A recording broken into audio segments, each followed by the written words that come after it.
Sekarang sementara pemeriksaan. Ya. Sementara pemeriksaan ya. Pemeriksaan, iya. Oh.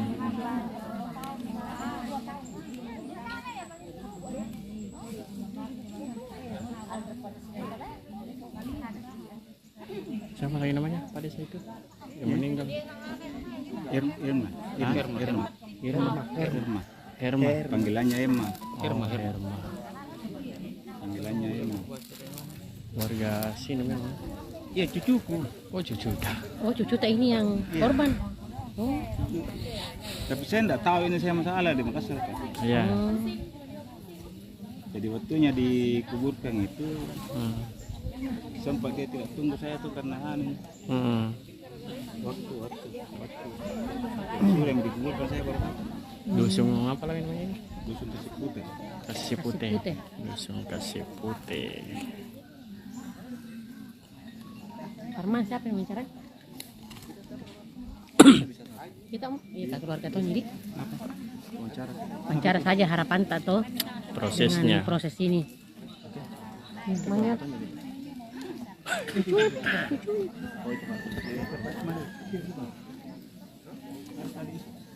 Itu sana itu. Oh iya. Ini kalau Ini saya ya ini anunya ini. orang tuanya mana?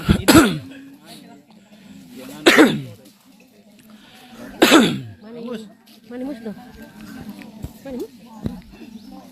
Wawancara. Sap pakai galu-galu. Ya, latarnya Percaya. ini harapan itu. Terjadi otopsi harapanmu apa? Iya. Iya. Apa kegiatan? Iya, nanti kasih muncul. Ini. Oke, siap. Bisa Ci? Bisa kan? Bisa didampingi. Iya, oke. Masalah Linda. Oke. Pak, bisa diceritakan hari ini ada apa di sini, Pak? Ini kan ada kegiatan otopsi yang harapan kita dari keluarga untuk yang pertama mencari keadilan seperti itu, karena yang selama ini yang kita apa namanya yang kita harapan kita ini untuk keluarga seperti apa sih?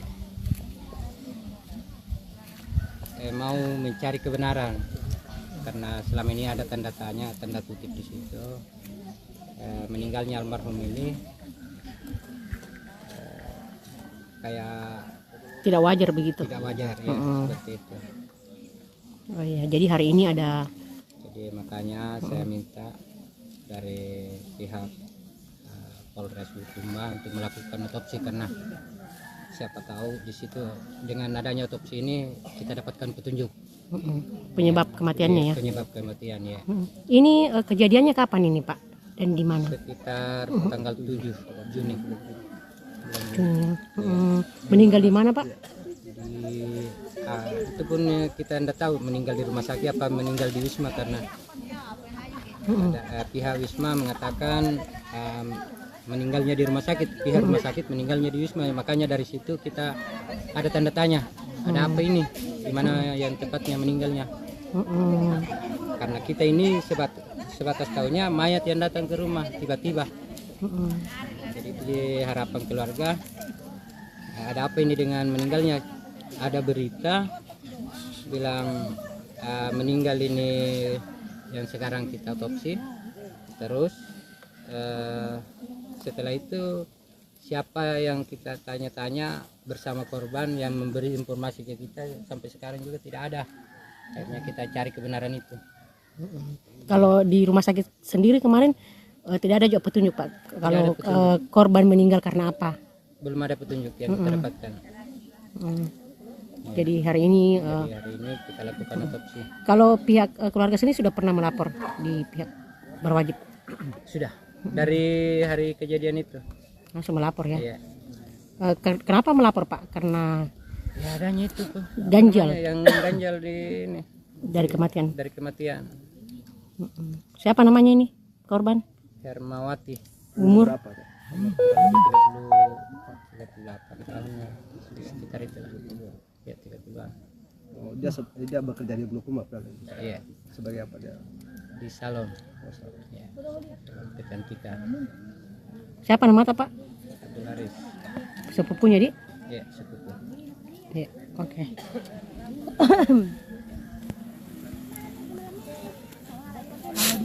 Waktu di visum di rumah sakit pada di visum. Visum di sini. Oh, Malam itu juga, malam katanya korban setelah saya sampai di Polres. apa yang ditemukan waktu itu? Ada luka memar apa? Luka memar tidak ada, tapi sejenis lebam-lebam itu di bagian belakang korban itu banyak. Oh, ada. Oh, banyak. Hampir ya setiap pori-pori. Oh, Kemudian busa juga di mulut. oh, tempat ada bisa di mulut. Iya, busa di mulut. Oh, lubang di punggung korban di. Iya. Ini ada dugaan. Ya, Ada dugaan polisi ada. saya tidak bisa menduga-duga Pak. Jadi mungkin inilah jadi petunjuk ini. Jadi saya tidak bisa menduga-duga. Jangan sampai saya bilang ini itu. Saya tidak tahu juga. Iya. Ya, menyerahkan sepenuhnya pihak kepolisian ya. Lebam apa di bagian belakang dia? Iya, sejenis bulatan-bulatan itu. Di bagian belakang. Juga bagian punggung sini.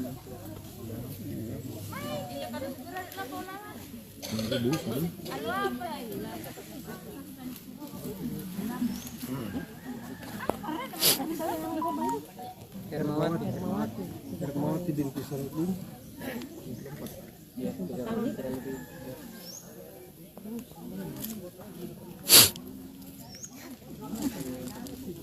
Kerelan. Jumat.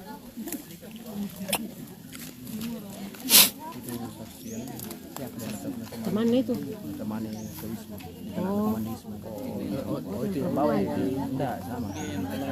oh, oh. Kemudiannya kita juga dapat petunjuk dari sini. Oh, Iya. Karena ini yang satu-satunya mengantar korban. Dia yang sempat dikirim. Jadi dari informasi dari sini kita dapatkan sedikit petunjuk. Oh, kalau korban ini dijemput seperti itu. dijemput sama ini. Iya, si pacar. Oh, Ada laki-laki yang jemput. ada laki-laki yang jemput. Siapa namanya itu laki-laki, Pak? Dan itu memberi juga informasi. Siapa namanya laki-laki itu, Pak? Siapa lagi itu? Nama aslinya. Abu Priawan. Jeffriawan dia. Siapa? Iya. Priawan. Jufri, Jufri. Jeffrey. Jeffrey, Iya, Jeffriawan, Alias Abu nih. alias Abu. iya. Dijemput. Jam berapa dijemput ini? Di kosnya dijemput di mana? Oh, di salon. Jam pukul berapa? Sekitar 11 11 malam. Priawan alias Jufri alias Abu bin Jamal. 11 malam tanggal berapa itu? Alias Tanggal Jufri Pak. 6 masih di tanggal 6 di Oh, tanggal 6 Juni. Juni. Juni. Ya. Ditemukan sudah meninggal jam berapa? Belum, masih petunjuk itu dia kan dari salon keluar ke Wisma. Di Wisma juga ada petunjuk termasuk CCTV. Terus dari situ besoknya paginya itu baru ada informasi. Oh, Besoknya ada informasi dikabari lah ini jemput korban ini dia sedang pingsan seperti itu Oh, pingsan di Wisma. katanya seperti itu, tapi kan pihak Wisma masih menduga-duga juga. Kita belum tahu juga bagaimana kronologi sebenarnya.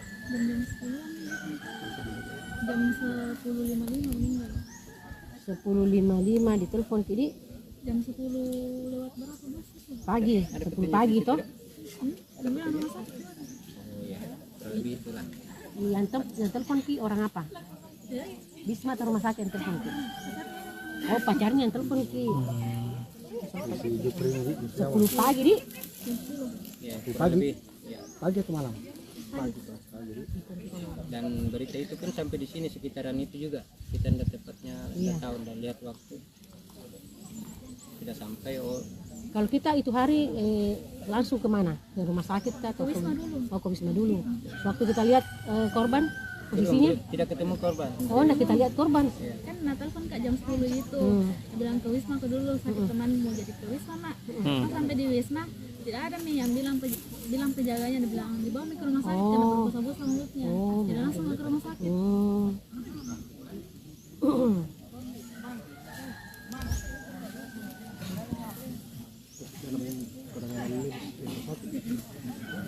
Dan itu sudah dinyatakan meninggal juga.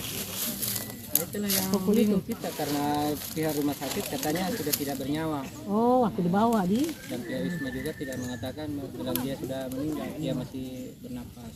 Jadi siapa tahu di perjalanan, Ya, di atau perjalanan, bagaimana ya. kita kan Iya. Tahu. Waktu diantar katanya berbusa mulutnya.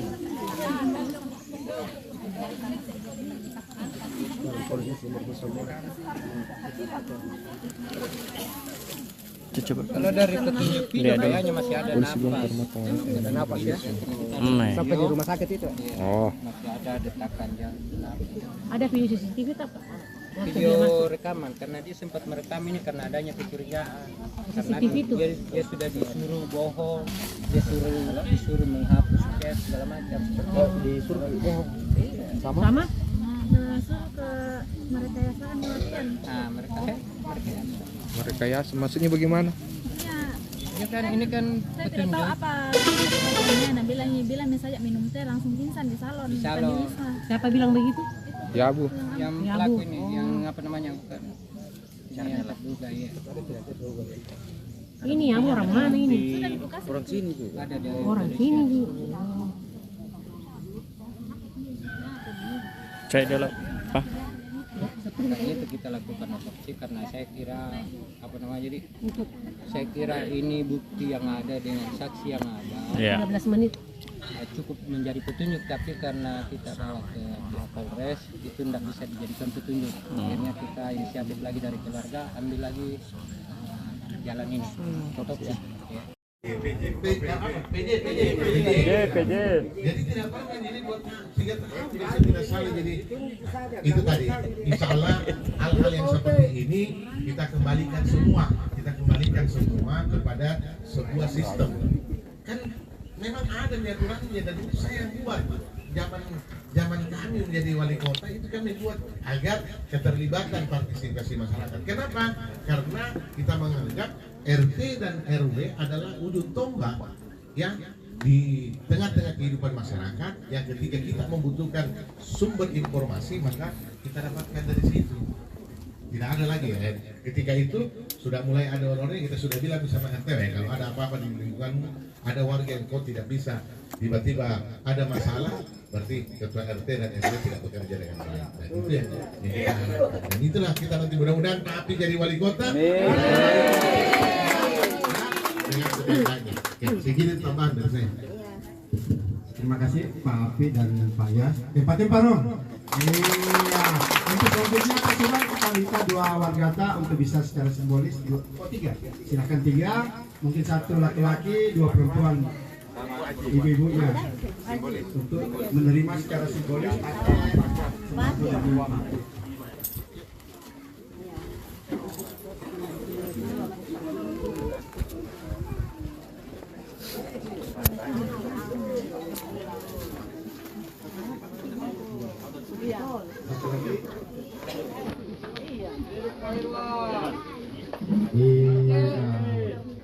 Selanjutnya mungkin Bapak Ibu sekalian bisa berdiri, Pak Iyas dan Pak Api bisa foto bersama. Semoga momen hari ini menjadi awal pada sejarah bahwa Munapri Arifudin Arya akan menang di kontestasi pilot. Munapri Arifudin! Munapri Arifudin! Munapri Arifudin! Kami ucapkan terima kasih banyak kepada warga Tamalate 7. Mudah-mudahan kehadiran Bapak Ibu di sore hari ini bisa menjadi doa dan support untuk Pak Api di kontestasi pemilihan wali kota dan bisa memenangkan. Amin ya rabbal alamin. Terima kasih. Assalamualaikum warahmatullahi wabarakatuh. Toko ah? Siapa? Toko ah? Kenapa tutup? Di sini kok pada lagi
Kita temani Pak Api dalam rangka apa ini Pak? Mulai Sebagai kader Golkar, ya punya tanggung jawab. Dan kebetulan saya ada waktu, Api tanya tadi pagi saya sama-sama di warung kopi, ketemu di warung kopi, kemudian dia tanya, ada waktu tak, sebentar saya bilang, Badalur boleh, Badalur, ada kegiatan sosialisasi ke saya, oke saya datang. Jadi seperti itu. artinya kita sudah mendukung penuh Pak Bu Alia berpasangan dengan Pak Api. Iya, artinya saya berterima kasih ya, artinya beliau melihat sosok Ibu Alia yang mungkin pas untuk mendampingi ya, saya sebagai suami memberikan support yang terbaik. Walaupun saya juga dalam kontestasi pilgub ini masih berharap ada sesuatu yang kemudian bisa terjadi. Tapi pada akhirnya kan 2,5 tahun perjalanan saya melakukan sosialisasi dan elektoral juga cukup menjanjikan, artinya respon publik cukup bagus. Ya kembali kepada partai-partai politik. Menunggu keajaiban di pleno mungkin. Bisa banyak macam-macam. Dampingi Pak Apin tadi, mungkin apa yang perlu diharapkan kepada masyarakat dan Enggak, saya kira itu tadi saya bilang. Prinsip dasar kepemimpinan di satu daerah itu cuma 2. Ya itu tadi, bagaimana membahagiakan rakyat dan bagaimana menjaga dia punya perut agar tidak terjadi kelaparan. Kira-kira semakin bertambah ini basisnya Pak Api kalau digabung dengan basisnya Ibu Alia. Yang pasti Ibu Alia punya basis sendiri, punya komunitas sendiri.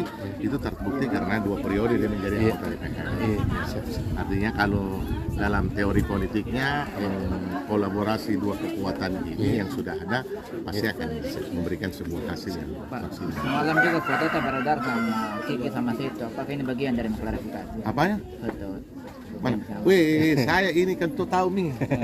Seandainya setan juga ada suaranya, berteman juga sama setan.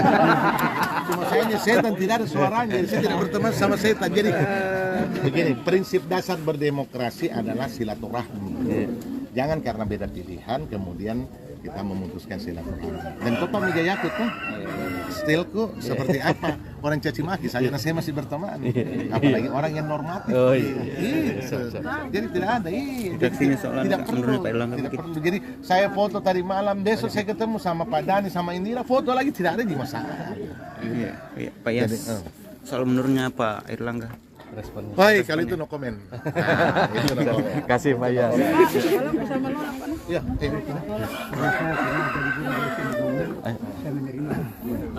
Pak Pi, setelah didampingi Pak Yas, seperti apa? Iya, menurut saya ini hal yang sangat luar biasa, hal yang sangat positif. Suka atau tidak suka, senang apa enggak senang, Pak Yas masih punya daya pengaruh yang ada di Kota Makassar ini.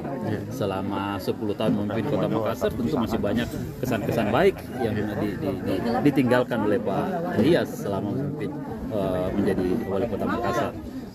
Dan menurut saya ini adalah supporting yang sangat luar biasa, yang sangat kuat, dan ini sebuah hal yang harus bisa kita pertahankan sehingga dukungan-dukungan ini itu membangun sebuah piranti penguat di dalam proses perjuangan kita di 2024 ini. Tapi Foto kadang sama mak di sana. Segera mau bertanya. Semua ini Pak. Satu ini. Kan Golkar kan Demokrat kan. Ada Iwan Jari. Banyak Papi. Kapan Demokrat? Ya kita lagi menunggu, mudah-mudahan dalam minggu ini itu sudah semuanya sudah selesai dan kita bisa hadir berdua untuk menerima rekomendasi dari partai. Kalau sama boleh kapan Ki mulai jalan? Ya setelah ada rekomendasi itulah baru kita turun bersama-sama. Deklarasi sekaligus itu nanti. Ya. Deklarasi sekaligus. Iya, insyaallah. Terima kasih Pak. Iya, Kak. Kerang ini bos. Andre kerang. Namanya.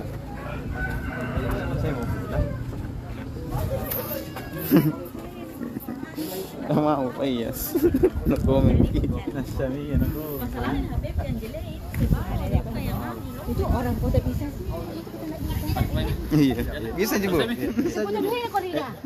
Masih ada Pak, masih ada Pak. Cuk, fotokan cuk. Cuk, foto cuk.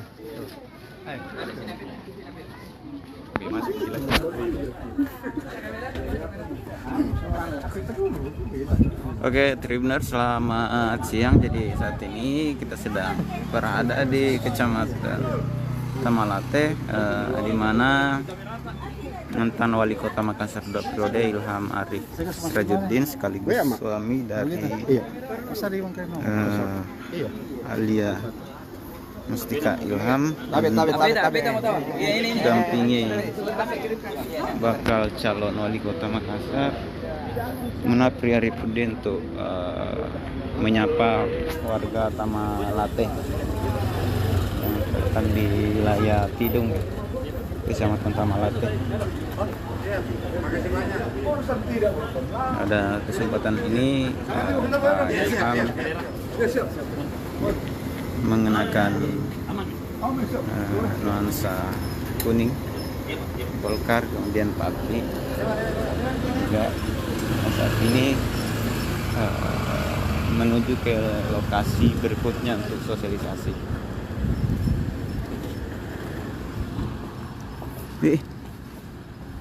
Punggung 1 Rama 33 Anca masuk kami nomor punggung 15 Batis, nomor punggung 5 Yugran 18 Adi, 7 Hamka, nomor punggung 6 Tikar 16 Andi, 8 Ripadi, dan nomor punggung 13 Muhammad Husnul Pratama.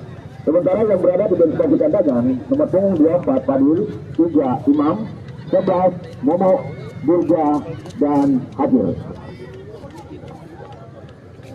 Untuk kelurahan Salabulo di bawah pelatih Japur Samsung, 11 pemain yang dia turunkan di babak pertama, 43 Aras, 16 Kale, 28 Apriyansa, 19 Pandi, nomor punggung 27 Randu, 7 Yoga, 20 Alfian, 8 Nabil, 9 Yohan, 13 Rinaldi, dan nomor punggung 10 Iwan. Sementara pemain yang berada di bench bagi dagang nomor punggung 24 Arun, 6 Redi, 21 Redi, nomor punggung 5 Yaya, 12 Rude, 23 Salat, 22 Fajar, 14 Abid, dan nomor punggung 11 Ken. Kita saksikan para penonton dengan kostum kebesaran kuning kombinasi hitam-hitam adalah pemain dari kelurahan Banyurako berada di area sebelah utara lapangan Gaspa, sementara dengan kostum putih hijau kelurahan Salabulo berada di area selatan lapangan Gaspa. Kita saksikan wasit yang memimpin jalannya pertandingan dengan memberi syarat kepada kedua tim dan wasit cadangan serta masing-masing penjaga gawang kedua kesebelasan untuk segera kita menyaksikan jalannya pertandingan babak pertama antara kelurahan Banyurako berhadapan dengan kelurahan Salabulo dan pengasan bola di kaki pemain Banyurako. Angka langsung berikan umpan ke depan, jatuh di kaki pemain belakang Salabulo. Namun kali ini bola dapat dikendalikan. Setelah Kita lihat ada pelanggaran terjadi di sana. di lapangan Gaspa ini, Menguntungkan untuk Salabulo. dan pada semifinal kali ini Pemain nomor punggung 19 pertemuan antara Kelurahan Salabulo dan juga Kelurahan Dangirako.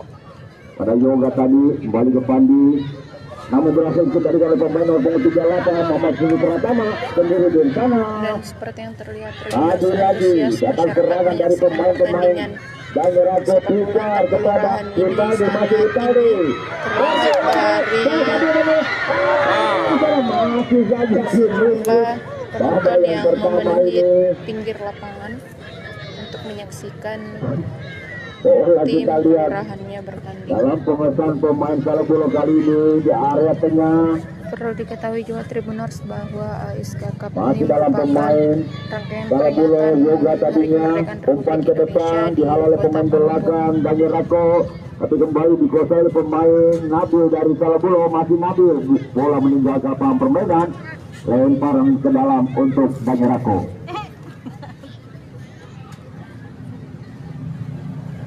Main bertahan Dangerako, Yukrang ke depan dia dihalau oleh satu heading oleh pemain Salobolo. Ada Yoga tadi di sana, kemudian kehasilkan head to head antara Hamka. Pelanggaran menguntungkan untuk Dangerako di arah tengah. Cukup menarik di awal pertama ini, permainan sudah berlangsung tempo cepat antara kelurahan Dangerako dan Salobolo untuk menentukan siapa diantaranya menjadi pemain kesebelasan yang akan berhadapan dengan Sopulung di babak final esok hari. Lemparan ke dalam sudah dilakukan ke belakang kepada pemain Tikar, masih Tikar. Ke tengah dia ada Aldi, namun berhasil masih kembali kali ini Hamka mengantisipasi bola. Rinaldi berbahaya, kita lihat membangun serangan pemain-pemain dari Salobolo di kaki Nabil sekarang. Masih Nabil ke belakang, dia memberi operan, umpan ke depan, bola jatuh di kaki pemain nomor 6 Tikar, melebar ke kanan. Ada Andi tadinya Ripaldi, namun kembali Ripaldi menguasai bola pemain dari Dangerako ini. Ke depan ada satu pemain yang ada di sana, Usul Pratama, namun berhasil dihalau oleh Topper Hadai. Yoga, pemain dari Salobolo, menguasai bola, masih Yoga pendek saja dia sekali Johan ke tengah, namun ada Hamka di sana. Sudah berganti pemain kedua kesebelasan dalam mengendalikan bola kali ini. Dangerako membangun serangan, ada pelanggaran menguntungkan untuk Dangerako. Dari arah tengah semakin ramai supporter dan saya bersama supporter. Mana supporternya Dangerako? Mana supporternya Salobolo? Udah kalah sih.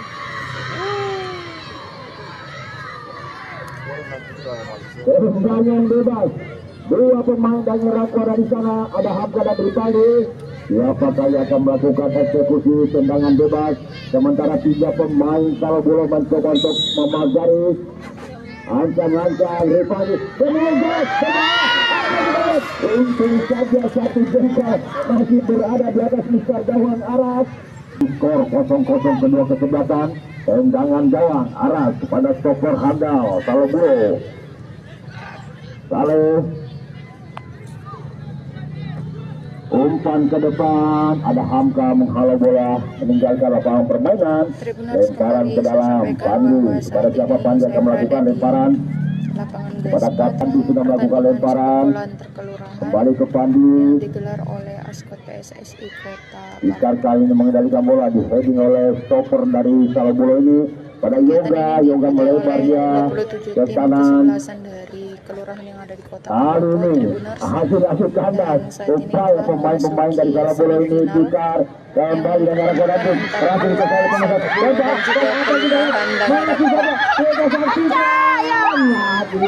oleh pemain-pemain dari lalu serangan yang keras mengarah ke meja.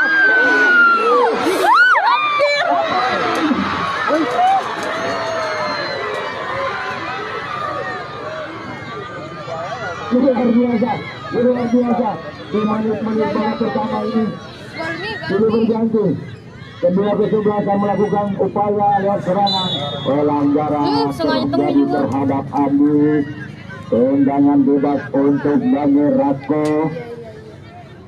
Luar biasa sudah berganti kedua kesebelasan, lakukan serangan yang berbahaya namun belum menghasilkan 1 gol. Bola dalam pengendalian Nabil sekarang. kepada Saleh, masih Saleh umpan langsung ke depan kepada Ian, namun lagi-lagi kandas. Kali ini bermain dengan Ratu dikasih langsung di 8 Rivaldo, berhasil dioga.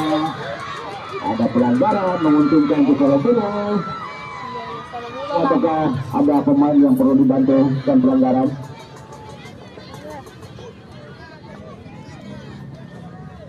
Memang luar biasa, di menit-menit awal saja mereka sudah berjibaku untuk mengendalikan bola. Kemudian kita mendoakan Renaldi tetap bisa lanjut untuk tindakan replay kembali diperlihatkan oleh kedua kesebelasan setelah wasit tadi menghentikan sementara pertandingan. Hamka langsung buang bola keluar mengarah ke arah penjaga gawang Salobolo, tentu kepada pemain belakang Saleh.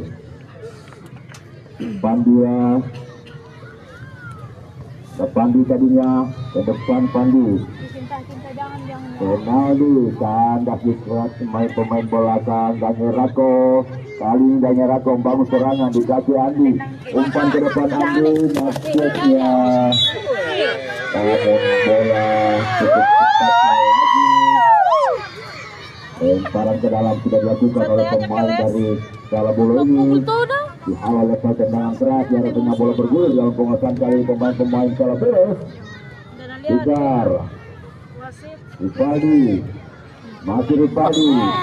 Ada pelanggaran terjadi terhadap Rivaldi. Di arah tengah sudah melakukan tendangan bebas pada Tikar. Masih Tikar, tentu saja kepada Hamka.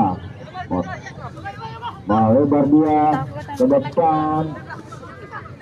Lagi. Oh, yang meninggalkan lapangan permainan.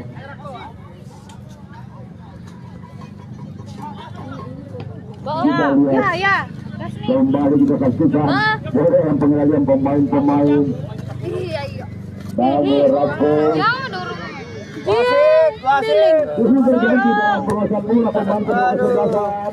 Ekstra hati dan berusaha dengan namun seperti kita saksikan masih belum satupun ada kemudian yang sangat berarti kali ini. Renaldi membangun serangan dari arah sebelah kanan, pertahanan dan nyerang ke masih Renaldi umpan ke tengah arah kapten kesebelasan di sana. Sayang sekali, asisten wasit sudah mengangkat bendera pertanda pemain dari Salobolo sudah masuk dalam posisi offside, hanya melahirkan tendangan bebas untuk Daniel Rako. Pemain belakang Daniel Rako atau kapten kesebelasan akan melakukan tendangan bebas mengarah ke arah tengah bola. Ditambah dengan satu Edin Temang dia, namun bola kaki jatuh di kaki Yoga tadinya. Masih dalam penguasaan pemain Salobolo, salah dalam memberikan laporan. Aldi, kontrol sejenak, umpan ke depan kita dengan 38 yang dituju ada Husnul Pratama di sana yang lagi mengganti posisi. Ini masih Husnul. Sayang sekali dapat dikembalikan oleh pemain Salobolo di kaki Yoga tadinya. Bangun serangan kali ini Nabil kerjasama dengan kapten kesebelasan. Lagi bola kandas, sudah berganti sekali dalam pengendalian bola para pemain ini. Tikar Daniel Rako kali ini membangun serangan dari arah tengah, sekarang dikasih Tikar pada Hamka. Arah tengah sudah sudah kembali kepada Tikar. Masih Tikar menggiring bola dia. Ke belakang ada Hamka. Masih Hamka. Umpan ke sayap, maksud dia dihalau oleh pemain belakang dari Salobolo dalam pengendalian bola dikasih Daniel Rako ini ke depan ada Hamka. Umpan ke mulut gawang, salah satu pemain yang cukup rajin dari Daniel Rako ini berhadapan dengan dua pemain belakang yang tangguh. Ada Saleh membuang bola keluar lapangan, akan melahirkan lemparan ke dalam untuk Daniel Rako dari sektor sebelah kiri pertahanan Salobolo. Ciko akan melakukan lemparan kepada siapa? Ciko akan memberi ukuran lemparan ke dalam. Ancang-ancang Kiko di sana jauh ke depan, dihalau oleh satu heading, namun jatuh kembali diganti pemain-pemain Daniel Ranto. Kembali ke Kiko, kali ini masih Kiko ke mulut gaya umpan, masih bisa dihalau oleh pemain-pemain dan akhirnya bola meninggalkan lapangan permainan. Lemparan ke dalam untuk salah bola Pandi. Kepada siapa Pandi? Johan yang dia tuju atau Renaldi, lagi-lagi di heading meninggalkan lapangan permainan. Lemparan ke dalam masih untuk Salabulo, sudah mengarah masuk ke jantung pertahanan Daniel Rako Pandi. Kita lihat salah pengertian, ada Hamka, lebar Hamka ke tengah, kembali ke Hamka, umpan langsung ke depan, namun ada Saleh di sana, kemudian ada Yoga, kembali ke Saleh, masih Saleh kepada Pandi, untuk sejenak Pandi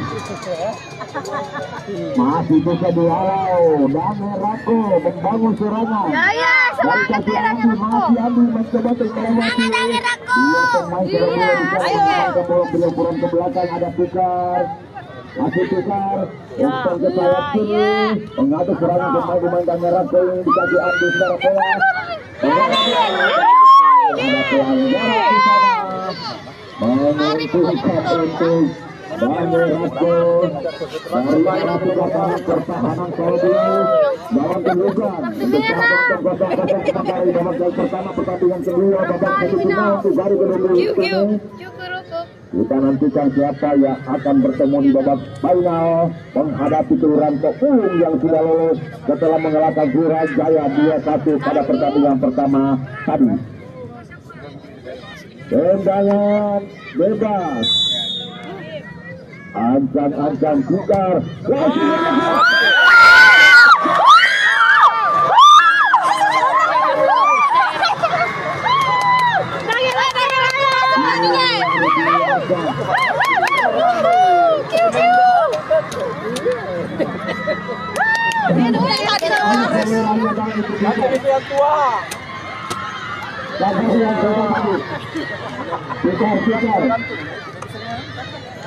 Tribunal seperti yang terlihat baru saja tim kesebelasan dari Daniel Rako mencetak sebuah gol di gawang Kelurahan Salabulu. 1-0 sementara dalam belunggu kapten kesebelasan Renaldi. Hamka, Daniel Rako sementara unggul di kaki Hamka sekarang 1-0 ke Daniel Rako pada Pikar ke belakang. Pikar Belioporan, 3 pemain di sana, lemparan ke dalam untuk Daniel Rako di arah tengah. Bola, wasit, bola. Oh, sudah.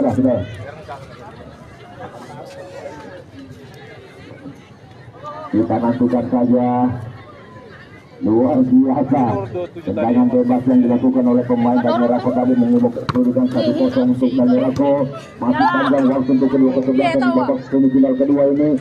Yoga kali ini lebar dia pada Pandi, masih membawa bola, mengirim bola kontrol sejenak Pandi, umpan silang maksudnya masih bisa dikendalikan. Bagus sekali kerjasama untuk Pandi.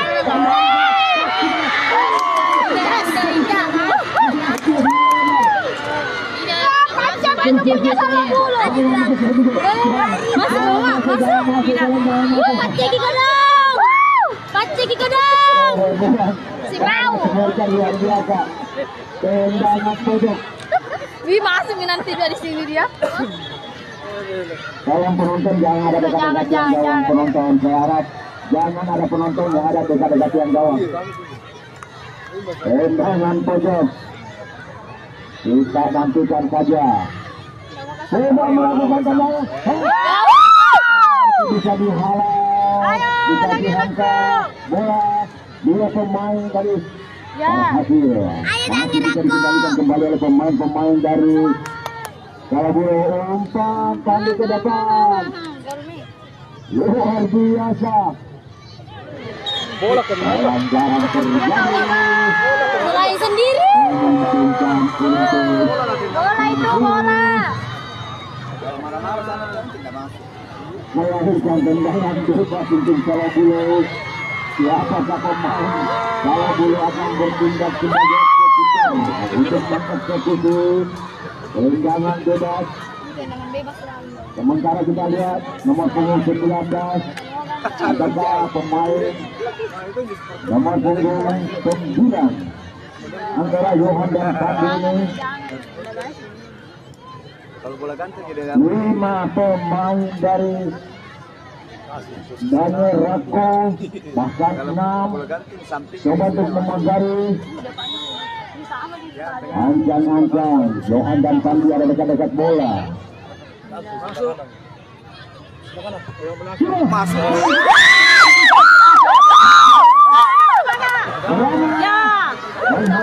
Pemain dari Daniel Rako datangnya serangan dari Salabulu.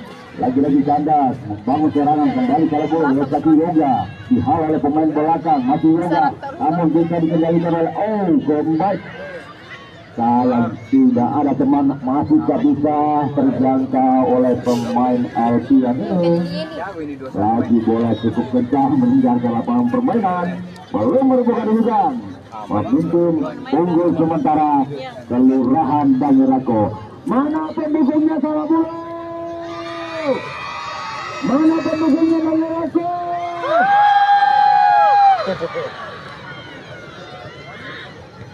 Sudah melakukan tendangan jauh ke depan. Pikar kali ini bersangkutan berusaha pemain ada pelanggaran, menguntungkan untuk Daniel Rako di area pertahanan mereka. Tendangan bebas Aldi, pemain dari Daniel Rako, berikan isyarat kepada teman-teman yang ada di depan pada siapa Aldi akan memberikan laporan lewat tendangan bebas jauh ke depan. Disambut dengan satu heading oleh Yoga, pemain dari kembali mengarah ke pertahanan mereka. Namun kita lihat ada Saleh, ada Pandi, masih Pandi melewati salah satu pemain, kemudian berikan laporan pendek ke depan. Ada Nabil melewati 2 pemain. Lebarnya ke kanan berbahaya tentu saja, namun bola jatuh di kaki Tikar. Pemain dari Jakarta ke belakang, dia lagi kembali kepada Tikar, masih Tikar kontak. Baik, Tribuners, kembali lagi bersama saya reporter Tribun Timur Syamsul Bahri, langsung dari Jalan Poros Tanete ke Kecamatan Kajang, Kabupaten Bulukumba, Sulawesi Selatan. Ya, di samping kiri kanan ini terlihat pohon-pohon karet yang sudah menjulang tinggi, Tribuners, sudah berumur ya. Kirakan dari lebih dari 10 tahun ini umurnya, Tribuners. Sudah butuh diremajakan lagi. Ya, di sepanjang jalan ini tidak ada perumahan, Tribuners. Nah, ini cukup luas sekali. Hutan karet milik Balam Besi Real Estate Lonsum ya. Kalau di Kabupaten Bulukumba ada perkebunan lonsum yang cukup luas, sekitar 5.000 hektar, Tribuners. Salah satunya berada di wilayah ini. Kita akan melihat lebih jauh keindahan dari pohon-pohon hutan karet ini yang ada di Jalan Poros Tanete ke Kecamatan Kajang. Ini masih lokasinya berada di Kecamatan Bulukumba. Ya, ini sudah tidak terlalu produktif lagi karena sudah berumur. Terima kasih. Dan dapat kami informasikan juga bahwa hari ini pihak BPN akan turun juga melakukan pengukuran kebun karet milik PT Lonsum untuk hari ini. Saat ini saling mengklaim antara masyarakat dengan warga masyarakat dengan PT Lonsum, maksud saya. Antara lahan yang dimiliki PT Lonsum dan diklaim oleh masyarakat. Ya, kita akan jalan-jalan lagi ke arah Kecamatan Kajang sampai kita lihat wilayah perkebunan ini sepanjang jalan. Biasanya di tempat ini banyak dikunjungi oleh warga yang melakukan jogging di sore hari maupun di pagi hari. Paling ramai di akhir pekan Tribuners. Ya, kebun karet yang terbesar, hutan karet yang terbesar di Sulawesi Selatan ada di sini.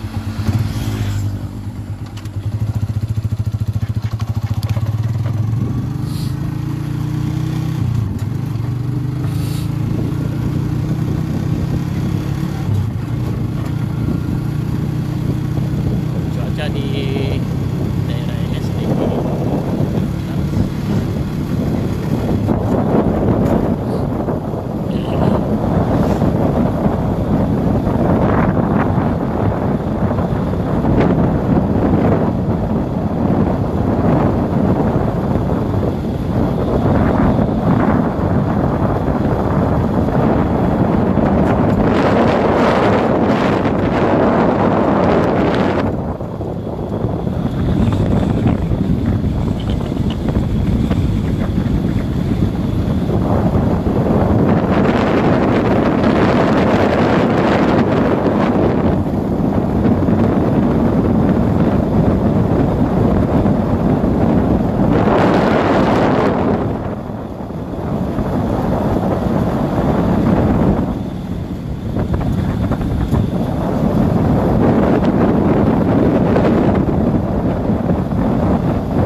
Desa Bonto Minasa.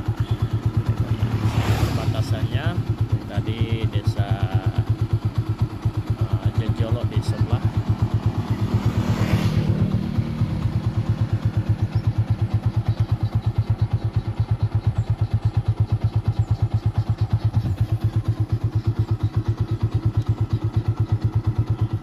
Oke, Tribuners, demikian laporan kami dari Poros Tanete Kajang. Katedral Makassar percantik diri sambut 2000 umat Katolik. Untuk informasi lebih lengkapnya, laporan dari jurnalis Tribun Timur, ada rekan Faki dari Kota Makassar. Selamat sore rekan Faki. Ya, selamat sore rekan Tio.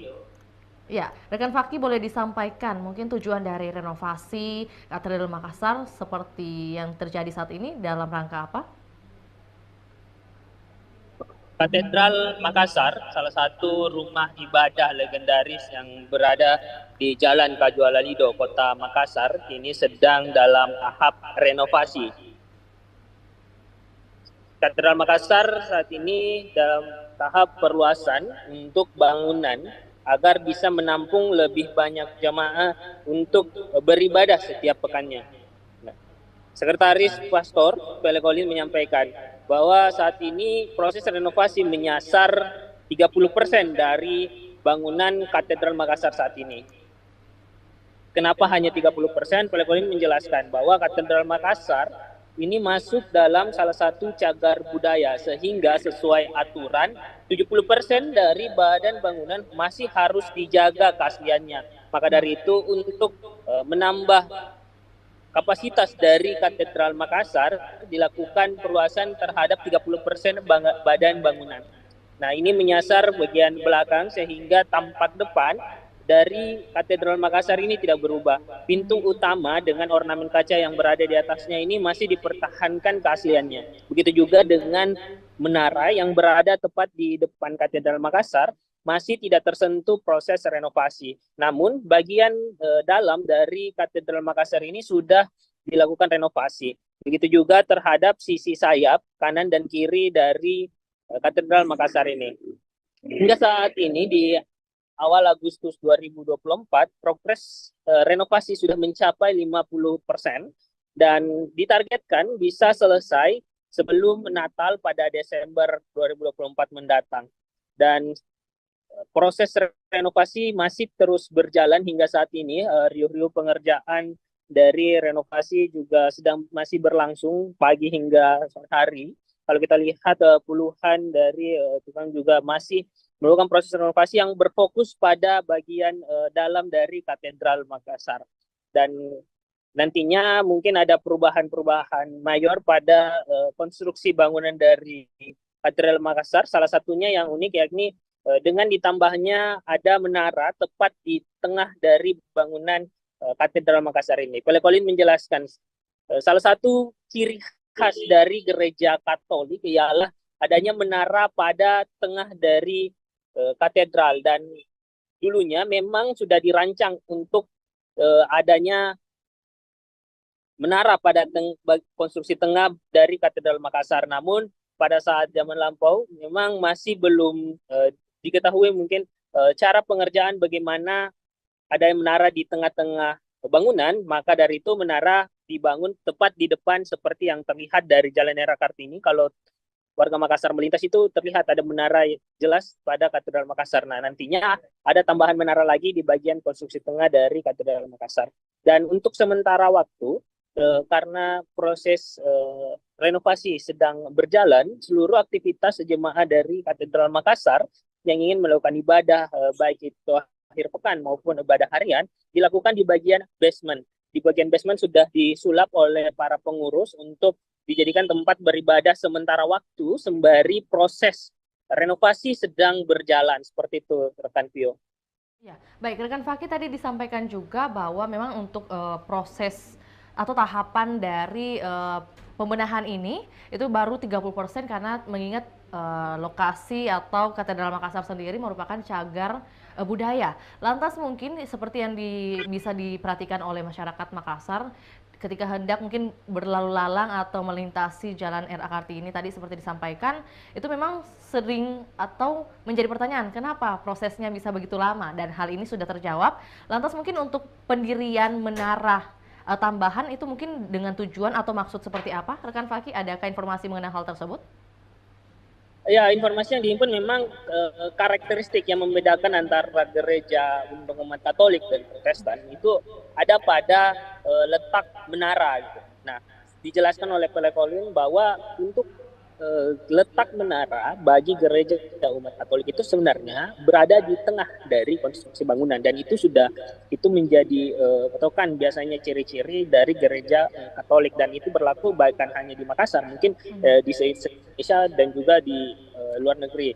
Nah, itu yang dulu pada konstruksi awal itu kan dibangun tahun 1989, lalu selesai konstruksi di 1900, lalu ada proses renovasi di 1939. Nah, sebenarnya gambar awal dari Katedral Makassar itu memang menempatkan menara pada bagian tengah, di pucuk tengah dari bangunan. Namun, karena keterbatasan pengetahuan di zaman dulu, maka tukang-tukang di Makassar ini belum bisa mengetahui cara membangun menara tepat di tengah dari bangunan. Nah, maka dari itu di masa lampau dibangunlah menara tepat di depan pintu dari katedral. Ya, itu kelihatan ketika teman-teman melintas di jalan RA Kartini itu kelihatan jelas itu menaranya. Nah, karena saat ini konstruksi untuk membangun menara di tengah katedral itu sudah diketahui, nah sudah ada kemajuan teknologi, maka dari itu saat ini proses renovasi juga menyasar untuk pembangunan menara tepat di tengah dari gereja Katedral Makassar seperti itu. Ya, baik. Rekan Fakih, mungkin tadi juga sejalan yang disampaikan rekan Fakih bahwa menyangkut jumlah jemaat yang beribadah, mungkin boleh disampaikan biasanya di waktu-waktu hari apa? Apakah mungkin khusus di weekend saja atau mungkin di weekdays juga ada prosesi ibadah, dan juga mungkin biasanya dihadiri oleh berapa jemaat? Ya, untuk jemaah sendiri sejak dibangun tahun 1989 ya, dan selesai konstruksi awal di 1900, Katedral Makassar ini sebenarnya hanya bisa memuat 200 jemaah saat itu. Nah, berkembangnya zaman, kemudian berkembang waktu, umat Katolik kemudian meningkat di Kota Makassar, apalagi Katedral Makassar ini membawahi beberapa wilayah ya, sebagai pusat, yaitu di Sulawesi Selatan, Barat, dan juga Tenggara. Nah, akhirnya jemaah yang semakin banyak dilakukanlah renovasi kembali di 1939 sampai akhirnya bertambah tuh menjadi 700 jemaah. Di konstruksi 1939 ditambah bagian sayap kiri dan kanan untuk menampung jemaah lebih banyak. Hingga akhirnya ada 700 jemaah. Nah, kemudian di 2019 pembicaraan mengenai renovasi untuk menambah kapasitas dari Katedral Makassar dimulai, lalu dilakukan kajian-kajian hingga akhirnya 2023 resmi dimulai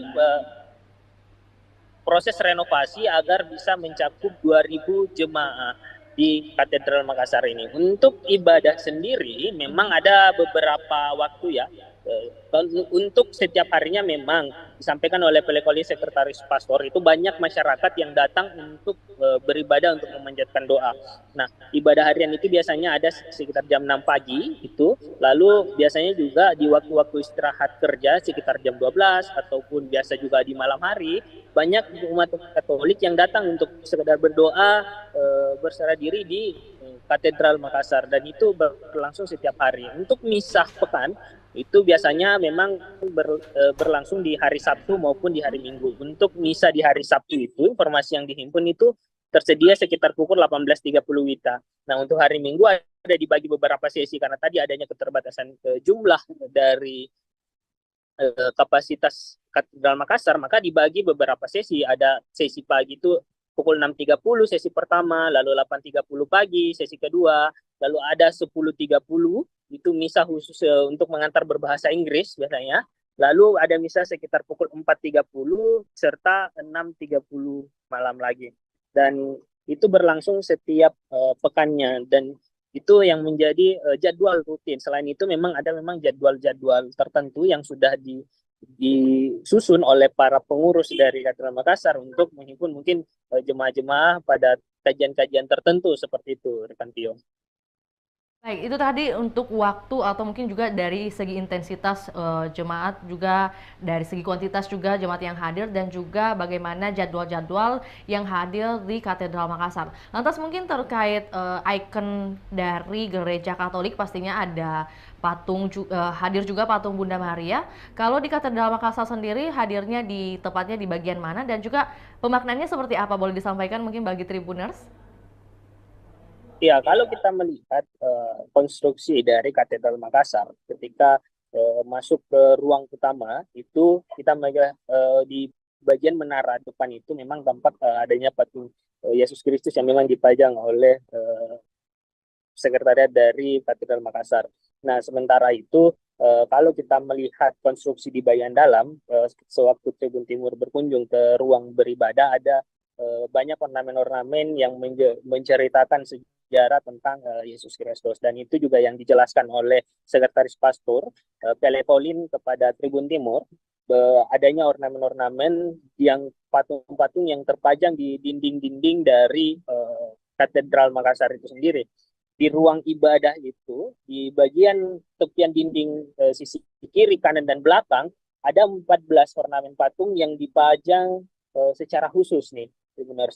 Jadi 14 ini menceritakan tentang perjalanan Yesus Kristus, ya, dari pengumatan sampai wafatnya Yesus Kristus, dan itu disusun beriringan 14 buah, dan itu semua menceritakan sejarah tentang Yesus Kristus. Dan ini yang dijelaskan oleh Pele Colin bahwa ornamen patung ini sudah ada sejak berdirinya dari katedral ini, artinya sudah ratusan tahun ornamen ini berada di katedral, dan itu menceritakan tentang perjalanan Yesus Kristus hingga wafat. Selain itu memang ada patung-patung lainnya, seperti juga patung Bunda Maria yang ada di bagian sisi kiri dari katedral. Nah, biasanya kalau jemaah itu katanya kalau harian, kadang-kadang jemaah yang ingin berdoa di sela-sela waktu kerja, kata Pele Colin, datang lalu berdoa di depan patung Bunda Maria. Pele Colin menjelaskan sendiri bahwa pemaknaan dari berdoa di depan patung Bunda Maria ini sebagai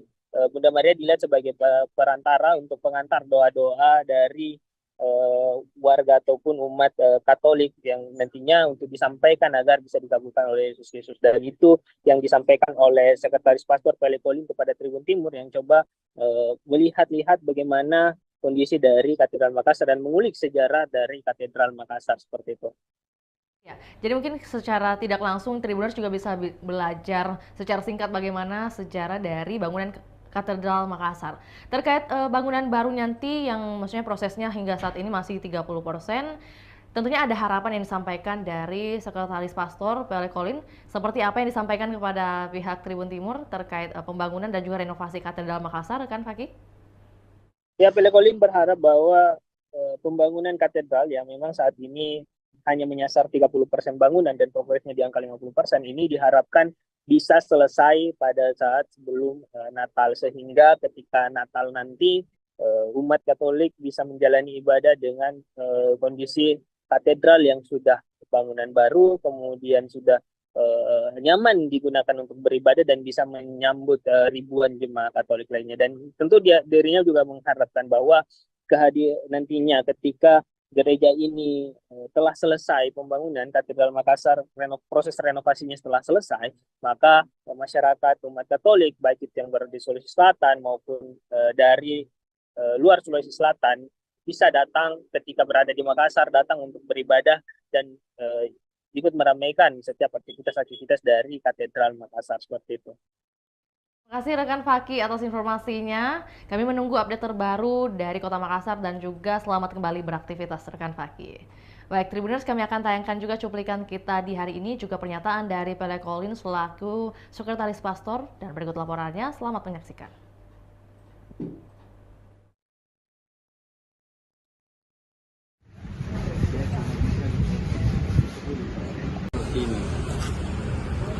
Ini model pertama.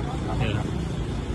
Ini tahun 1900, jadi selesai tahun 1900. Kemudian 1937 itu gereja kapasitasnya sudah cukup, sehingga ditambah sayapnya.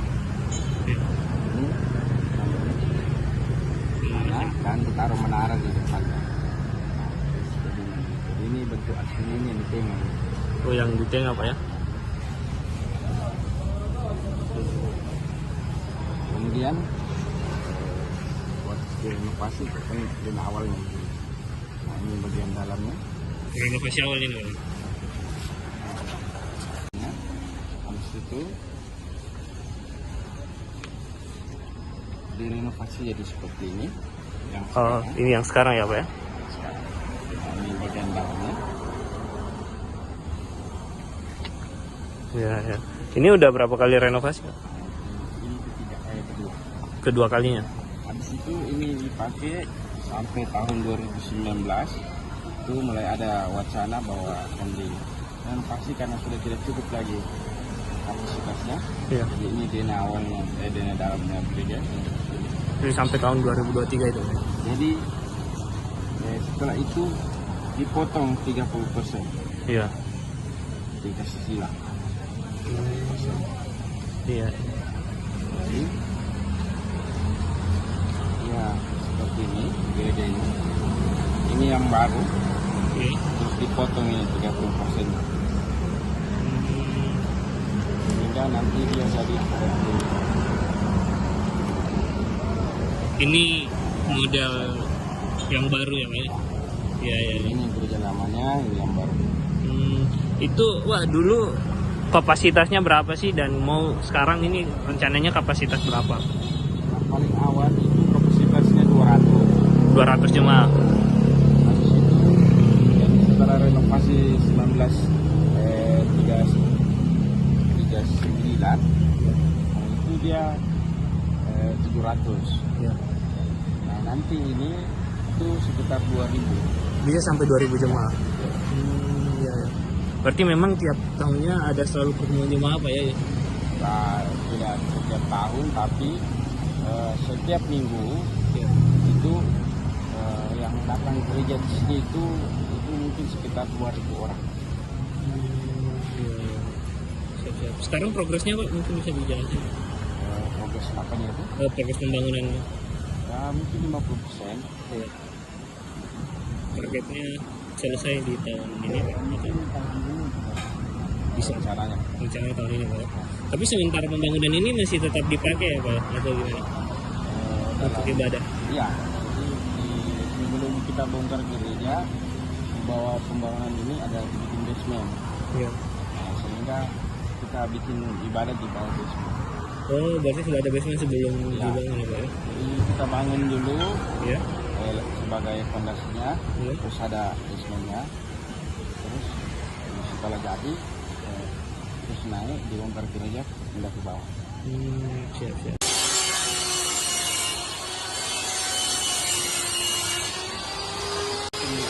Iya. Nah, ditambah yang kampus. Bagian. Habis itu mulai tahun 2019 dikerjakan dan 2023 itu mulai dibongkar dan disambung belakang sudah dikerja. Ya. Tapi proses penggabungannya ini mulai dari tahun 2023 baru mulai digabung Pak. Sampai akhirnya dikerja lagi tahun ini. Jadi waktu kami bangun tahun 2019 itu, ya. Sebelum COVID itu kita sudah bikin basementnya. Ya. Tapi kita masih ibadah di gereja sini, kan Iya. belum bongkar kok. Iya. Nah, habis itu dikasih naik temboknya kiri kanan. Nah, tahun 2000 kan karena ada COVID jadi Iya. pengerjaan. Nah, mulai tahun 2023 dibongkar mini gereja. Iya. Kami pindah di bawah basement untuk beribadah.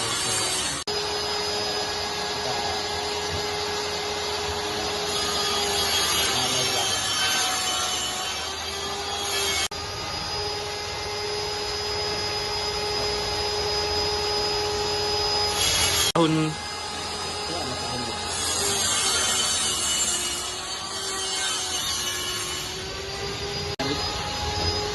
waktu kita meminta rekomendasi dan saran budaya untuk renovasi ini, mereka sarankan potong 30% yang sana dan 70%-nya harus tetap seperti itu. Nah, termasuk tampuk depan umum. Jadi ini tidak boleh diganti. Ini tidak boleh diganti. Kasih kasih rekomendasi apa-apa yang bisa kami ubah.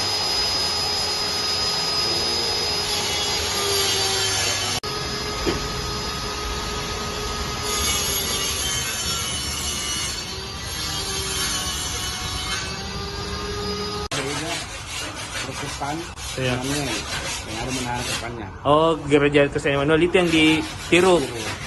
Tapi direnovasi. Iya. Kan sebelumnya tadi itu, nah Iya. harusnya direnovasi jadinya seperti ini. Ya, jadi seperti ini, Pak.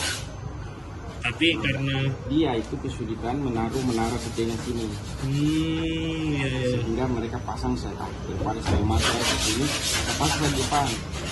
Sedangkan di sini kan gereja Katolik itu menaranya selalu di atas. Iya. Atau di samping. Biar berjalan ada di depan. Nah itu kalau biasanya dikasih arsitektur bangunan yang ini kita gereja Protestan. Biasanya kalau Katolik di tengah atau kiri kanan. Seperti yang kita bikin yang baru.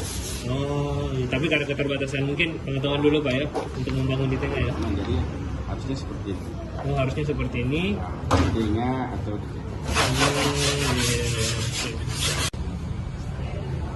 Jadi setiap 1 jam misa itu 1 jam ibadah. Di sini. Oh, sampai di luar sini. Ya, sudah tidak muat lagi di dalam. Iya. Jadi orang kalau ini, apalagi kalau Natal, iya. Itu karena ini adalah gereja pusat, tempat uskup itu pemimpin gereja Katolik setempat sini. Iya. Dia punya gereja ini, dia di sini. Jadi umat yang semacam perantau atau pelancong itu, mereka pasti datang ke sini. Jadi kalau Natal itu sampai 3.000 orang. 3.000 orang. Nah, sedangkan kapasitasnya cuma 700. Iya. Makanya yang lain itu di luar. Berarti banyak juga Pak dari daerah lain yang ya. ke sini. Jadi umpamanya dia kan liburan Natal. Iya. Nah, dia datang ke Makassar, dia sekalian pergi gereja datang ke sini. Atau orang yang mudik. Nah, umat atau orang yang karena katedral ini tempatnya strategis, dilewati oleh jalur transportasi. Iya, betul. Nah, orang dari atas daripada di gereja sini ini naik PPT langsung depan katedral, nah, makanya orang banyak di sini. Iya. Sehingga kalau Natal itu bisa sampai 3.000 orang. Bisa sampai 300 sampai 500 sampai 700 orang.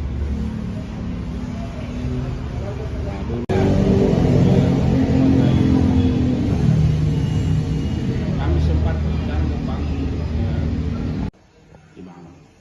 waktu COVID itu sudah jadi setengah. Tapi dulu ini aulanya ini difungsikan apa nih?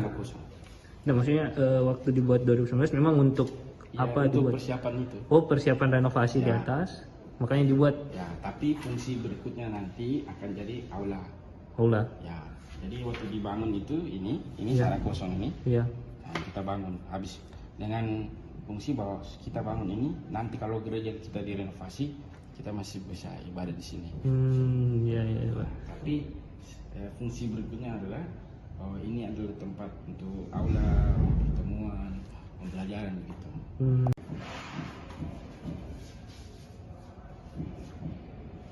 Ini salah satu barang yang dari gereja asli.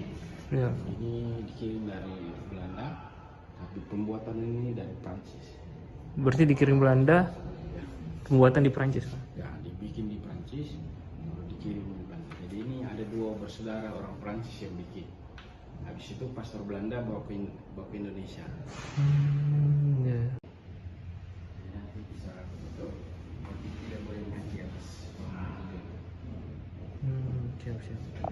Ada ceritanya, cerita besar bersambung seperti kayak komik begitu. Iya. Jadi ini kayak macam mural yang ada ceritanya. Berarti ke-14 ini semua mengandung cerita masing-masing yang bersambung, Pak ya? Jadi ini ceritanya ini tentang prosesi Yesus waktu diumati sampai jadi wafat di sana, sampai yang sana. Oh, jadi harus disusun berurutan nih, Pak? Ya. Jadi seperti di atas itu ada tertulis nomornya. Iya. Jadi itu ada perhatian. Nah, itu dia kalau kita ke Yerusalem tempat di sudut-sudut spot itu ada seperti ini. Oh, di sini dia dulu ketemu mamanya. Oh, di sini dia dulu ditolong oleh Simon dari Kirene. Di Yerusalem sana ada Iya. seperti ini. Oh, berarti ada di Yerusalem pun ada yang seperti ini. Kan dulu di kota Yerusalem kan Yesus lewat situ. Iya. Nah, di situ ada dibikin bahkan dikasih jadi gereja. Jadi setiap tempat itu, jadi kalau orang-orang Katolik pergi bersiarah, mereka akan pergi ikuti seperti ini di Yerusalem.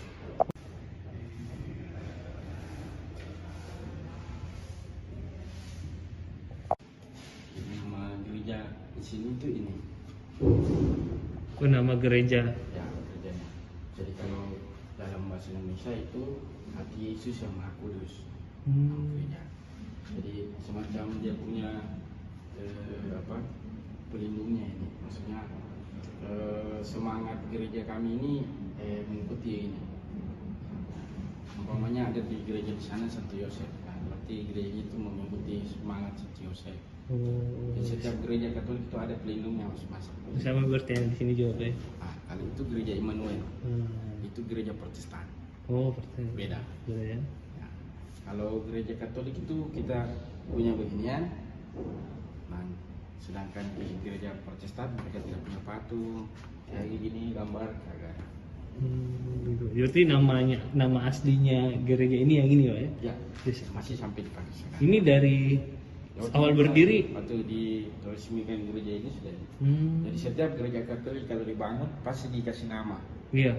Dan waktu diresmikan dikasih nama. Oh, ini gereja Yesus yang Maha Kudus. Oh, di Jalan Letimojo itu Santo Yosef dikasih nama. Dari namanya dari awal sama. Tapi masyarakat awam kenalnya biasanya katedral. Katedral itu adalah gelar untuk gereja seperti Masjid Al-Markas. Iya. Nah, dia kan disebut namanya atau Masjid Raya. Ada unsur lebih tinggi daripada masjid lain. Iya. Gitu. Nah, seperti ini. Katedral itu artinya dia pusat untuk gereja Katolik beberapa di wilayah ini lagi. Nah, jadi katedral itu dari bahasa Latin dia punya arti adalah kursi atau kedudukan. Nah, di katedral itu ada uskup. Jadi dia uskup itu ini. Jadi dia ada tempat duduknya. Nah, ini seperti ini. Setiap katedral. Jadi umpamanya di Sulawesi Selatan ini, di Sulawesi itu cuma ada 2 katedral. Di mana? Satu di Manado, satu di Makassar. Nah, jadi karena cuma ada 2 uskup di sini. Jadi dia satu yang pimpin wilayah Manado, satu yang pimpin di wilayah Makassar yang ini. Nah, mereka ini yang punya kuasa untuk mengajar agama Katolik. Jadi mereka itu dalam istilah gereja Katolik magisterium, artinya mereka punya kuasa untuk dan mereka yang berkuasa untuk mengajarkan pengajaran agama. Nah, seperti dia yang kasih keluar semacam ajaran agama atau pemahaman baru itu mereka yang punya kuasa. Jadi selain mereka ini, selain uskup tidak ada orang yang bisa mengajar ajaran baru kecuali uskup sudah umpamanya delegasikan. Jadi pastor-pastor itu mereka itu setia kepada pastor uskup. Uskup ya. Semacam paus itu juga seorang uskup. Dia uskup Roma. Nah, gitu. Nah, dia akan memimpin lagi para uskup. Nah, tapi kuasa mengajar itu para uskup. Berarti kalau didelegasikan ke pastornya Nah, dia kalau mengajar sesuatu ya harus sesuai yang uskup ajar. Sesuai dengan gereja. Uskup itu gimana Pak? Mungkin apakah dia dipilih atau dia? Ya, dipilih. Nah, dipilih dari Roma. Jadi waktu Yesus dulu zaman Yesus dia punya murid 12. Nah, itulah uskup pertama. 12 orang itu. Jadi kan Tuhan Yesus bilang pergi dan mengajarkan semua orang. Nah, Tuhan Yesus memberi kuasa kepada mereka ber-12 ini untuk mengajar orang-orang. Nah, setelah itu 12 orang ini itu menjadi uskup. Nah, paus pertama itu sebagai pemimpin para rasul, para murid-murid Yesus ini. Nah, itu adalah Santo Petrus dan dia jadi paus pertama. Nah, dia juga seorang uskup karena pemimpin para uskup itu disebut paus. Nah, sampai sekarang waktu zaman para murid mereka meninggal, nah itu dipilih berdasarkan ada dewannya lagi. Nah, seperti itu sampai sekarang. Sampai kalau umpamanya ada uskup, kami ini kan sudah mengundurkan diri. Iya. Dia sudah mengundurkan diri, Iya. sudah ada penggantinya. Nah, sebelum dia mengundurkan diri atau dia wafat, dia sudah tulis rekomendasikan namanya. Mas, oh ini pengganti saya nanti ya. Habis itu nanti 50% rekomendasinya dia, 50% nanti berdasarkan semacam sekolahnya apa, bagaimana sikapnya dia. Ya, itu semua dinilai di Dewan Uskup dinilai itu. di situ, dikirim ke belakang ke Roma. Nanti Roma umpamanya kita tidak ada uskup ini, meninggal ini atau dia sakit. Nanti uskup itu yang Roma akan menentukan, oh ini. Nah, nanti dia kirim surat. Nah, kami dari Roma mengangkat pastor ini menjadi seorang uskup. Berarti sampai sekarang dikirim ke Roma, Pak? Ya, jadi uskup itu tidak dipilih umat. Ya. Tapi ada dewan di Roma ya? Ya, paus yang mengeluarkan surat untuk mengangkatkan disebut bulla. Jadi surat pengangkatan yang disebut bulla nanti itu dikirim dan dibacakan di gereja. Umpamanya di sini dibacakan bahwa tanggal sekian atas nama paus Vatikan mengangkat pastor ini menjadi seorang uskup. Sekarang kan sudah berapa Pak uskup di Makassar sejak berdirinya? Uskup ini sekarang sudah 5. Nanti uskup berikutnya itu yang kelima, ke-6. Oh, berarti yang ini yang dari 92 ini yang sudah dari ini sampai ini sekarang. Ini yang baru mengundurkan diri, Pak? Ya, ini sudah diproses, sudah ada penggantinya. Tingkatkan partisipasi pemilu, KPU Kabupaten Bone sasar 400 pemilih pemula di SMA 13. Untuk informasi lebih lengkapnya, berikut laporan dari jurnalis Tribun Timur, rekan Wahda dari Kabupaten Bone. Selamat petang, rekan Wahda.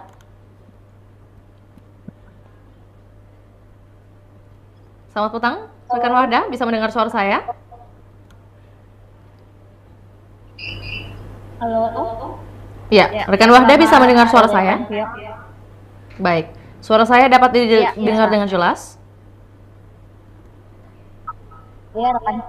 Ya, baik. Boleh disampaikan kegiatan atau tujuan dari kegiatan hari ini yang dilakukan di SMA Negeri 13 Bone seperti apa? Ya, KPU Kabupaten Bone melaksanakan KPU Go to School yang rencananya akan dilakukan di 5 sekolah yang ada di Kabupaten Bone. Tujuannya yakni mereka meningkatkan partisipasi pemilu, khususnya pemilih pemula yang baru berumur 17 tahun, yang dimana nantinya mereka akan pertama kali menyalurkan hak suara mereka pada 27 November mendatang ke Tokyo. Baik, untuk sosialisasi dan simulasi ini apakah mungkin baru pertama kali dilakukan di SMA Negeri 13? Nah, dari informasi yang kami peroleh, sekolah SMA 13 ini merupakan sekolah pertama yang didatangi oleh KPU Kabupaten Bone untuk meningkatkan partisipasi pemilu.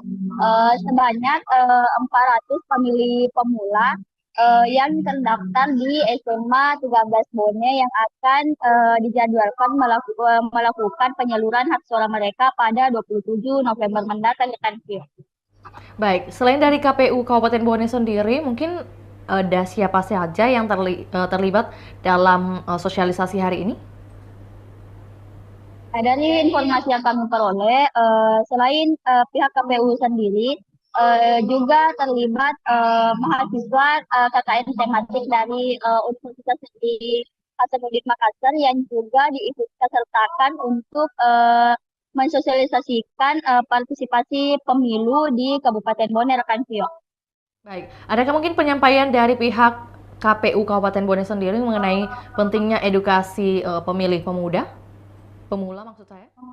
Ya, pihak Komisioner KPU yakni Abdul Aziz menyampaikan bahwa partisipasi pemilu ini sangat diperlukan untuk generasi muda khususnya Gen Z karena mereka ini pertama kali akan menyalurkan hak suara mereka di bilik, sehingga sosialisasi untuk pemilih pemula ini sangat diperlukan di Kabupaten Bone, dan rencananya Komisioner KPU Kabupaten Bone akan melaksanakan sosialisasi pemilih pemula ini di 5 sekolah yang mewakili 5 dapil yang ada di Kabupaten Bone, rekan Vio. Baik, lantas mungkin untuk pemilihan lokasi perdana hari ini, terutama di SMA Negeri 13 sendiri, apakah mungkin ada yang disampaikan oleh KPU Bone, mengapa SMA Negeri 13 Bone yang dipilih menjadi lokasi pertama? Ya, dari informasi yang kami peroleh, SMA 13 dipilih menjadi lokasi pertama karena hal tersebut sudah sesuai dengan ketentuan yang telah mereka lakukan rapat internal dari pihak KPU sendiri, di mana mereka memasukkan semua data-data di mana siswa yang paling banyak pemilih pemulanya di kota Watampone, sehingga setelah didata di SMA 13 inilah pemilih pemula yang paling banyak untuk Kabupaten Bone yang ada di wilayah kota Watampone, rekan. Baik, berarti setelah dari atau dengan adanya sosialisasi di SMA Negeri 13 Bone, langkah selanjutnya ke sekolah mana lagi?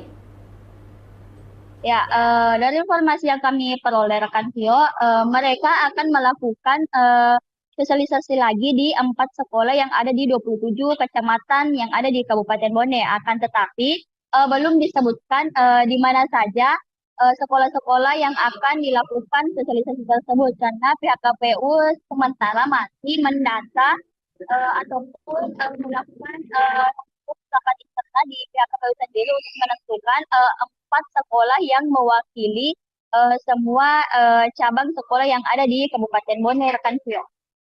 Baik, rekan Wahda mungkin boleh lebih detailkan lagi terkait sosialisasi dan simulasi di SMA Negeri 13 Kabupaten Bone sendiri. Mungkin ada rangkaian atau kegiatannya seperti apa saja? Ya, dari pantauan kami di lapangan, sebelumnya pihak KPU Kabupaten Bone mengumpulkan dari 400 siswa itu akan dikumpulkan sekitar 90 siswa perwakilan dari masing-masing kelas untuk melakukan yang dilakukan sosialisasi tersebut. Kemudian nantinya dari bantuan kami di lokasi mereka akan diarahkan menuju lapangan dan dibuatkan seperti simulasi pada saat pemilihan langsung di TPS, sehingga mereka akan melakukan pemilihan langsung dan mereka akan merasakan aurofobia bagaimana sebenarnya memilih calon kepala daerah di Kabupaten Bone. Dan yang paling terakhir itu mereka akan dicelupkan tinta sebagai tanda bukti bahwa mereka telah menyalurkan hak suara mereka di balik kotak suara, rekan Vio. Baik, kami juga mendapat informasi mengenai nantinya akan diadakan salah satu kegiatan yaitu debat antar pelajar. Apakah benar demikian, ada hal tersebut yang akan direalisasikan? Ya, dari informasi yang kami peroleh, rencananya debat pelajar ini juga nanti akan mewakili seluruh SMA yang ada di Kabupaten Bone, yakni perwakilan yang dimana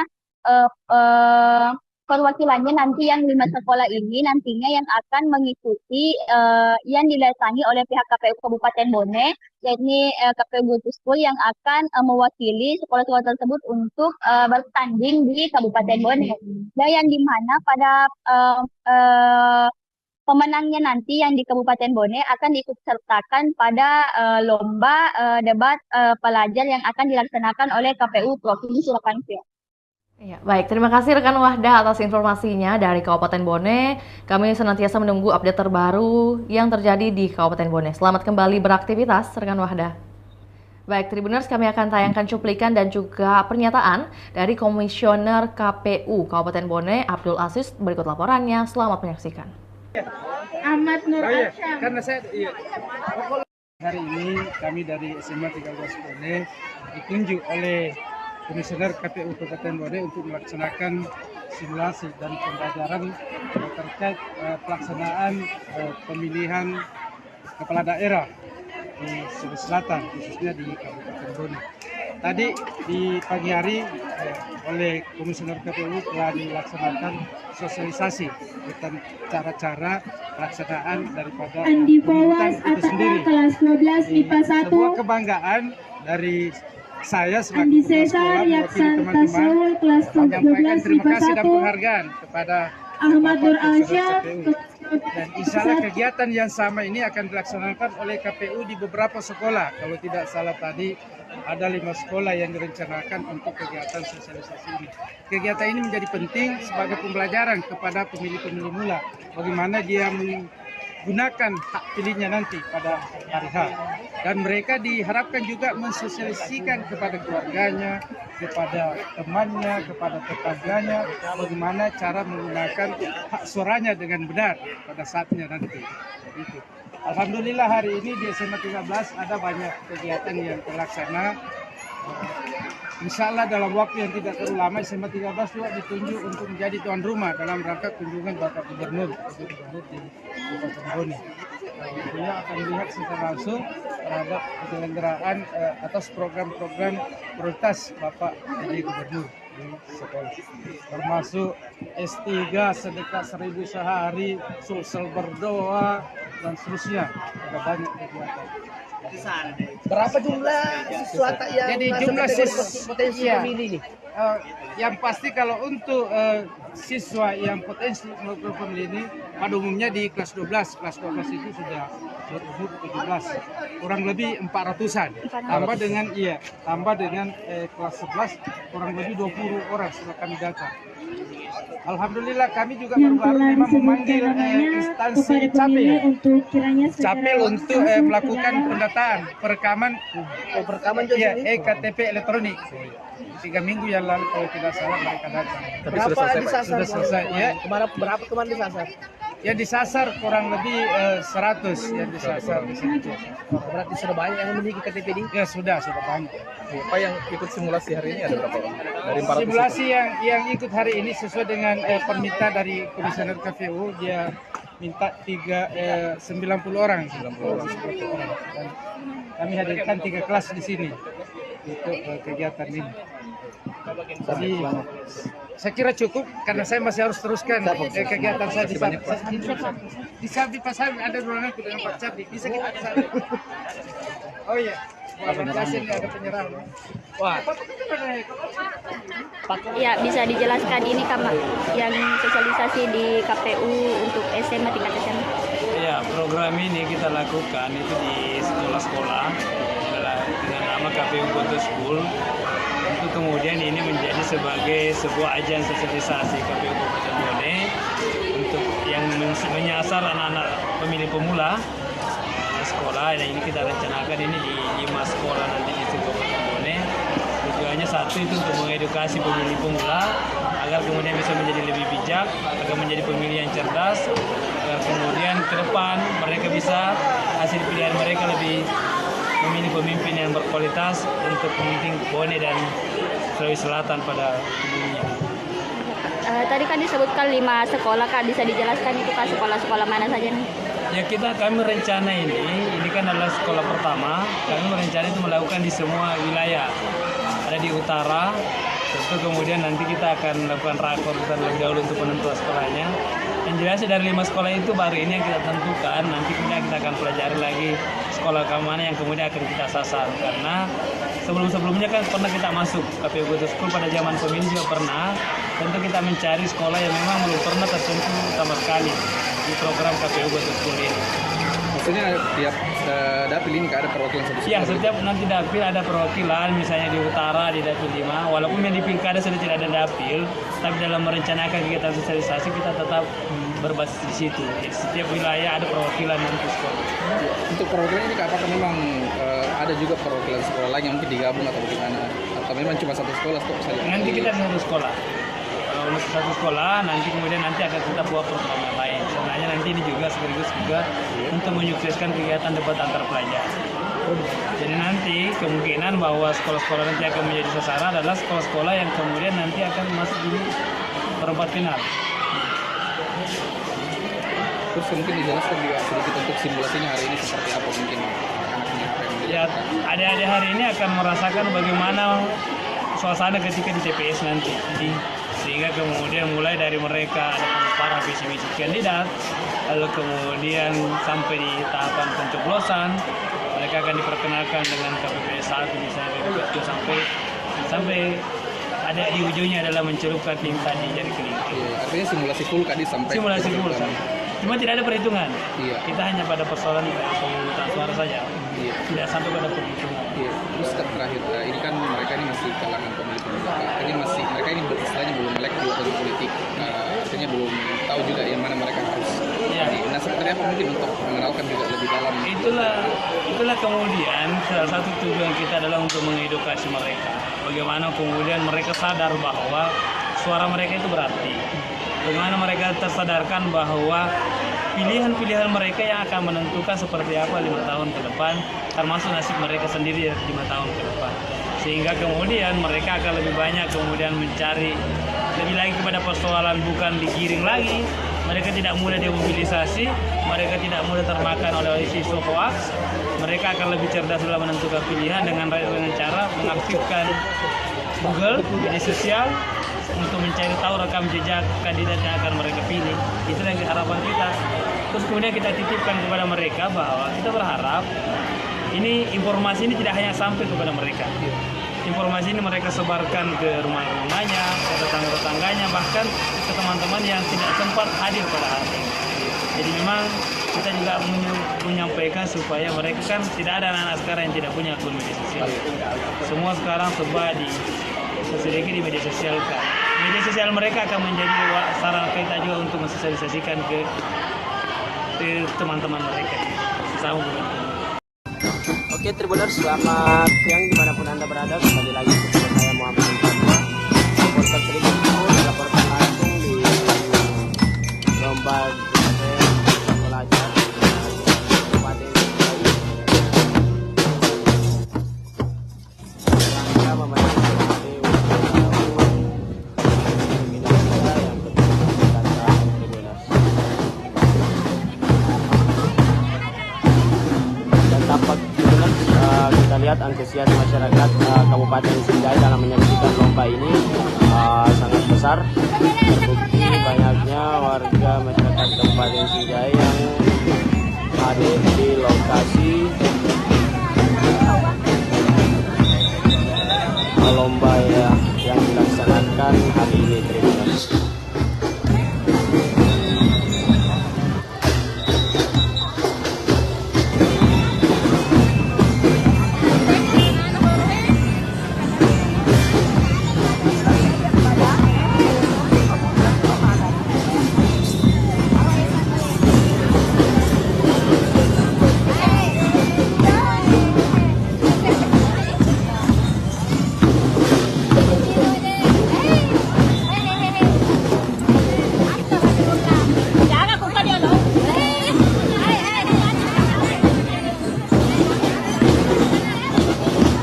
Jadi Tribuners, kita lihat penampilan para peserta Tribuners.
Saha ini daerah mana? Jadi dari di Kabupaten Sinjai, tepatnya di Kecamatan Sinjai Utara, di mana pemerintah Kabupaten Sinjai melaksanakan lomba jumping tingkat pelajar Kabupaten Sinjai dengan rangka memenangkan tahun HUT RI yang ke-79 tahun.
Saat ini kami sedang berada di Desa Lolisang, di lokasi pekuburan salah seorang warga Desa Lolisang yang saat ini sementara dilakukan otopsi. Tribuners 2 bulan lalu pada tadi sekitar 2 bulan. 2 bulan.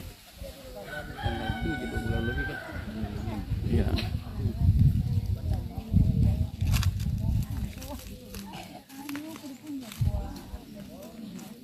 Ini warga sementara menunggu hasil dari pemeriksaan tim Inafis Polres Bulukumba. Tribuners.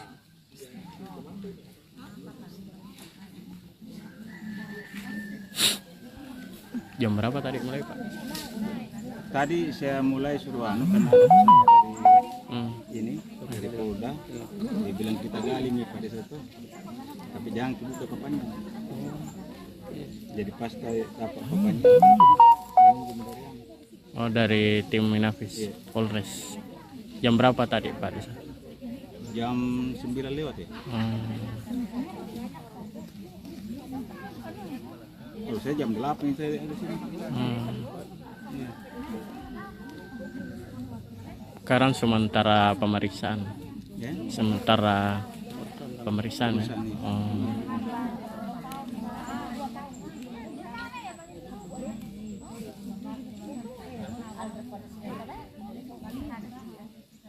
Siapa lagi namanya Pak Desa itu yang meninggal? Irma. Herma. Panggilannya Emma. Herma. Panggilannya Emma. Warga sini memang. Iya, cucuku. Oh, cucu. Oh, cucu tak ini yang korban. Oh. Tapi saya enggak tahu ini saya masalah di Makassar, Pak. Iya. Jadi waktunya dikuburkan itu sempat dia tidak tunggu saya tuh karena waktu sudah yang dikuburkan saya baru datang. Dusun apa lagi namanya ini? Dusun Kasih Putih. Kasih Putih. Dusun Kasih Putih. Arman siapa yang bicara? Kita keluarga tuh jadi wawancara saja harapan tak tuh prosesnya. Proses ini. Semangat.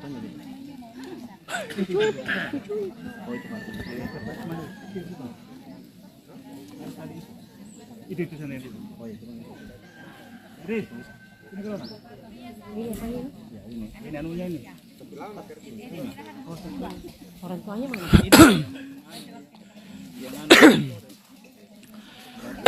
Mana mus? Mana mus tuh? Mana mus? Wawancara. Sap pakai galu lo.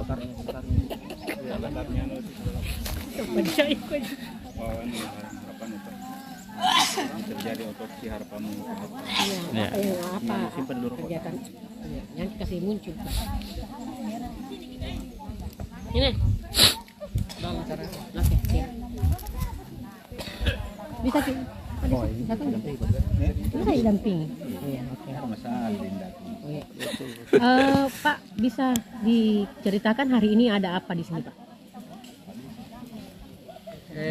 Ini kan ada kegiatan otopsi yang harapan kita dari keluarga untuk yang pertama mencari keadilan seperti itu, karena yang selama ini yang kita apa namanya yang kita harapan kita ini untuk keluarga seperti apa sih? Mau mencari kebenaran karena selama ini ada tanda tanya, tanda kutip di situ. Meninggalnya almarhum ini kayak tidak wajar begitu. Tidak wajar ya, seperti itu. Oh iya, jadi hari ini ada. Jadi makanya saya minta dari pihak Polres Bulukumba untuk melakukan otopsi karena siapa tahu di situ dengan adanya otopsi ini kita dapatkan petunjuk penyebab kematiannya ya. Penyebab kematian ya. Ini kejadiannya kapan ini Pak dan di mana? Sekitar tanggal 7 Juni. Meninggal di mana Pak? Itu pun kita tidak tahu meninggal di rumah sakit apa meninggal di Wisma karena ada pihak Wisma mengatakan meninggalnya di rumah sakit, pihak rumah sakit meninggalnya di Wisma, makanya dari situ kita ada tanda tanya, ada apa ini, di mana yang tepatnya meninggalnya. Karena kita ini sebatas tahunya mayat yang datang ke rumah tiba-tiba. Jadi di harapan keluarga, ada apa ini dengan meninggalnya? Ada berita bilang meninggal ini yang sekarang kita otopsi, terus setelah itu siapa yang kita tanya-tanya bersama korban yang memberi informasi ke kita sampai sekarang juga tidak ada. Akhirnya kita cari kebenaran itu. Kalau di rumah sakit sendiri kemarin tidak ada juga petunjuk Pak. Kalau korban meninggal karena apa? Belum ada petunjuk yang kita dapatkan. Jadi hari ini kita lakukan otopsi. Kalau pihak keluarga sendiri sudah pernah melapor di pihak berwajib? Sudah. Dari hari kejadian itu langsung melapor ya. Iya. Kenapa melapor Pak? Karena ya adanya itu tuh ganjal. Yang ganjal di ini. Dari kematian. Dari kematian. Siapa namanya ini korban? Hermawati. Umur? Umur 38 tahun sekitar itu lah. Ya 30-an. Oh, dia bekerja di Bulukumba berarti. Iya. Sebagai apa dia? Di salon. Ya. Dekan kita. Siapa nama Pak? Abdul Haris. sepupunya, Dik? Ya, sepupu. Ya, oke.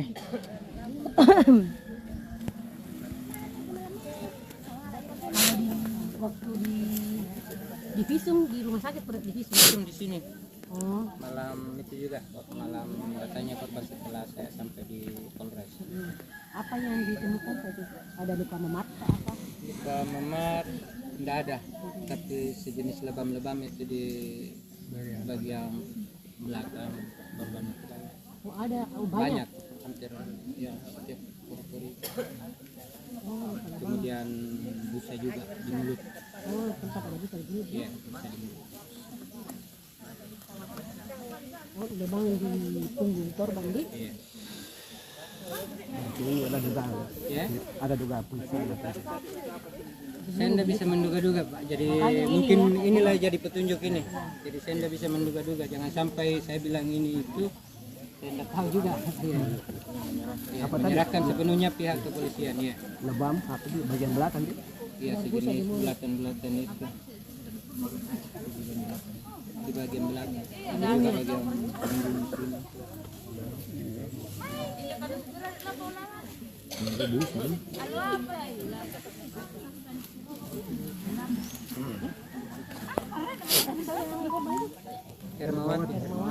Hermawati binti Sarudin.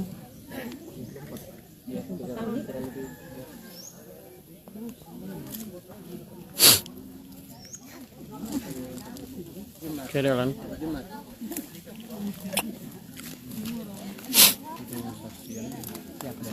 Kemana itu?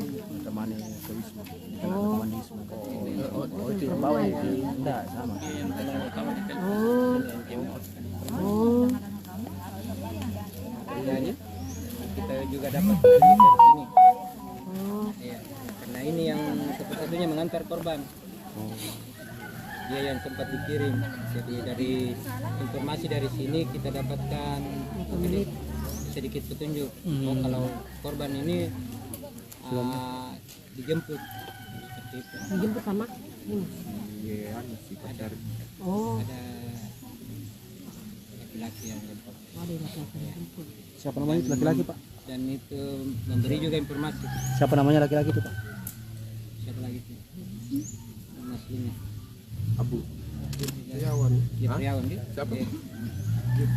Jufriawan. Jufri. Jeffrey. Jufriawan. Alias Abu nih? Alias Abu. Jam berapa dijemput ini? Di kosnya dijemput di mana? Oh, di salon. Jam pukul berapa? Sekitar 11 malam.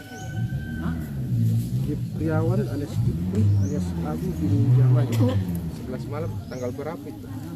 Alias Jufri Pak. Tanggal 6 di. Oh, tanggal 6. Juni. Ditemukan sudah meninggal jam berapa? Masih petunjuk itu dia kan dari salon keluar ke Wisma. Di Wisma juga ada petunjuk termasuk CCTV. Terus dari situ besoknya paginya itu baru ada informasi. Oh. Besoknya ada informasi dikabarilah ini jemput korban ini dia sedang pingsan seperti itu. Oh, pingsan di Wisma. Katanya seperti itu, tapi kan pihak Wisma masih menduga-duga juga. Kita belum tahu juga bagaimana kronologi sebenarnya. Jam 10.55 meninggal. 10.55 ditelepon jadi Jam 10 lewat berapa Mas? Pagi, 10 pagi toh? Jam rumah sakit. Oh ya, lebih itulah. Yang telepon ki orang apa? Wisma atau rumah sakit yang telepon ki? Oh, pacarnya yang telepon ki. 10 pagi di? Ya, pagi. Pagi atau malam? Pagi. Dan berita itu kan sampai di sini sekitaran itu juga. Kita tidak tepatnya tahu dan lihat waktu. Sudah sampai. Kalau kita itu hari langsung kemana? Ke rumah sakit kah? Atau Wisma dulu. Oh, ke Wisma dulu. Waktu kita lihat korban posisinya? Tidak ketemu korban. Oh, enggak kita lihat korban. Kan telepon Kak jam 10 gitu. Bilang ke Wisma ke dulu, sakit teman mau jadi ke Wisma, Mak. Pas sampai di Wisma tidak ada nih yang bilang penjaganya, dia bilang dibawa ke rumah sakit, jangan berbusa-busa mulutnya. Jadi langsung ke rumah sakit.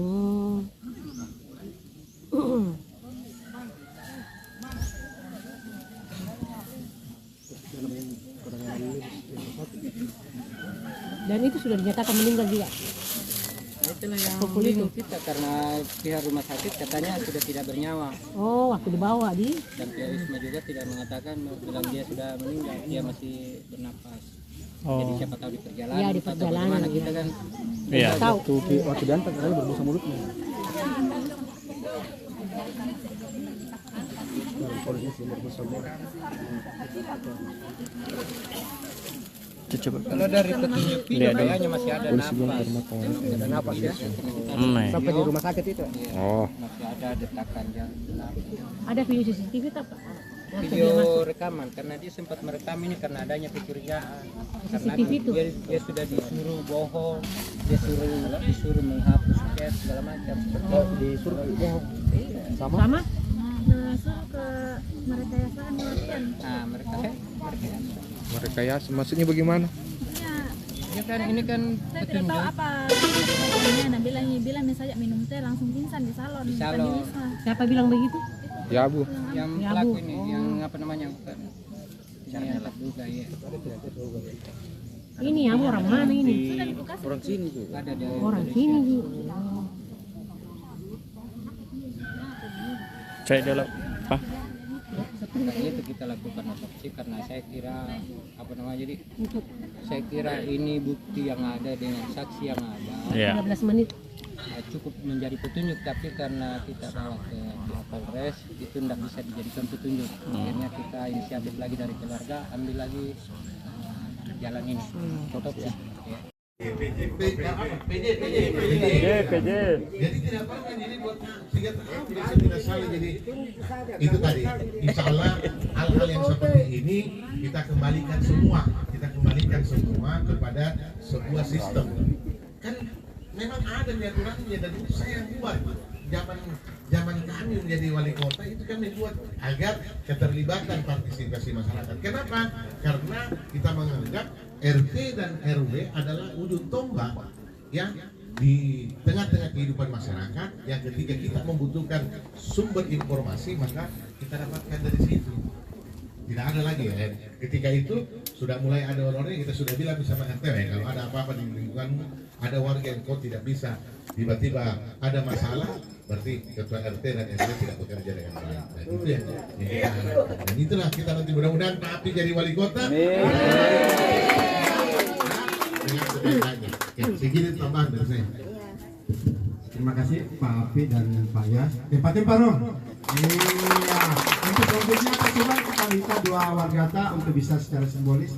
Tiga. Silakan tiga. Mungkin satu laki-laki, dua perempuan. Ibu-ibunya untuk menerima secara simbolis.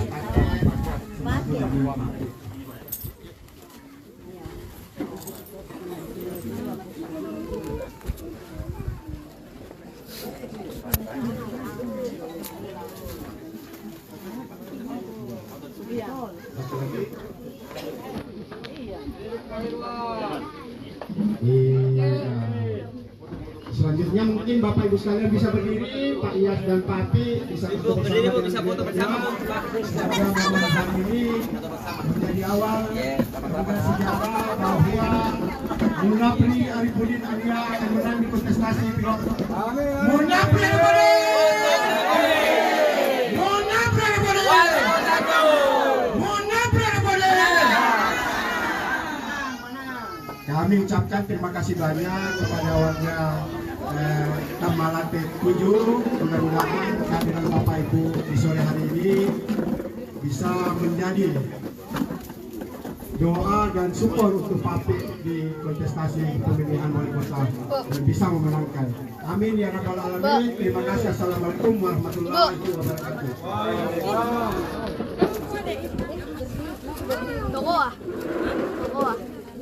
Toko. Kenapa? Tutup. Sini kau pada lagi ya.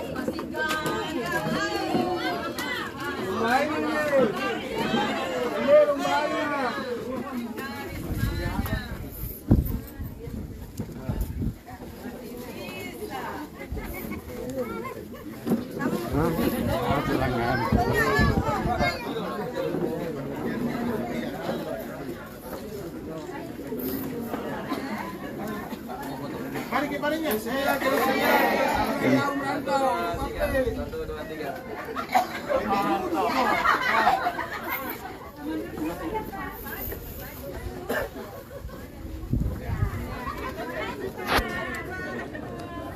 Gimana sih? Sini.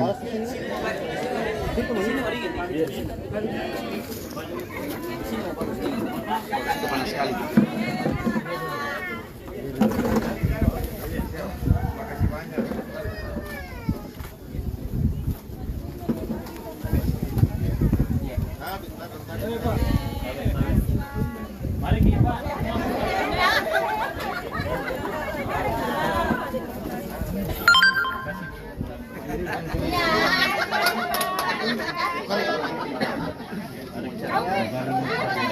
Apa? Hari ini kita temani Pak Api dalam rangka apa ini Pak? Mulai Sebagai kader Golkar, ya punya tanggung jawab. Dan kebetulan saya ada waktu, Api tanya tadi pagi saya sama-sama di warung kopi, ketemu di warung kopi, kemudian dia tanya, ada waktu tak, sebentar saya bilang, Badalur boleh, Badalur, ada kegiatan sosialisasi ke saya, oke saya datang. Jadi seperti itu. Artinya kita sudah mendukung penuh Pak Bu Alia berpasangan dengan Pak Api. Iya, artinya saya berterima kasih ya, artinya beliau melihat sosok Ibu Alia yang mungkin pas untuk mendampingi ya, saya sebagai suami memberikan support jalan yang terbaik. Walaupun saya juga dalam kontestasi pilgub ini masih berharap ada sesuatu yang kemudian bisa terjadi. Tapi pada akhirnya kan 2,5 tahun perjalanan saya melakukan sosialisasi dan elektoral juga cukup menjanjikan, artinya respon publik cukup bagus. Ya kembali kepada partai-partai politik. Menunggu keajaiban di pleno mungkin. Bisa banyak macam-macam. Dampingi Pak Apin tadi, mungkin apa yang perlu diharapkan kepada masyarakat? Enggak, saya kira itu tadi saya bilang. Prinsip dasar kepemimpinan di satu daerah itu cuma 2. Ya itu tadi, bagaimana membahagiakan rakyat dan bagaimana menjaga dia punya perut agar tidak terjadi kelaparan.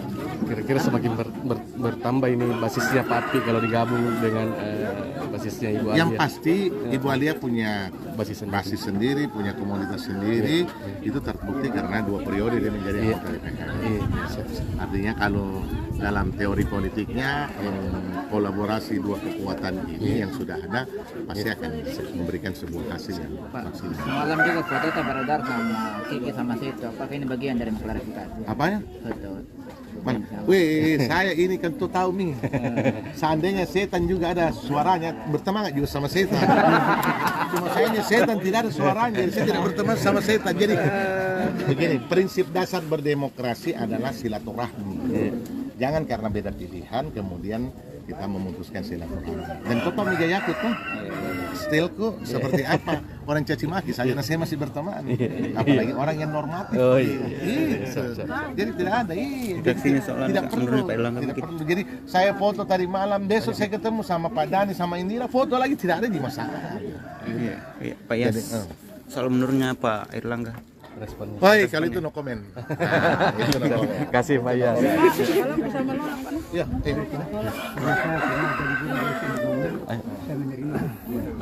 Tapi setelah didampingi Pak Yas seperti apa? Iya, menurut saya ini hal yang sangat luar biasa, hal yang sangat positif. Suka atau tidak suka, senang apa enggak senang, Pak Yas masih punya daya pengaruh yang ada di Kota Makassar ini. Selama 10 tahun memimpin Kota Makassar, tentu masih banyak kesan-kesan baik yang ditinggalkan oleh Pak Yas selama memimpin menjadi wali Kota Makassar. Dan menurut saya ini adalah supporting yang sangat luar biasa, yang sangat kuat, dan ini sebuah hal yang harus bisa kita pertahankan sehingga dukungan-dukungan ini itu membangun sebuah piranti penguat di dalam proses perjuangan kita di 2024 ini. Tapi foto kadang sama mak di sana. Segera mau bertanya. Semua ini Pak. Emang Golkar kan Demokrat kan. Ada diwawancara. Oke. Kapan Demokrat? Ya kita lagi menunggu, mudah-mudahan dalam minggu ini itu sudah semuanya sudah selesai dan kita bisa hadir berdua untuk menerima rekomendasi dari partai. Kalau sama boleh kapan Ki mulai jalan? Ya setelah ada rekomendasi itulah baru kita turun bersama-sama. Deklarasi sekaligus itu nanti. Ya. Deklarasi sekaligus. Iya, insya Allah. Terima kasih Pak. Iya, Kak. Kerang ini bos. Andre kerang. Namanya.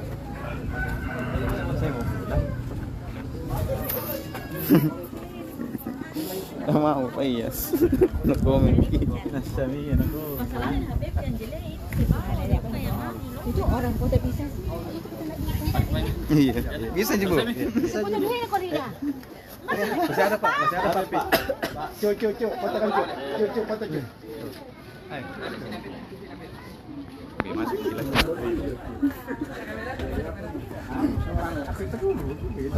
Oke, Tribuners, selamat siang. Jadi saat ini kita sedang berada di Kecamatan Tamalate, di mana mantan wali kota Makassar 2 periode Ilham Arif Sirajuddin sekaligus suami dari Alia Mustika Ilham dampingi bakal calon wali kota Makassar Munafri Arifudin untuk menyapa warga Tamalate yang terletak di wilayah Tidung, Kecamatan Tamalate. Pada kesempatan ini Pak Ilham mengenakan nuansa kuning Golkar, kemudian Pak Abdi juga saat ini menuju ke lokasi berikutnya untuk sosialisasi.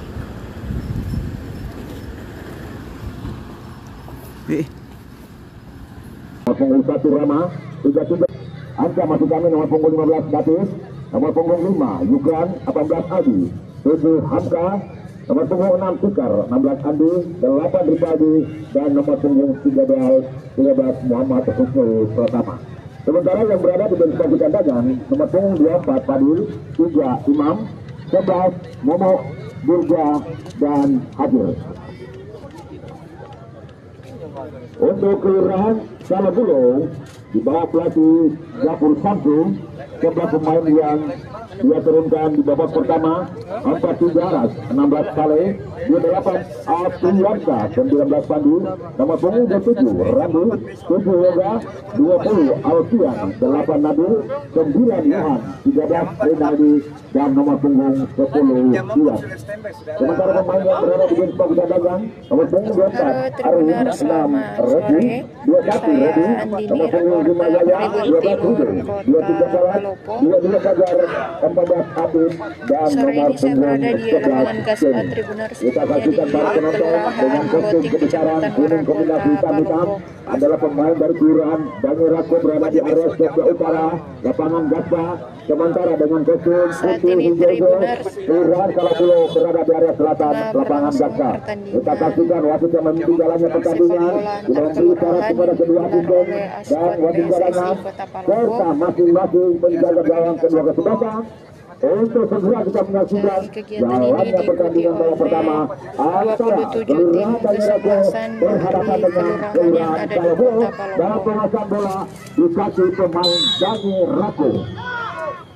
Angka langsung berikan umpan ke depan, jatuh di kaki pemain belakang Salabulo, namun kali ini bola dapat dikendalikan. Setelah kita lihat ada pelanggaran terjadi di sana di lapangan Gaspa ini, menguntungkan untuk Salabulo.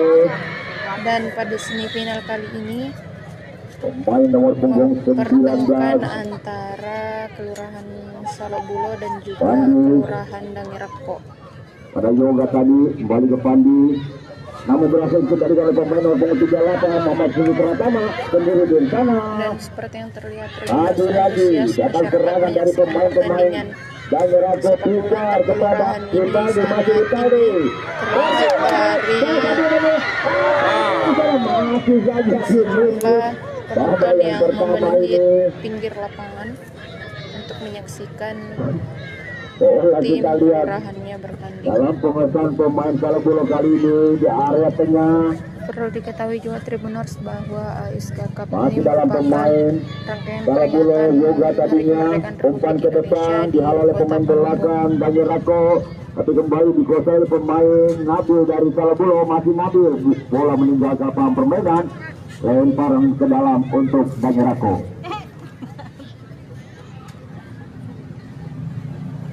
Main bertahan Daniel Rako, Yukrang ke depan dia dihalau oleh satu heading oleh pemain Salabolo. Ada yoga tadi di sana, kemudian kehasilkan head to head antara Hamka.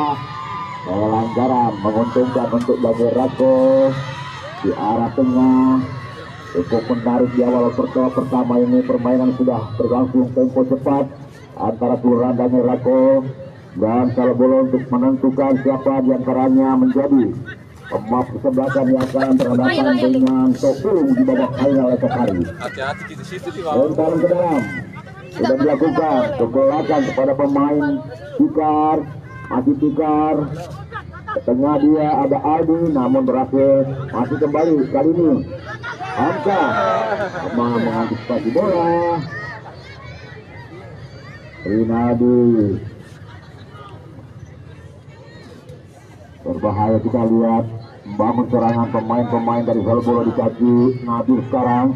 Masih Nabil ke belakang, dia memberi operan, umpan ke depan, bola jatuh di kaki pemain nomor 6 Tikar, melebar ke kanan ada Andi tadinya Ripaldi, namun kembali Ripaldi menguasai bola pemain dari Daniel Rako ini. Ke depan ada satu pemain yang ada di sana, Usul Pratama, namun berhasil dihalau oleh Topper Hadal. Yoga pemain dari Salabolo menguasai bola, masih Yoga pendek saja dia ke Johan ke tengah, namun ada Hamka di sana. Sudah berganti pemain kedua kesebelasan dalam mengendalikan bola kali ini. Daniel Rako membangun serangan, ada pelanggaran menguntungkan untuk Daniel Rako. Dari arah tengah semakin ramai supporter dan saya mau sapa supporter. Mana supporternya Daniel Rako? Mana supporternya Salabolo? Udah kalah sih.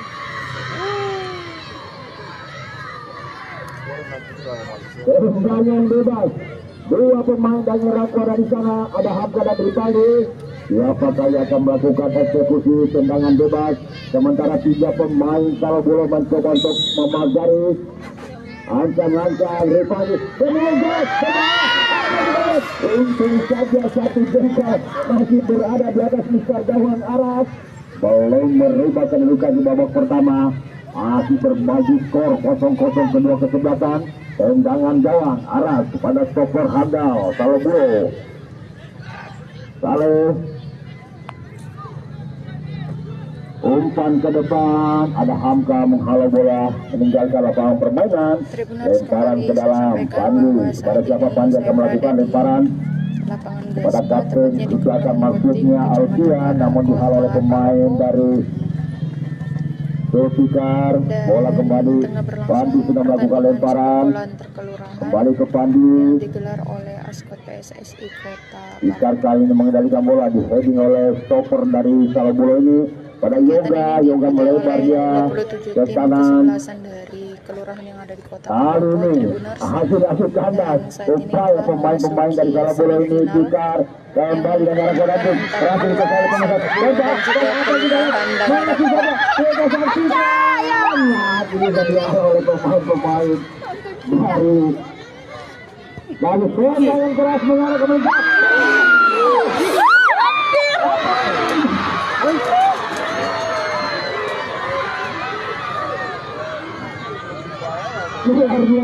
Luar biasa di menit-menit babak pertama ini sudah berganti. Kedua kesebelasan melakukan upaya lewat serangan, pelanggaran terjadi terhadap Andi. Tendangan bebas untuk Daniel Rako. Luar biasa sudah berganti kedua kesebelasan, lakukan serangan-serangan yang berbahaya namun belum menghasilkan 1 gol. Bola dalam pengendalian Nabil sekarang pada Saleh, masih Saleh. Masih kali umpan langsung ke depan kepada Ian. Namun lagi-lagi kandas. Kali ini bermain dengan Rako dikasih langsung di 8 Rivaldo. Berhasil juga. Ada pelanggaran menguntungkan di Salabulu. Apakah ada pemain yang perlu dibantu dan pelanggaran?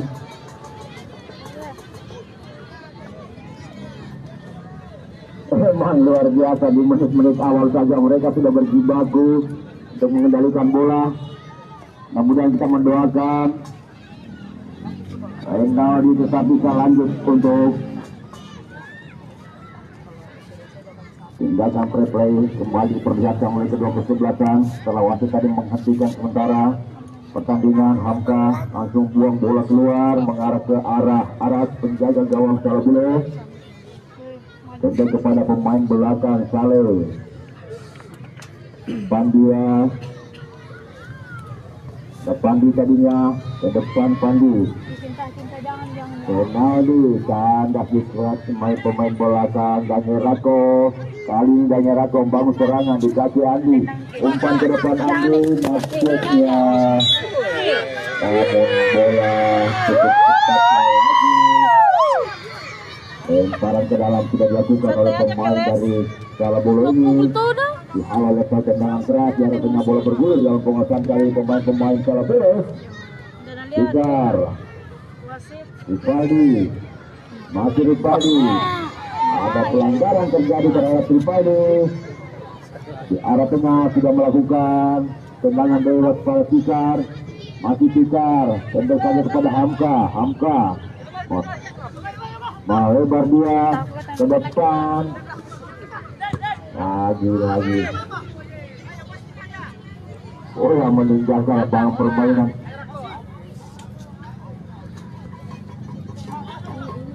Kita lihat kembali kita saksikan boleh yang pengendalian pemain-pemain. Dari Rako. Ini terjadi dalam penguasaan bola pemain kedua kesebelasan. Ekstra hati-hati dan berusaha dengan namun seperti kita saksikan masih belum satupun ada kemudian yang sangat berarti kali ini. Renaldi membangun serangan dari arah sebelah kanan pertahanan dan Rako. Masih Renaldi umpan ke tengah arah kapten kesebelasan di sana. Sayang sekali asisten wasit sudah mengangkat bendera pertanda pemain dari Salabulu tidak masuk dalam posisi offside, hanya melahirkan tendangan bebas untuk Daniel Rako. Pemain belakang Daniel Rako atau kapten kesebelasan akan melakukan tendangan bebas mengarah ke arah tengah bola. Ditambah dengan satu Edin Temang dia, namun bola kaki jatuh di kaki Yoga tadinya. Masih dalam penguasaan pemain-pemain Salabulu salah dalam memberikan laporan. Aldi, kontrol sejenak, umpan ke depan kepada umum 38 yang dituju ada Husnul Pratama di sana yang lagi mengganti posisi. Ini masih Husnul.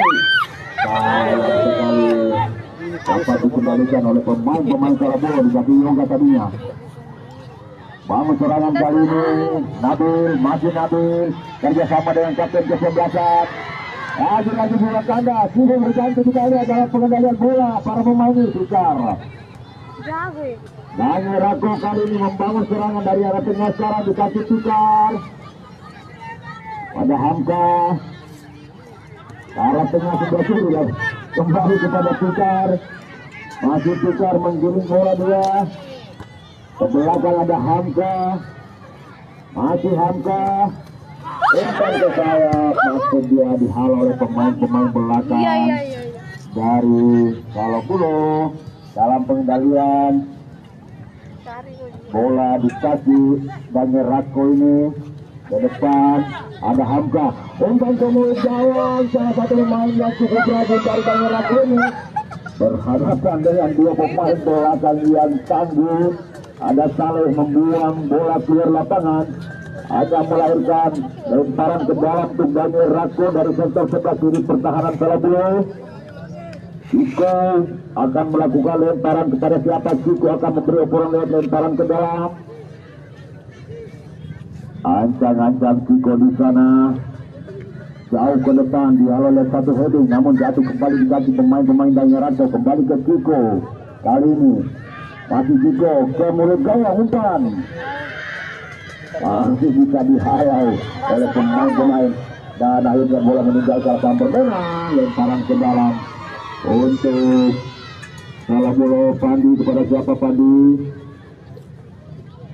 Johan yang dia tuju atau Renaldi, lagi-lagi di heading meninggalkan lapangan permainan. Lemparan ke dalam masih untuk Salabulo, kita mengarah masuk ke jantung pertahanan. Daniel Ranto, Pandi.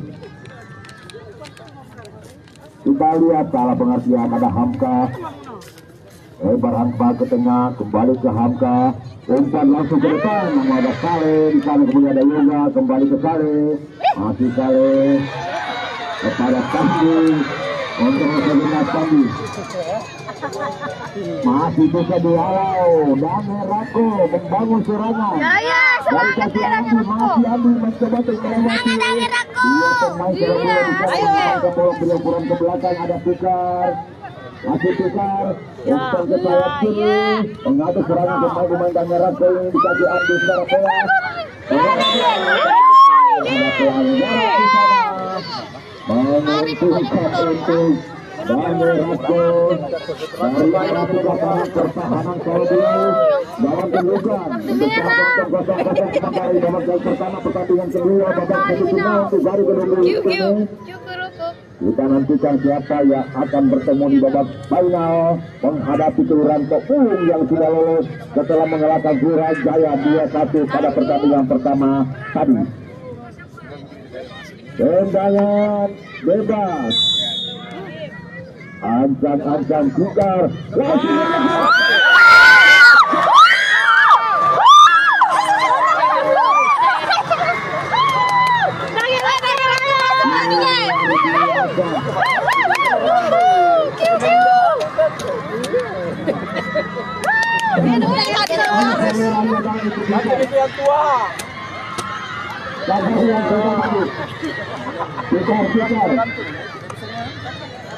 Tribunal seperti yang terlihat baru saja tim kesebelasan dari Damirako mencetak sebuah gol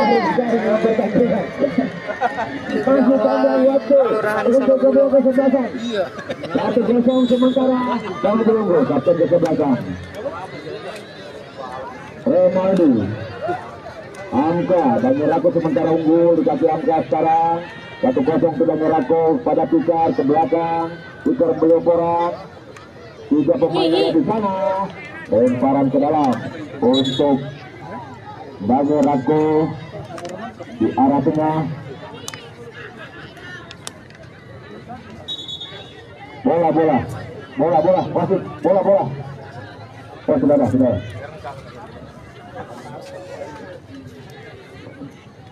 Kita nantikan saja. Luar biasa tendangan bebas yang dilakukan oleh pemain Damirako tadi menyebabkan kedudukan 1-0 untuk Damirako. Masih panjang waktu untuk kedua kesebelasan di babak semifinal kedua ini. Yoga kali ini melebar dia pada Pandi, masih membawa bola, menggiring bola kontrol sejenak Pandi. Umpan silang maksudnya masih bisa dikembalikan. Bagus sekali kerjasama untuk Pandi.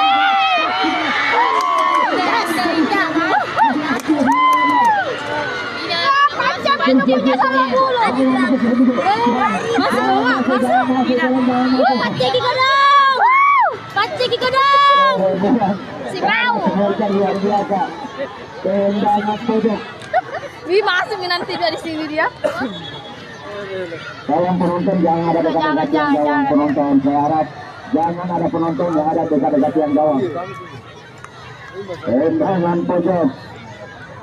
Kita nantikan saja. Coba melakukan tendangan. Bisa dihalau. Bisa dihantar bola. Dua pemain tadi. Masih bisa dikembalikan kembali oleh pemain-pemain dari Salabulo. Umpan Pandi ke depan. Luar biasa. Bola kenapa? Mulai sendiri. Bola itu bola. melahirkan tendangan bebas untuk Salabulu.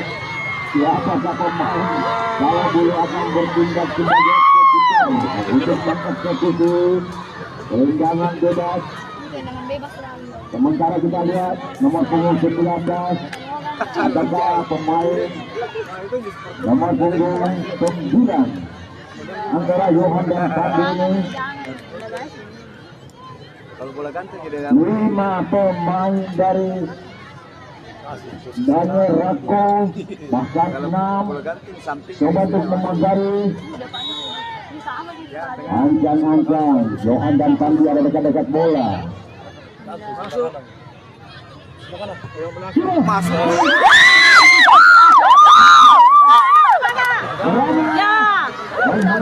Pemain dari Daniel Rako datang lagi serangan dari Salabulu. Lagi-lagi kandas, membangun serangan kembali Salabulu. Lestari Yoga dihalau oleh pemain belakang, masih Yoga, namun bisa dikendalikan oleh kembali. Salah, tidak ada teman, masih tak bisa terjangkau oleh pemain Alfian ini. Lagi bola cukup kencang meninggalkan lapangan permainan, belum merupakan kedudukan. Memimpin unggul sementara Kelurahan Bangirako. Mana pendukungnya Salabulu? Mana pendukungnya Bangirako?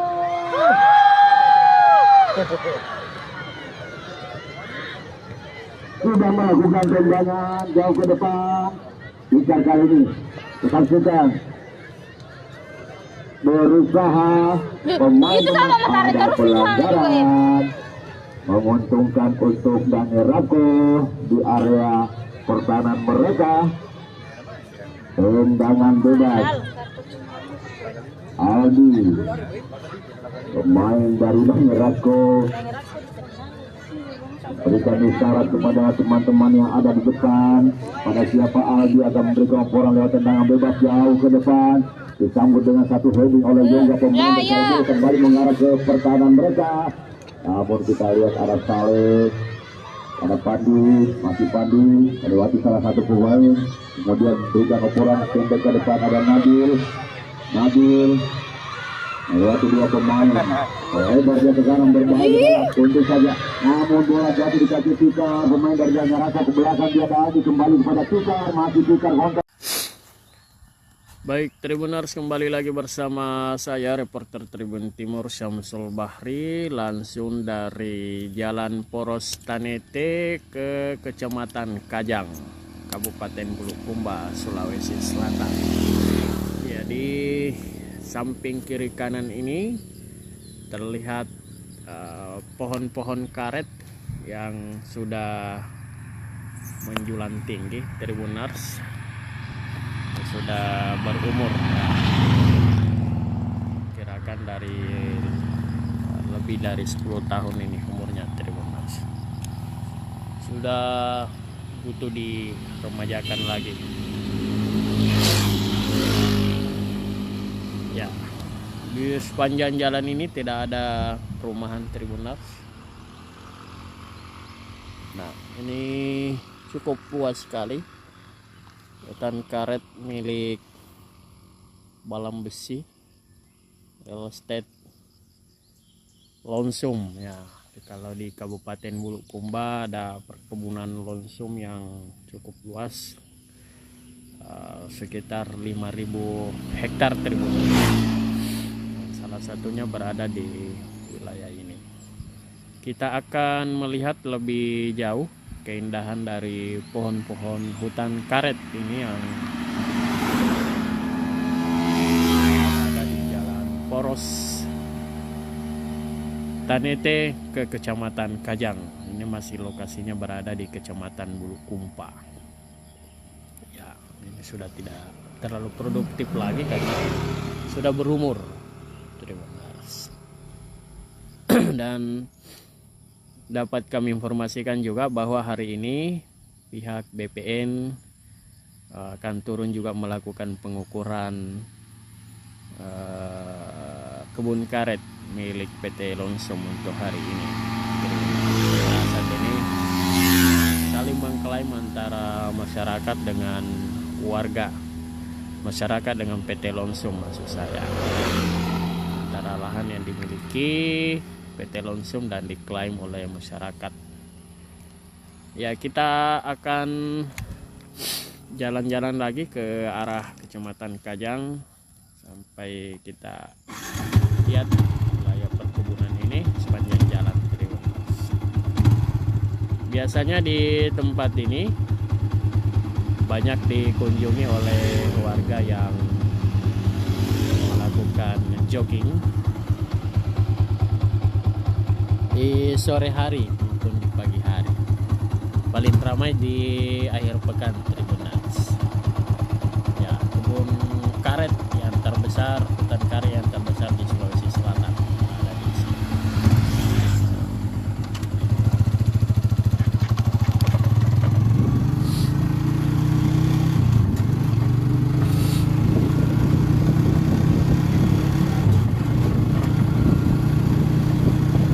Cuaca di daerah ini sedikit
Desa Bonto Minasa.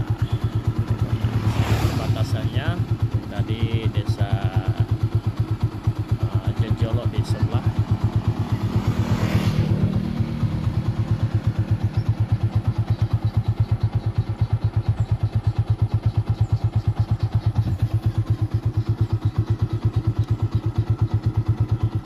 Oke, Tribuners, demikian laporan kami dari Poros Tanete Kajang. Katedral Makassar percantik diri sambut 2000 umat Katolik.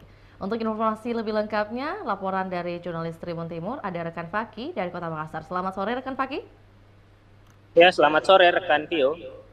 Ya, rekan Faki boleh disampaikan mungkin tujuan dari renovasi Katedral Makassar seperti yang terjadi saat ini dalam rangka apa?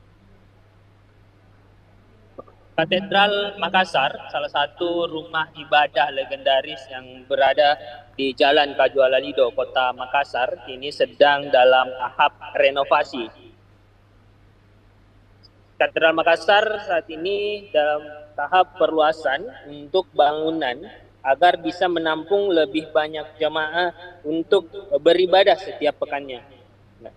Sekretaris Pastor Pele Colin menyampaikan bahwa saat ini proses renovasi menyasar 30% dari bangunan Katedral Makassar saat ini. Kenapa hanya 30%? Pele Colin menjelaskan bahwa Katedral Makassar ini masuk dalam salah satu cagar budaya sehingga sesuai aturan 70% dari badan bangunan masih harus dijaga keasliannya. Maka dari itu untuk menambah kapasitas dari Katedral Makassar dilakukan perluasan terhadap 30% badan bangunan. Nah, ini menyasar bagian belakang sehingga tampak depan dari Katedral Makassar ini tidak berubah. Pintu utama dengan ornamen kaca yang berada di atasnya ini masih dipertahankan keasliannya. Begitu juga dengan menara yang berada tepat di depan Katedral Makassar masih tidak tersentuh proses renovasi. Namun bagian dalam dari Katedral Makassar ini sudah dilakukan renovasi. Begitu juga terhadap sisi sayap kanan dan kiri dari Katedral Makassar ini. Hingga saat ini di awal Agustus 2024, progres renovasi sudah mencapai 50% dan ditargetkan bisa selesai sebelum Natal pada Desember 2024 mendatang. Dan proses renovasi masih terus berjalan hingga saat ini. Riuh-riuh pengerjaan dari renovasi juga masih berlangsung pagi hingga sore hari. Kalau kita lihat puluhan dari tukang juga masih melakukan proses renovasi yang berfokus pada bagian dalam dari Katedral Makassar. Dan nantinya mungkin ada perubahan-perubahan mayor pada konstruksi bangunan dari Katedral Makassar. Salah satunya yang unik yakni dengan ditambahnya ada menara tepat di tengah dari bangunan Katedral Makassar ini. Pele Colin menjelaskan salah satu ciri khas dari gereja Katolik ialah adanya menara pada tengah dari katedral, dan dulunya memang sudah dirancang untuk adanya menara pada konstruksi tengah dari Katedral Makassar. Namun pada saat zaman lampau memang masih belum diketahui mungkin cara pengerjaan bagaimana ada menara di tengah-tengah bangunan. Maka dari itu menara dibangun tepat di depan seperti yang terlihat dari Jalan Era Kartini. Kalau warga Makassar melintas itu terlihat ada menara jelas pada Katedral Makassar. Nah, nantinya ada tambahan menara lagi di bagian konstruksi tengah dari Katedral Makassar. Dan untuk sementara waktu, karena proses renovasi sedang berjalan, seluruh aktivitas jemaah dari Katedral Makassar yang ingin melakukan ibadah, baik itu akhir pekan maupun ibadah harian, dilakukan di bagian basement. Di bagian basement sudah disulap oleh para pengurus untuk dijadikan tempat beribadah sementara waktu sembari proses renovasi sedang berjalan. Seperti itu, rekan Pio. Ya, baik, rekan Faki tadi disampaikan juga bahwa memang untuk proses atau tahapan dari pembenahan ini itu baru 30% karena mengingat lokasi atau Katedral Makassar sendiri merupakan cagar budaya. Lantas mungkin seperti yang bisa diperhatikan oleh masyarakat Makassar, ketika hendak mungkin berlalu lalang atau melintasi jalan RA Kartini tadi seperti disampaikan, itu memang sering atau menjadi pertanyaan kenapa prosesnya bisa begitu lama, dan hal ini sudah terjawab. Lantas mungkin untuk pendirian menara tambahan itu mungkin dengan tujuan atau maksud seperti apa? Rekan Fakih, adakah informasi mengenai hal tersebut? Ya, informasi yang dihimpun memang karakteristik yang membedakan antara gereja untuk umat Katolik dan Protestan itu ada pada letak menara gitu. Nah, dijelaskan oleh Pelekolin bahwa untuk letak menara bagi gereja umat Katolik itu sebenarnya berada di tengah dari konstruksi bangunan, dan itu menjadi patokan biasanya ciri-ciri dari gereja Katolik, dan itu berlaku bukan hanya di Makassar, mungkin di Indonesia dan juga di luar negeri. Nah, itu yang dulu pada konstruksi awal itu kan dibangun tahun 1989, lalu selesai konstruksi di 1900, lalu ada proses renovasi di 1939. Nah, sebenarnya gambar awal dari Katedral Makassar itu memang menempatkan menara pada bagian tengah, di pucuk tengah dari bangunan. Namun, karena keterbatasan pengetahuan di zaman dulu, maka tukang-tukang di Makassar ini belum bisa mengetahui cara membangun menara tepat di tengah dari bangunan. Nah, maka dari itu, di masa lampau dibangunlah menara tepat di depan pintu dari katedral. Ya, itu kelihatan ketika teman-teman melintas di jalan RA Kartini itu kelihatan jelas itu menaranya. Nah, karena saat ini konstruksi untuk membangun menara di tengah katedral itu sudah diketahui, nah sudah ada kemajuan teknologi, maka dari itu saat ini proses renovasi juga menyasar untuk pembangunan menara tepat di tengah dari gereja Katedral Makassar seperti itu.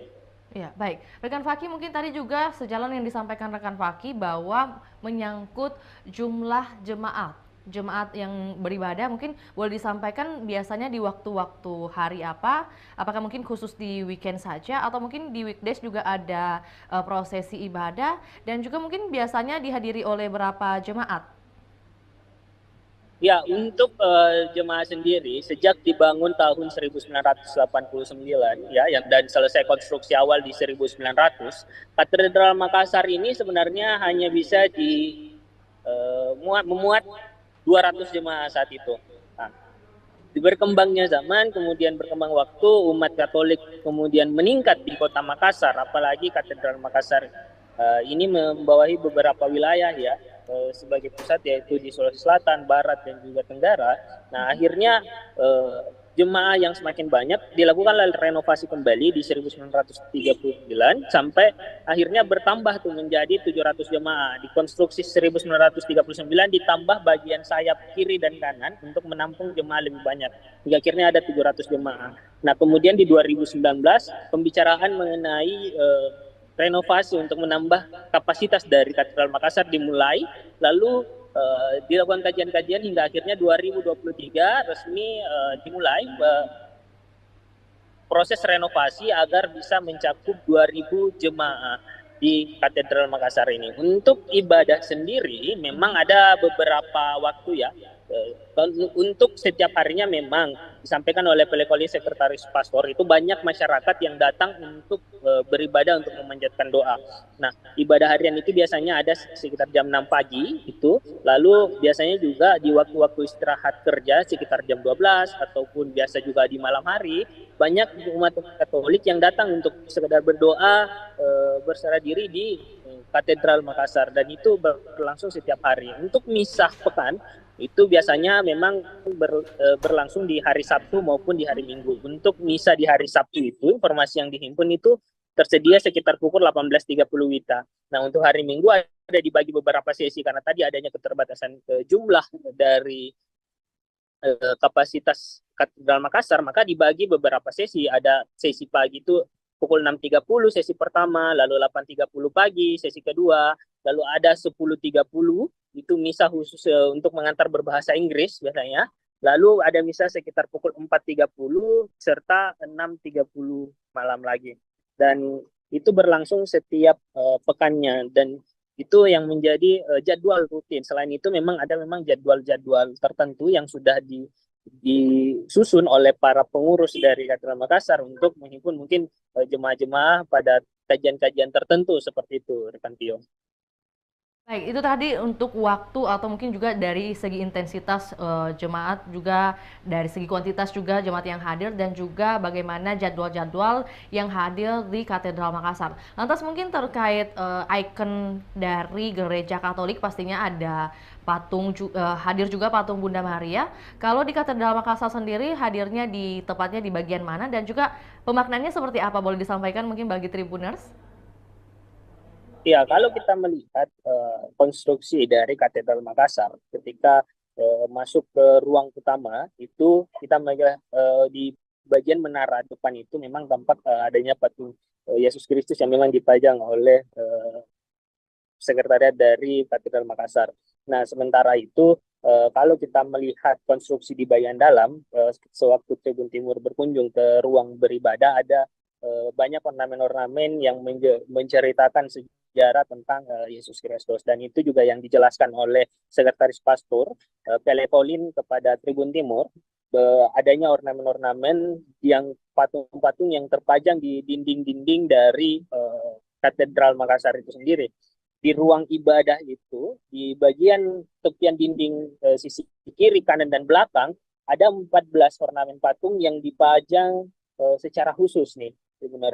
Jadi 14 ini menceritakan tentang perjalanan Yesus Kristus, ya, dari pengumatan sampai wafatnya Yesus Kristus, dan itu disusun beriringan 14 buah, dan itu semua menceritakan sejarah tentang Yesus Kristus. Dan ini yang dijelaskan oleh Pele Pauline bahwa ornamen patung ini sudah ada sejak berdirinya dari katedral ini, artinya sudah ratusan tahun ornamen ini berada di katedral, dan itu menceritakan tentang perjalanan Yesus Kristus hingga wafat. Selain itu memang ada patung-patung lainnya, seperti juga patung Bunda Maria yang ada di bagian sisi kiri dari katedral. Nah, biasanya kalau jemaah itu katanya kalau harian, kadang-kadang jemaah yang ingin berdoa di sela-sela waktu kerja, kata Pele Pauline datang lalu berdoa di depan patung Bunda Maria. Pele Pauline menjelaskan sendiri bahwa pemaknaan dari berdoa di depan patung Bunda Maria ini sebagai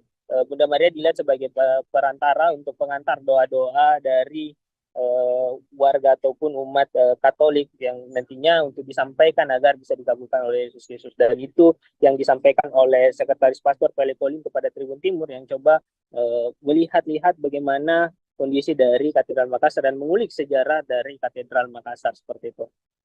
Ya, jadi mungkin secara tidak langsung Tribuners juga bisa belajar secara singkat bagaimana sejarah dari bangunan Katedral Makassar. Terkait bangunan baru nanti yang maksudnya prosesnya hingga saat ini masih 30%, tentunya ada harapan yang disampaikan dari Sekretaris Pastor Pele Pauline. Seperti apa yang disampaikan kepada pihak Tribun Timur terkait pembangunan dan juga renovasi Katedral Makassar, kan Faki?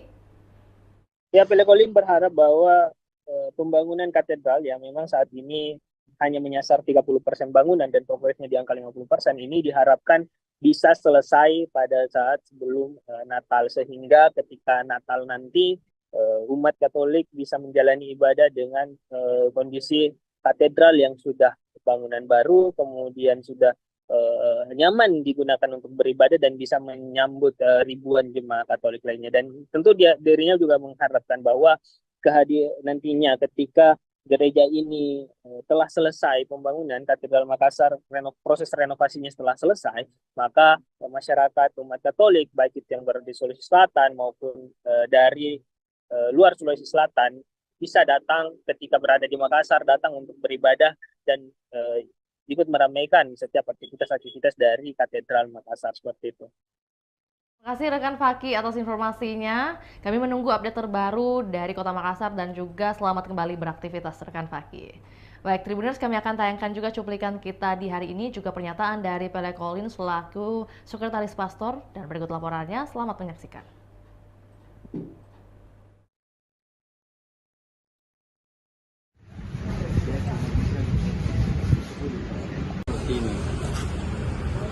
Ini model pertama. Ya.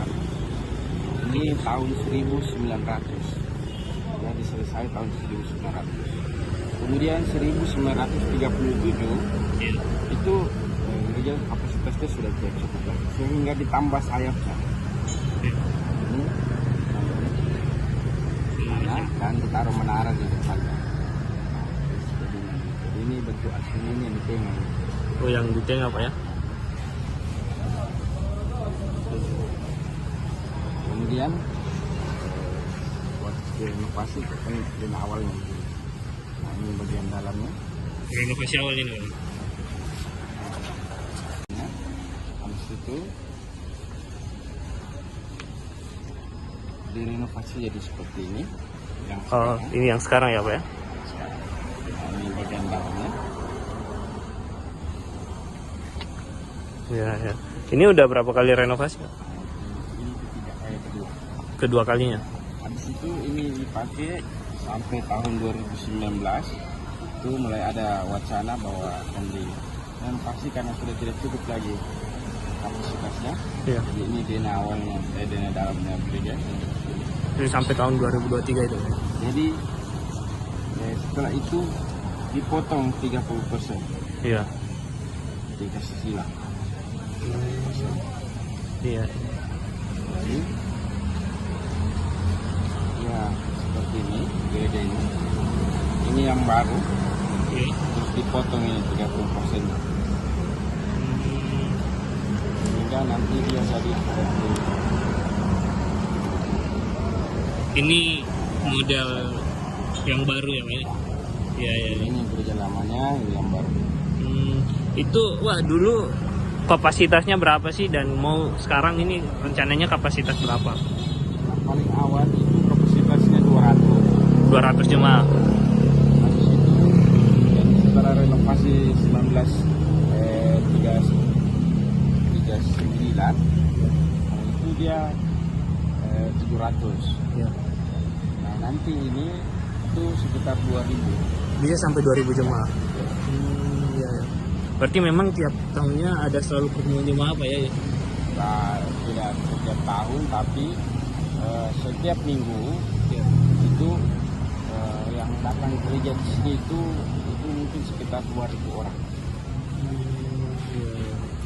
Siap-siap. Sekarang progresnya Pak mungkin bisa dijelaskan? Progres apanya itu? Progres pembangunannya. Ya mungkin 50%. Ya. Targetnya selesai di tahun ini Pak? Bisa rencananya tahun ini Pak. Tapi sementara pembangunan ini masih tetap dipakai ya Pak atau gimana? Untuk ibadah? Iya. Jadi sebelum kita bongkar gereja, di bawah pembangunan ini ada bikin basement. Iya. Nah, sehingga kita bikin ibadah di bawah basement. Oh, berarti sudah ada basement sebelum dibangun ya Pak ya? Jadi kita bangun dulu. Ya. Sebagai fondasinya, terus ada basementnya, terus setelah jadi terus naik dibongkar gereja pindah ke bawah. Siap.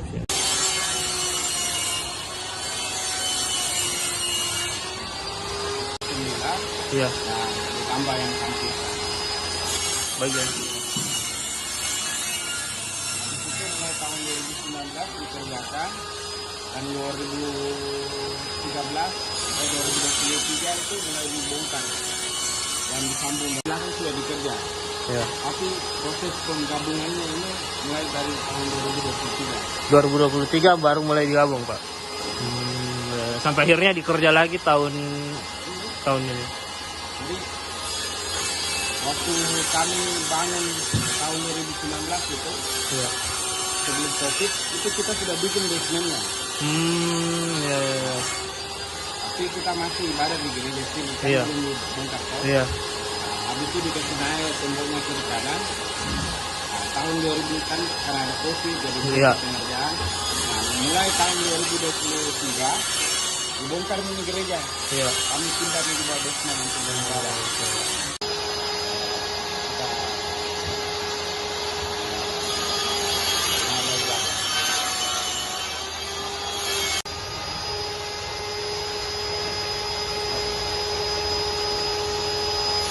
Tahun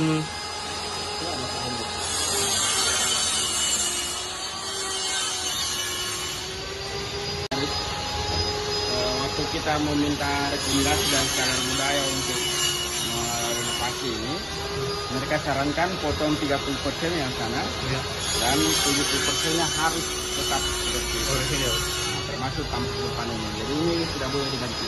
Ini tidak boleh diganti. Kaki kasih rekomendasi apa-apa yang bisa kami ubah.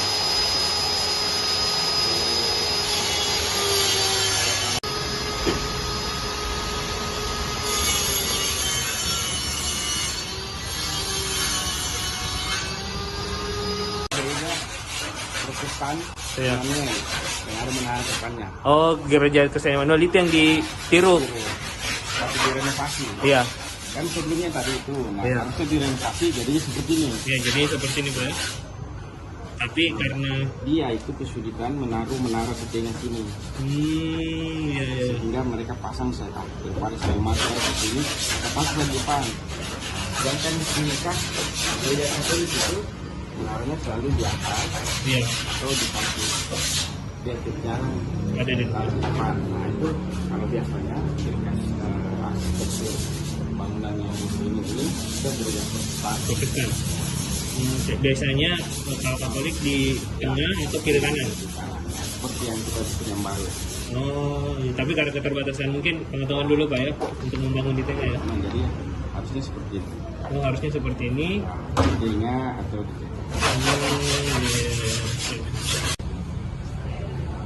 jadi setiap 1 jam misa itu 1 jam ibadah di sini. Oh, sampai di luar sini. Ya, sudah tidak muat lagi di dalam. Iya. Jadi orang kalau ini, apalagi kalau Natal, iya. Itu karena ini adalah gereja pusat tempat uskup itu memimpin gereja Katolik setempat sini. Iya. Dia punya gereja ini dia di sini. Jadi umat yang semacam perantau atau pelancong begitu, mereka pasti datang ke sini. Jadi kalau Natal itu sampai 3.000 orang. 3.000 orang. Nah, sedangkan kapasitasnya cuma 700. Iya. Makanya yang lain itu di luar. Berarti banyak juga pada daerah lain yang ya. ke sini. Jadi umpamanya dia kan liburan Natal. Iya. Nah, dia datang ke Makassar, dia sekalian pergi gereja datang ke sini. Atau orang yang mudik.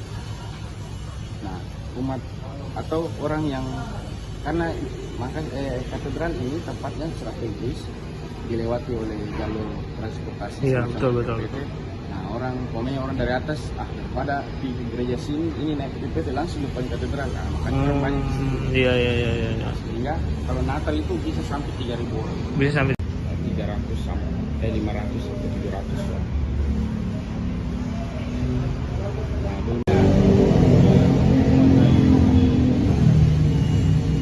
Kami sempat membangun dibangun. Waktu COVID itu sudah jadi setengah. Tapi dulu ini aulanya ini difungsikan apa nih? Nah, maksudnya waktu dibuat 2019 memang untuk apa untuk dibuat? persiapan itu. Oh, persiapan renovasi di atas. Makanya dibuat. Ya, tapi fungsi berikutnya nanti akan jadi aula. Aula. Ya. Jadi waktu dibangun itu ini sangat kosong ini. Iya. Nah, kita bangun habis dengan fungsi bahwa kita bangun ini nanti kalau gereja kita direnovasi kita masih bisa ibadah di sini. Iya. Tapi fungsi berikutnya adalah ini adalah tempat untuk aula, pertemuan, pembelajaran gitu.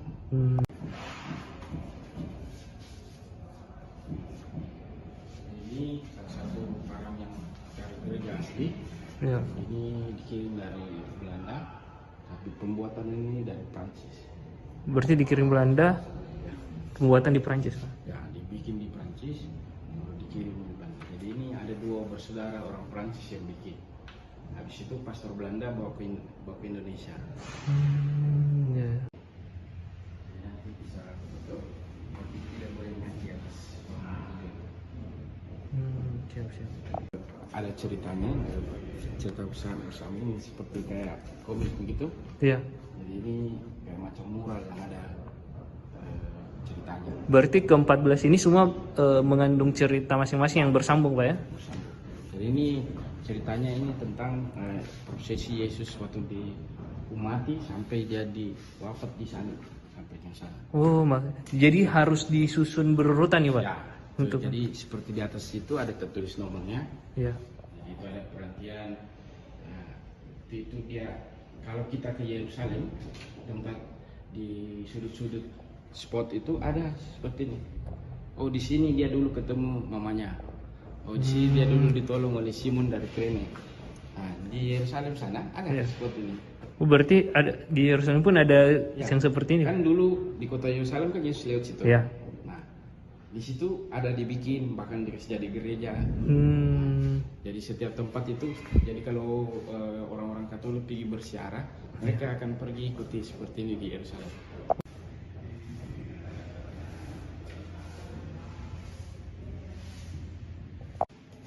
Nama gereja di sini tuh ini. Oh, nama gereja. Ya, gerejanya. Jadi kalau dalam bahasa Indonesia itu Hati Yesus yang Maha Kudus. Gereja. Jadi semacam dia punya pelindungnya ini. Maksudnya semangat gereja kami ini mengikuti ini. Umpamanya ada di gereja di sana Santo Yosef. Nah, berarti gereja itu mengikuti semangat Santo Yosef. Di setiap gereja Katolik itu ada pelindungnya masing-masing. Sama berarti yang di sini juga ya. Kalau itu gereja Immanuel, itu gereja Protestan. Oh, Protestan. Beda. Ya. Ya. Kalau gereja Katolik itu kita punya beginian. Nah, sedangkan di gereja Protestan mereka tidak punya patung kayak gini gambar kagak. Gitu. Berarti nama aslinya gereja ini yang ini ya? Ya. Masih sampai dipakai sekarang. Ini dari awal berdiri. Waktu diresmikan gereja ini sudah. Jadi setiap gereja Katolik kalau dibangun pasti dikasih nama. Iya. Dan waktu diresmikan dikasih nama. Oh, ini gereja Yesus yang Maha Kudus. Oh, ya di Jalan Letimojo itu Santo Yosef dikasih nama. Dari namanya dari awal sama. Tapi masyarakat awam kenalnya biasanya katedral. Katedral itu adalah gelar untuk gereja seperti Masjid Al-Markas. Iya. Nah, dia kan disebut namanya atau Masjid Raya. Ada unsur lebih tinggi daripada masjid lain. Iya. Gitu. Nah, seperti ini. Katedral itu artinya dia pusat untuk gereja Katolik beberapa di wilayah ini lagi. Nah, jadi katedral itu dari bahasa Latin dia punya arti adalah kursi atau kedudukan. Nah, di katedral itu ada uskup. Jadi dia uskup itu ini. Jadi dia ada tempat duduknya. Nah, ini seperti setiap katedral. Jadi umpamanya di Sulawesi Selatan ini, di Sulawesi itu cuma ada 2 katedral. Di mana? Satu di Manado, satu di Makassar. Nah, jadi karena cuma ada 2 uskup di sini. Jadi dia satu yang pimpin wilayah Manado, satu yang pimpin di wilayah Makassar yang ini. Nah, mereka ini yang punya kuasa untuk mengajar agama Katolik.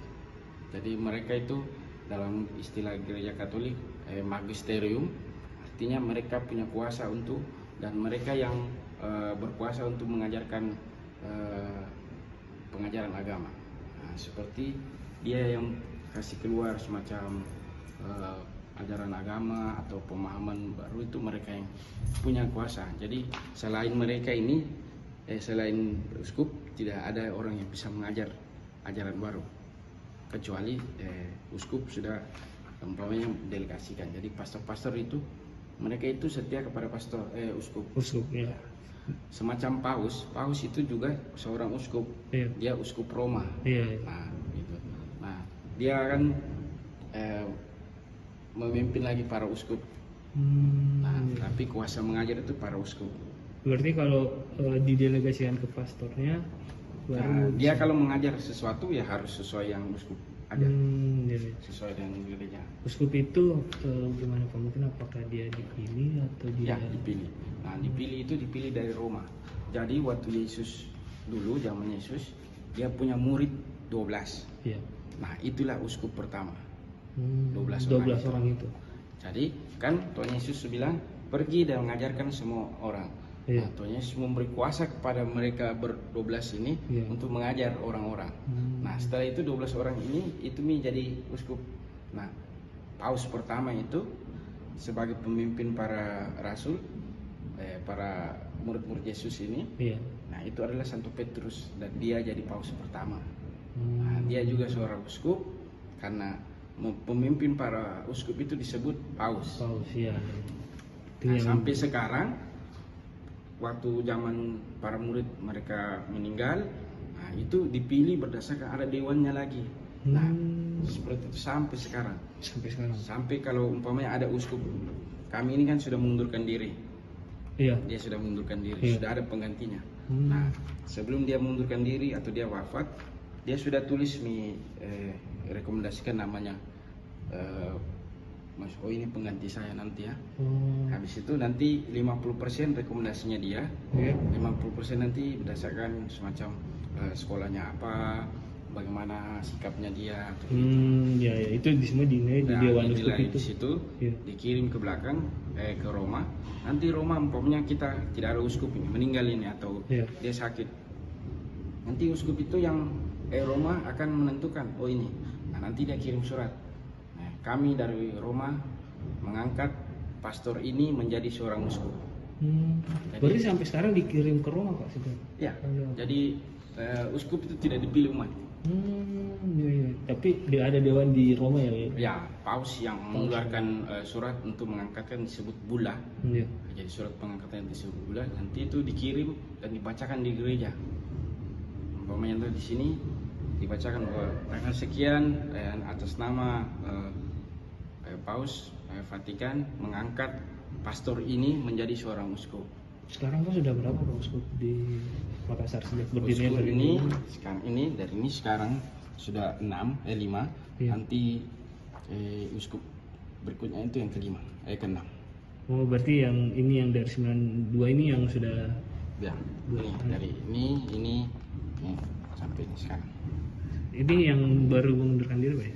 Ya, ini sudah diproses, sudah ada penggantinya.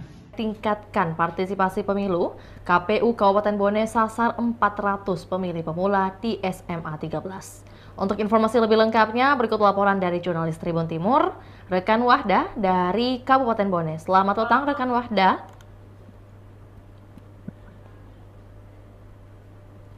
Selamat petang, rekan Wahda, bisa mendengar suara saya? Halo. Ya, rekan Wahda bisa mendengar suara saya?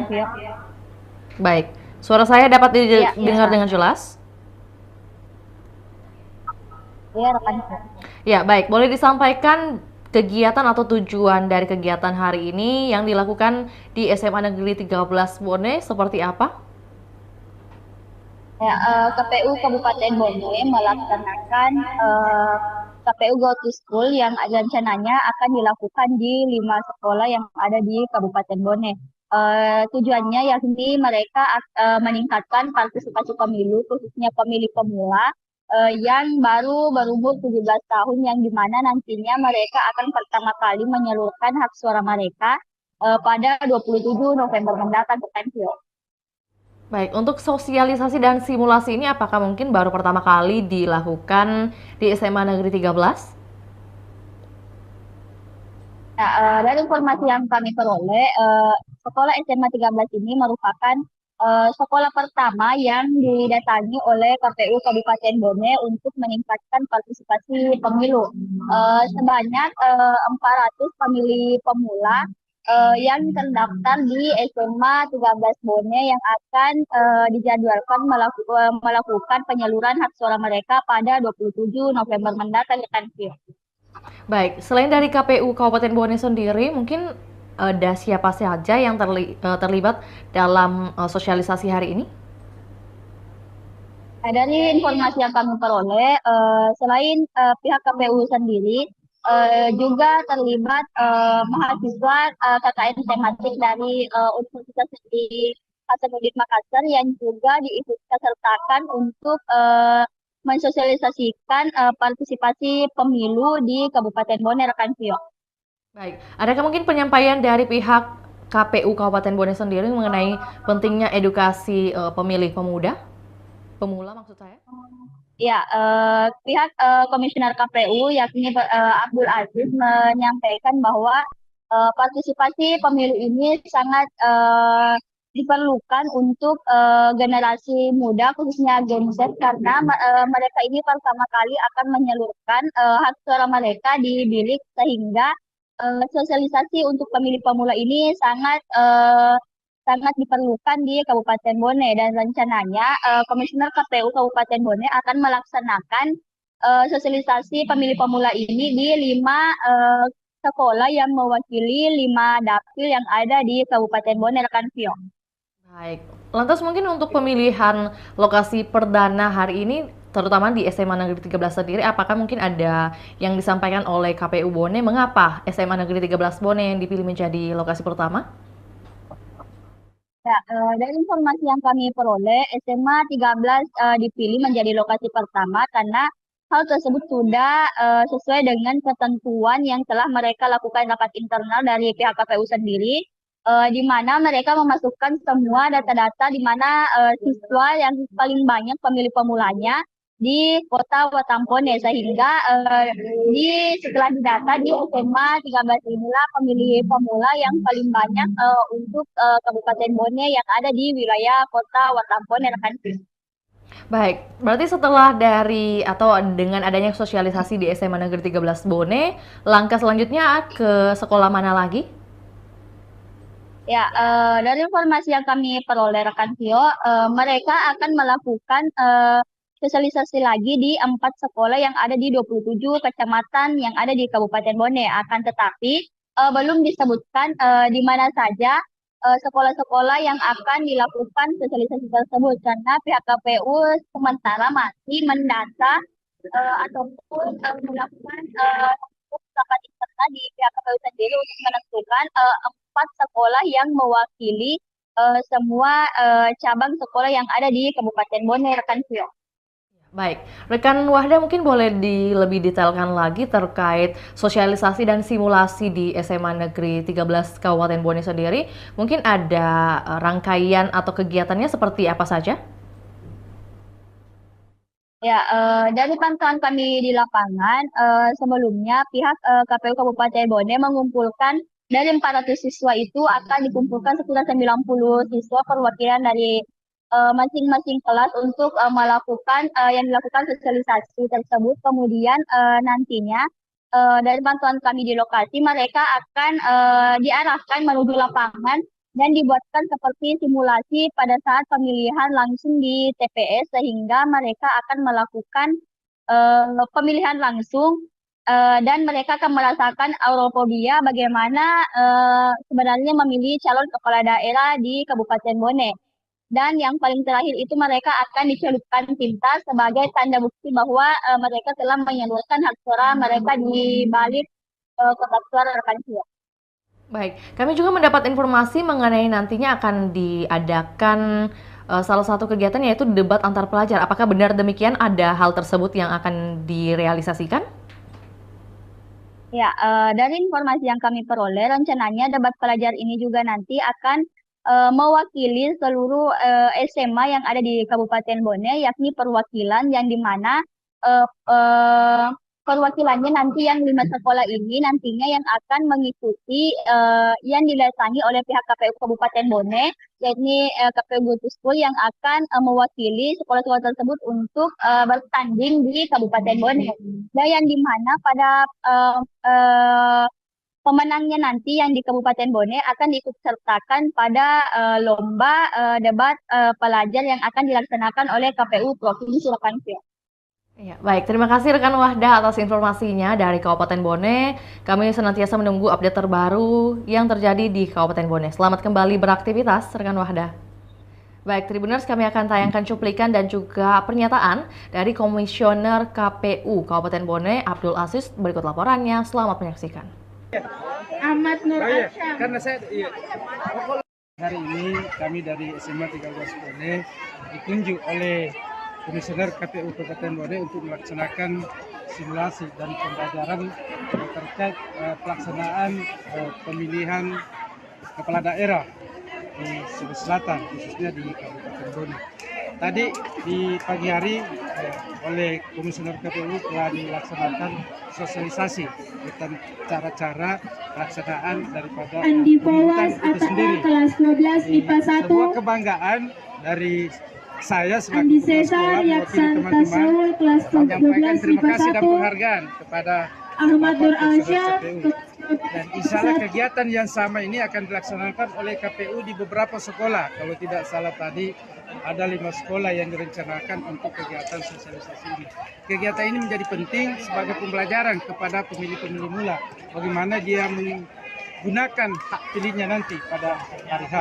Dan mereka diharapkan juga mensosialisasikan kepada keluarganya, kepada temannya, kepada tetangganya bagaimana cara menggunakan hak suaranya dengan benar pada saatnya nanti. Itu. Alhamdulillah hari ini di SMA 13 ada banyak kegiatan yang terlaksana. Insya Allah dalam waktu yang tidak terlalu lama SMA 13 juga ditunjuk untuk menjadi tuan rumah dalam rangka kunjungan Bapak Gubernur di Kabupaten Bone. Beliau akan melihat secara langsung terhadap penyelenggaraan atas program-program prioritas Bapak PJ Gubernur di sekolah, termasuk S3 sedekah 1000 sehari, sulsel berdoa dan seterusnya. Ada banyak kegiatan. Berapa jumlah siswa yang jadi jumlah potensi pemilih ini? Yang pasti kalau untuk siswa yang potensi melakukan pemilih ini pada umumnya di kelas 12. Kelas 12 itu sudah berumur 17, kurang lebih 400-an. Tambah dengan kelas 11 kurang lebih 20 orang sudah kami data. Alhamdulillah kami juga baru-baru memang memanggil instansi Capil untuk melakukan pendataan perekaman EKTP elektronik. 3 minggu yang lalu kalau tidak salah mereka datang. Tapi sudah selesai. Ya. Berapa kemarin disasar? Yang disasar kurang lebih 100 yang disasar di sini. Berarti sudah banyak yang memiliki KTP ini? Ya sudah banyak. Pak yang ikut simulasi hari ini ada berapa orang? Dari 400 simulasi yang ikut hari ini sesuai dengan permintaan dari Komisioner KPU, dia minta 90 orang. 90 orang. Dan kami hadirkan 3 kelas di sini untuk kegiatan ini. Jadi saya kira cukup karena saya masih harus teruskan kegiatan saya di Sabdi Pasar ada ruangan dengan Pak Sabdi. Bisa kita ke sana. Oh iya. Ada penyerang. Wah. Ya, bisa dijelaskan ini yang sosialisasi di KPU untuk SMA tingkat SMA? Ya, program ini kita lakukan itu di sekolah-sekolah dengan nama KPU Go to School.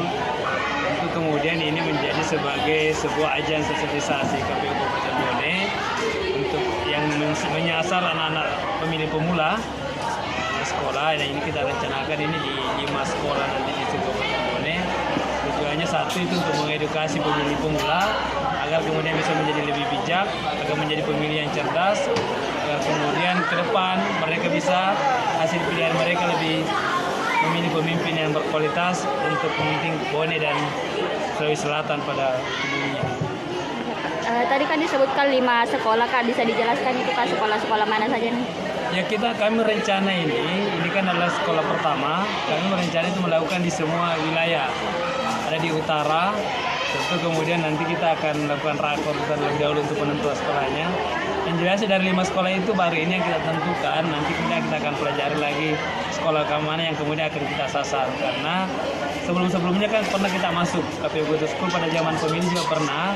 Tentu kita mencari sekolah yang memang belum pernah tersentuh sama sekali di program KPU Go to School ini. Maksudnya tiap dapil ini ada perwakilan satu sekolah? Ya, setiap nanti dapil ada perwakilan, misalnya di utara di dapil 5. Walaupun yang di pilkada sudah tidak ada dapil, tapi dalam merencanakan kegiatan sosialisasi kita tetap berbasis di situ. Jadi, setiap wilayah ada perwakilan nanti sekolah. Untuk program ini apakah memang ada juga perwakilan sekolah lain yang mungkin digabung atau bagaimana? Atau memang cuma satu sekolah stop saja? Nanti kita satu sekolah. Untuk satu sekolah, nanti kemudian akan kita buat program yang lain. Sebenarnya nanti ini juga sekaligus juga untuk menyukseskan kegiatan debat antar pelajar. Jadi nanti kemungkinan bahwa sekolah-sekolah nanti akan menjadi sasaran adalah sekolah-sekolah yang kemudian nanti akan masuk di perempat final. Terus mungkin dijelaskan juga sedikit untuk simulasinya hari ini seperti apa mungkin? Ya, adik-adik hari ini akan merasakan bagaimana suasana ketika di TPS nanti. Sehingga kemudian mulai dari mereka ada para visi misi kandidat, lalu kemudian sampai di tahapan pencoblosan, mereka akan diperkenalkan dengan KPPS 1 misalnya dari kecil sampai ada di ujungnya adalah mencelupkan tinta di jari kelingking. Artinya simulasi full tadi sampai. Simulasi full. Cuma tidak ada perhitungan. Iya. Kita hanya pada persoalan pemungutan suara saja. Iya. Tidak sampai pada perhitungan. Iya. Terus terakhir, ini kan mereka ini masih kalangan pemilih-pemilih, artinya masih mereka ini istilahnya belum melek dua politik, artinya belum tahu juga yang mana mereka harus. Ya. Nah, sebenarnya apa mungkin untuk mengenalkan juga lebih dalam? Itulah kemudian salah satu tujuan kita adalah untuk mengedukasi mereka. Bagaimana kemudian mereka sadar bahwa suara mereka itu berarti. Bagaimana mereka tersadarkan bahwa pilihan-pilihan mereka yang akan menentukan seperti apa 5 tahun ke depan, termasuk nasib mereka sendiri 5 tahun ke depan. Sehingga kemudian mereka akan lebih banyak kemudian mencari lebih lagi kepada persoalan, bukan digiring lagi. Mereka tidak mudah dimobilisasi, mereka tidak mudah termakan oleh isu hoax. Mereka akan lebih cerdas dalam menentukan pilihan dengan cara mengaktifkan Google, media sosial, untuk mencari tahu rekam jejak kandidat yang akan mereka pilih. Itu yang harapan kita. Terus kemudian kita titipkan kepada mereka bahwa kita berharap informasi ini tidak hanya sampai kepada mereka. Informasi ini mereka sebarkan ke rumah-rumahnya, ke tetangga-tetangganya, bahkan ke teman-teman yang tidak sempat hadir pada hari ini. Jadi memang kita juga menyampaikan supaya mereka kan tidak ada anak-anak sekarang yang tidak punya akun media sosial. Semua sekarang serba sedikit di media sosial kan. Media sosial mereka akan menjadi sarana kita juga untuk mensosialisasikan ke teman-teman mereka. Oke, Tribuners, selamat siang dimanapun Anda berada. Kembali lagi bersama saya Muhammad Fatwa. Reporter Tribun melaporkan langsung di lomba pelajar Kabupaten rangka memerangi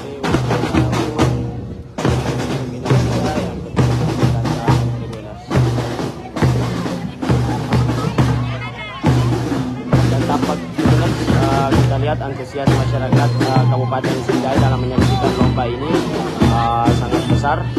Terbukti banyaknya warga masyarakat Kabupaten Sinjai yang hadir di lokasi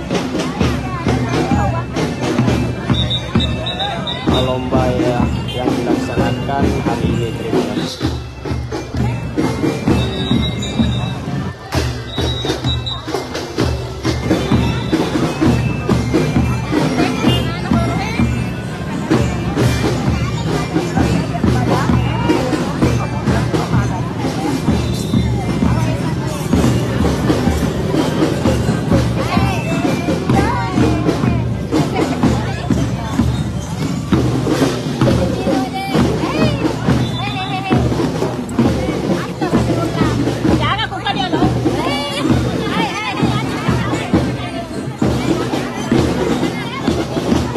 Jadi Tribuners, kita lihat penampilan para peserta Tribuners.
Saha ini daerah mana? Jadi dari di Kabupaten Sinjai, tepatnya di Kecamatan Sinjai Utara, di mana pemerintah Kabupaten Sinjai melaksanakan lomba jumping tingkat pelajar Kabupaten Sinjai dengan rangka memerankan tahun HUT RI yang ke-79 tahun.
Tribuners, saat ini kami sedang berada di Desa Lolisang, di lokasi pekuburan salah seorang warga Desa Lolisang yang saat ini sementara dilakukan otopsi. Tribuners, 2 bulan lalu pada tadi sekitar 2 bulan. 2 bulan. Tanggal 7 2 bulan lebih kan? Iya.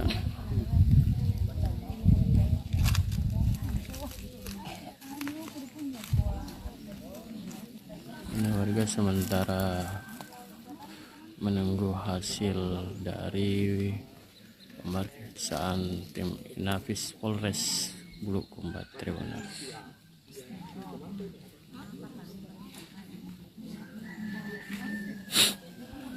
Jam berapa tadi mulai, Pak? Tadi saya mulai suruh karena ada pesannya dari ini dari Polda, dia bilang kita gali nih pada situ, tapi jangan buka papannya. Jadi pas dapat papannya. Oh, dari tim Inafis Polres. Jam berapa tadi, Pak? Jam 9 lewat ya. Kalau saya jam 8 saya ada sini. Ya. Sekarang sementara pemeriksaan. Ya? Sementara pemeriksaan. Ya?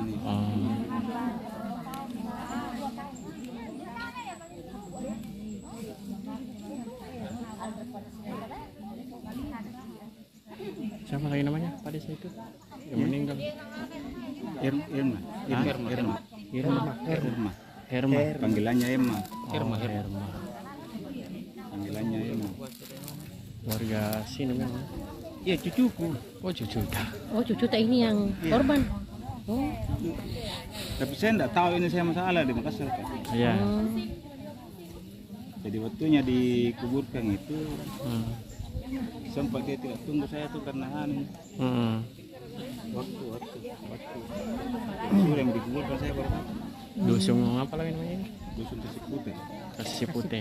Dusun Kasih Putih. Arman siapa yang bicara?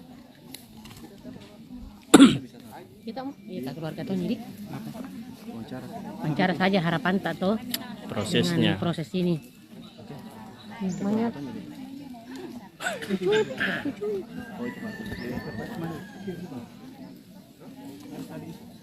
Itu sana itu.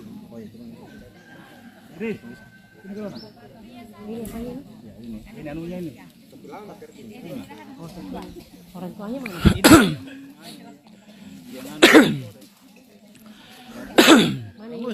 Mana mus tuh? Mana mus? Wawancara. Sap pakai galu lo kan.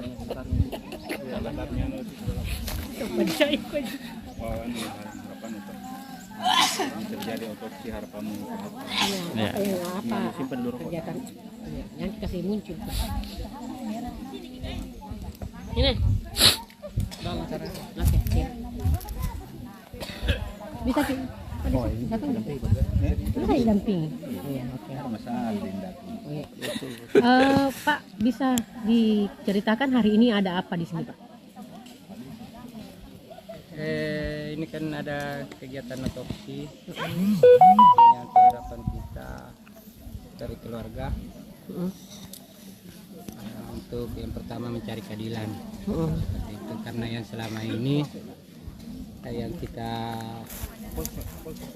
apa namanya, yang kita harapan kita ini untuk keluarga seperti apa sih? Mau mencari kebenaran, karena selama ini ada tanda tanya, tanda kutip di situ. Meninggalnya almarhum ini kayak tidak wajar begitu. Tidak wajar ya, seperti itu. Oh iya, jadi hari ini ada. Jadi makanya saya minta dari pihak Polres Bulukumba untuk melakukan otopsi, karena siapa tahu di situ dengan adanya otopsi ini kita dapatkan petunjuk penyebab kematiannya ya. Penyebab kematian ya. Ini kejadiannya kapan ini, Pak? Dan di mana? Sekitar tanggal 7 Juni. Meninggal di mana, Pak? Itu pun kita tidak tahu meninggal di rumah sakit apa meninggal di Wisma, karena pihak Wisma mengatakan meninggalnya di rumah sakit, pihak rumah sakit meninggalnya di Wisma, makanya dari situ kita ada tanda tanya, ada apa ini, di mana yang tepatnya meninggalnya. Karena kita ini sebatas tahunya mayat yang datang ke rumah tiba-tiba. Jadi itu harapan keluarga, ada apa ini dengan meninggalnya.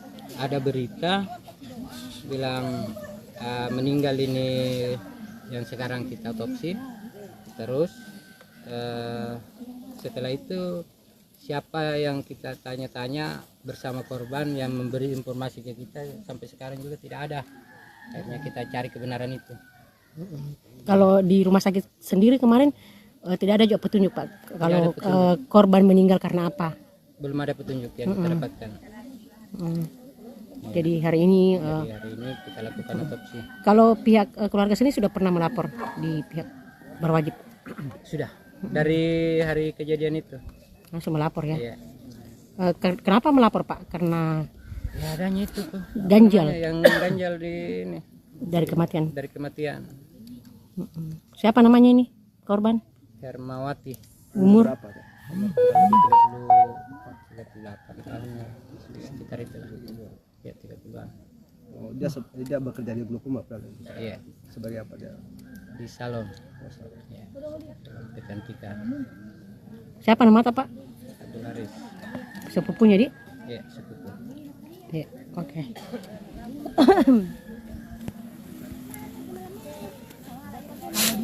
Waktu di visum di rumah sakit pada di visum di sini.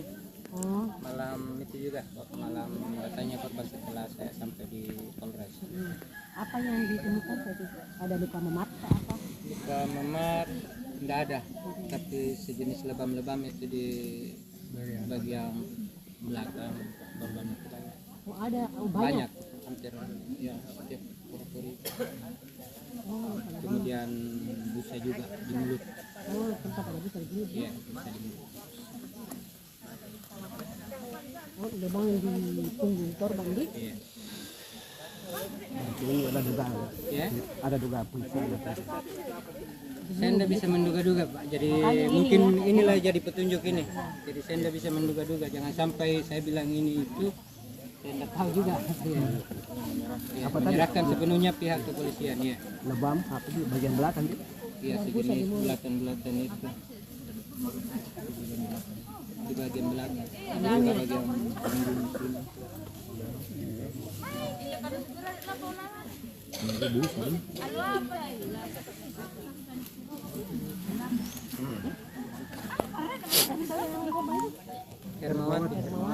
Hermawati binti Sarudin.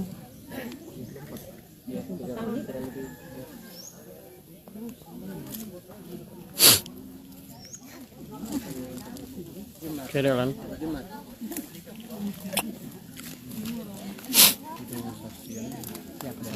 Kemana itu? Temannya ke Wisma. Oh. Oh, itu yang bawah itu. Enggak, sama.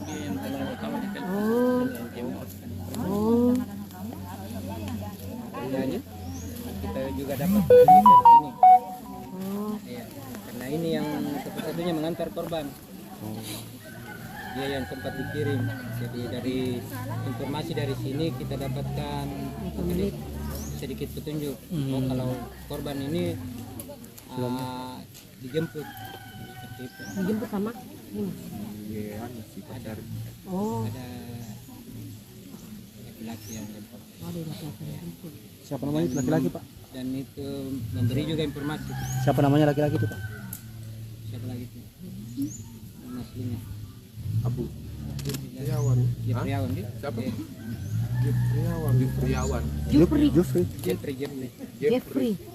Jufriawan. Jufriawan. Alias Abu nih. Alias Abu. Dijemput. Jam berapa dijemput ini? Di kosnya dijemput di mana? Oh, di salon. Jam pukul berapa? Sekitar jam 11 malam. Jufriawan alias Jufri alias Abu bin Jamal. 11 malam tanggal berapa itu? Alias Jufri Pak. Tanggal 6 di. Oh, tanggal 6. Juni. 6. Ditemukan sudah meninggal jam berapa? Masih petunjuk itu dia kan dari salon keluar ke Wisma. Di Wisma juga ada petunjuk termasuk CCTV. Terus dari situ besoknya paginya itu baru ada informasi. Oh. Besoknya ada informasi dikabari lah ini jemput korban ini dia sedang pingsan seperti itu. Oh, pingsan di Wisma.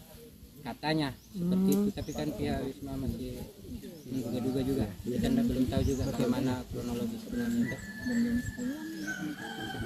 Jam 10.55 meninggal. 10.55 ditelepon jadi Jam 10 lewat berapa Mas? pagi, 10 pagi toh? Jam rumah sakit. Oh ya, terlebih itulah. Yang telepon ki orang apa? Ya. Wisma atau rumah sakit yang telepon ki? Oh, pacarnya yang telepon ki. 10 pagi di? Ya, Pagi. Ya. Pagi atau malam? Pagi. Dan berita itu pun sampai di sini sekitaran itu juga. Kita tidak tepatnya tahu dan lihat waktu. Tidak sampai. Kalau kita itu hari langsung kemana? Ke rumah sakit kah? Ke Wisma dulu. Oh, ke Wisma dulu. Waktu kita lihat korban posisinya? Tidak ketemu korban. Oh, nah kita lihat korban. Kan telepon Kak jam 10 itu. Bilang ke Wisma ke dulu, sakit teman mau jadi ke Wisma, Mak. Pas sampai di Wisma tidak ada nih yang bilang penjaganya, dia bilang dibawa ke rumah sakit karena berbusa-busa mulutnya. Tidak langsung ke rumah sakit.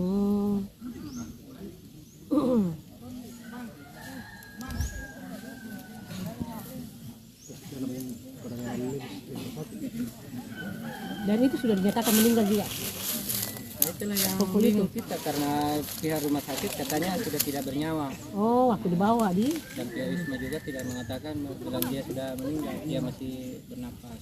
Oh. Jadi siapa tahu di perjalanan. Ya, di atau perjalanan, bagaimana ya. kita kan. Iya. Tahu. Waktu diantar katanya berbusa mulutnya.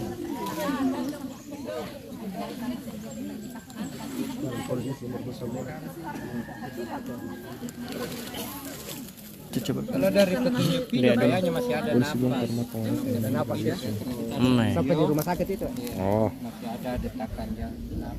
Ada video CCTV tak? Video rekaman karena dia sempat merekam ini karena adanya kecurigaan. Karena CCTV itu? dia sudah disuruh bohong, dia disuruh menghapus chat segala macam. Oh, disuruh bohong. Sama? Disuruh ke merekayasa kematian. Nah, Merekayasa maksudnya bagaimana? Ini kan Saya tidak tahu apa ini. Nah, bilang misalnya minum teh langsung pingsan di salon. Di bukan salon. di Wisma. Siapa bilang begitu? Ya Bu. Yang Ya, pelaku Bu. ini, yang apa namanya bukan? Ini yang terduga ya. Ini ya orang mana ini? Orang sini tuh. Ada dari Orang sini di. Cek dulu. Pak. Makanya itu kita lakukan otopsi karena saya kira apa namanya jadi saya kira ini bukti yang ada dengan saksi yang ada. Iya. 15 menit. Cukup menjadi petunjuk tapi karena kita bawa ke pihak Polres itu tidak bisa dijadikan petunjuk. Akhirnya kita inisiatif lagi dari keluarga ambil lagi jalan ini otopsi. Ya. PJ. Jadi tidak apa-apa jadi buat sehingga tidak salah jadi itu tadi. Insya Allah hal-hal yang seperti ini kita kembalikan semua kepada sebuah sistem. Kan memang ada aturannya dan itu saya yang buat. Zaman kami menjadi wali kota itu kami buat agar keterlibatan partisipasi masyarakat. Kenapa? Karena kita menganggap RT dan RW adalah ujung tombak yang di tengah-tengah kehidupan masyarakat yang ketika kita membutuhkan sumber informasi maka kita dapatkan dari situ.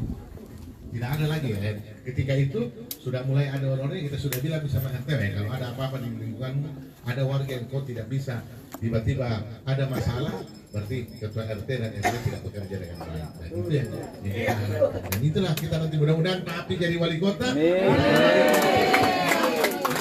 Dengan sebaik-baiknya. Segini tambahan dari saya. Terima kasih Pak Api dan Pak Yas. Tempatin Pak Rom. Iya.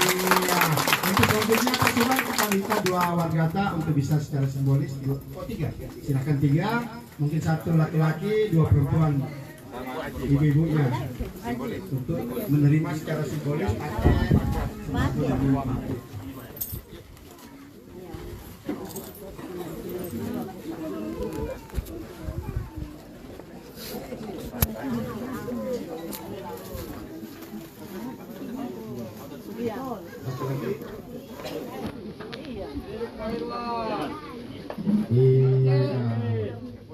Selanjutnya mungkin Bapak Ibu sekalian bisa berdiri, Pak Iyas dan Pak Api bisa foto bersama. Semoga momen hari ini menjadi awal juga sejarah bahwa Munapri Arifudin Arya akan menang di kontestasi pilot. Munapri Arifudin! Munapri Arifudin! Munapri Arifudin! Kami ucapkan terima kasih banyak kepada warga Tamalate 7. Mudah-mudahan kehadiran Bapak Ibu di sore hari ini bisa menjadi doa dan support untuk Pak Api di kontestasi pemilihan wali kota dan bisa memenangkan. Amin ya rabbal alamin. Terima kasih. Assalamualaikum warahmatullahi wabarakatuh. Toko ah? Siapa? Toko ah? Kenapa tutup? Sini kau pada lagi ya.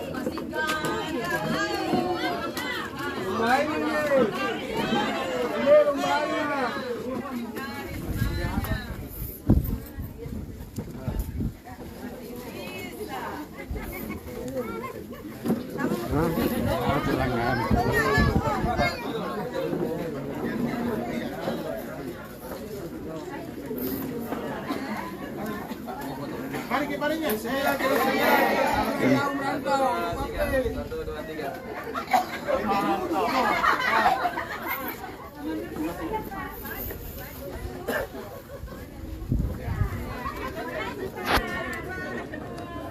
Gimana sih? Sini.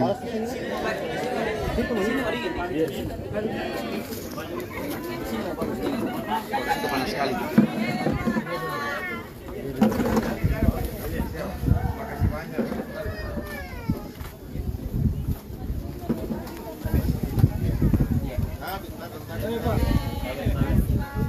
Mari kita.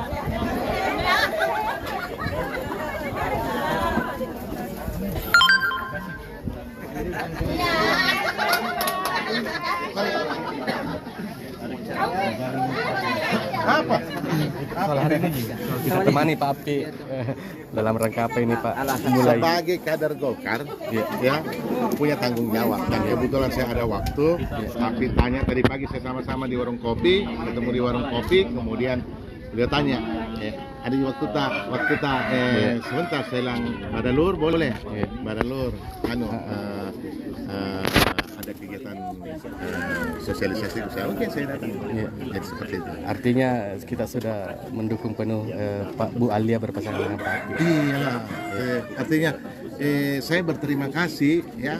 Artinya beliau melihat sosok Ibu Alia yang mungkin pas untuk mendampingi ya, saya sebagai suami memberikan support yang terbaik. Walaupun saya juga dalam kontestasi pilgub ini masih berharap ada sesuatu yang kemudian bisa terjadi. Tapi pada akhirnya kan 2,5 tahun perjalanan saya melakukan sosialisasi dan elektoral juga cukup menjanjikan, artinya respon publik cukup bagus. Ya kembali kepada partai-partai politik. Menunggu keajaiban di pleno mungkin. Bisa banyak macam-macam. Dampingi Pak Apin tadi, mungkin apa yang perlu diharapkan kepada masyarakat? Enggak, saya kira itu tadi saya bilang. Prinsip dasar kepemimpinan di satu daerah itu cuma 2. Ya itu tadi, bagaimana membahagiakan rakyat dan bagaimana menjaga dia punya perut agar tidak terjadi kelaparan. Kira-kira semakin bertambah ini basisnya Pak Api kalau digabung dengan basisnya Ibu Alia. Yang pasti Ibu Alia punya basis sendiri, punya komunitas sendiri. Itu terbukti karena 2 periode dia menjadi anggota DPR.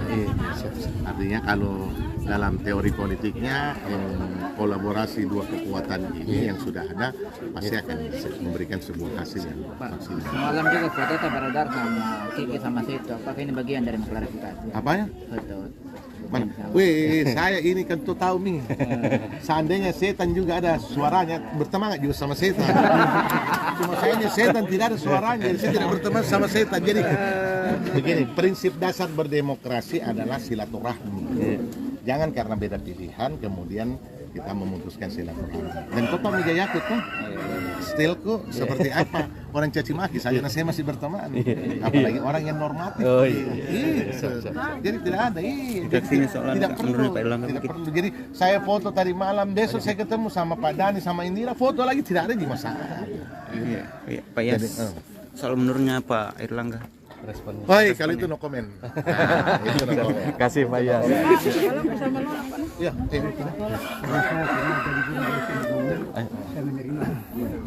Bapak setelah didampingi Pak Yas seperti apa? Iya, menurut saya ini hal yang sangat luar biasa, hal yang sangat positif. Suka atau tidak suka, senang apa enggak senang, Pak Yas masih punya daya pengaruh yang ada di Kota Makassar ini. Selama 10 tahun memimpin Kota Makassar, tentu masih banyak kesan-kesan baik yang ditinggalkan oleh Pak Yas selama memimpin menjadi wali Kota Makassar. Dan menurut saya ini adalah supporting yang sangat luar biasa, yang sangat kuat, dan ini sebuah hal yang harus bisa kita pertahankan, sehingga dukungan-dukungan ini itu membangun sebuah piranti pemuat di dalam proses perjuangan kita di 2024 ini. Tapi foto kadang sama mak di sana. Sambil mau bertanya. Semua ini Pak. Emang Golkar kan Demokrat kan? Ada Iwan Jari. Makasih banyak Pak. Kapan Demokrat? Ya kita lagi menunggu, mudah-mudahan dalam minggu ini itu sudah semuanya sudah selesai dan kita bisa hadir berdua untuk menerima rekomendasi dari partai. Kalau sama boleh kapan Ki mulai jalan? Ya setelah ada rekomendasi itulah baru kita turun bersama-sama. Deklarasi sekaligus itu nanti. Ya. Deklarasi sekaligus. Iya, insya Allah. Terima kasih Pak. Iya, Kak. Kerang ini bos. Andre kerang. Namanya. Saya mau pulang. Mau Pak Iyas. No comment. Nasami ano ko. Itu orang kota bisa sih. Iya, bisa juga. Bisa juga. Masih ada Pak, masih ada Pak. Cuk, fotokan Cuk. Cuk, foto Cuk.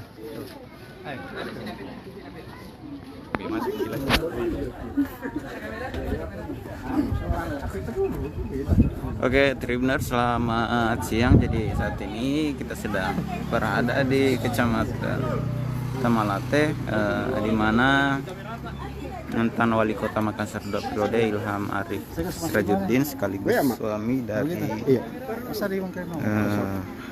Alia Mustika Ilham dampingi bakal calon Wali Kota Makassar Munapri Arifudin untuk menyapa warga Tamalate yang datang di wilayah Tidung, Kecamatan Tamalate. Ada kesempatan ini Pak Ilham mengenakan nuansa kuning Golkar, kemudian Papri juga saat ini menuju ke lokasi berikutnya untuk sosialisasi.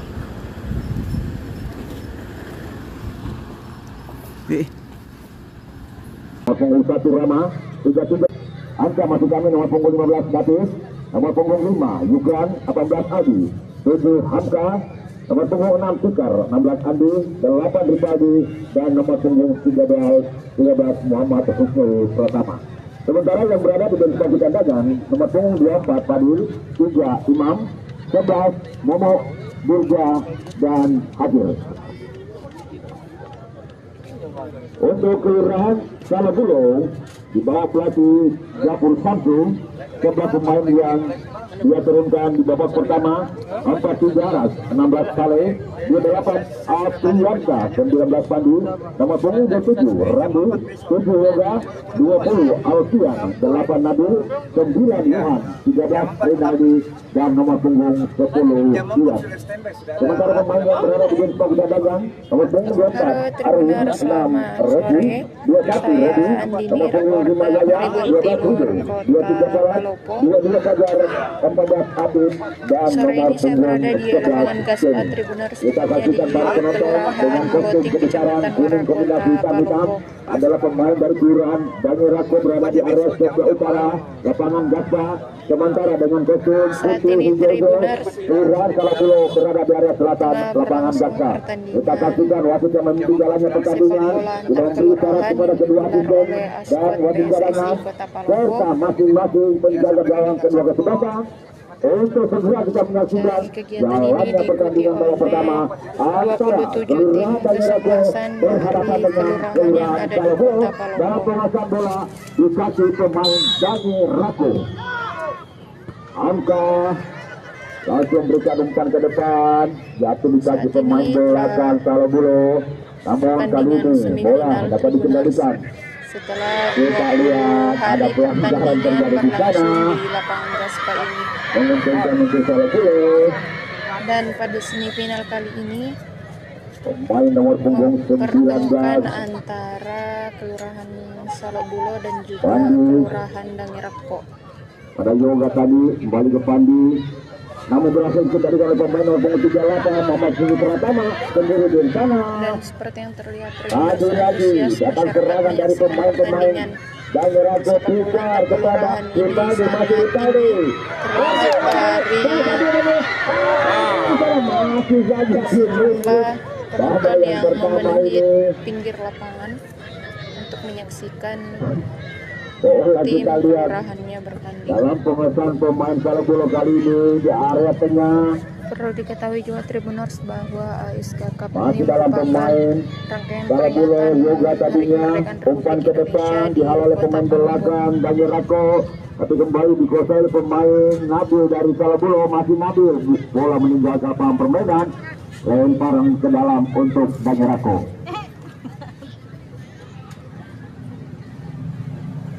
Main bertahan Daniel Rako, Yukrang ke depan, dia dihalau oleh satu heading oleh pemain Salabolo. Ada Yoga tadi di sana, kemudian head to head antara Hamka.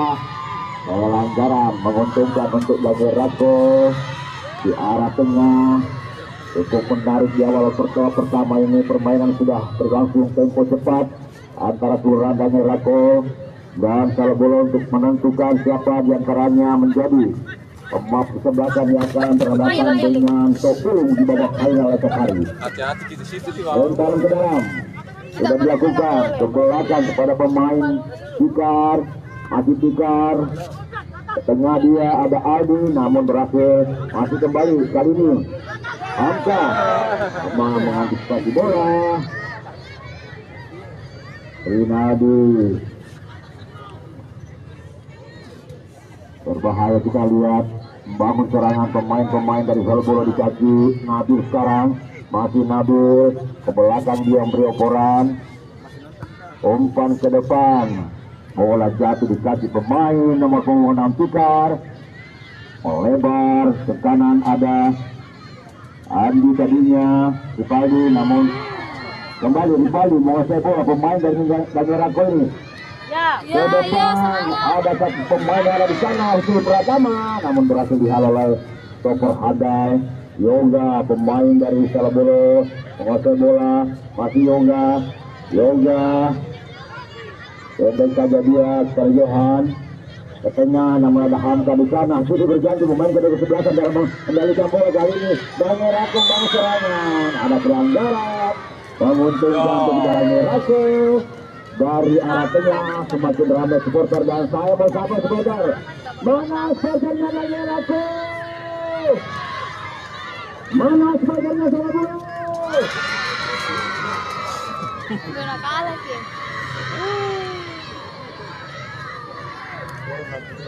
Tendangan bebas. Dua pemain Daniel Rako ada di sana, ada Hamka dan Ripaldi. Siapakah yang akan melakukan eksekusi tendangan bebas? Sementara 3 pemain Salabolo mencoba untuk memagari. Ancang-ancang Ripaldi. Untung saja satu jengkal masih berada di atas Mister Dawan Arab. Belum merubah kedudukan di babak pertama.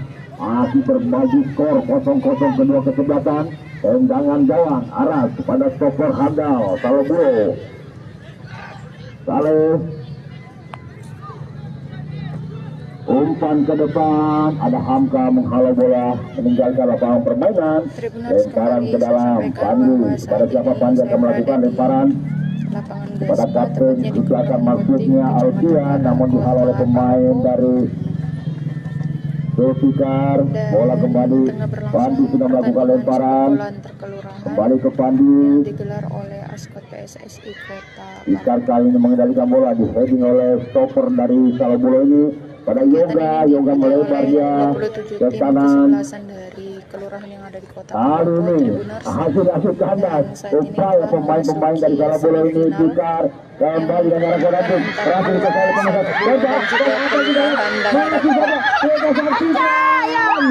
pemesan dihalau oleh pemain-pemain dari serangan yang keras mengarah ke meja.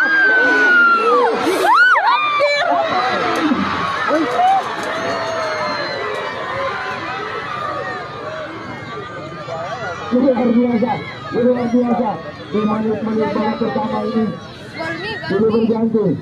Kedua kesebelasan melakukan upaya lewat serangan, pelanggaran terjadi terhadap Andi. Tendangan bebas untuk Daniel Rako. Luar biasa sudah berganti kedua kesebelasan, lakukan serangan-serangan yang berbahaya namun belum menghasilkan satu gol. Bola dalam pengendalian Nabil sekarang pada Saleh, masih Saleh. Masih kali umpan langsung ke depan kepada Ian. Namun lagi-lagi kandas. Kali ini bermain dengan Ratu dikasih langsung di 8 Rivaldi. Berhasil juga. Ada pelanggaran menguntungkan ke Salobulo. Apakah ada pemain yang perlu dibantu dan pelanggaran?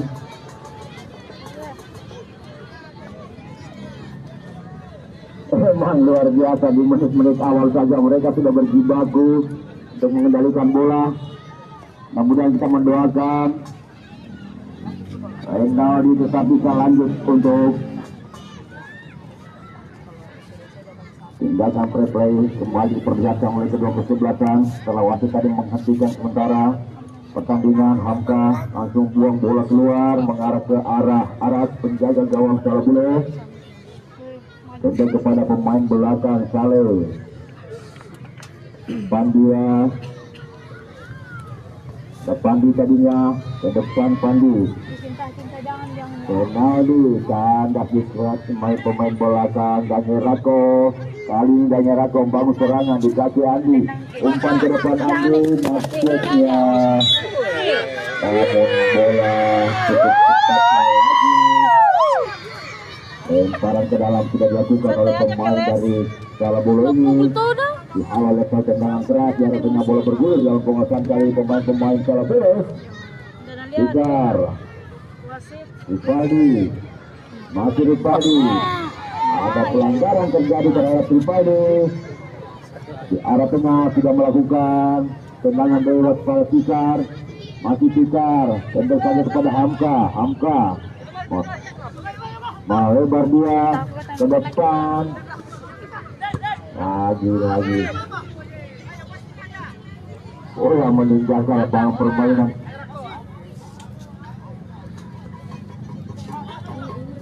Kita lihat kembali kita saksikan boleh yang pengendalian pemain-pemain.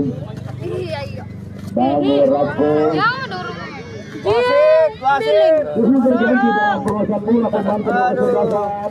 Ekstra hati-hati dan berusaha dengan namun seperti kita saksikan masih belum satupun ada kemudian yang sangat berarti kali ini. Rinaldi membangun serangan dari arah sebelah kanan pertahanan Daniel Rako. Masih Rinaldi umpan ke tengah arah kapten kesebelasan di sana. Sayang sekali asisten wasit sudah mengangkat bendera pertanda pemain dari Salobulo sudah masuk dalam posisi offside, hanya melahirkan tendangan bebas untuk Daniel Rako. Pemain belakang Daniel Rako atau kapten kesebelasan akan melakukan tendangan bebas mengarah ke arah tengah bola. Ditambah dengan satu Edin Temanggia, namun bola kaki jatuh di kaki Yoga tadinya. Masih dalam penguasaan pemain Salobulo salah dalam memberikan laporan. Aldi, kontrol sejenak, umpan ke depan kepada umum 38 yang dituju ada Hussein Pratama di sana yang lagi mengganti posisi. Ini masih Hussein. Sayang sekali dapat dikembalikan oleh pemain Salobulo di kaki Yoga tadinya. Bangun serangan kali ini Nabil kerjasama dengan kapten kesebelasan. Lagi bola kandas, sudah berganti sekali adalah pengendalian bola para pemain Tikar. Daniel Rako kali ini membangun serangan dari arah tengah sekarang di kaki Tikar. Pada Hamka, arah tengah sebelah kiri kembali kepada Tikar. Masih Tikar menggiring bola dia.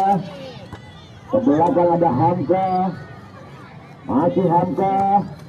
Umpan ke sayap, maksud dia dihalau oleh pemain belakang dari Salobulo dalam pengendalian bola di kaki Daniel Rako ini. Ke depan ada Hamka. Umpan ke mulut gawang, salah satu pemain yang cukup bagus dari Daniel Rako ini berhadapan dengan dua pemain belakang yang tangguh. Ada Saleh membuang bola keluar lapangan, ada melahirkan lemparan ke dalam untuk Daniel Rako dari sektor sebelah kiri pertahanan Salobulo. Kiko akan melakukan lemparan kepada siapa? Kiko akan memberi operan lemparan ke dalam. Ancang-ancang Kiko di sana jauh ke depan, dihalau oleh satu heading, namun jatuh kembali diganti pemain-pemain Daniel Ranto. Kembali ke Kiko, kali ini masih Kiko ke mulut gaya umpan, masih bisa dihalau oleh pemain-pemain dan akhirnya bola meninggalkan lapangan permainan. Lemparan ke dalam untuk salah bola Pandi. Kepada siapa Pandi? Johan yang dia tuju atau Renaldi, lagi-lagi di heading meninggalkan lapangan permainan. Lemparan ke dalam masih untuk Salabulo, kita mengarah masuk ke jantung pertahanan. Daniel Rako Pandi, kita lihat salah pengertian, ada Hamka, lebar Hamka ke tengah, kembali ke Hamka, umpan langsung ke depan, namun ada Saleh di sana, kemudian ada Yoga, kembali ke Saleh, masih Saleh kepada Pandi, untuk mengenai Pandi, masih bisa dihalau. Daniel Rako membangun serangan dari kaki Andi, masih Andi mencoba untuk melewati dua pemain Surabaya, bola berlebihan ke belakang, ada Pikar, masih Pikar umpan ke sayap kiri, mengatur serangan pemain Daniel Rako ini di kaki Andi secara bola. Ada pelanggaran di sana, menentukan untuk Daniel Rako dari satu lapangan pertahanan Surabaya dalam kedudukan untuk melakukan kosong-kosong sementara di babak pertama pertandingan kedua babak kedua untuk baru kedua ini. Kita nantikan siapa yang akan bertemu di babak final menghadapi Kelurahan Tokung yang sudah lolos setelah mengalahkan Surajaya 2-1 pada pertandingan pertama tadi. Tendangan bebas, ancang-ancang Pikar,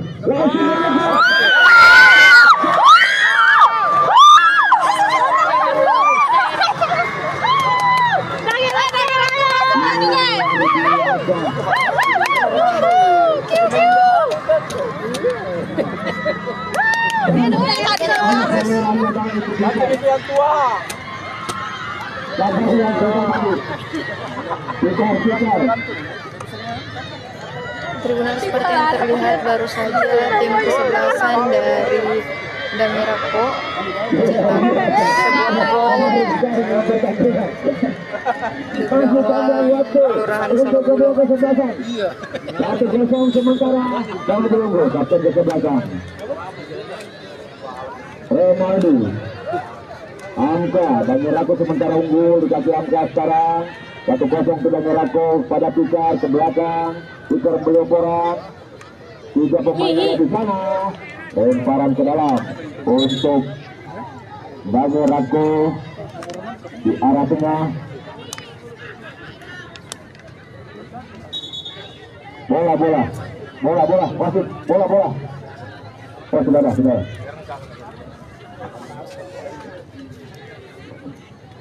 Kita nantikan saja. Luar biasa tendangan bebas yang dilakukan oleh pemain Daniel Rako tadi menyebabkan kedudukan 1-0 untuk Daniel Rako. Masih panjang waktu untuk kedua kesebelasan di babak semifinal kedua ini. Yoga kali ini melebar dia pada Pandi, masih membawa bola, mengirim bola kontrol sejenak Pandi, umpan silang maksudnya masih bisa dikendalikan. Bagus sekali kerjasama untuk Pandi.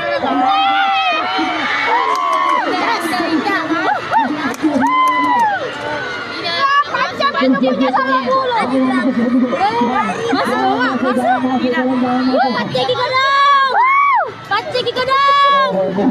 Si mau. Tendangan pojok. Wih, masuk nanti dari sini dia. Tolong penonton jangan ada dekat-dekat yang gawang penonton. Saya harap jangan ada penonton yang ada dekat-dekat yang gawang. Tendangan pojok. Kita nantikan saja. Coba melakukan tendangan. Bisa dihalau, bisa diangkat bola. Dua pemain dari hasil. Masih bisa dikembalikan kembali oleh pemain-pemain dari Salabulo. Umpan Pandi ke depan. Luar biasa. Bola kemana? Pelanggaran terjadi. Mulai sendiri. Bola itu bola. melahirkan tendangan bebas untuk Salabulu. Siapakah pemain Salabulu akan bertindak sebagai keputar untuk mengeksekusi tendangan bebas. Sementara kita lihat nomor punggung 19 apakah pemain nomor punggung 9 antara Johan dan Fandi ini.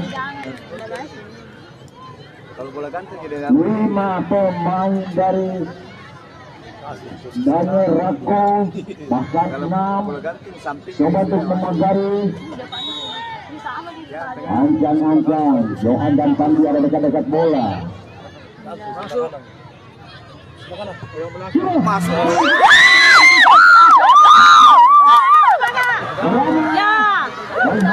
Pemain dari Daniel Rako datang lagi serangan dari Salabulu.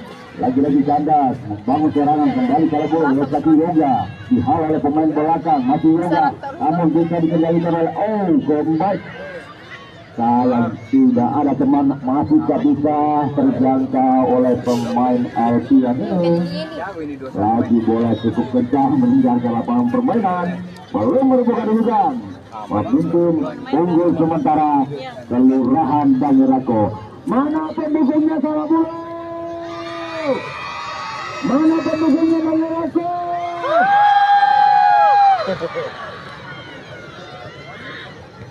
Sudah melakukan tendangan jauh ke depan.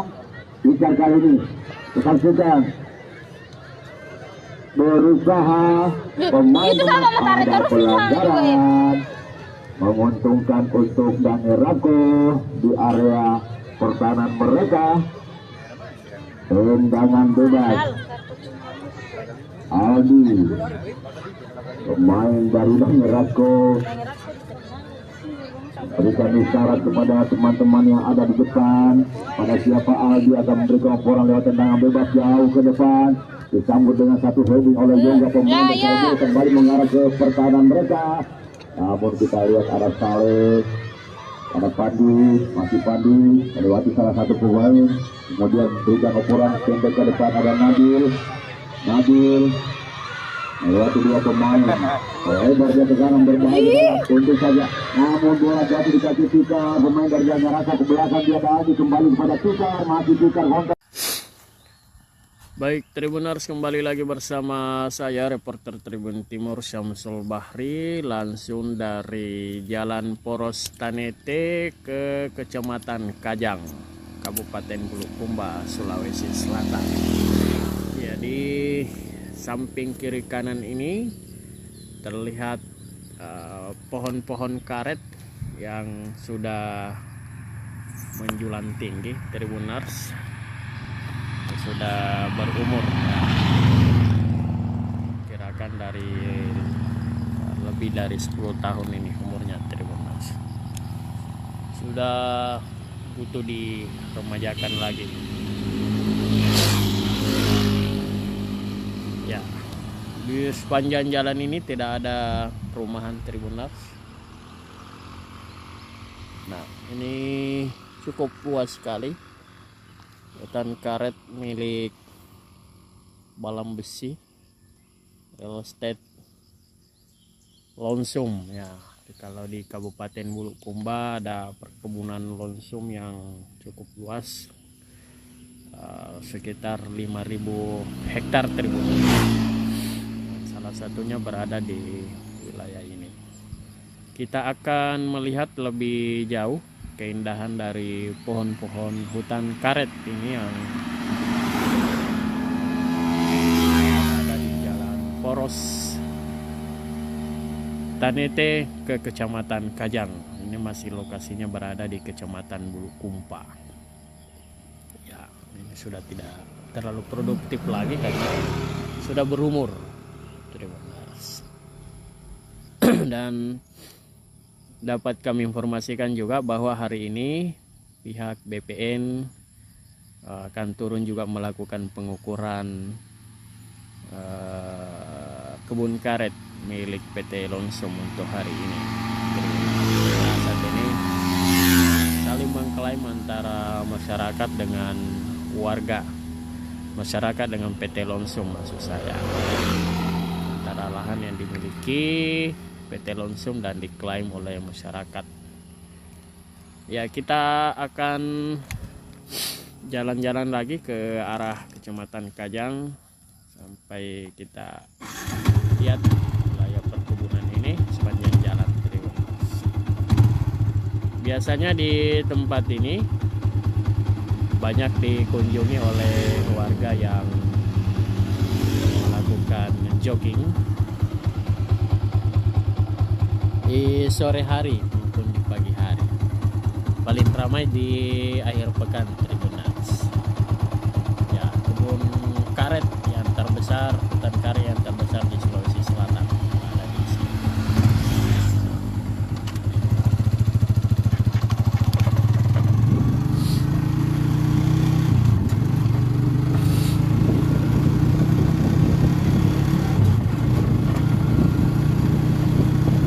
Cuaca di daerah ini sedikit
Desa Bonto Minasa. Batasannya tadi Desa Jejolo di sebelah.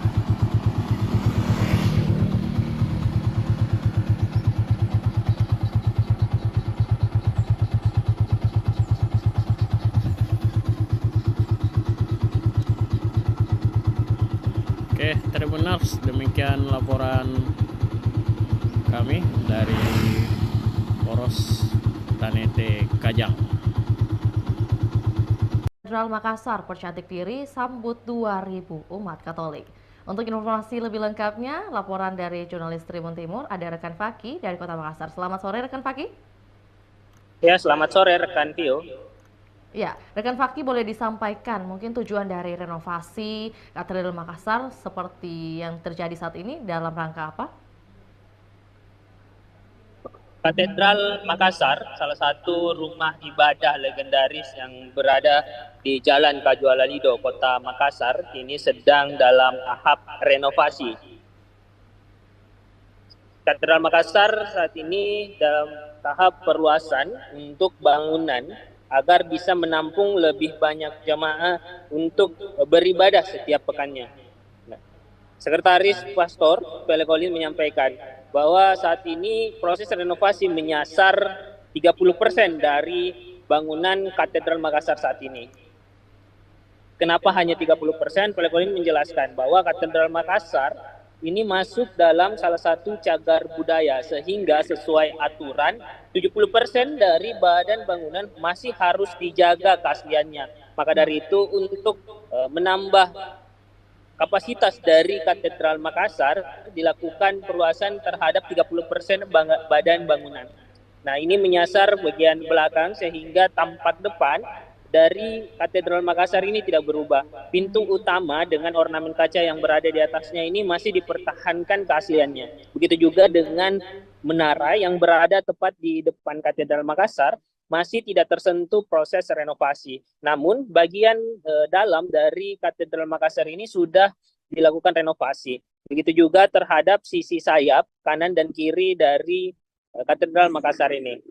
Hingga saat ini di awal Agustus 2024, progres renovasi sudah mencapai 50% dan ditargetkan bisa selesai sebelum Natal pada Desember 2024 mendatang. Dan proses renovasi masih terus berjalan hingga saat ini. Riuh-riuh pengerjaan dari renovasi juga masih berlangsung pagi hingga sore hari. Kalau kita lihat puluhan dari tukang juga masih melakukan proses renovasi yang berfokus pada bagian dalam dari Katedral Makassar. Dan nantinya mungkin ada perubahan-perubahan mayor pada konstruksi bangunan dari Katedral Makassar. Salah satunya yang unik yakni dengan ditambahnya ada menara tepat di tengah dari bangunan Katedral Makassar ini. Pele Colin menjelaskan salah satu ciri khas dari gereja Katolik ialah adanya menara pada tengah dari katedral, dan dulunya memang sudah dirancang untuk adanya menara pada konstruksi tengah dari Katedral Makassar. Namun pada saat zaman lampau memang masih belum diketahui mungkin cara pengerjaan bagaimana ada menara di tengah-tengah bangunan. Maka dari itu menara dibangun tepat di depan seperti yang terlihat dari Jalan Era Kartini. Kalau warga Makassar melintas itu terlihat ada menara jelas pada Katedral Makassar. Nah, nantinya ada tambahan menara lagi di bagian konstruksi tengah dari Katedral Makassar. Dan untuk sementara waktu, karena proses renovasi sedang berjalan, seluruh aktivitas jemaah dari Katedral Makassar yang ingin melakukan ibadah, baik itu akhir pekan maupun ibadah harian, dilakukan di bagian basement. Di bagian basement sudah disulap oleh para pengurus untuk dijadikan tempat beribadah sementara waktu sembari proses renovasi sedang berjalan. Seperti itu, rekan Pio. Ya, baik, rekan Faki tadi disampaikan juga bahwa memang untuk proses atau tahapan dari pembenahan ini itu baru 30% karena mengingat lokasi atau Katedral Makassar sendiri merupakan cagar budaya. Lantas mungkin seperti yang bisa diperhatikan oleh masyarakat Makassar ketika hendak mungkin berlalu lalang atau melintasi jalan RA Kartini tadi seperti disampaikan, itu memang sering atau menjadi pertanyaan kenapa prosesnya bisa begitu lama, dan hal ini sudah terjawab. Lantas mungkin untuk pendirian menara tambahan itu mungkin dengan tujuan atau maksud seperti apa? Rekan Fakih, adakah informasi mengenai hal tersebut? Ya, informasi yang dihimpun memang karakteristik yang membedakan antara gereja untuk umat Katolik dan Protestan itu ada pada letak menara gitu. Nah, dijelaskan oleh Pelekolin bahwa untuk letak menara bagi gereja umat Katolik itu sebenarnya berada di tengah dari konstruksi bangunan, dan itu menjadi patokan biasanya ciri-ciri dari gereja Katolik, dan itu berlaku bahkan hanya di Makassar, mungkin di Indonesia dan juga di luar negeri. Nah, itu yang dulu pada konstruksi awal itu kan dibangun tahun 1989, lalu selesai konstruksi di 1900, lalu ada proses renovasi di 1939. Nah, sebenarnya gambar awal dari Katedral Makassar itu memang menempatkan menara pada bagian tengah, di pucuk tengah dari bangunan. Namun, karena keterbatasan pengetahuan di zaman dulu, maka tukang-tukang di Makassar ini belum bisa mengetahui cara membangun menara tepat di tengah dari bangunan. Nah, maka dari itu di masa lampau dibangunlah menara tepat di depan pintu dari katedral. Ya, itu kelihatan ketika teman-teman melintas di jalan RA Kartini itu kelihatan jelas itu menaranya.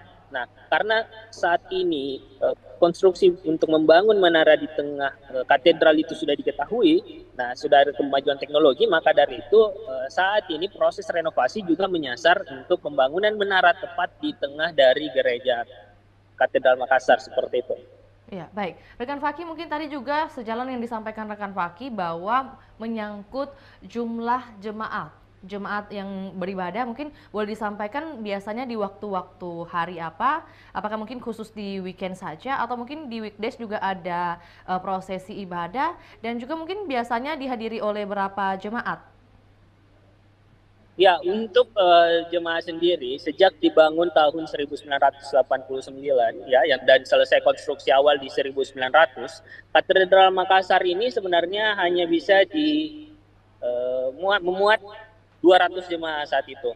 Nah, berkembangnya zaman, kemudian berkembang waktu, umat Katolik kemudian meningkat di Kota Makassar, apalagi Katedral Makassar ini membawahi beberapa wilayah ya sebagai pusat, yaitu di Sulawesi Selatan, Barat, dan juga Tenggara. Nah, akhirnya jemaah yang semakin banyak dilakukan renovasi kembali di 1939 sampai akhirnya bertambah tuh menjadi 700 jemaah. Di konstruksi 1939 ditambah bagian sayap kiri dan kanan untuk menampung jemaah lebih banyak. Hingga akhirnya ada 700 jemaah. Nah, kemudian di 2019 pembicaraan mengenai renovasi untuk menambah kapasitas dari Katedral Makassar dimulai, lalu dilakukan kajian-kajian hingga akhirnya 2023 resmi dimulai proses renovasi agar bisa mencakup 2000 jemaah di Katedral Makassar ini. Untuk ibadah sendiri memang ada beberapa waktu ya. Untuk setiap harinya memang disampaikan oleh Pelekoli Sekretaris Pastor itu banyak masyarakat yang datang untuk beribadah untuk memanjatkan doa. Nah, ibadah harian itu biasanya ada sekitar jam 6 pagi itu, lalu biasanya juga di waktu-waktu istirahat kerja sekitar jam 12 ataupun biasa juga di malam hari, banyak umat Katolik yang datang untuk sekedar berdoa, berserah diri di Katedral Makassar, dan itu berlangsung setiap hari. Untuk misah pekan itu biasanya memang berlangsung di hari Sabtu maupun di hari Minggu. Untuk misa di hari Sabtu itu, informasi yang dihimpun itu tersedia sekitar pukul 18.30 WITA. Nah, untuk hari Minggu ada dibagi beberapa sesi karena tadi adanya keterbatasan jumlah dari kapasitas Katedral Makassar, maka dibagi beberapa sesi. Ada sesi pagi itu pukul 6.30 sesi pertama, lalu 8.30 pagi sesi kedua, lalu ada 10.30 itu misa khusus untuk mengantar berbahasa Inggris biasanya. Lalu ada misa sekitar pukul 4.30 serta 6.30 malam lagi. Dan itu berlangsung setiap pekannya, dan itu yang menjadi jadwal rutin. Selain itu memang ada jadwal-jadwal tertentu yang sudah disusun oleh para pengurus dari Katedral Makassar untuk menghimpun mungkin jemaah-jemaah pada kajian-kajian tertentu seperti itu, rekan Tio. Baik, itu tadi untuk waktu atau mungkin juga dari segi intensitas jemaat, juga dari segi kuantitas juga jemaat yang hadir, dan juga bagaimana jadwal-jadwal yang hadir di Katedral Makassar. Lantas mungkin terkait ikon dari gereja Katolik, pastinya ada patung hadir juga patung Bunda Maria. Kalau di Katedral Makassar sendiri hadirnya tepatnya di bagian mana, dan juga pemaknaannya seperti apa, boleh disampaikan mungkin bagi Tribuners? Ya, kalau kita melihat konstruksi dari Katedral Makassar ketika masuk ke ruang utama itu, kita melihat di bagian menara depan itu memang tampak adanya patung Yesus Kristus yang memang dipajang oleh sekretariat dari Katedral Makassar. Nah, sementara itu kalau kita melihat konstruksi di bagian dalam, sewaktu Tribun Timur berkunjung ke ruang beribadah, ada banyak ornamen-ornamen yang menceritakan sejarah tentang Yesus Kristus, dan itu juga yang dijelaskan oleh Sekretaris Pastor Pele Colin kepada Tribun Timur, adanya ornamen-ornamen yang patung-patung yang terpajang di dinding-dinding dari Katedral Makassar itu sendiri. Di ruang ibadah itu, di bagian tepian dinding sisi kiri, kanan, dan belakang, ada 14 ornamen patung yang dipajang secara khusus nih. Benar. Jadi 14 ini menceritakan tentang perjalanan Yesus Kristus, ya, dari pengumatan sampai wafatnya Yesus Kristus, dan itu disusun beriringan 14 buah, dan itu semua menceritakan sejarah tentang Yesus Kristus. Dan ini yang dijelaskan oleh Pele Colin bahwa ornamen patung ini sudah ada sejak berdirinya dari katedral ini, artinya sudah ratusan tahun ornamen ini berada di katedral, dan itu menceritakan tentang perjalanan Yesus Kristus hingga wafat. Selain itu memang ada patung-patung lainnya, seperti juga patung Bunda Maria yang ada di bagian sisi kiri dari katedral. Nah, biasanya kalau jemaah itu katanya kalau harian, kadang-kadang jemaah yang ingin berdoa di sela-sela waktu kerja, kata Pele Colin, datang lalu berdoa di depan patung Bunda Maria. Pele Colin menjelaskan sendiri bahwa pemaknaan dari berdoa di depan patung Bunda Maria ini sebagai Bunda Maria dilihat sebagai perantara untuk pengantar doa-doa dari warga ataupun umat Katolik yang nantinya untuk disampaikan agar bisa dikabulkan oleh Yesus Kristus. Dan itu yang disampaikan oleh Sekretaris Pastor Pele Colin kepada Tribun Timur yang coba melihat-lihat bagaimana kondisi dari Katedral Makassar dan mengulik sejarah dari Katedral Makassar, seperti itu.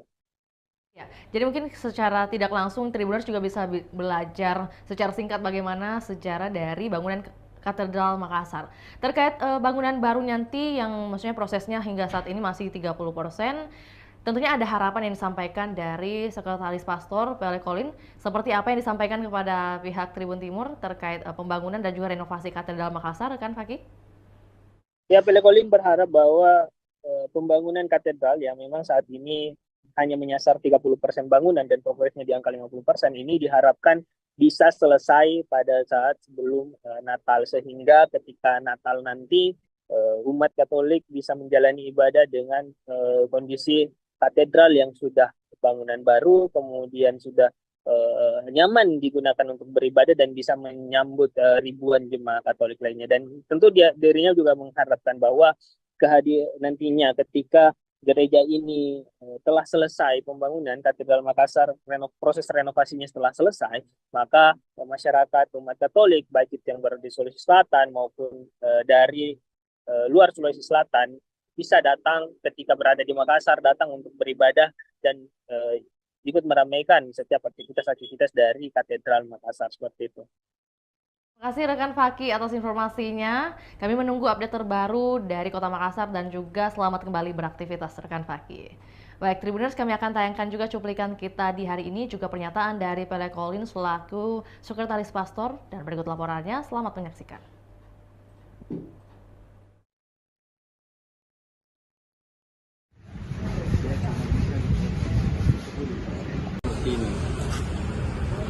Ini model pertama. Ya. Ini tahun 1900, ya, diselesai tahun 1900. Kemudian 1937 itu saja kapasitasnya sudah tidak cukup lagi, sehingga ditambah sayapnya. Ini dan ditaruh menara di depannya. Jadi ini bentuk aslinya ini yang di tengah. Oh, yang di tengah Pak ya? Kemudian buat renovasi kan dari awalnya. Nah, ini bagian dalamnya. Renovasi awal ini Pak. Habis itu direnovasi jadi seperti ini. Yang Oh, ini yang sekarang ya Pak ya? Nah, ini bagian dalamnya. Ya, ya. Ini udah berapa kali renovasi Pak? Ini Kedua kalinya. Habis itu ini dipakai sampai tahun 2019. Itu mulai ada wacana bahwa akan direnovasi karena sudah tidak cukup lagi kapasitasnya. Iya. Jadi ini dana awalnya, dana dalamnya gereja. Jadi sampai tahun 2023 itu. Jadi setelah itu dipotong 30%. Iya. Dikasih silang. Iya. Jadi, ya seperti ini gereja ini. Ini yang baru. Terus dipotong ini 30%. Sehingga nanti dia jadi Ini model yang baru ya Pak ya? Iya, iya. Ini gereja lamanya, ini yang baru. Itu wah dulu kapasitasnya berapa sih, dan mau sekarang ini rencananya kapasitas berapa? Yang paling awal itu kapasitasnya 200 jemaah. Habis itu setelah renovasi 1939 itu dia 700. Ya. Nah nanti ini itu sekitar 2000. Bisa sampai 2000 jemaah. Ya, ya. Berarti memang tiap tahunnya ada selalu pertemuan jemaah Pak ya? Nah, tidak setiap tahun, tapi setiap minggu itu yang datang ke gereja di sini itu mungkin sekitar 2000 orang. Siap-siap. Sekarang progresnya Pak mungkin bisa dijelaskan? Progres apanya itu? Progres pembangunan. Ya mungkin 50%. Ya. Targetnya selesai di tahun ini Pak? Bisa rencananya tahun ini Pak. Tapi sementara pembangunan ini masih tetap dipakai ya Pak atau gimana? Untuk ibadah? Iya. Jadi sebelum kita bongkar gereja, bahwa pembangunan ini ada dibikin basement. Iya. Nah, sehingga kita bikin ibadah di bawah basement. Oh, berarti sudah ada basement sebelum dibangun ya Pak ya? Jadi kita bangun dulu ya, sebagai fondasinya, terus ada basementnya, terus setelah jadi terus naik dibongkar gereja pindah ke bawah. Siap.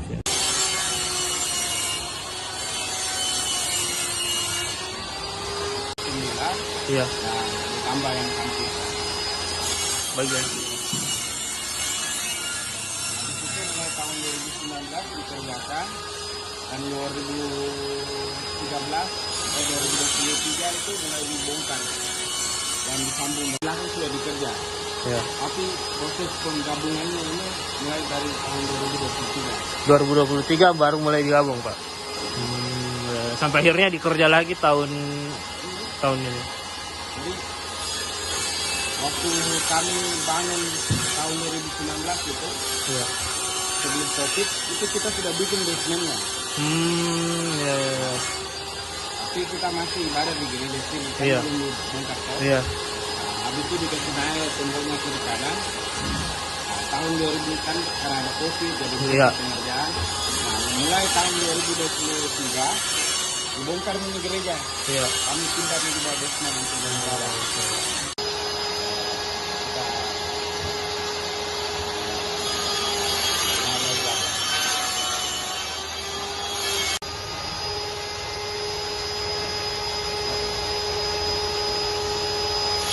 Tahun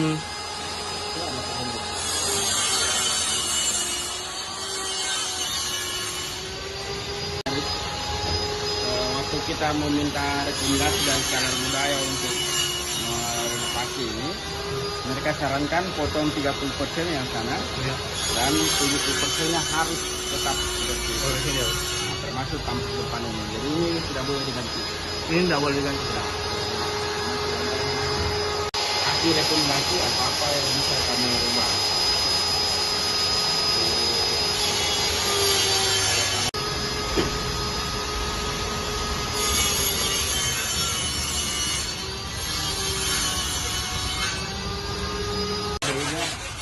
Protestan Emmanuel yang ada menara depannya. Oh, gereja Kristen Emmanuel itu yang ditiru. Tapi direnovasi. Iya.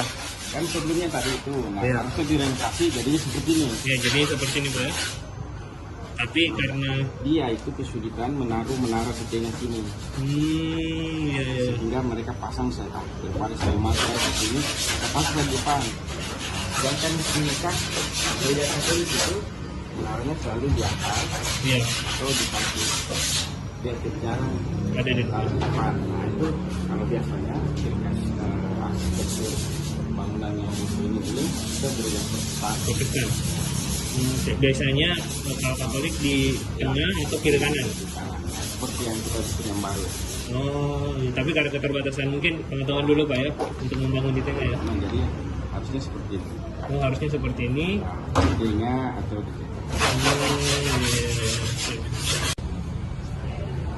jadi setiap 1 jam misa itu 1 jam ibadah di sini. Oh, sampai di luar sini ya? Sudah tidak muat lagi di dalam. Iya. Jadi orang kalau ini, apalagi kalau Natal, itu karena ini adalah gereja pusat, tempat uskup itu pemimpin gereja Katolik setempat sini.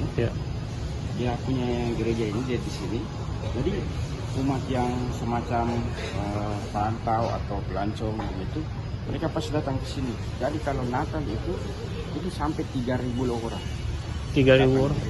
Nah, sedangkan kapasitasnya cuma 700. Iya. Nah, makanya yang lain itu di luar. Berarti banyak juga Pak dari daerah lain yang ke sini.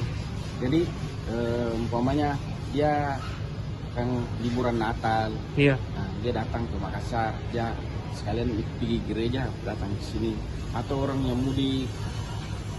Nah, umat atau orang yang karena katedral ini tempatnya strategis, dilewati oleh jalur transportasi. Iya, betul. Nah, orang dari atas, daripada di gereja sini, ini naik PPT langsung depan katedral. Nah, makanya orang banyak di sini. Iya. Nah, sehingga kalau Natal itu bisa sampai 3.000 orang. Bisa sampai 300 sampai 500 sampai 700 orang.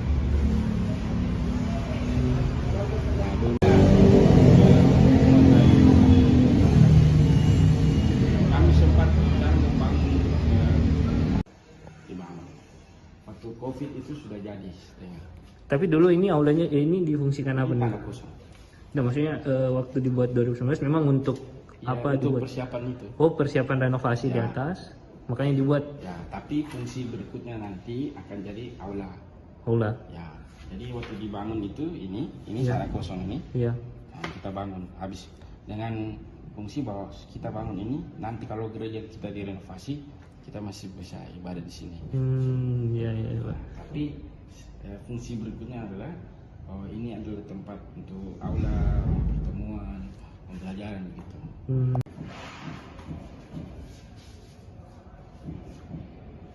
Ini salah satu barang yang dari gereja asli. Ini dikirim dari Belanda, tapi pembuatan ini dari Prancis. Berarti dikirim Belanda, pembuatan di Prancis, Pak? Ya, dibikin di Prancis, dikirim di Belanda. Jadi ini ada 2 bersaudara orang Prancis yang bikin. Habis itu pastor Belanda bawa ke Indonesia. Nanti bisa foto, tapi tidak boleh di atas. Ada ceritanya, cerita bersama ini seperti kayak komik begitu. Iya. Jadi ini kayak macam mural yang ada ceritanya. Berarti ke-14 ini semua mengandung cerita masing-masing yang bersambung, Pak ya? Jadi ini ceritanya ini tentang prosesi Yesus waktu diumati sampai dia wafat di sana sampai yang sana. Oh, jadi harus disusun berurutan nih, Pak? Ya. Jadi seperti di atas itu ada tertulis nomornya. Iya. Itu ada perhatian seperti itu. Dia kalau kita ke Yerusalem, tempat di sudut-sudut spot itu ada seperti ini. Oh, di sini dia dulu ketemu mamanya. Oh, di sini dia dulu ditolong oleh Simon dari Kirene. Nah, di Yerusalem sana ada seperti ini. Oh, berarti ada di Yerusalem pun ada yang seperti ini. Kan dulu di kota Yerusalem kan Yesus lewat situ. Ya. Nah, di situ ada dibikin, bahkan dikasih jadi gereja. Jadi setiap tempat itu, jadi kalau orang-orang Katolik pergi bersiarah, mereka akan pergi ikuti seperti ini di Yerusalem.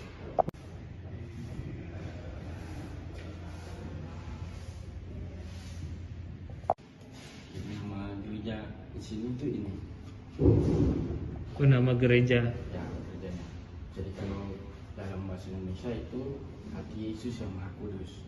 Nama gereja. Jadi semacam dia punya pelindungnya ini. Maksudnya semangat gereja kami ini mengikuti ini. Umpamanya ada di gereja di sana Santo Yosef. Nah, berarti gereja itu mengikuti semangat Santo Yosef. Di setiap gereja Katolik itu ada pelindungnya masing-masing. Sama berarti yang di sini juga ya. Kalau itu gereja Immanuel, itu gereja Protestan. Oh, Protestan. Beda. Ya. Ya. Kalau gereja Katolik itu kita punya beginian. Nah, sedangkan di gereja Protestan mereka tidak punya patung kayak gini, gambar kagak. Berarti nama aslinya gereja ini yang ini ya? Ya, masih sampai dipakai sekarang. Ini dari awal berdiri. Waktu diresmikan gereja ini sudah. Jadi setiap gereja Katolik kalau dibangun pasti dikasih nama. Iya. Dan waktu diresmikan dikasih nama. Oh, ini gereja Hati Yesus yang Maha Kudus. Oh, di Jalan Latimojong itu Santo Yosef dikasih nama. Dari namanya dari awal sama. Tapi masyarakat awam kenalnya biasanya katedral. Katedral itu adalah gelar untuk gereja seperti Masjid Al-Markas. Iya. Nah, dia kan disebut namanya atau Masjid Raya. Ada unsur lebih tinggi daripada masjid lain. Iya. Gitu. Nah, seperti ini. Katedral itu artinya dia pusat untuk gereja Katolik beberapa di wilayah ini lagi. Nah, jadi katedral itu dari bahasa Latin dia punya arti adalah kursi atau kedudukan. Nah, di katedral itu ada uskup. Jadi dia uskup itu ini. Jadi dia ada tempat duduknya. Nah, ini seperti ini. Setiap katedral. Jadi umpamanya di Sulawesi Selatan ini, di Sulawesi itu cuma ada 2 katedral. Di mana? Satu di Manado, satu di Makassar. Nah, jadi karena cuma ada 2 uskup di sini. Jadi dia satu yang pimpin wilayah Manado, satu yang pimpin di wilayah Makassar, yang ini. Nah, mereka ini yang punya kuasa untuk mengajar agama Katolik. Jadi mereka itu dalam istilah gereja Katolik magisterium, artinya mereka punya kuasa untuk, dan mereka yang berkuasa untuk mengajarkan pengajaran agama.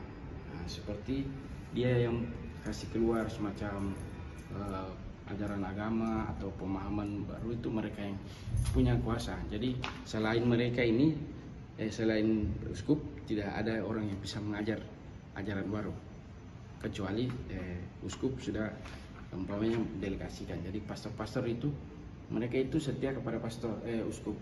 Ya.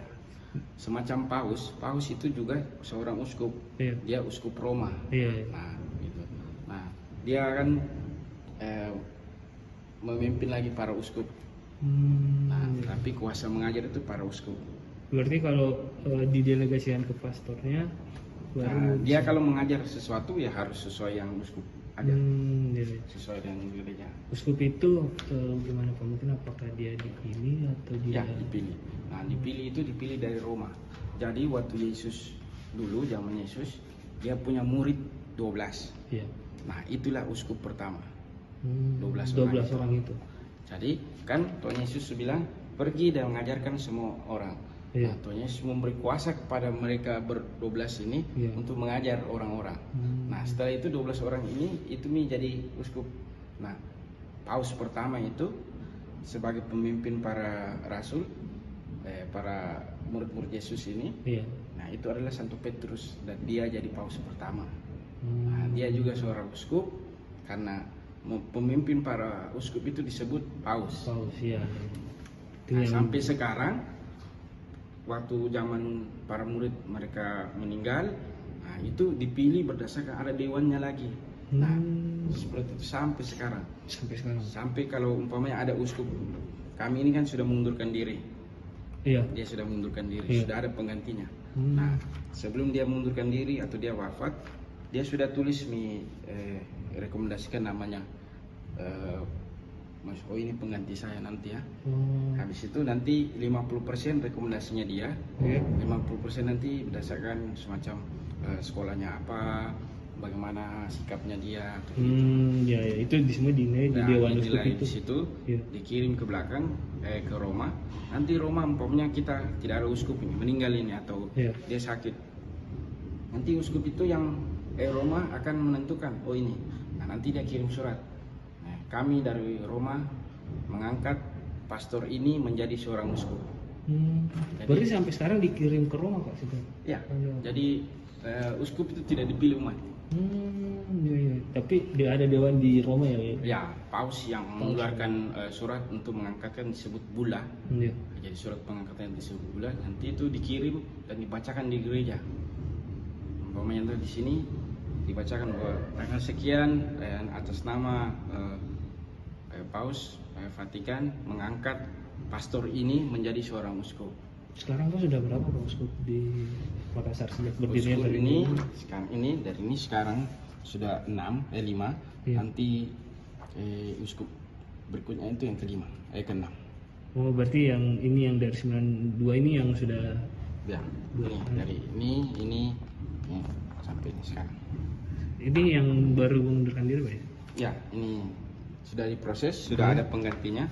Tingkatkan partisipasi pemilu, KPU Kabupaten Bone sasar 400 pemilih pemula di SMA 13.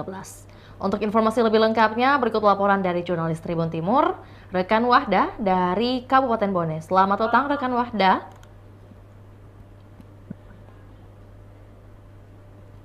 Selamat petang, rekan Wahda, bisa mendengar suara saya? Halo. Ya, rekan Wahda bisa mendengar suara saya? Baik, suara saya dapat didengar dengan jelas?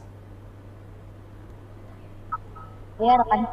Ya, baik. Boleh disampaikan kegiatan atau tujuan dari kegiatan hari ini yang dilakukan di SMA Negeri 13 Bone seperti apa?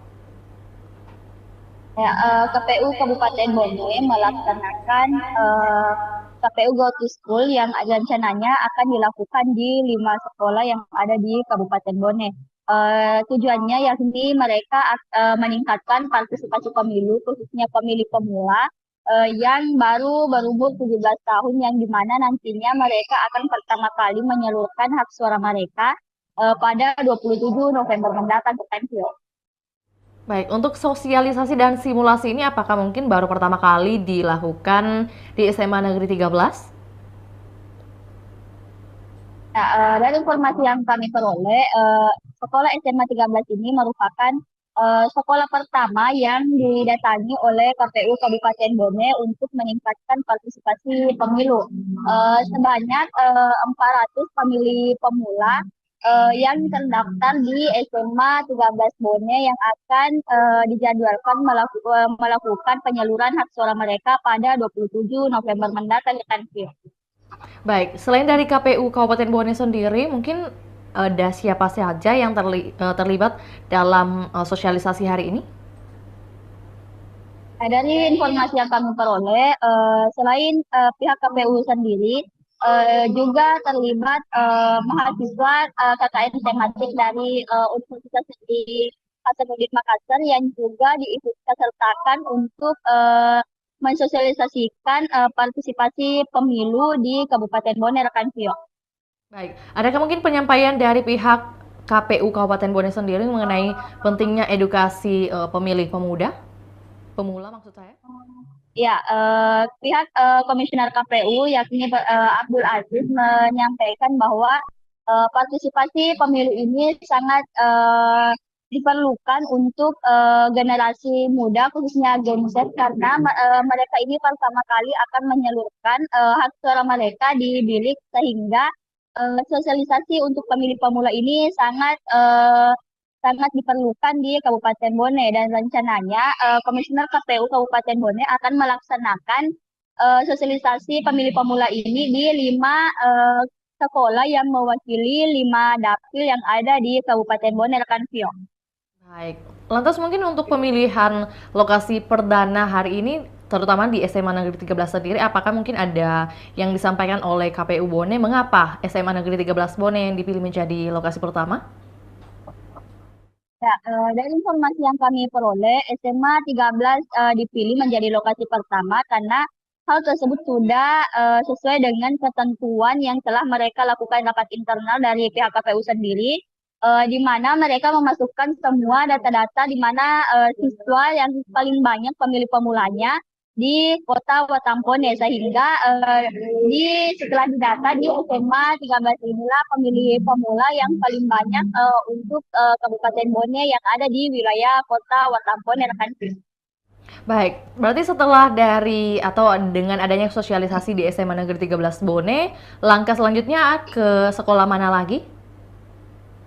Ya, dari informasi yang kami peroleh rekan Tio, mereka akan melakukan sosialisasi lagi di 4 sekolah yang ada di 27 kecamatan yang ada di Kabupaten Bone. Akan tetapi belum disebutkan di mana saja sekolah-sekolah yang akan dilakukan sosialisasi tersebut karena pihak KPU sementara masih mendata ataupun melakukan rapat internal di pihak KPU sendiri untuk menentukan 4 sekolah yang mewakili semua cabang sekolah yang ada di Kabupaten Bone, rekan Vio.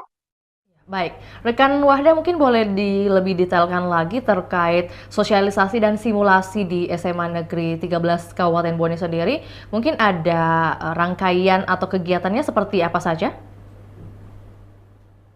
Ya, dari pantauan kami di lapangan, sebelumnya pihak KPU Kabupaten Bone mengumpulkan dari 400 siswa itu akan dikumpulkan sekitar 90 siswa perwakilan dari masing-masing kelas untuk melakukan yang dilakukan sosialisasi tersebut. Kemudian nantinya dari pantauan kami di lokasi mereka akan diarahkan menuju lapangan dan dibuatkan seperti simulasi pada saat pemilihan langsung di TPS sehingga mereka akan melakukan pemilihan langsung dan mereka akan merasakan aurofobia bagaimana sebenarnya memilih calon kepala daerah di Kabupaten Bone. Dan yang paling terakhir itu mereka akan dicelupkan tinta sebagai tanda bukti bahwa mereka telah menyalurkan hak suara mereka di balik kotak suara, rekan Vio. Baik, kami juga mendapat informasi mengenai nantinya akan diadakan salah satu kegiatan yaitu debat antar pelajar. Apakah benar demikian ada hal tersebut yang akan direalisasikan? Ya, dari informasi yang kami peroleh, rencananya debat pelajar ini juga nanti akan mewakili seluruh SMA yang ada di Kabupaten Bone, yakni perwakilan yang dimana perwakilannya nanti yang 5 sekolah ini nantinya yang akan mengikuti yang didatangi oleh pihak KPU Kabupaten Bone, yakni KPU Gutuskul yang akan mewakili sekolah-sekolah tersebut untuk bertanding di Kabupaten Bone. Dan yang dimana pada pemenangnya nanti yang di Kabupaten Bone akan diikutsertakan pada lomba debat pelajar yang akan dilaksanakan oleh KPU Provinsi Rekan Vio. Ya, baik, terima kasih rekan Wahda atas informasinya dari Kabupaten Bone. Kami senantiasa menunggu update terbaru yang terjadi di Kabupaten Bone. Selamat kembali beraktivitas rekan Wahda. Baik, Tribuners, kami akan tayangkan cuplikan dan juga pernyataan dari Komisioner KPU Kabupaten Bone, Abdul Aziz. Berikut laporannya, selamat menyaksikan. Ahmad Nur Arsyam. Karena saya hari ini kami dari SMA 13 Bone ditunjuk oleh Komisioner KPU Kabupaten Bone untuk melaksanakan simulasi dan pembelajaran terkait pelaksanaan pemilihan kepala daerah di Sulawesi Selatan, khususnya di Kabupaten Bone. tadi di pagi hari oleh Komisioner KPU telah dilaksanakan sosialisasi tentang cara-cara pelaksanaan daripada Andi Bowas itu sendiri. kelas 12 IPA 1. Sebuah kebanggaan dari saya selaku Andi kepala Cesar sekolah mewakili Yaksanta teman-teman Saul kelas menyampaikan 12 terima IPA kasih dan 1. penghargaan kepada Ahmad Bapak Nur Komisioner Ansyah KPU. Dan insya Allah kegiatan yang sama ini akan dilaksanakan oleh KPU di beberapa sekolah. Kalau tidak salah tadi ada 5 sekolah yang direncanakan untuk kegiatan sosialisasi ini. Kegiatan ini menjadi penting sebagai pembelajaran kepada pemilih-pemilih mula bagaimana dia menggunakan hak pilihnya nanti pada hari H. Dan mereka diharapkan juga mensosialisasikan kepada keluarganya, kepada temannya, kepada tetangganya bagaimana cara menggunakan hak suaranya dengan benar pada saatnya nanti. Itu. Alhamdulillah hari ini di SMA 13 ada banyak kegiatan yang terlaksana. Insya Allah dalam waktu yang tidak terlalu lama SMA 13 juga ditunjuk untuk menjadi tuan rumah dalam rangka kunjungan Bapak Gubernur di Kabupaten Bone. Beliau akan melihat secara langsung terhadap penyelenggaraan atas program-program prioritas Bapak PJ Gubernur di sekolah, termasuk S3 sedekah 1000 sehari, sulsel berdoa dan seterusnya. Ada banyak kegiatan. Berapa jumlah siswa yang jadi masuk jumlah kategori potensi pemilih ini? Yang pasti kalau untuk siswa yang potensi melakukan pemilih ini pada umumnya di kelas 12 itu sudah berumur 17, kurang lebih 400-an. Tambah dengan kelas 11 kurang lebih 20 orang sudah kami data. Alhamdulillah kami juga baru-baru memang memanggil instansi Capil untuk melakukan pendataan perekaman EKTP elektronik.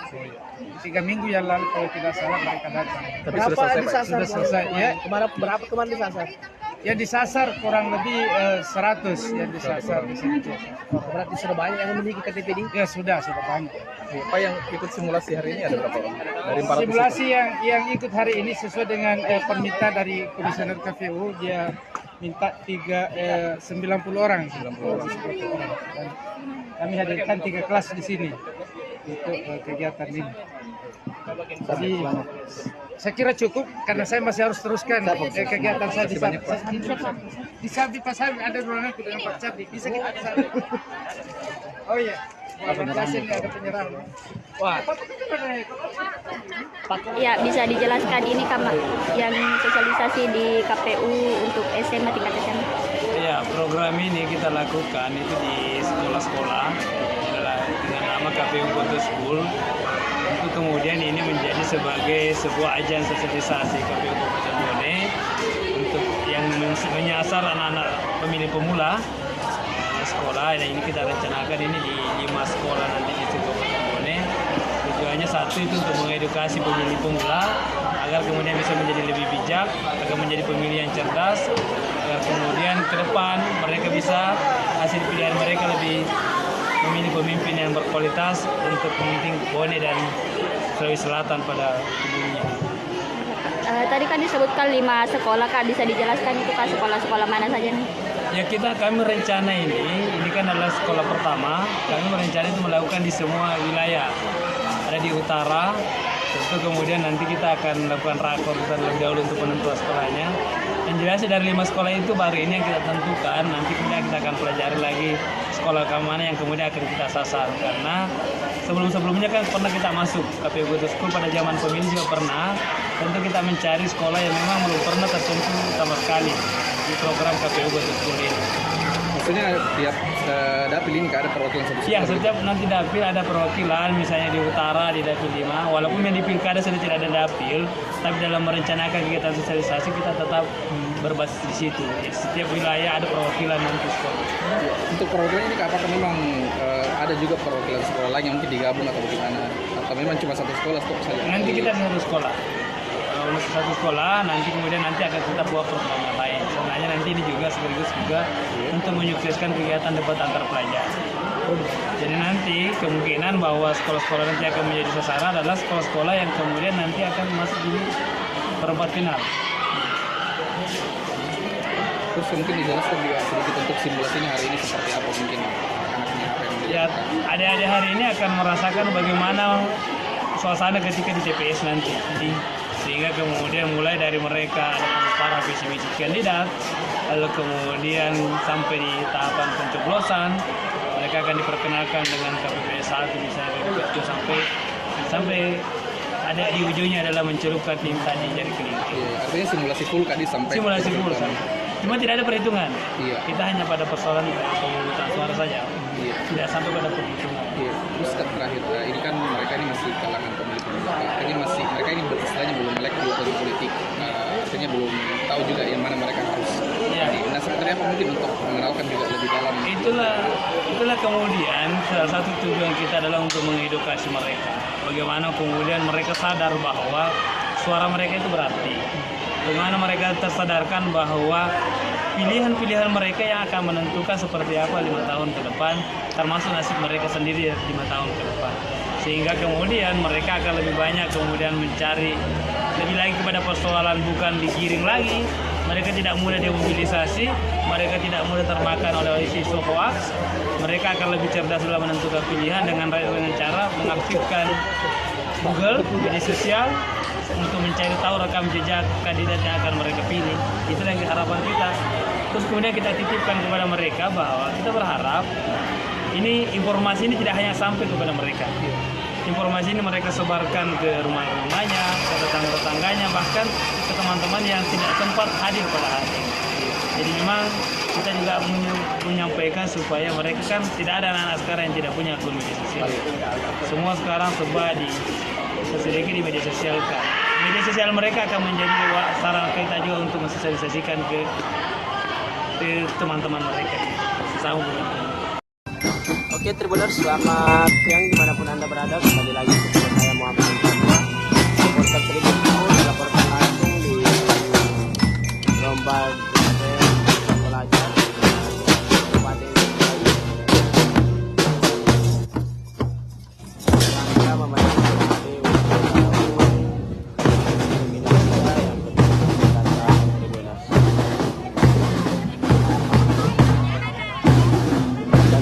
memenangkan kita lihat antusias masyarakat Kabupaten Sinjai dalam menyaksikan lomba ini sangat besar. Terbukti banyaknya warga masyarakat Kabupaten Sinjai yang hadir di lokasi lomba yang dilaksanakan hari ini. Tribuners.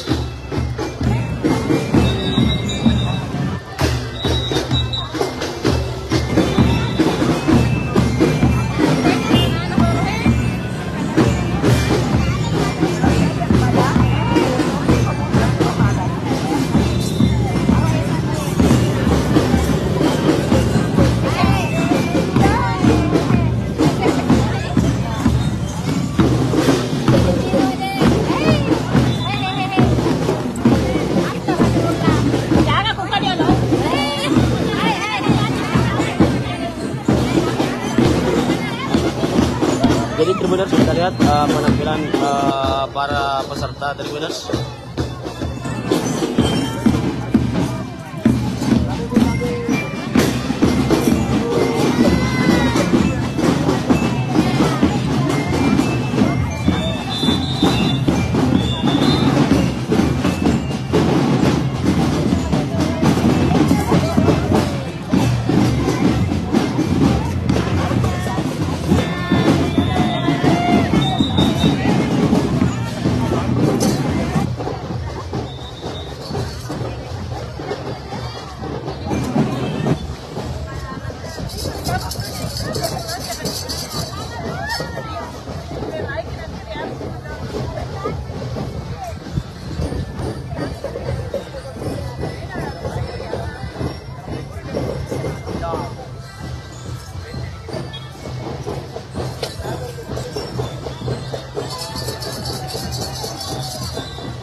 daerah mana? Jadi di Kabupaten Sinjai, tepatnya di Kecamatan Sinjai Utara, di mana pemerintah Kabupaten Sinjai melaksanakan lomba jumping tingkat pelajar Kabupaten Sinjai dalam rangka memperingatan tahun HUT RI yang ke-79 tahun.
Tribuners, saat ini kami sedang berada di Desa Lolisang, di lokasi pekuburan salah seorang warga Desa Lolisang yang saat ini sementara dilakukan otopsi. Tribuners, 2 bulan lalu pada tadi sekitar 2 bulan. 2 bulan. Tanggal 7 2 bulan lebih kan? Iya.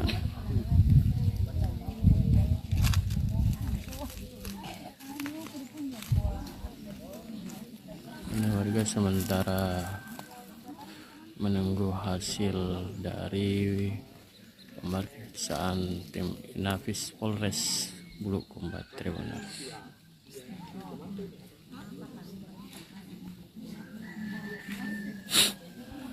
Jam berapa tadi mulai, Pak? Tadi saya mulai suruh karena dari ini dari Polda, dia bilang kita gali nih pada situ, tapi jangan buka papanya. Jadi pas dapat papanya. Oh, dari tim Inafis Polres. Jam berapa tadi, Pak? Jam 9 lewat ya. Oh, saya jam 8 saya ada sini. Ya. Sekarang sementara pemeriksaan. Ya? Sementara pemeriksaan. Ya?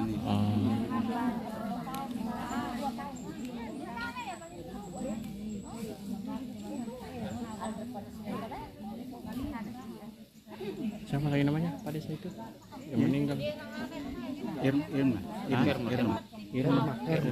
Herma. Panggilannya Emma.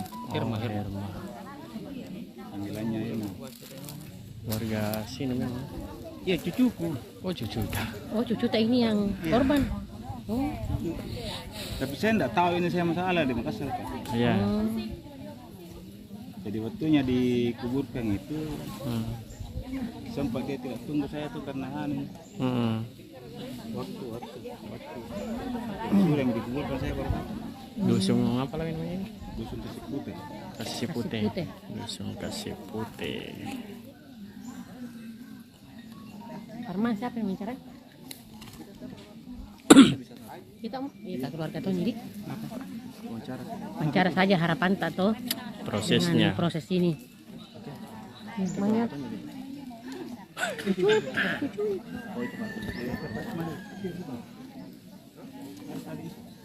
Itu sana itu. Oh iya. Ini ke mana? Ini anunya ini.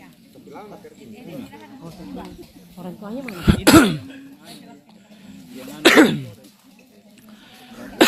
Mana mus? Mana mus tuh? Mana mus? Wawancara. Sap pakai galu lo.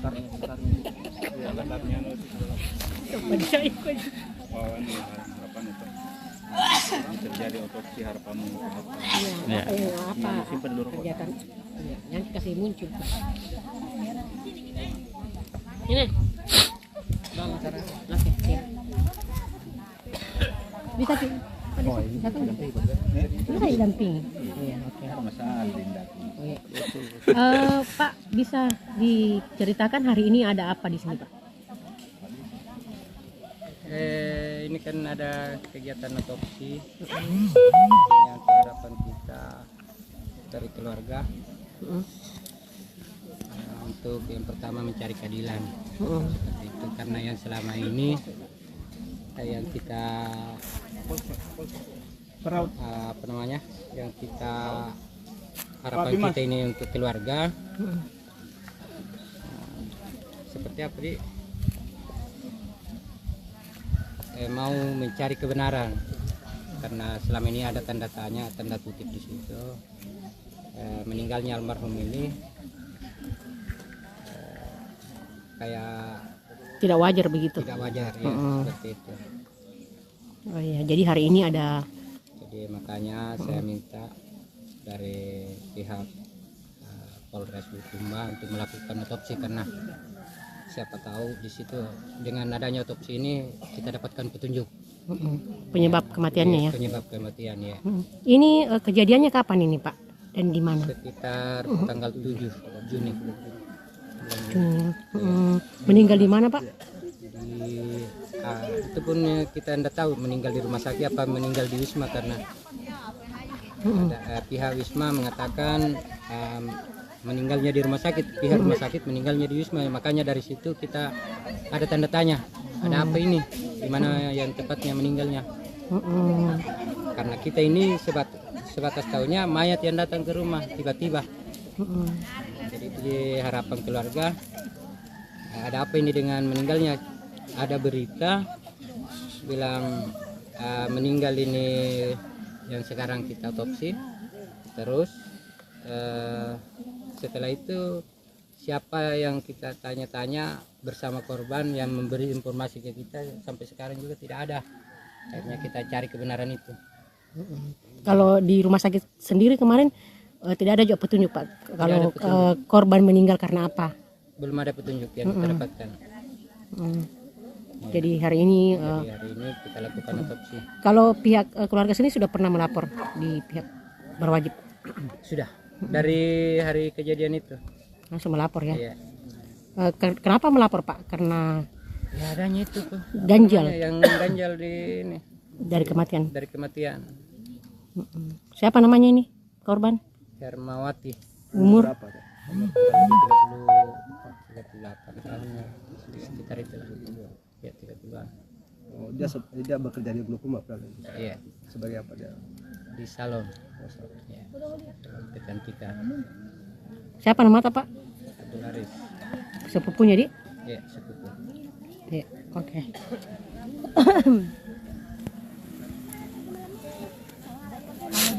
Waktu di visum di rumah sakit pada di visum di sini. Oh. Malam itu juga, malam katanya korban setelah saya sampai di Polres. Apa yang ditemukan saat itu? Ada luka memar apa? Luka memar tidak ada, tapi sejenis lebam-lebam itu di bagian belakang korban itu banyak. Oh, ada banyak, hampir ya setiap pori. Kemudian busa juga di mulut. Oh, tempat ada busa di mulut. Iya, busa di mulut. Oh, lubang di punggung korban di? Iya. Ini ada dugaan. Ya? Ada dugaan polisi. Saya tidak bisa menduga-duga Pak. Jadi mungkin inilah jadi petunjuk ini. Jadi saya tidak bisa menduga-duga. Jangan sampai saya bilang ini itu. Saya tidak tahu juga. Ya, menyerahkan sepenuhnya pihak kepolisian ya. Lebam apa sih bagian belakang dia? Iya segini bulatan-bulatan itu. Di bagian belakang. Di bagian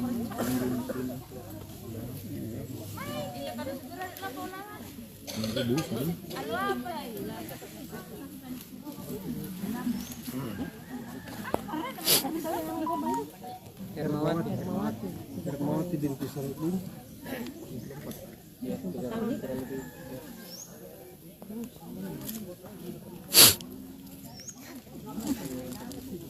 Kerelan.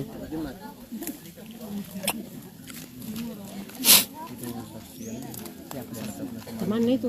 Temannya ke Wisma. Oh. Oh itu yang bawah itu. Enggak sama. Oh. Oh.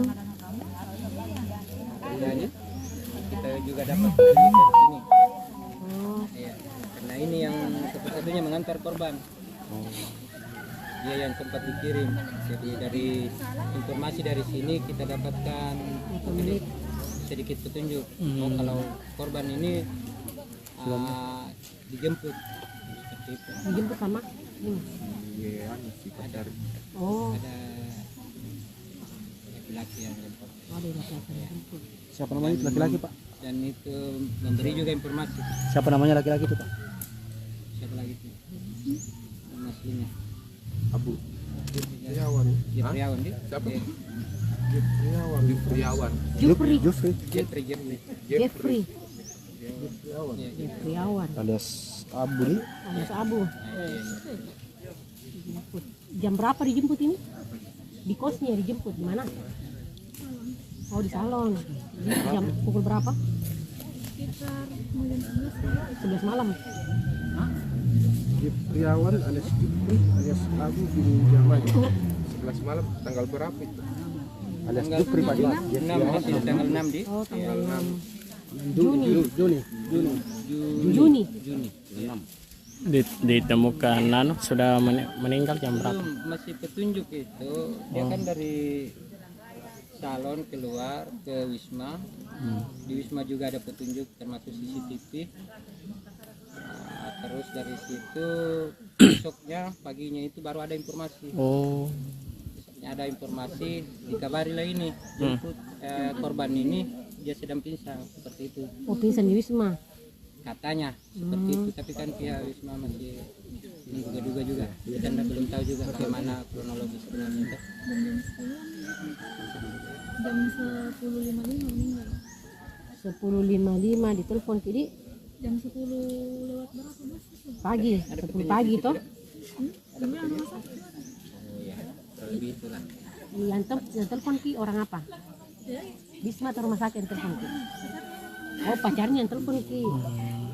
10 pagi di? Ya, pagi. Pagi atau malam? Pagi. Dan berita itu kan sampai di sini sekitaran itu juga. Kita tidak tepatnya tahu dan lihat waktu. Tidak sampai. Kalau kita itu hari langsung kemana? Ke rumah sakit atau ke Wisma dulu? Oh ke Wisma dulu. Waktu kita lihat korban posisinya? Tidak ketemu korban. Oh enggak kita lihat korban. Kan telepon Kak jam 10 itu. Bilang ke Wisma ke dulu sakit teman mau jadi ke Wisma Mak. Pas sampai di Wisma tidak ada nih yang bilang penjaganya dia bilang dibawa ke rumah sakit karena berbos-bos mulutnya. Tidak langsung ke rumah sakit.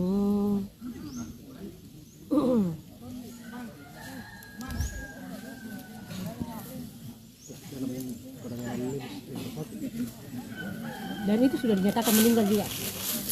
Itulah yang bingung kita karena pihak rumah sakit katanya sudah tidak bernyawa. Oh, waktu dibawa di. Dan pihak Wisma juga tidak mengatakan bilang dia sudah meninggal, dia masih bernapas. Jadi siapa tahu di perjalanan. Ya di perjalanan. Kita kan. Iya. Tahu. Waktu diantar katanya berbisa mulutnya.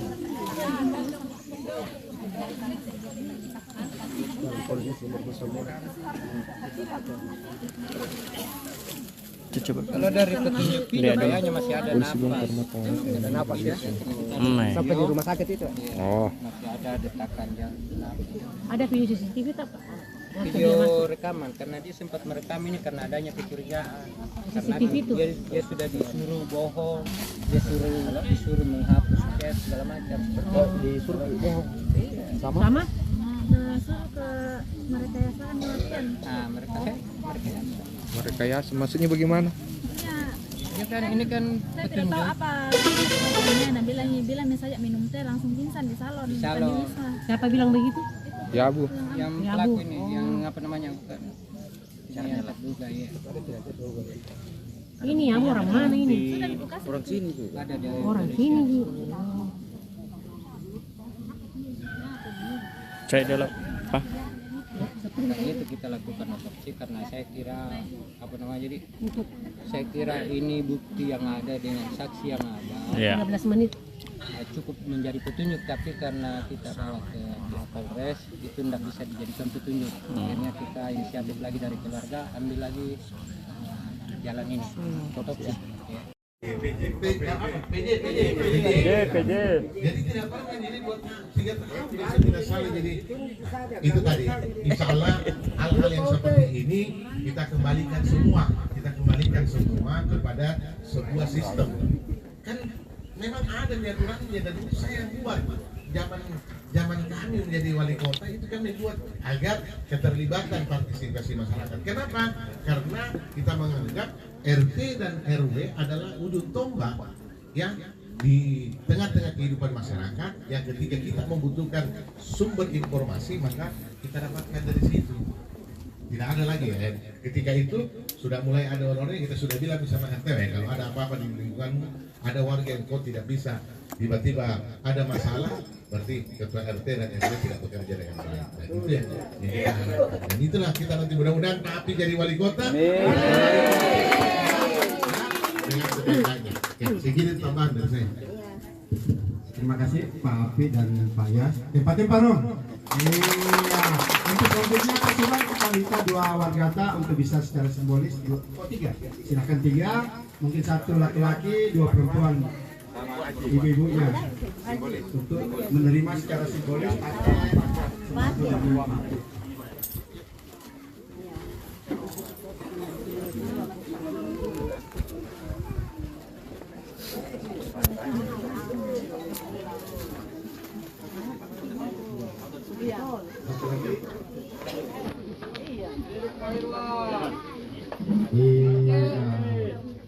selanjutnya mungkin Bapak Ibu sekalian bisa berdiri, Pak Iyas dan Pak Api bisa foto bersama. Semoga momen hari ini menjadi awal juga sejarah bahwa Munapri Arifudin Alia akan menang di kontestasi pilot. Munapri Arifudin! Munapri Arifudin! Munapri Arifudin! Kami ucapkan terima kasih banyak kepada warga Tamalate 7. Mudah-mudahan kehadiran Bapak Ibu di sore hari ini bisa menjadi doa dan support untuk Pak Api di kontestasi pemilihan wali kota dan bisa memenangkan. Amin ya rabbal alamin. Terima kasih. Assalamualaikum warahmatullahi wabarakatuh.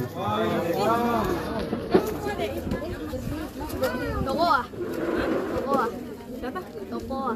Kenapa ditutup? Sini kepada lagi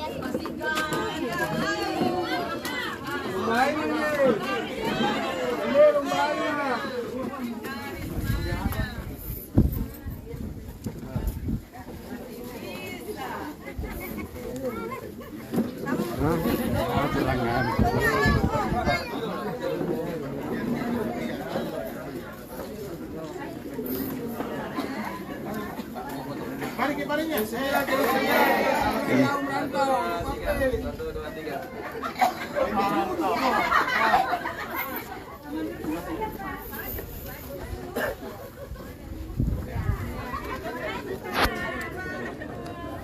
Di mana sih? Sini. Itu panas sekali.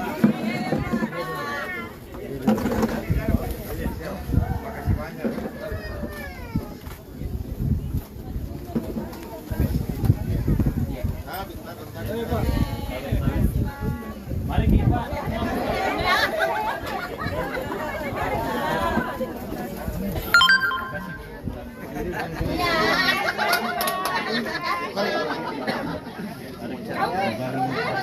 Apa? Soal hari ini kita temani Pak Api dalam rangka apa ini Pak? Mulai Sebagai kader Golkar, ya punya tanggung jawab. Dan kebetulan saya ada waktu, Api tanya tadi pagi saya sama-sama di warung kopi, ketemu di warung kopi, kemudian beliau tanya, ada waktu tak, sebentar saya bilang, Badalur boleh, Badalur, ada kegiatan sosialisasi, oke saya datang. Jadi seperti itu. artinya kita sudah mendukung penuh Pak Bu Alia berpasangan dengan Pak Api. Iya, artinya saya berterima kasih ya. Artinya beliau melihat sosok Ibu Alia yang mungkin pas untuk mendampingi ya, saya sebagai suami memberikan support yang terbaik. Walaupun saya juga dalam kontestasi pilpres ini masih berharap ada sesuatu yang kemudian bisa terjadi. Tapi pada akhirnya kan 2,5 tahun perjalanan saya melakukan sosialisasi dan elektoral juga cukup menjanjikan, artinya respon publik cukup bagus. Ya kembali kepada partai-partai politik. Menunggu keajaiban di pleno mungkin. Bisa nanti. macam-macam. Dampingi Pak Apin tadi, mungkin apa yang perlu diharapkan kepada masyarakat dan Enggak, saya kira itu tadi saya bilang. Prinsip dasar kepemimpinan di satu daerah itu cuma 2. Ya itu tadi, bagaimana membahagiakan rakyat dan bagaimana menjaga dia punya perut agar tidak terjadi kelaparan. Kira-kira semakin bertambah ini basisnya Pak Api kalau digabung dengan basisnya Ibu Alia. Yang pasti Ibu Alia punya basis sendiri, punya komunitas sendiri. Itu terbukti karena 2 periode dia menjadi anggota DPR.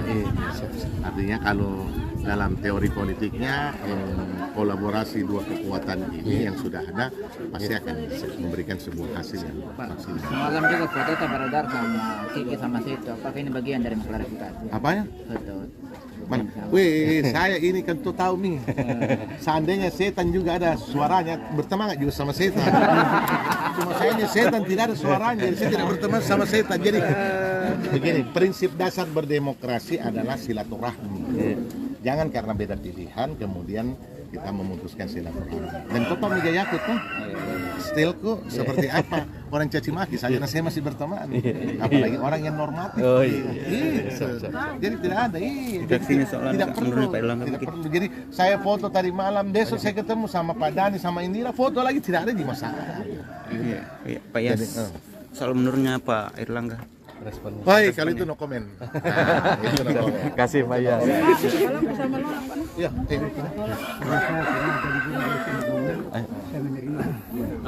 Pak Pi, setelah didampingi Pak Yas, seperti apa? Iya, menurut saya ini hal yang sangat luar biasa, hal yang sangat positif. Suka atau tidak suka, senang apa enggak senang, Pak Yas masih punya daya pengaruh yang ada di Kota Makassar ini.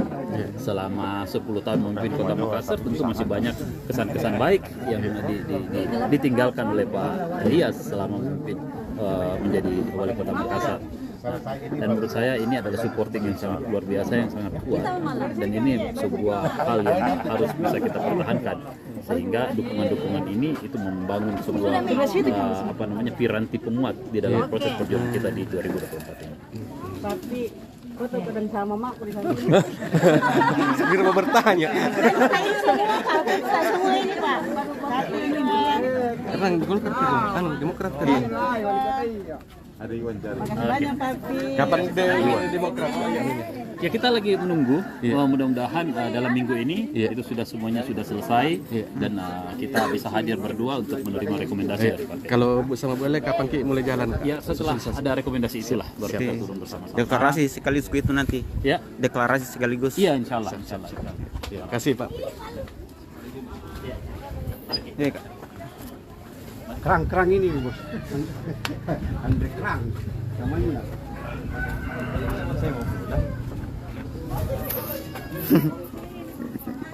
Mau Pak Yas. No comment. Nasami ano ko. Itu orang kota bisa.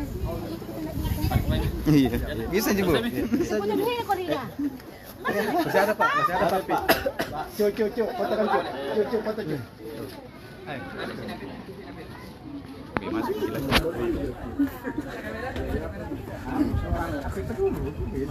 Oke, Tribuners, selamat siang. Jadi saat ini kita sedang berada di Kecamatan Tamalate, di mana mantan Wali Kota Makassar 2 periode Ilham Arif Sirajuddin sekaligus suami dari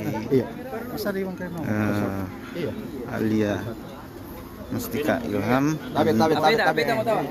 dampingi bakal calon Wali Kota Makassar Munafri Arifudin untuk menyapa warga Tamalate yang terletak di wilayah Tidung, Kecamatan Tamalate. Pada kesempatan ini Pak Ilham mengenakan nuansa kuning Golkar, kemudian Pak Apri juga saat ini menuju ke lokasi berikutnya untuk sosialisasi.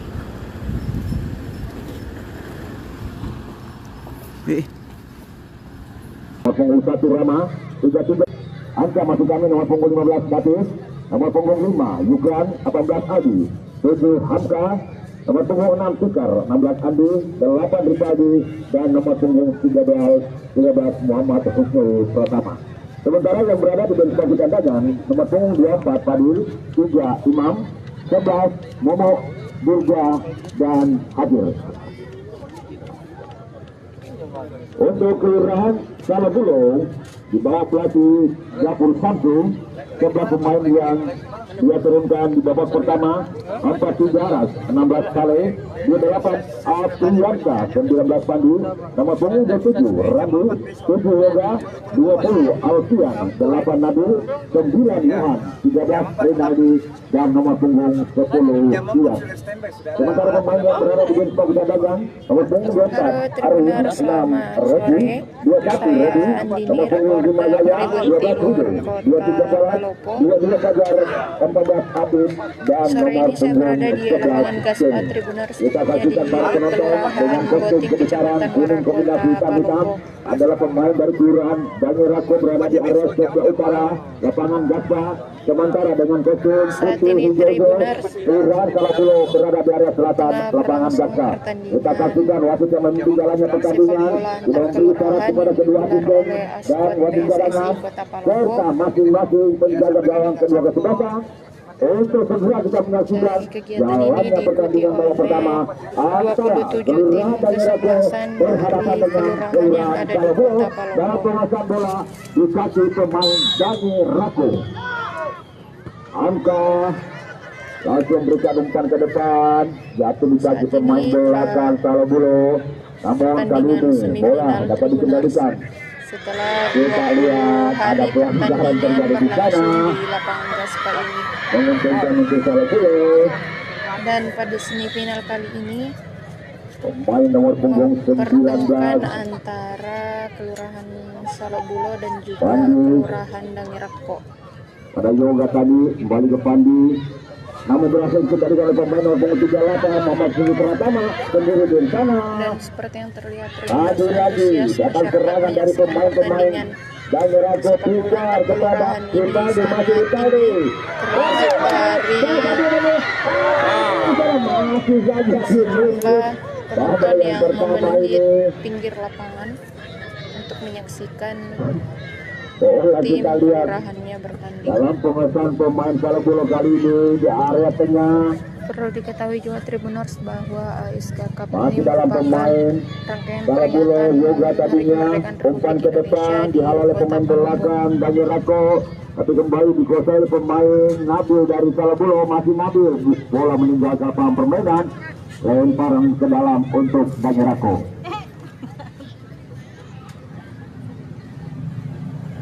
Main bertahan Dangirako, Yukran ke depan dia dihalau oleh satu heading oleh pemain Salabulo. Ada yoga tadi di sana, kemudian kehasilkan head to head antara Hamka.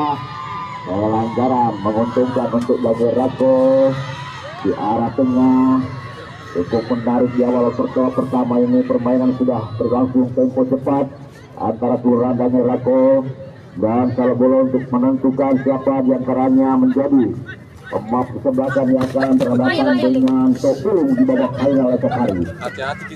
Lentaran ke dalam sudah dilakukan ke belakang kepada pemain Tikar, masih Tikar. Ke tengah dia ada Aldi, namun berhasil masih kembali kali ini Hamka mengantisipasi bola. Rinaldi berbahaya, kita lihat membangun serangan pemain-pemain dari Salabolo di kaki Nabil sekarang. Masih Nabil ke belakang, dia memberi operan, umpan ke depan, bola jatuh di kaki pemain nomor 6 Tikar. Melebar ke kanan ada Andi tadinya Ripaldi, namun kembali Ripaldi menguasai bola. Pemain dari Dangerako ini ke depan, ada satu pemain yang ada di sana, Usul Pratama, namun berhasil dihalau oleh Topor Hadal. Yoga, pemain dari Salabolo, menguasai bola, masih Yoga, pendek saja dia kepada Johan. Ke tengah, namun ada Hamka di sana, sudah berganti pemain kedua kesebelasan dalam mengendalikan bola kali ini. Dangerako bangun serangan, ada pelanggaran, menguntungkan untuk Dangerako. Dari arah tengah semakin ramai supporter dan saya bersama supporter. Mana supporternya Dangerako? Mana supporternya Salabolo? Udah kalah sih.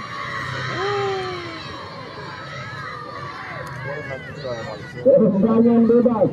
Dua pemain Dangerako ada di sana, ada Hamka dan Ripaldi. Siapakah yang akan melakukan eksekusi tendangan bebas? Sementara 3 pemain Salabolo mencoba untuk memagari. Ancang-ancang Ripaldi. Untung saja satu jengkal masih berada di atas Mister Dawan Aras. Belum merubah kedudukan di babak pertama. Masih berbagi skor 0-0 kedua kesebelasan. Tendangan gawang Aras kepada Stopper Handal Salabolo. Saleh, umpan ke depan, ada Hamka menghalau bola, meninggalkan lapangan permainan. Lemparan ke dalam, Pandu kepada siapa Pandu akan melakukan lemparan kepada kapten di belakang maksudnya Alfian, namun dihalau oleh pemain dari Tikar. Bola kembali, Pandu sudah melakukan lemparan, kembali ke Pandu. Digelar oleh Askot PSSI Kota Tikar kali ini mengendalikan bola, di heading oleh stopper dari Salabolo ini pada Yoga melebar dia ke kanan. dari kelurahan yang ada di Kota Kali ini hasil kandas, upaya pemain-pemain dari Salabolo ini. Tikar kembali dengan arah kodatum, berhasil sekali pemesan ini dihalau oleh pemain-pemain dari lalu Sonda yang keras mengarah ke meja.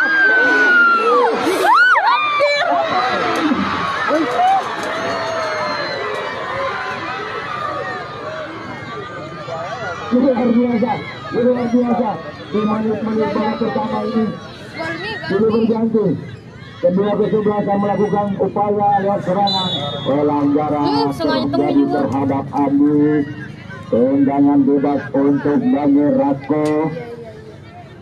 Luar biasa sudah berganti kedua kesebelasan, lakukan serangan-serangan yang berbahaya namun belum menghasilkan 1 gol.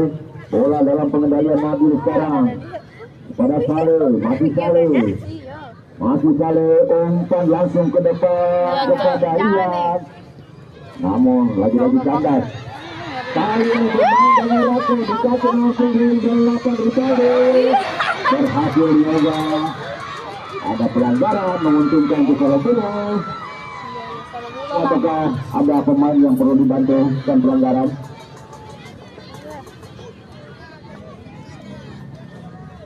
Memang luar biasa di menit-menit awal saja mereka sudah berjibaku untuk mengendalikan bola. Mudah-mudahan kita mendoakan Rinaldi tetap bisa lanjut untuk tindakan replay. Kembali diperlihatkan oleh kedua kesebelasan setelah wasit tadi menghentikan sementara. pertandingan. Hamka langsung buang bola keluar mengarah ke arah penjaga gawang Salabule. Tentu kepada pemain belakang Saleh. Pandia ke Pandi tadinya, ke depan Pandi. Ronaldo kandas dikerat pemain belakang Daniel Rako. Kali ini Daniel Rako membangun serangan di kaki Andi.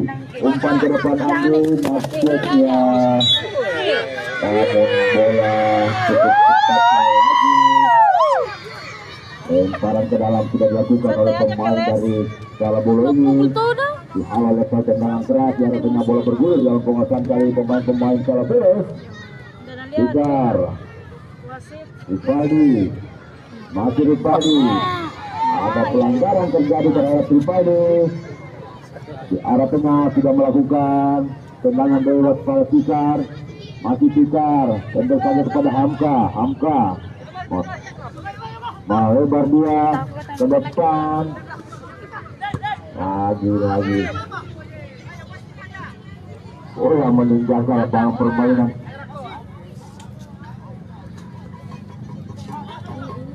Kita lihat kembali kita saksikan boleh yang pengendalian pemain-pemain. Daniel Rako ini terjadi dalam penguasaan bola pemain kesebelasan. Ekstra hati-hati dan berusaha dengan namun seperti kita saksikan masih belum satupun ada kemudian yang sangat berarti kali ini. Ronaldo membangun serangan dari arah sebelah kanan, pertahanan dan nyerang ke masih Ronaldo umpan ke tengah, ada kapten kesebelasan di sana. Sayang sekali asisten wasit sudah mengangkat bendera pertanda pemain dari Salabule sudah masuk dalam posisi offside, hanya melahirkan tendangan bebas untuk Daniel Rako. Pemain belakang Daniel Rako atau kapten kesebelasan akan melakukan tendangan bebas mengarah ke arah tengah bola. Ditambah dengan satu Edin Temang dia, namun bola kaki jatuh di kaki Yoga tadinya. Masih dalam penguasaan pemain-pemain Salabule salah dalam memberikan laporan. Aldi, kontrol sejenak, umpan ke depan kepada timur 38 yang dituju ada Husni Pratama di sana yang lagi mengganti posisi. Ini masih Husni. Sayang sekali dapat dikembalikan oleh pemain Salabule di kaki Yoga tadinya. Bangun serangan kali ini Nabil kerjasama dengan kapten kesebelasan. Lagi bola kandas, sudah berganti sekali adalah pengendalian bola para pemain ini. Tikar Daniel Rako kali ini membangun serangan dari arah tengah, sekarang dikasih Tikar pada Hamka. Arah tengah sebelah kiri kembali kepada Tikar. Masih Tikar menggiring bola dia. Ke belakang ada Hamka. Masih Hamka. Umpan ke sayap, masuk dia dihalau oleh pemain-pemain belakang dari Salabule. Dalam pengendalian bola di kaki Daniel Rako ini. Ke depan ada Hamka. Umpan ke mulut gawang, salah satu pemain yang cukup berani dari Daniel Rako ini. Berhadapan dengan dua pemain belakang yang tangguh.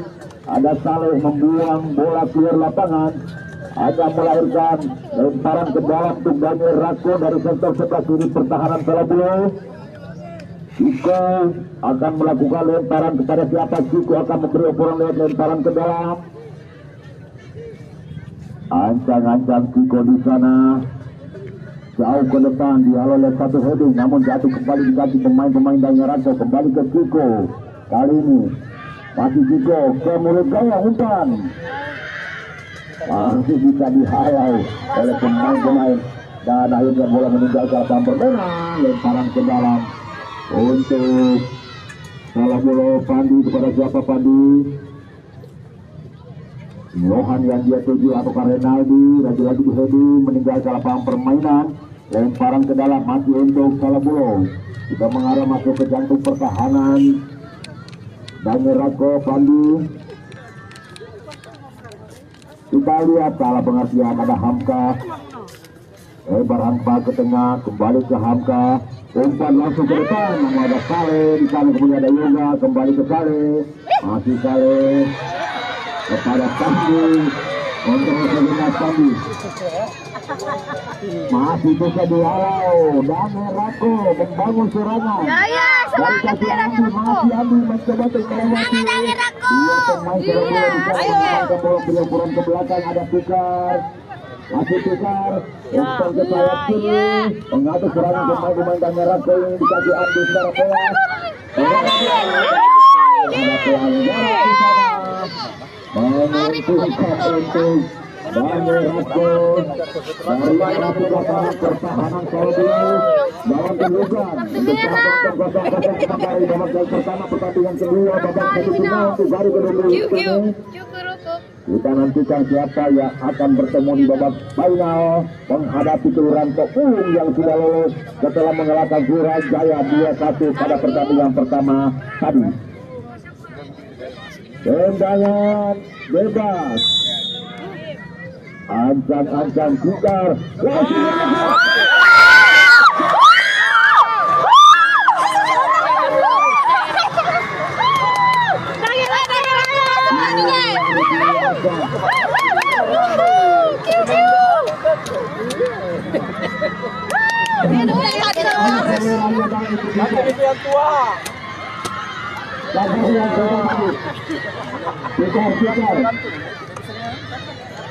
Tribunal seperti yang terlihat baru saja tim kesebelasan dari Dame Rako mencetak sebuah gol di gawang Kelurahan Sambulu. 1-0 sementara Bang Belunggu, kapten kesebelasan. Remandi Hamka, Dame Rako sementara unggul di kaki Hamka sekarang. 1-0 untuk Dame Rako pada Fikar ke belakang. Fikar belomporan, 3 pemain di sana, lemparan ke dalam untuk Dame Rako di arah tengah. Bola, wasit, bola. Oh, sudah.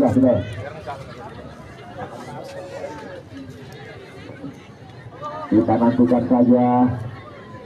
Luar biasa tendangan bebas yang dilakukan oleh pemain Dame Rako tadi menyebabkan kedudukan 1-0 untuk Dame Rako. Masih panjang waktu untuk kedua kesebelasan di babak semifinal kedua ini. Yoga kali ini lebar dia pada Pandi, masih membawa bola, kiri bola kontrol Segenap Pandi, umpan silang maksudnya masih bisa dikembalikan. Bagus sekali kerjasama Pandi.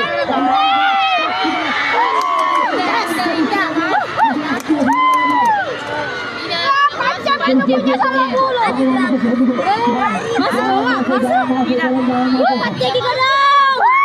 Pacik kodong. Si mau. Wih, masuk nanti dari sini dia. Tolong penonton jangan ada dekat-dekat yang gawang, penonton. Saya harap jangan ada penonton yang ada dekat-dekat yang gawang. Tendangan pojok. Kita nantikan saja. Coba melakukan tendangan. Bisa dihalau. Bisa dihantam. Bola. Dua pemain dari hasil. Masih bisa dikembalikan kembali oleh pemain-pemain dari Kalaburo. Umpan Pandi ke depan. Luar biasa. Bola jarang terjadi. Bola sendiri. Bola itu bola. Melahirkan tendangan bebas untuk Kalaburo. Siapakah pemain Kalaburo akan bertindak sebagai eksekutor untuk mengeksekusi tendangan bebas.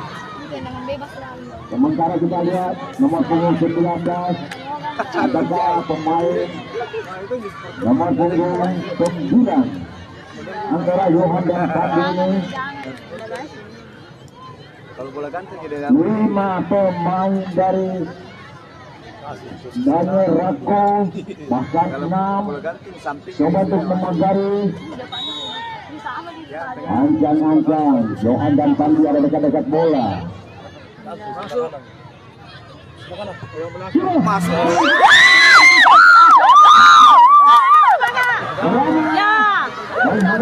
Pemain dari Rako datangnya serangan dari Salabulu. Lagi-lagi kandas membangun serangan kembali Salabulu. Lagi Yoga dihalau oleh pemain belakang, masih Yoga, namun bisa dikendalikan oleh kembali. Sayang tidak ada teman, masih tak bisa terjangkau oleh pemain Alfian ini. Lagi bola cukup kencang meninggalkan lapangan permainan, belum merupakan hujan. Pemimpin unggul sementara Kelurahan Banyurako. Mana pendukungnya Salabulu? Mana pendukungnya Banyurako?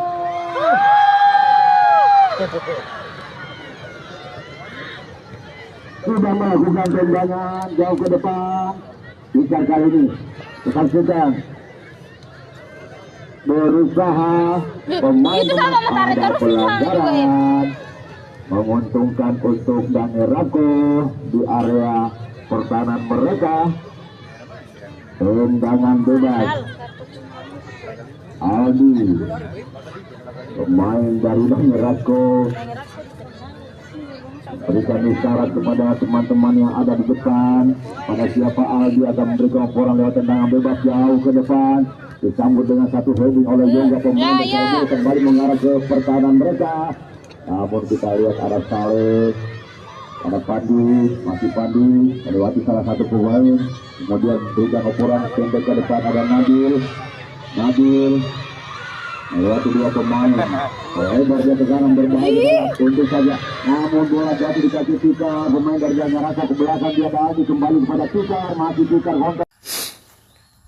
Baik, Tribuners, kembali lagi bersama saya reporter Tribun Timur Syamsul Bahri, langsung dari Jalan Poros Tanete ke Kecamatan Kajang, Kabupaten Bulukumba, Sulawesi Selatan.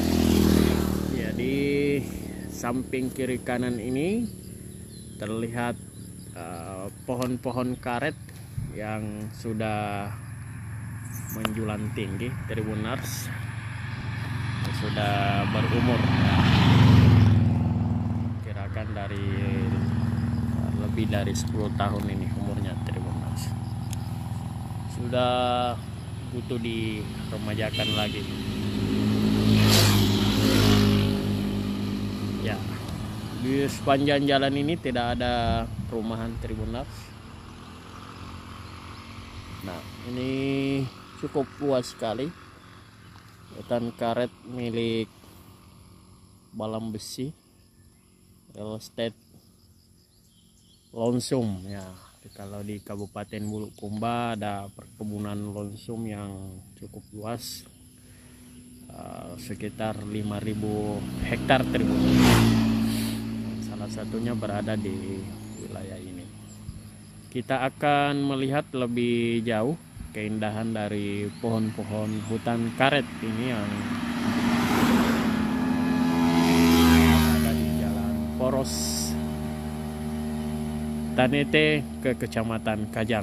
Ini masih lokasinya berada di Kecamatan Bulukumba. Ya, ini sudah tidak terlalu produktif lagi karena sudah berumur. Terima kasih.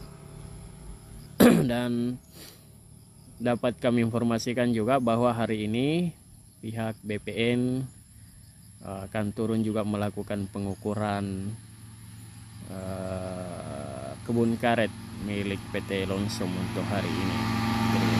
Nah, saat ini saling mengklaim antara masyarakat dengan warga, masyarakat dengan PT Lonsum maksud saya, antara lahan yang dimiliki PT Lonsum dan diklaim oleh masyarakat.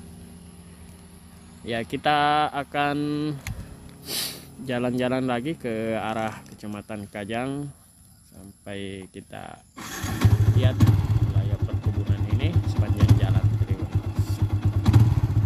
Biasanya di tempat ini banyak dikunjungi oleh warga yang melakukan jogging di sore hari maupun di pagi hari. Paling ramai di akhir pekan Tribuners. Ya, kebun karet yang terbesar, hutan karet yang terbesar di Sulawesi Selatan.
Desa Bonto Minasa. Batasannya tadi desa Jejolo di sebelah.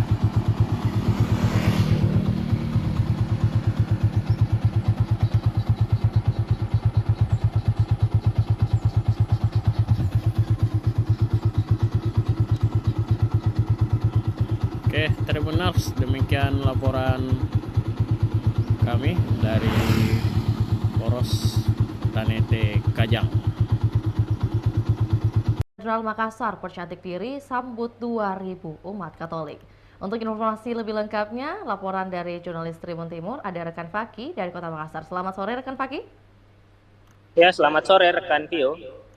Ya, rekan Faki boleh disampaikan mungkin tujuan dari renovasi Katedral Makassar seperti yang terjadi saat ini dalam rangka apa? Katedral Makassar, salah satu rumah ibadah legendaris yang berada di Jalan Kajuala Lido, Kota Makassar, kini sedang dalam tahap renovasi. Katedral Makassar saat ini dalam tahap perluasan untuk bangunan agar bisa menampung lebih banyak jamaah untuk beribadah setiap pekannya. Nah, Sekretaris Pastor Pelekolin menyampaikan bahwa saat ini proses renovasi menyasar 30% dari bangunan Katedral Makassar saat ini. Kenapa hanya 30%? Pelekolin menjelaskan bahwa Katedral Makassar ini masuk dalam salah satu cagar budaya sehingga sesuai aturan 70% dari badan bangunan masih harus dijaga keasliannya. Maka dari itu untuk menambah kapasitas dari Katedral Makassar dilakukan perluasan terhadap 30% badan bangunan. Nah, ini menyasar bagian belakang sehingga tampak depan dari Katedral Makassar ini tidak berubah. Pintu utama dengan ornamen kaca yang berada di atasnya ini masih dipertahankan keasliannya. Begitu juga dengan menara yang berada tepat di depan Katedral Makassar masih tidak tersentuh proses renovasi. Namun bagian dalam dari Katedral Makassar ini sudah dilakukan renovasi. Begitu juga terhadap sisi sayap kanan dan kiri dari Katedral Makassar ini. Hingga saat ini di awal Agustus 2024, progres renovasi sudah mencapai 50% dan ditargetkan bisa selesai sebelum Natal pada Desember 2024 mendatang. Dan proses renovasi masih terus berjalan hingga saat ini. Riuh-riuh pengerjaan dari renovasi juga masih berlangsung pagi hingga sore hari. Kalau kita lihat puluhan dari tukang juga masih melakukan proses renovasi yang berfokus pada bagian dalam dari Katedral Makassar. Dan nantinya mungkin ada perubahan-perubahan mayor pada konstruksi bangunan dari Katedral Makassar. Salah satunya yang unik yakni dengan ditambahnya ada menara tepat di tengah dari bangunan Katedral Makassar ini. Pelekolin menjelaskan salah satu ciri khas dari gereja Katolik ialah adanya menara pada tengah dari katedral, dan dulunya memang sudah dirancang untuk adanya menara pada konstruksi tengah dari Katedral Makassar. Namun pada saat zaman lampau memang masih belum diketahui mungkin cara pengerjaan bagaimana ada menara di tengah-tengah bangunan. Maka dari itu menara dibangun tepat di depan seperti yang terlihat dari Jalan Era Kartini. Kalau warga Makassar melintas itu terlihat ada menara jelas pada Katedral Makassar. Nah, nantinya ada tambahan menara lagi di bagian konstruksi tengah dari Katedral Makassar. Dan untuk sementara waktu, karena proses renovasi sedang berjalan, seluruh aktivitas jemaah dari Katedral Makassar yang ingin melakukan ibadah, baik itu akhir pekan maupun ibadah harian, dilakukan di bagian basement. Di bagian basement sudah disulap oleh para pengurus untuk dijadikan tempat beribadah sementara waktu sembari proses renovasi sedang berjalan. Seperti itu, rekan Pio. Ya, baik, rekan Faki tadi disampaikan juga bahwa memang untuk proses atau tahapan dari pembenahan ini itu baru 30% karena mengingat lokasi atau Katedral Makassar sendiri merupakan cagar budaya. Lantas mungkin seperti yang bisa diperhatikan oleh masyarakat Makassar, ketika hendak mungkin berlalu lalang atau melintasi jalan RA Kartini tadi seperti disampaikan, itu memang sering atau menjadi pertanyaan kenapa prosesnya bisa begitu lama, dan hal ini sudah terjawab. Lantas mungkin untuk pendirian menara tambahan itu mungkin dengan tujuan atau maksud seperti apa? Rekan Fakih, adakah informasi mengenai hal tersebut?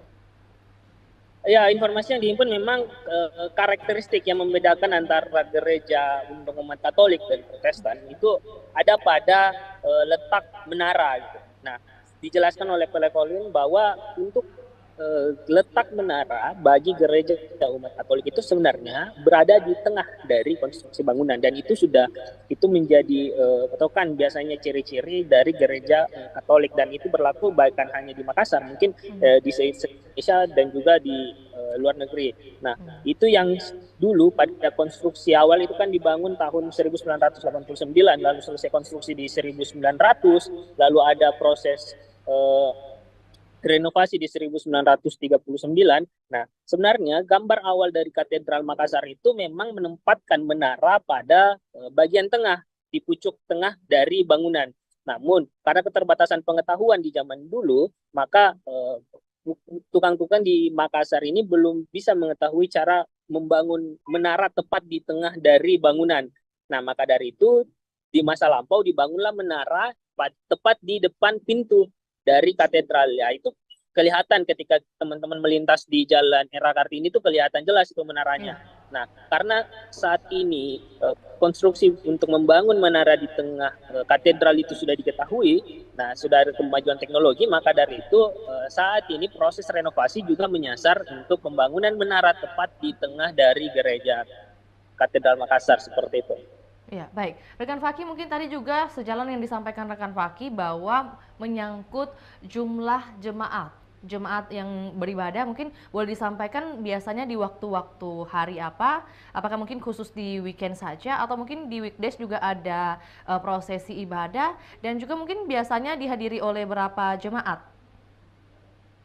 Ya, untuk jemaah sendiri sejak dibangun tahun 1989 ya, dan selesai konstruksi awal di 1900, Katedral Makassar ini sebenarnya hanya bisa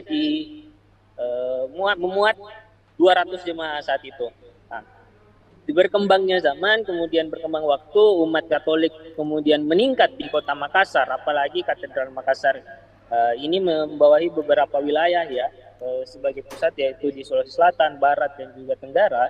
Nah, akhirnya jemaah yang semakin banyak dilakukan renovasi kembali di 1939 sampai akhirnya bertambah tuh menjadi 700 jemaah. Di konstruksi 1939 ditambah bagian sayap kiri dan kanan untuk menampung jemaah lebih banyak. Hingga akhirnya ada 700 jemaah. Nah, kemudian di 2019 pembicaraan mengenai renovasi untuk menambah kapasitas dari Katedral Makassar dimulai, lalu dilakukan kajian-kajian hingga akhirnya 2023 resmi dimulai proses renovasi agar bisa mencakup 2000 jemaah di Katedral Makassar ini. Untuk ibadah sendiri memang ada beberapa waktu ya. Untuk setiap harinya memang disampaikan oleh Pelekoli Sekretaris Pastor, itu banyak masyarakat yang datang untuk beribadah, untuk memanjatkan doa. Nah, ibadah harian itu biasanya ada sekitar jam 6 pagi itu, lalu biasanya juga di waktu-waktu istirahat kerja sekitar jam 12 ataupun biasa juga di malam hari, banyak umat Katolik yang datang untuk sekedar berdoa, berserah diri di Katedral Makassar, dan itu berlangsung setiap hari. Untuk misah pekan itu biasanya memang berlangsung di hari Sabtu maupun di hari Minggu. Untuk misa di hari Sabtu itu, informasi yang dihimpun itu tersedia sekitar pukul 18.30 WITA. Nah, untuk hari Minggu ada dibagi beberapa sesi karena tadi adanya keterbatasan jumlah dari kapasitas Katedral Makassar, maka dibagi beberapa sesi. Ada sesi pagi itu pukul 6.30 sesi pertama, lalu 8.30 pagi sesi kedua, lalu ada 10.30 itu misa khusus untuk mengantar berbahasa Inggris biasanya. Lalu ada misa sekitar pukul 4.30 serta 6.30 malam lagi.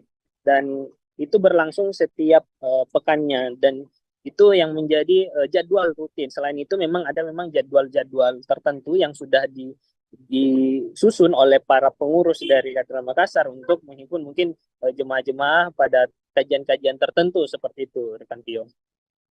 Baik, itu tadi untuk waktu atau mungkin juga dari segi intensitas jemaat, juga dari segi kuantitas juga jemaat yang hadir, dan juga bagaimana jadwal-jadwal yang hadir di Katedral Makassar. Lantas mungkin terkait ikon dari gereja Katolik, pastinya ada patung hadir juga patung Bunda Maria. Kalau di Katedral Makassar sendiri hadirnya tepatnya di bagian mana, dan juga pemaknaannya seperti apa, boleh disampaikan mungkin bagi Tribuners?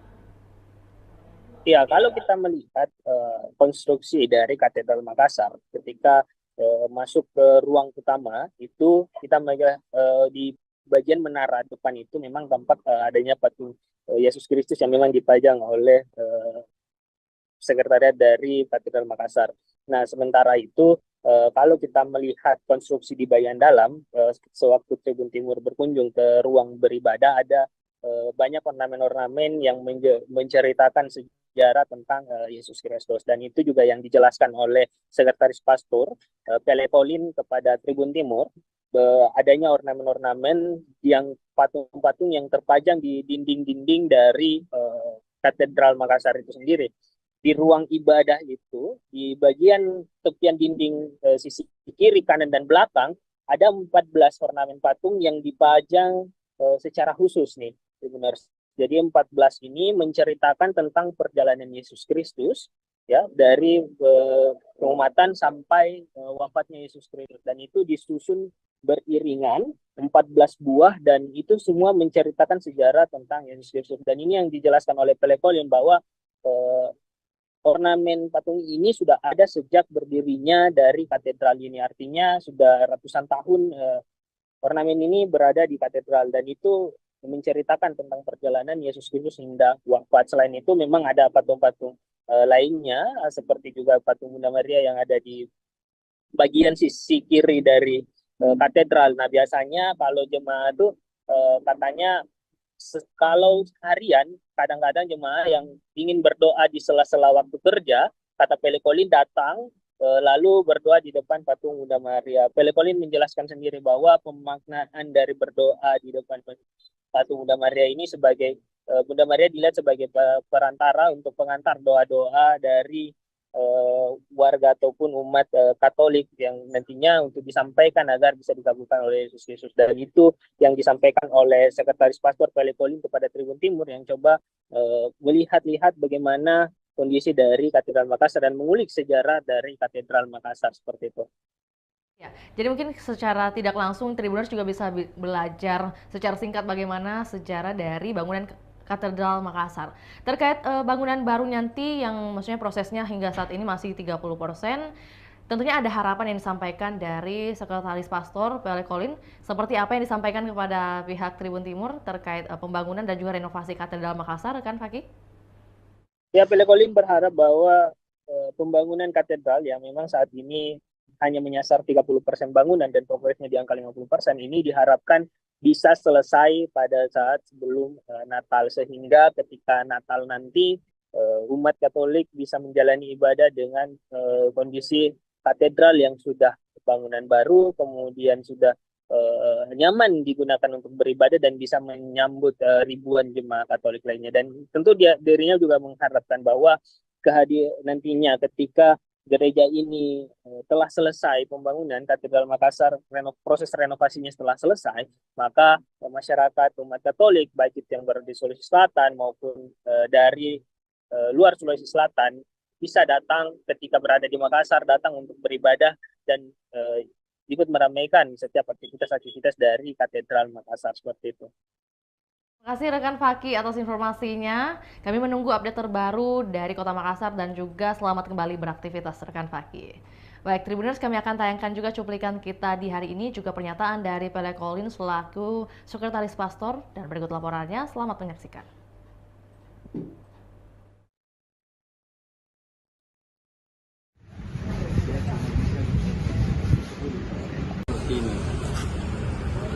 Ini model pertama.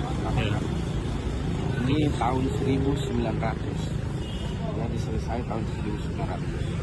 Kemudian 1937 itu gereja kapasitasnya sudah cukup bagus, sehingga ditambah sayapnya. Dan ditaruh menara di depannya. Ini yang di tengah. Oh, yang di tengah Pak ya. Kemudian buat renovasi kan dari awalnya. Nah, ini bagian dalamnya. Renovasi awal ini Pak. Habis itu direnovasi jadi seperti ini. Yang Oh, ini yang sekarang ya Pak ya. Nah, ini bagian dalamnya. Ya, ya. Ini udah berapa kali renovasi? Ini kedua. Kedua kalinya. Habis itu ini dipakai sampai tahun 2019. Itu mulai ada wacana bahwa akan direnovasi karena sudah tidak cukup lagi kapasitasnya. Iya. Jadi ini dana awalnya, dana dalamnya gereja. Jadi sampai tahun 2023 itu. Jadi setelah itu dipotong 30%. Iya. Dikasih silang. Iya. Jadi, ya seperti ini gereja ini. Ini yang baru. Terus dipotong ini 30%. Sehingga nanti dia jadi Ini model yang baru ya Pak ya? Iya, iya. Ini gereja lamanya, ini yang baru. Itu wah dulu kapasitasnya berapa sih dan mau sekarang ini rencananya kapasitas berapa? Paling awal itu kapasitasnya 200. 200 jemaah. Setelah renovasi 1939 itu dia 700. Ya. Nah nanti ini itu sekitar 2000. Bisa sampai 2000 jemaah. Iya, ya. Berarti memang tiap tahunnya ada selalu pertemuan jemaah Pak ya? Nah, tidak setiap tahun tapi setiap minggu itu yang datang ke gereja di sini itu mungkin sekitar 2000 orang. Siap-siap. Sekarang progresnya Pak mungkin bisa dijelaskan? Progres apanya itu? Progres pembangunan. Ya, mungkin 50%. Ya. Targetnya selesai di tahun ini Pak? Bisa rencananya tahun ini Pak. Tapi sementara pembangunan ini masih tetap dipakai ya Pak atau gimana? Untuk ibadah? Iya. Jadi sebelum kita bongkar gereja, bahwa pembangunan ini ada bikin basement. Iya. Nah, sehingga kita bikin ibadah di bawah basement. Oh, berarti sudah ada basement sebelum dibangun ya Pak ya? Jadi kita bangun dulu. Ya. Sebagai fondasinya, terus ada basementnya, terus setelah jadi terus naik dibongkar gereja pindah ke bawah. Siap.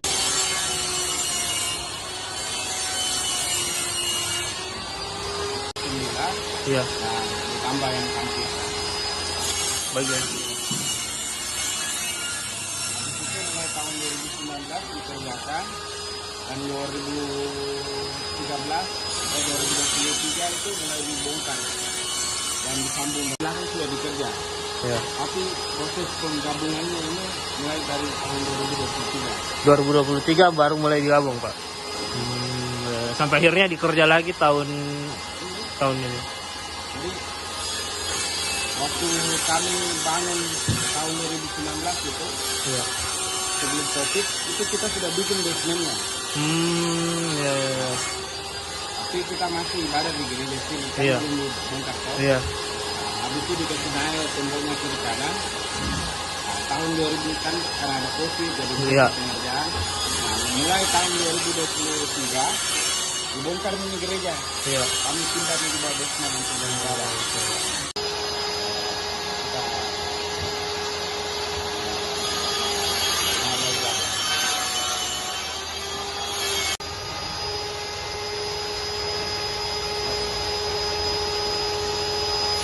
Tahun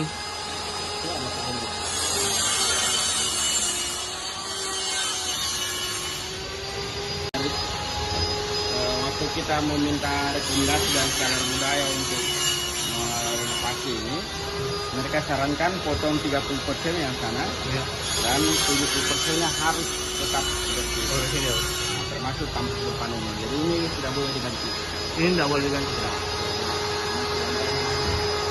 kasih rekomendasi apa-apa yang bisa kamu ubah.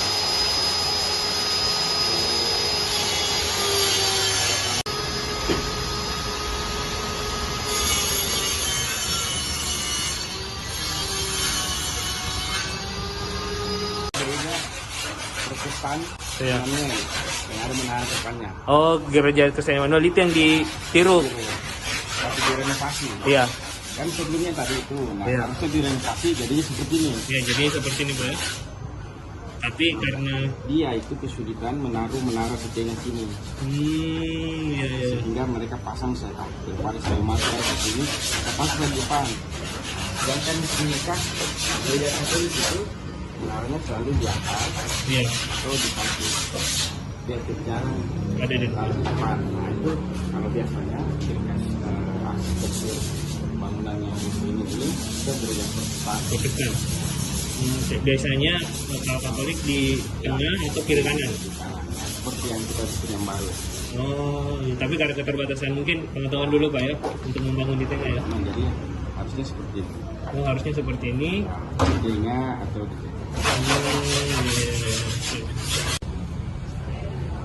Jadi setiap 1 jam misa itu 1 jam ibadah. Di sini. Oh, sampai di luar sini. Ya, sudah tidak muat lagi di dalam. Iya. Jadi orang kalau ini, apalagi kalau Natal, iya. Itu karena ini adalah gereja pusat tempat uskup itu pemimpin gereja Katolik setempat sini. Iya. Dia punya gereja ini dia di sini. Jadi umat yang semacam pantau atau pelancong begitu, mereka pasti datang ke sini. Jadi kalau Natal itu sampai 3.000 orang. 3.000 orang. Nah, sedangkan kapasitasnya cuma 700. Iya. Makanya yang lain itu di luar. Berarti banyak juga Pak dari daerah lain yang ya. ke sini. Jadi umpamanya dia kan liburan Natal. Iya. Nah, dia datang ke Makassar, dia sekalian pergi gereja datang ke sini. Atau orang yang mudik. Nah, umat atau orang yang karena katedral ini tempatnya strategis dilewati oleh jalur transportasi. Iya, betul. Nah, orang dari atas daripada di gereja sini ini naik ke PPT langsung depan katedral. Nah, makanya orang banyak di sini. Iya. Nah, sehingga kalau Natal itu bisa sampai 3.000 orang. Bisa sampai 300 sampai 500 sampai 700 orang.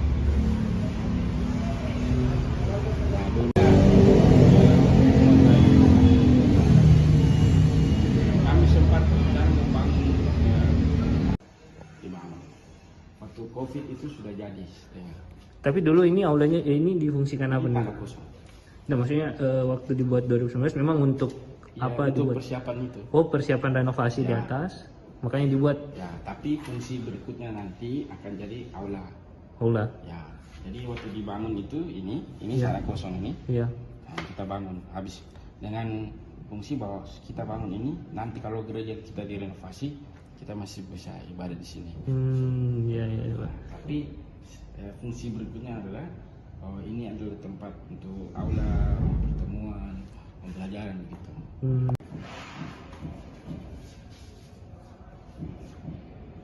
Ini salah satu barang yang dari gereja asli. Ya. Ini dikirim dari Belanda, tapi pembuatan ini dari Prancis. Berarti dikirim Belanda, pembuatan di Prancis. Ya, dibikin di Prancis, dikirim di Belanda. Jadi ini ada 2 bersaudara orang Prancis yang bikin. Habis itu pastor Belanda bawa ke Indonesia. Ya. Nanti bisa foto, tapi tidak boleh ngaji atas. Siap. Ada ceritanya, cerita besar bersambung seperti kayak komik begitu. Iya. Jadi ini kayak macam mural yang ada ceritanya. Berarti ke-14 ini semua mengandung cerita masing-masing yang bersambung, Pak ya? Bersambung.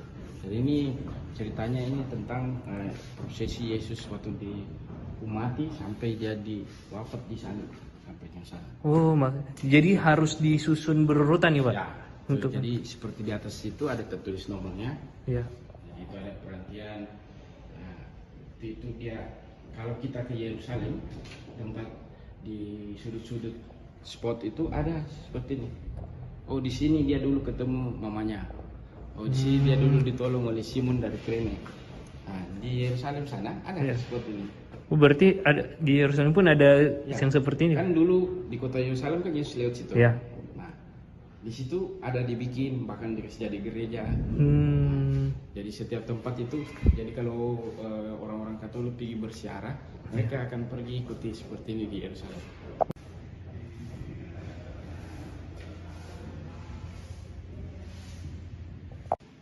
Jadi nama gereja di sini tuh ini. Oh, nama gereja. Ya, gerejanya. Jadi kalau dalam bahasa Indonesia itu hati Yesus yang Maha Kudus. Gereja. Jadi semacam dia punya pelindungnya ini. Maksudnya semangat gereja kami ini mengikuti ini. Umpamanya ada di gereja di sana Santo Yosef. Nah, berarti gereja itu mengikuti semangat Santo Yosef. Di setiap gereja Katolik itu ada pelindungnya masing-masing. Sama berarti yang di sini juga, ya? Kalau itu gereja Immanuel, itu gereja Protestan. Oh, Protestan. Beda. Beda ya. Ya. Kalau gereja Katolik itu kita punya beginian, nah, sedangkan di gereja Protestan mereka tidak punya patung, kayak gini gambar kagak. Gitu. Berarti nama aslinya gereja ini yang ini ya? Ya, masih sampai dipakai sekarang. Ini dari awal berdiri? Waktu diresmikan gereja ini sudah. Jadi setiap gereja Katolik kalau dibangun pasti dikasih nama. Iya. Dan waktu diresmikan dikasih nama. Oh, ini gereja Yesus yang Maha Kudus. Oh, di Jalan Latimojo itu Santo Yosef dikasih nama. Dari namanya dari awal sana. Tapi masyarakat awam kenalnya biasanya katedral. Katedral itu adalah gelar untuk gereja seperti Masjid Al-Markas. Iya. Dia kan disebut namanya atau Masjid Raya. Ada unsur lebih tinggi daripada masjid lain. Iya. Gitu. Nah, seperti ini. Katedral itu artinya dia pusat untuk gereja Katolik beberapa di wilayah ini lagi. Jadi katedral itu dari bahasa Latin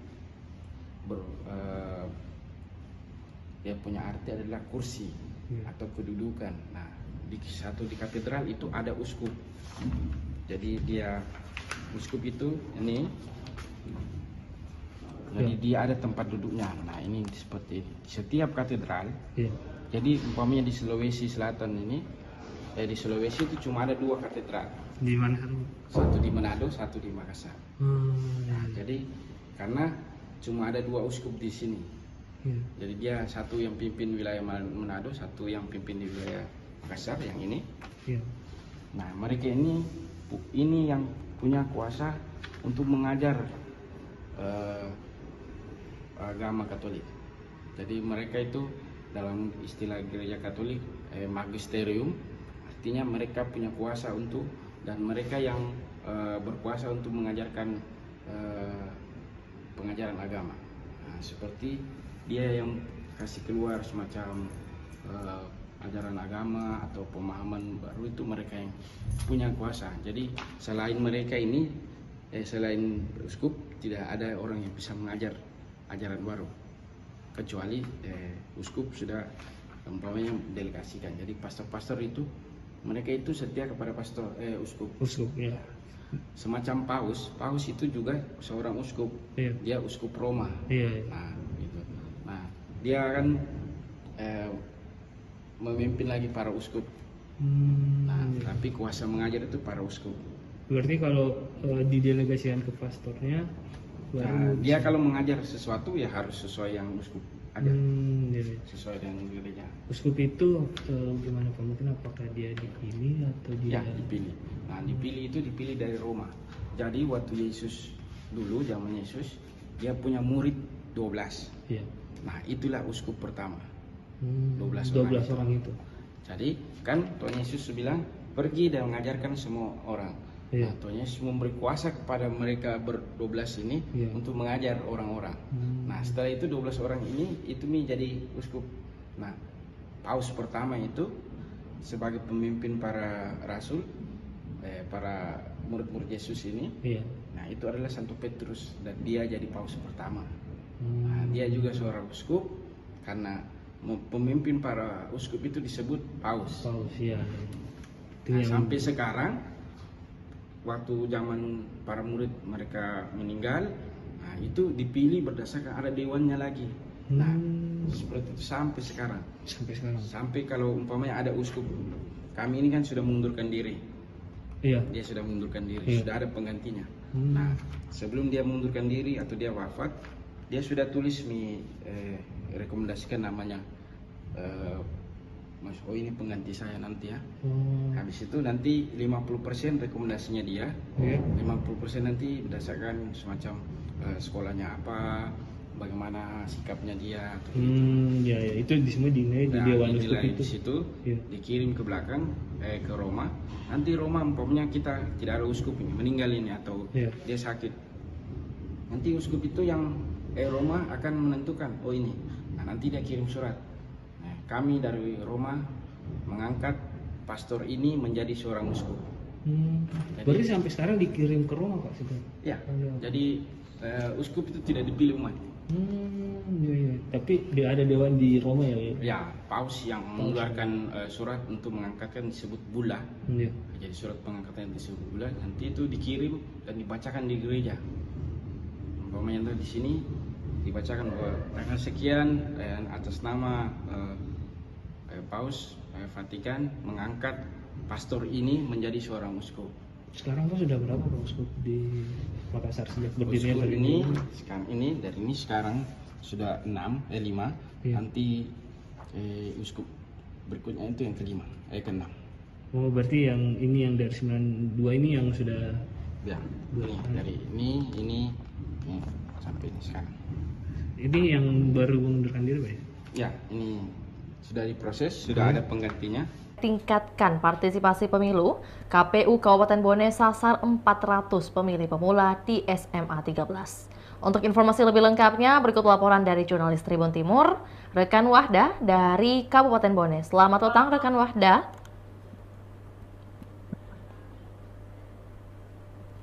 Selamat petang, rekan Wahda, bisa mendengar suara saya? Halo. Ya, rekan Wahda bisa mendengar suara saya? Baik, suara saya dapat didengar dengan jelas? Iya, rekan. Ya, baik. Boleh disampaikan kegiatan atau tujuan dari kegiatan hari ini yang dilakukan di SMA Negeri 13 Bone seperti apa? Ya, KPU Kabupaten Bone melaksanakan KPU Go to School yang rencananya akan dilakukan di 5 sekolah yang ada di Kabupaten Bone. Tujuannya yakni mereka meningkatkan partisipasi pemilu, khususnya pemilih pemula yang baru berumur 17 tahun, yang dimana nantinya mereka akan pertama kali menyalurkan hak suara mereka pada 27 November mendatang. Baik, untuk sosialisasi dan simulasi ini apakah mungkin baru pertama kali dilakukan di SMA Negeri 13? Nah, dari informasi yang kami peroleh, sekolah SMA 13 ini merupakan sekolah pertama yang didatangi oleh KPU Kabupaten Bone untuk meningkatkan partisipasi pemilu. Sebanyak 400 pemilih pemula yang terdaftar di SMA 13 Bone yang akan dijadwalkan melakukan penyaluran hak suara mereka pada 27 November mendatang. Baik, selain dari KPU Kabupaten Bone sendiri, mungkin ada siapa saja yang terlibat dalam sosialisasi hari ini?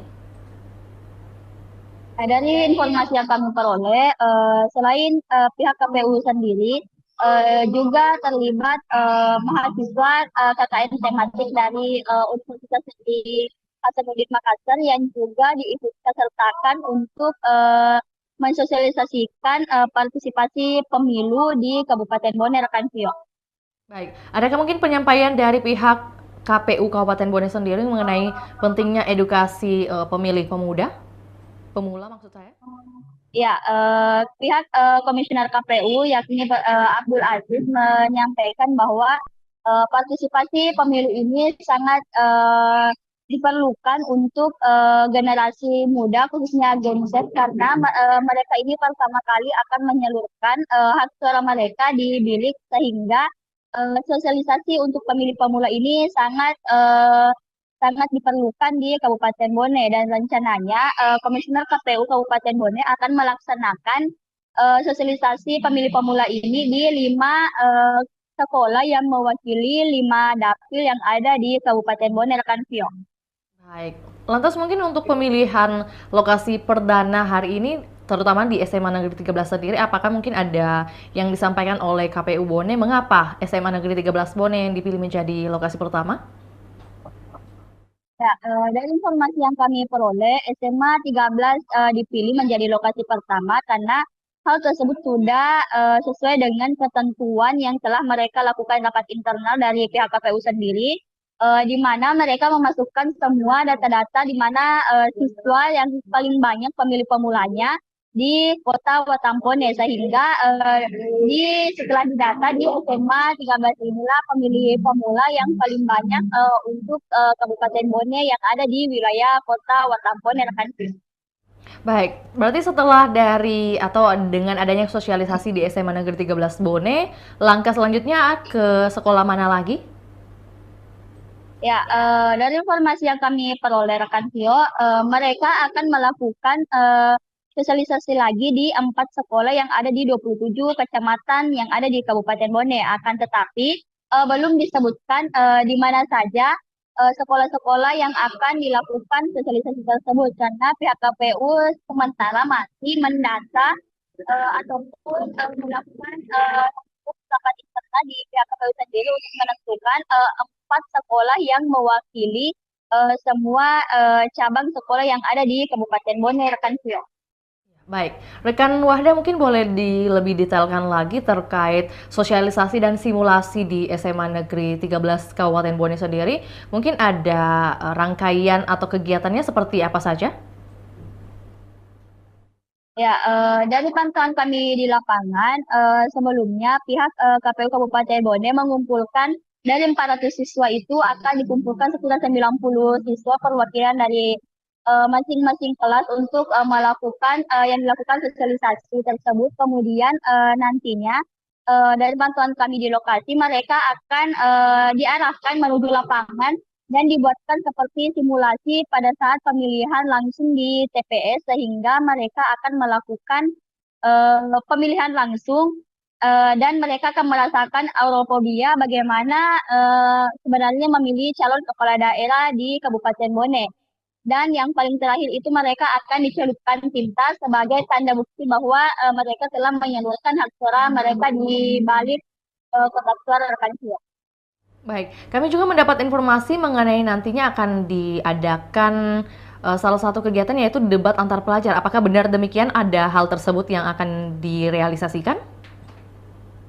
Ya, dari informasi yang kami peroleh, rencananya debat pelajar ini juga nanti akan mewakili seluruh SMA yang ada di Kabupaten Bone, yakni perwakilan yang dimana perwakilannya nanti yang 5 sekolah ini nantinya yang akan mengikuti yang didatangi oleh pihak KPU Kabupaten Bone, yakni KPU Gutuskul yang akan mewakili sekolah-sekolah tersebut untuk bertanding di Kabupaten Bone. Dan yang dimana pada pemenangnya nanti yang di Kabupaten Bone akan diikut sertakan pada lomba debat pelajar yang akan dilaksanakan oleh KPU Provinsi Rekan Vio. Ya, baik, terima kasih rekan Wahda atas informasinya dari Kabupaten Bone. Kami senantiasa menunggu update terbaru yang terjadi di Kabupaten Bone. Selamat kembali beraktivitas rekan Wahda. Baik, Tribuners, kami akan tayangkan cuplikan dan juga pernyataan dari Komisioner KPU Kabupaten Bone, Abdul Aziz. Berikut laporannya, selamat menyaksikan. Ahmad Nur Arsyam. Karena hari ini kami dari SMA 13 Bone ditunjuk oleh Komisioner KPU Kabupaten Bone untuk melaksanakan simulasi dan pembelajaran terkait pelaksanaan pemilihan kepala daerah di Sulawesi Selatan, khususnya di Kabupaten Bone. Tadi di pagi hari oleh Komisioner KPU telah dilaksanakan sosialisasi tentang cara-cara pelaksanaan daripada pemilihan itu sendiri. Kelas 12 IPA 1. Sebuah kebanggaan dari saya selaku kepala sekolah mewakili teman-teman menyampaikan terima kasih dan penghargaan kepada Ahmad Nur Arsyam, Dan insyaallah kegiatan yang sama ini akan dilaksanakan oleh KPU di beberapa sekolah. Kalau tidak salah tadi ada 5 sekolah yang direncanakan untuk kegiatan sosialisasi ini. Kegiatan ini menjadi penting sebagai pembelajaran kepada pemilih-pemilih mula bagaimana dia menggunakan hak pilihnya nanti pada hari H. Dan mereka diharapkan juga mensosialisasikan kepada keluarganya, kepada temannya, kepada tetangganya bagaimana cara menggunakan hak suaranya dengan benar pada saatnya nanti. Itu. Alhamdulillah hari ini di SMA 13 ada banyak kegiatan yang terlaksana. Insya Allah dalam waktu yang tidak terlalu lama SMA 13 juga ditunjuk untuk menjadi tuan rumah dalam rangka kunjungan Bapak Gubernur di Kabupaten Bone. Beliau akan melihat secara langsung terhadap penyelenggaraan atas program-program prioritas Bapak PJ Gubernur di sekolah, termasuk S3 sedekah 1000 sehari, sosial berdoa dan seterusnya. Ada banyak kegiatan. Berapa jumlah siswa yang jadi jumlah potensi pemilih ini? Yang pasti kalau untuk siswa yang potensi melakukan pemilih ini pada umumnya di kelas 12. Kelas 12 itu sudah berumur 17, kurang lebih 400-an. Tambah dengan kelas 11 kurang lebih 20 orang sudah kami data. Alhamdulillah kami juga baru-baru memang memanggil instansi Capil untuk melakukan pendataan perekaman EKTP elektronik. 3 minggu yang lalu kalau tidak salah mereka datang. Tapi sudah selesai. Ya. Berapa kemarin disasar? Yang disasar kurang lebih 100 yang disasar di sini. Berarti sudah banyak yang memiliki KTP ini? Ya sudah banyak. Pak yang ikut simulasi hari ini ada berapa orang? Dari 400 simulasi yang ikut hari ini sesuai dengan permintaan dari Komisioner KPU, dia minta 90 orang. 90 orang. Dan kami hadirkan 3 kelas di sini untuk kegiatan ini. Jadi saya kira cukup karena saya masih harus teruskan kegiatan saya di Sabi Pasar ada ruangan dengan Pak Cabi. Bisa kita ke sana. Oh iya. Ada penyerahan. Wah. Ya, bisa dijelaskan ini yang sosialisasi di KPU untuk SMA tingkat SMA. Ya, program ini kita lakukan itu di sekolah-sekolah dengan nama KPU Goto School. Itu kemudian ini menjadi sebagai sebuah ajang sosialisasi KPU Kabupaten Bone untuk yang menyasar anak-anak pemilih pemula sekolah. Dan ini kita rencanakan ini di 5 sekolah nanti di Kabupaten Bone. Tujuannya satu itu untuk mengedukasi pemilih pemula agar kemudian bisa menjadi lebih bijak, agar menjadi pemilih yang cerdas, agar kemudian ke depan mereka bisa hasil pilihan mereka lebih memilih pemimpin yang berkualitas untuk pemimpin Bone dan Sulawesi Selatan pada umumnya. Tadi kan disebutkan 5 sekolah, Kak. Bisa dijelaskan itu Kak sekolah-sekolah mana saja nih? Ya kami rencana ini kan adalah sekolah pertama. Kami merencana itu melakukan di semua wilayah. Ada di utara, tentu kemudian nanti kita akan melakukan rakor terlebih dahulu untuk penentuan sekolahnya. Yang jelas dari 5 sekolah itu baru ini yang kita tentukan. Nanti kita akan pelajari lagi sekolah mana yang kemudian akan kita sasar. Karena sebelum-sebelumnya kan pernah kita masuk KPU Goto School pada zaman pemilih juga pernah. Tentu kita mencari sekolah yang memang belum pernah tersentuh sama sekali di program KPU Goto School ini.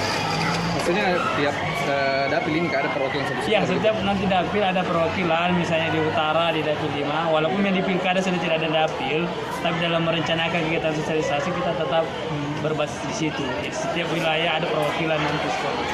Untuk perwakilan ini apakah memang ada juga perwakilan sekolah lain yang mungkin digabung atau bagaimana? Atau memang cuma satu sekolah stop saja? Nanti kita satu sekolah. Kalau satu sekolah, nanti kemudian akan kita buat program yang lain. Sebenarnya nanti ini juga sekaligus juga untuk menyukseskan kegiatan debat antar pelajar. Jadi nanti kemungkinan bahwa sekolah-sekolah nanti akan menjadi sasaran adalah sekolah-sekolah yang kemudian nanti akan masuk di perempat final. Terus mungkin dijelaskan juga sedikit untuk simulasinya hari ini seperti apa mungkin anak-anak. Ya, adik-adik hari ini akan merasakan bagaimana suasana ketika di TPS nanti. Sehingga kemudian mulai dari mereka ada para visi-visi kandidat, lalu kemudian sampai di tahapan pencoblosan, mereka akan diperkenalkan dengan KPPS 1 misalnya itu sampai ada di ujungnya adalah mencelupkan tinta di jari kelingking. Artinya simulasi full Kak disampaikan. Simulasi full. Cuma tidak ada perhitungan. Iya. Kita hanya pada persoalan pemungutan suara saja. Iya. Tidak sampai pada perhitungan. Iya. Terus terakhir, ini kan mereka ini masih kalangan pemilih pemuda. Artinya mereka ini istilahnya belum melek dua tahun politik. Artinya belum tahu juga yang mana mereka harus. Iya. Nah, seperti apa mungkin untuk mengenalkan juga lebih dalam. Itulah kemudian salah satu tujuan kita adalah untuk mengedukasi mereka. Bagaimana kemudian mereka sadar bahwa suara mereka itu berarti. Bagaimana mereka tersadarkan bahwa pilihan-pilihan mereka yang akan menentukan seperti apa 5 tahun ke depan, termasuk nasib mereka sendiri 5 tahun ke depan. Sehingga kemudian mereka akan lebih banyak kemudian mencari lebih lagi kepada persoalan, bukan digiring lagi. Mereka tidak mudah dimobilisasi, mereka tidak mudah termakan oleh isu hoax. Mereka akan lebih cerdas dalam menentukan pilihan dengan cara mengaktifkan Google, media sosial, untuk mencari tahu rekam jejak kandidat yang akan mereka pilih. Itulah yang harapan kita.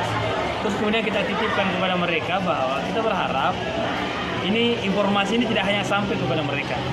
Informasi ini mereka sebarkan ke rumah-rumahnya, ke tetangga-tetangganya, bahkan ke teman-teman yang tidak sempat hadir pada hari ini.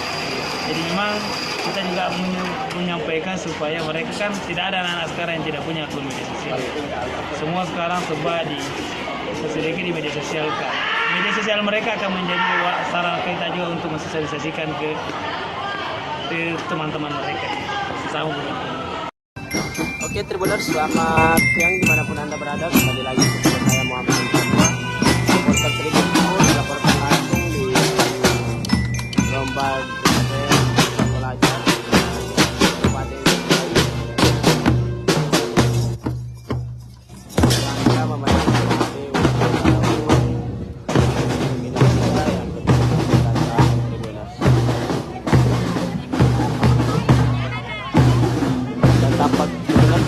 kita lihat antusias masyarakat Kabupaten Singgahi dalam menyaksikan lomba ini sangat besar. Terbukti banyaknya warga masyarakat Kabupaten Singgahi yang hadir di lokasi lomba yang dilaksanakan hari ini. Tribuners.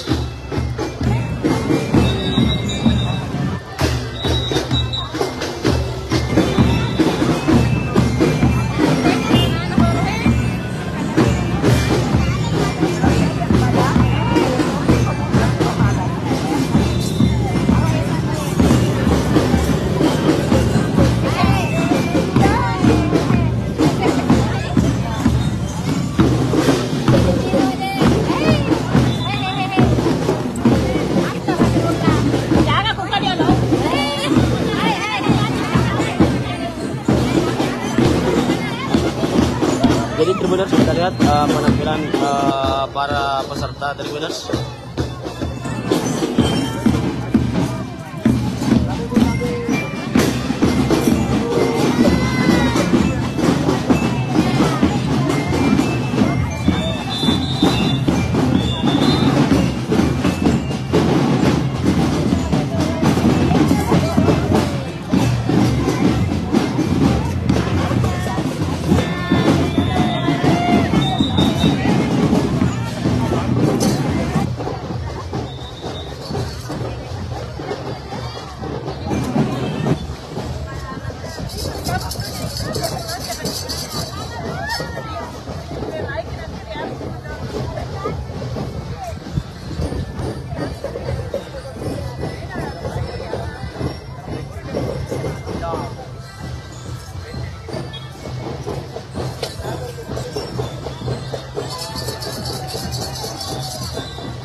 ini daerah mana? Jadi dari di Kabupaten Sinjai, tepatnya di Kecamatan Sinjai Utara, di mana pemerintah Kabupaten Sinjai melaksanakan lomba jumping tingkat pelajar Kabupaten Sinjai dengan rangka memperingati tahun HUT RI yang ke-79 tahun.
Tribuners, saat ini kami sedang berada di Desa Lolisang, di lokasi pekuburan salah seorang warga Desa Lolisang yang saat ini sementara dilakukan otopsi. Tribuners, 2 bulan lalu pada tadi sekitar 2 bulan. 2 bulan. Tanggal 7 2 bulan lebih kan? Iya.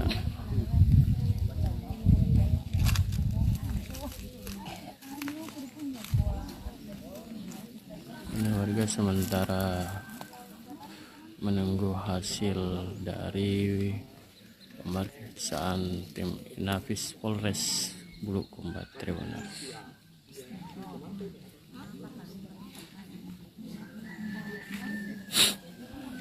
Jam berapa tadi mulai, Pak? Tadi saya mulai suruh karena ada pesannya dari ini dari Polda, dia bilang kita gali nih pada satu, tapi jangan buka papanya. Jadi pas dapat papanya, oh dari tim Inafis Polres. Jam berapa tadi, Pak? Jam 9 lewat ya. Kalau saya jam 8 saya ada sini. Ya. Sekarang sementara pemeriksaan. Ya? Sementara pemeriksaan. Ya?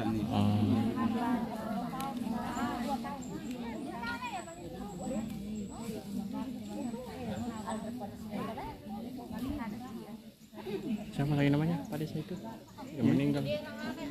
Herma. Panggilannya Emma. Herma. Panggilannya Emma. Warga sini memang. Iya, cucuku. Oh, cucu. Oh, cucu tak ini yang korban. Oh. Tapi saya enggak tahu ini saya masalah di Makassar, Pak. Iya. Jadi waktunya dikuburkan itu sempat dia tidak tunggu saya tuh karena waktu sudah yang dikuburkan saya baru. Dusun apa lagi namanya? Dusun Kasih Putih. Kasih Putih. Dusun Kasih Putih. Karma siapa yang bicara? Kita keluarga tuh jadi wawancara saja harapan tak tuh prosesnya proses ini. Semangat.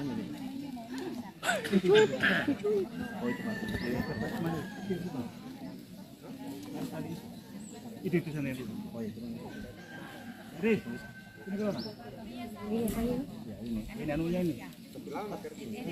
Oh, orang tuanya mana?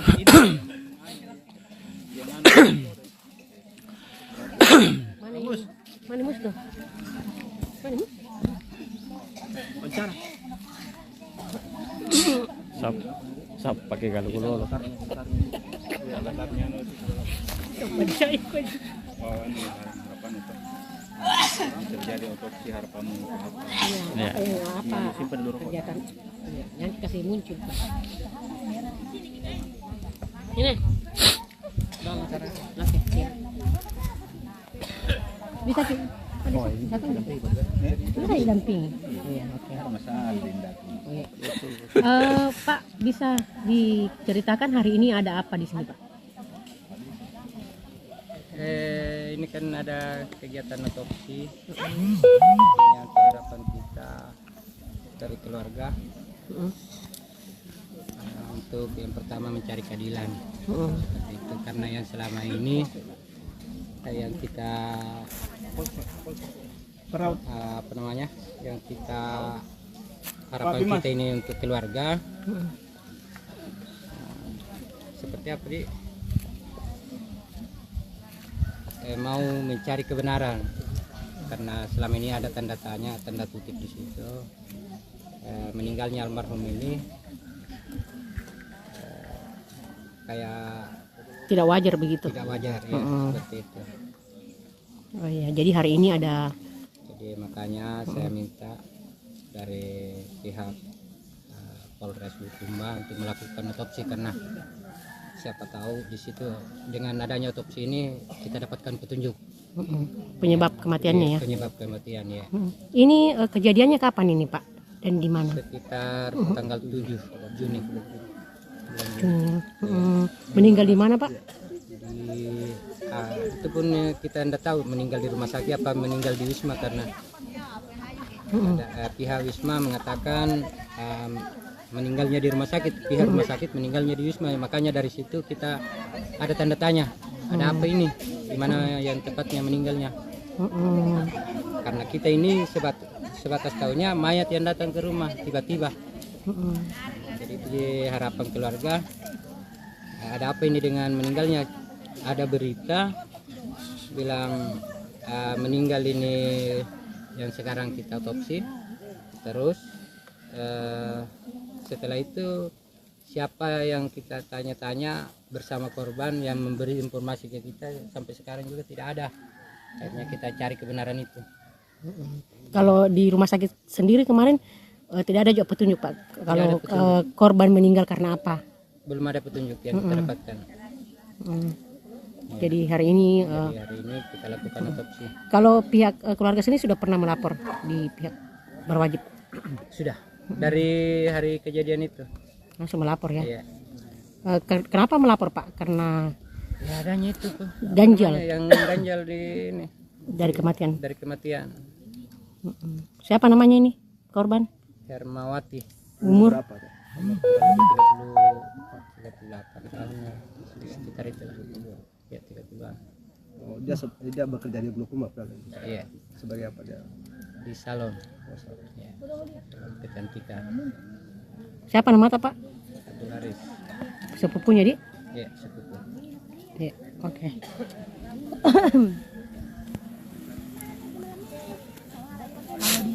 Waktu di visum di rumah sakit pada di visum di sini. Oh. Malam itu juga, malam katanya korban setelah saya sampai di Polres. Apa yang ditemukan tadi? Ada luka memar apa? Luka memar tidak ada, tapi sejenis lebam-lebam itu di bagian belakang korban itu. Oh ada, banyak, hampir ya setiap pori-pori. Oh, kemudian busa juga di mulut. Oh, tempat ada busa di mulut. Iya, busa di mulut. Oh, lubang di punggung korban di? Iya. Ini ada dugaan. Ya? Ada dugaan polisi tadi. Saya tidak bisa menduga-duga Pak. Jadi mungkin inilah jadi petunjuk ini. Jadi saya tidak bisa menduga-duga. Jangan sampai saya bilang ini itu. Saya tidak tahu juga. Apa menyerahkan sepenuhnya pihak kepolisian ya. Lebam apa sih bagian belakang gitu? Iya sejenis bulatan-bulatan itu. Di bagian belakang. Di bagian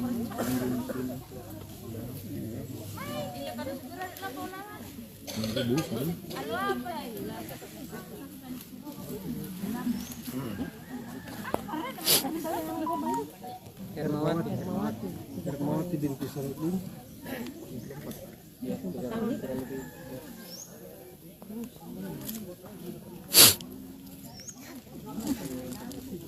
Kedalan.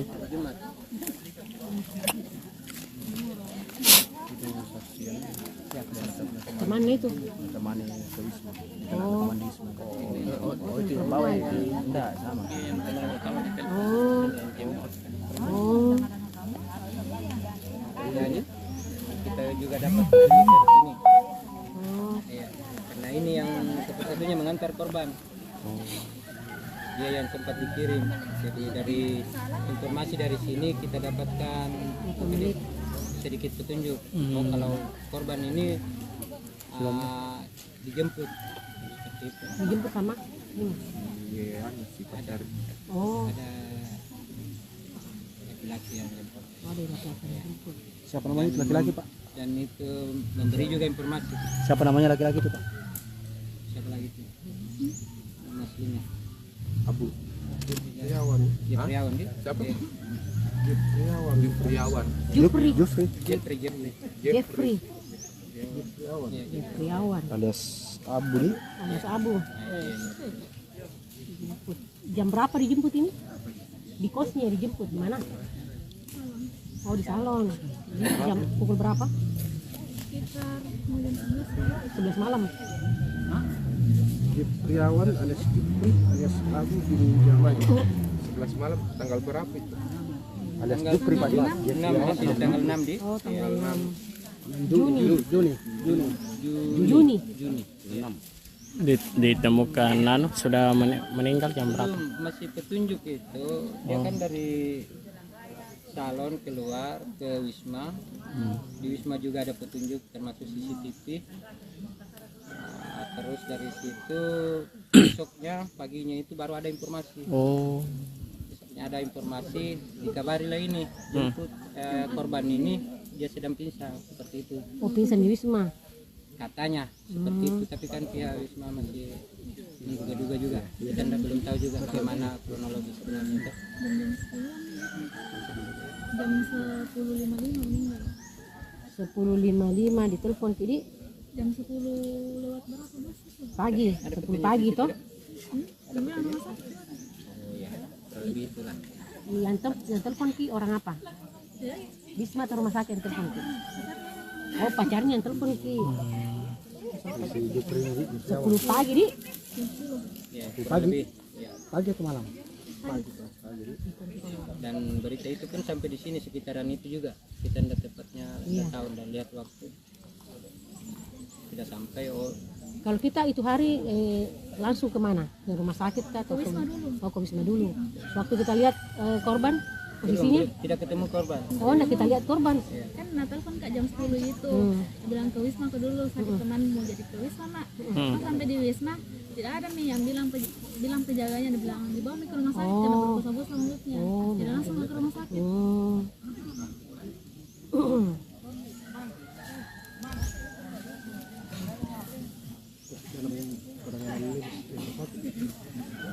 Dan itu sudah dinyatakan meninggal juga. Itulah yang bingung kita karena pihak rumah sakit katanya sudah tidak bernyawa. Oh, waktu dibawa di. Dan pihak Wisma juga tidak mengatakan bilang dia sudah meninggal, dia masih bernapas. Jadi siapa tahu di perjalanan. Iya di perjalanan. Atau kita kan tahu. Waktu diantar kali berbusa mulutnya.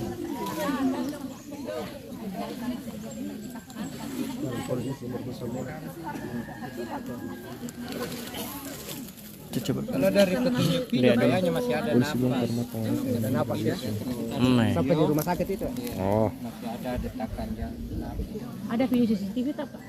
video rekaman karena dia sempat merekam ini karena adanya kecurigaan.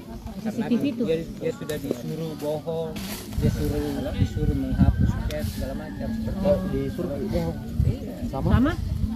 Suruh ke merekayasa melakukan. Nah, Merekayasa maksudnya bagaimana?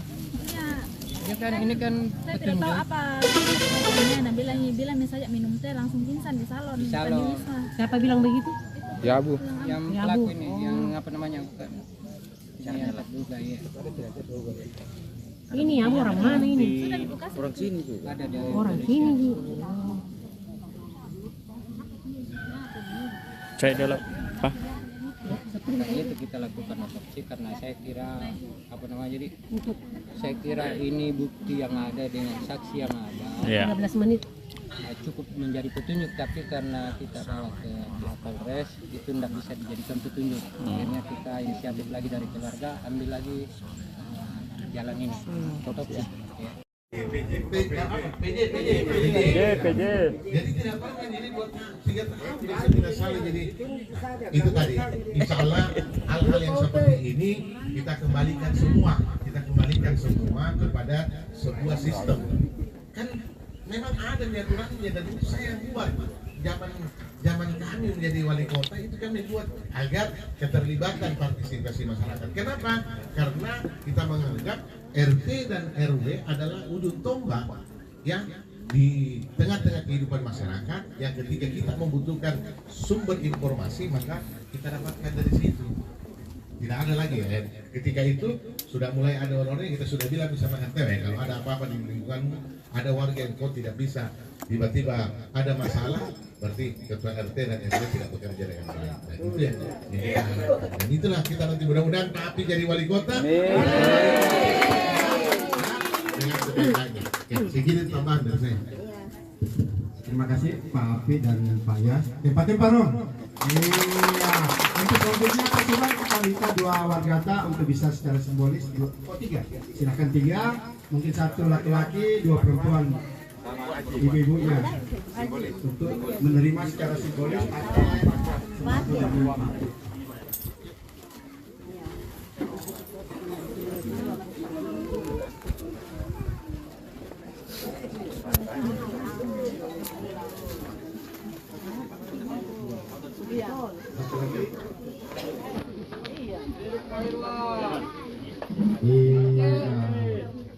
Selanjutnya mungkin Bapak Ibu sekalian bisa berdiri, Pak Iyas dan Pak Api bisa foto bersama. Bisa foto bersama.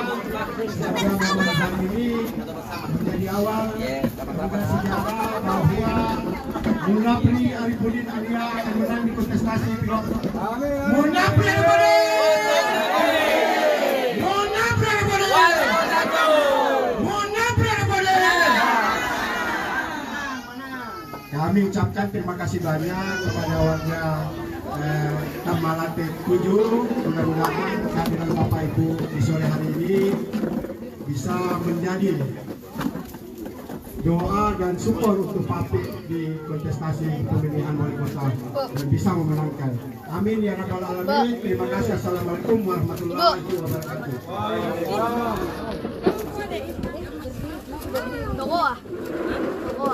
Siapa? Toko. Kenapa? Tutup. Sini kepada lagi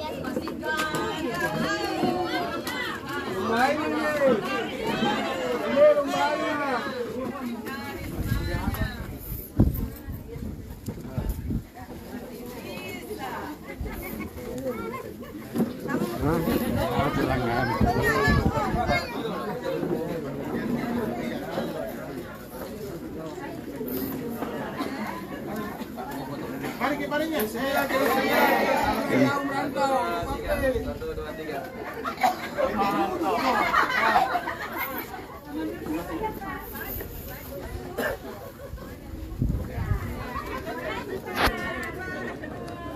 Di mana sini? Sini. Itu panas sekali.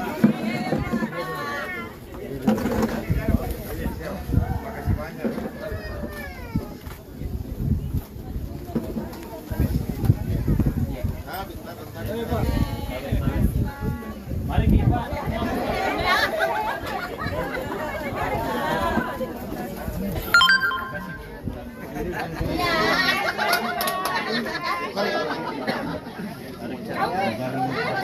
Apa? Hari ini kita temani Pak Api dalam rangka apa ini Pak? Mulai sebagai kader Golkar, ya punya tanggung jawab. Dan kebetulan saya ada waktu. Api tanya tadi pagi saya sama-sama di warung kopi, ketemu di warung kopi, kemudian beliau tanya, ada di waktu tak, sebentar saya bilang, Badalur boleh, Badalur, ada kegiatan sosialisasi saya, oke saya datang. Jadi seperti itu. Artinya kita sudah mendukung penuh Pak Bu Alia berpasangan dengan Pak Api. Iya, artinya saya berterima kasih ya. Artinya beliau melihat sosok Ibu Alia yang mungkin pas untuk mendampingi ya, saya sebagai suami memberikan support aja lah yang terbaik. Walaupun saya juga dalam kontestasi pilgub ini masih berharap ada sesuatu yang kemudian bisa terjadi. Tapi pada akhirnya kan 2,5 tahun perjalanan saya melakukan sosialisasi dan elektoral juga cukup menjanjikan, artinya respon publik cukup bagus. Ya kembali kepada partai-partai politik. Menunggu keajaiban di pleno mungkin. Bisa banyak macam-macam. Dampingi Pak Apin tadi, mungkin apa yang perlu diharapkan kepada masyarakat dan enggak, saya kira itu tadi saya bilang. Prinsip dasar kepemimpinan di satu daerah itu cuma 2. Ya itu tadi, bagaimana membahagiakan rakyat dan bagaimana menjaga dia punya perut agar tidak terjadi kelaparan. Kira-kira semakin bertambah ini basisnya Pak Api kalau digabung dengan basisnya Ibu Alia. Yang pasti Ibu Alia punya basis sendiri, punya komunitas sendiri. Itu terbukti karena 2 periode dia menjadi anggota DPR. Artinya kalau dalam teori politiknya kolaborasi 2 kekuatan ini yang sudah ada pasti akan memberikan sebuah hasil yang maksimal. Semalam juga foto beredar sama Kiki sama Seto. Apakah ini bagian dari klarifikasi? Apanya? Foto. Saya ini kan tuh tahu nih. Seandainya setan juga ada suaranya, berteman juga sama setan. Cuma sayangnya setan tidak ada suaranya, jadi saya tidak berteman sama setan. Jadi begini, prinsip dasar berdemokrasi adalah silaturahmi. Jangan karena beda pilihan kemudian kita memutuskan silaturahmi. Dan kok Pak Mijayakut tuh stilku seperti apa? Orang caci maki saja, nah saya masih berteman. Apalagi orang yang normatif. Jadi tidak ada. Tidak perlu. Jadi saya foto tadi malam, besok saya ketemu sama Pak Dani sama Indira, foto lagi tidak ada di masalah. Iya, Pak Yas. Soal menurutnya Pak Airlangga. Baik, kalau itu no comment. Kasih Pak Yas. Ya,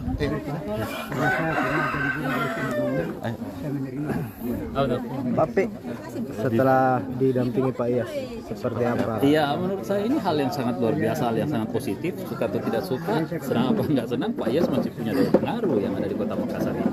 Selama 10 tahun memimpin Kota Makassar, tentu masih banyak kesan-kesan baik yang ditinggalkan oleh Pak Iyas selama memimpin menjadi wali Kota Makassar. Dan menurut saya ini adalah supporting yang sangat luar biasa, yang sangat kuat, dan ini sebuah hal yang harus bisa kita pertahankan sehingga dukungan-dukungan ini itu membangun sebuah piranti penguat di dalam proses perjuangan kita di 2024 ini. Tapi foto dan sama mak di sana. Segera mau bertanya. Semua ini Pak. Tapi ini Orang Golkar kan Demokrat kan. Ada Iwan Jari. Makasih banyak Pak Pi. Kapan Demokrat? Ya kita lagi menunggu, mudah-mudahan dalam minggu ini itu semuanya sudah selesai dan kita bisa hadir berdua untuk menerima rekomendasi dari partai. Kalau sama boleh kapan Ki mulai jalan? Ya setelah ada rekomendasi itulah baru kita turun bersama-sama. Deklarasi sekaligus itu nanti. Ya. Deklarasi sekaligus. Iya, insya Allah. Terima kasih Pak. Iya, Kak. Kerang ini bos. Andre kerang. Namanya. Saya mau pulang. Gak mau Pak Iyas. No comment. Nasami ya aku. Masalahnya Habib yang jelek itu orang kota bisa sih. Iya. Bisa juga. Bisa juga. Masih ada Pak, masih ada Pak. Cu, fotokan cu, foto cu.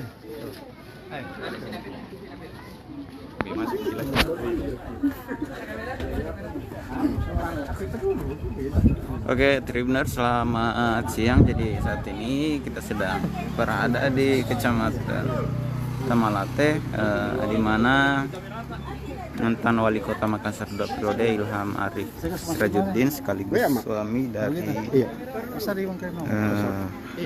Alia Mustika Ilham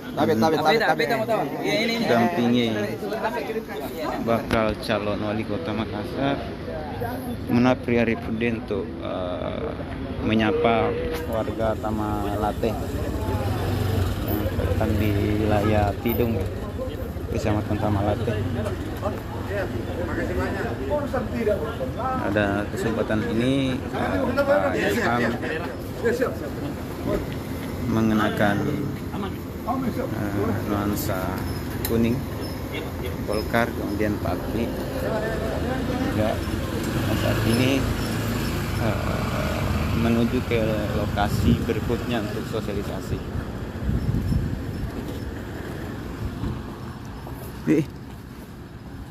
Nomor 1 Rama 33, angka masuk kami nomor punggung 15 Datis, nomor punggung 5 Yukran 18 Adi, 7 Hamka, nomor punggung 6 Tikar 16 Andi, 8 Ripadi, dan nomor punggung 13 Muhammad Husnul Pratama. Sementara yang berada di bench pasukan dagang nomor punggung 24 Padil, 3 Imam, 11 Momok, Burja, dan Hadir.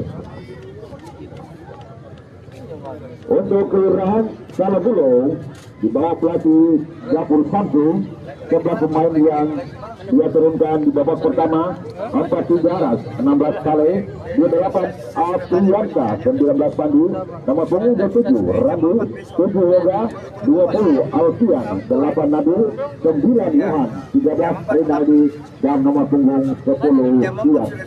Sementara pemain yang berada di bench pasukan dagang nomor punggung 24 Arwin, 6 Redi, 21 Redi, nomor punggung 5 Yaya, 12 Ruben, 23 Salat, 22 Fajar, 14 Abid, dan nomor punggung 11 Ken.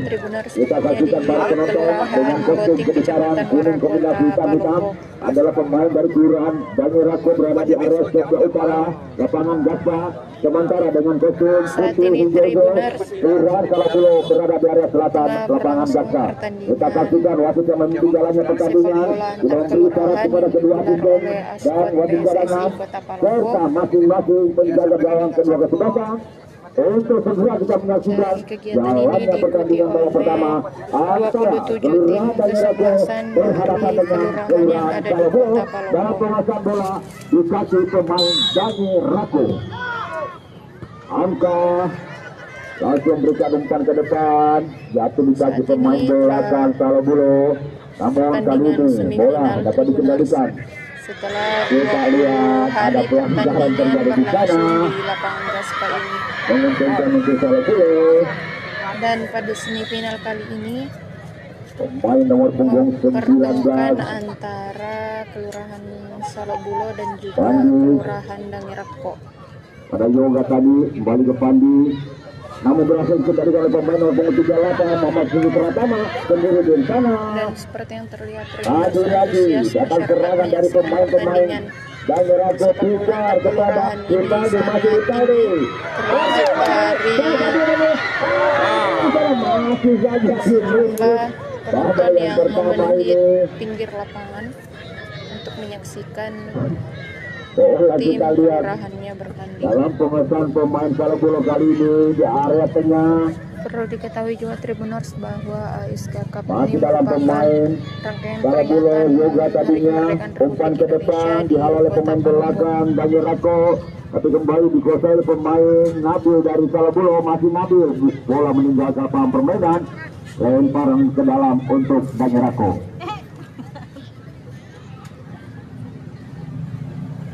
Main bertahan Dangirako, Yukran ke depan dia dihalau oleh satu heading oleh pemain Salabulo. Ada Yoga tadi di sana, kemudian dihasilkan head to head antara Hamka. Pelanggaran menguntungkan untuk Dangirako di arah tengah. Cukup menarik di awal pertama ini, permainan sudah berlangsung tempo cepat antara Kelurahan Dangerako dan Salobolo untuk menentukan siapa diantaranya menjadi pemain kesebelasan yang akan berhadapan dengan Topung di babak final esok hari.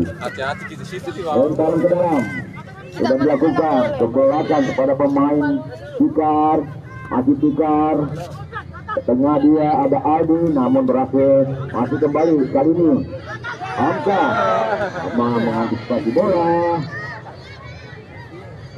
Rinaldi berbahaya, kita lihat membangun serangan pemain-pemain dari Salobolo di kaki Nabil sekarang. Masih Nabil ke belakang, dia memberi operan, umpan ke depan, bola jatuh di kaki pemain nomor 6 Tikar, melebar ke kanan ada Andi tadinya Ripaldi, namun kembali Ripaldi menguasai bola. Pemain dari Dangerako ini ke depan, ada satu pemain yang ada di sana Usul Pratama, namun berhasil dihalau oleh Topor Hadai. Yoga, pemain dari Salobolo menguasai bola, masih Yoga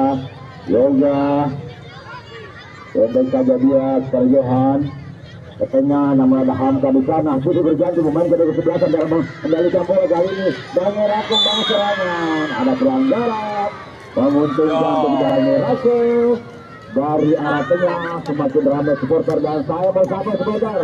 Mana sebagiannya Dangerako? Mana sebagiannya Salobolo?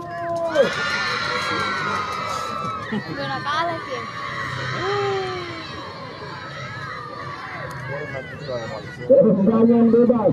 Dua pemain Dangerako ada di sana, ada Hamka dan Ripaldi. Siapakah yang akan melakukan eksekusi tendangan bebas? Sementara 3 pemain Salobolo mencoba untuk memagari. Ancang-ancang Ripaldi. Untung saja satu jengkal masih berada di atas Mister Dawan Arab. Belum merubah kedudukan di babak pertama. Masih berbagi skor 0-0 kedua kesebelasan. Tendangan gawang arah kepada Stopper Handal Salobolo. Saleh umpan ke depan, ada Hamka menghalau bola, meninggalkan lapangan permainan. Lemparan ke dalam, Pandu kepada siapa Pandu akan melakukan lemparan kepada kapten di belakang maksudnya Alfian, namun dihalau oleh pemain dari Tikar. Bola kembali, Pandi sudah melakukan lemparan, kembali ke Pandi. Digelar oleh Askot PSSI Kota. Tikar kali ini mengendalikan bola, di heading oleh stopper dari Salobolo ini pada Yoga melebar dia ke kanan. Dari kelurahan yang ada di Kota Kali ini hasil kandas, upaya pemain-pemain dari Salobolo ini. Tikar kembali dengan Rakodatuk berhasil ke kali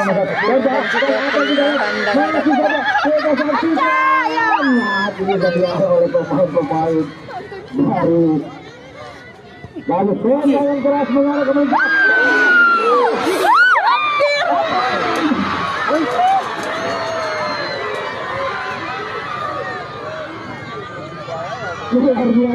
Luar biasa di menit-menit babak pertama ini sudah berganti.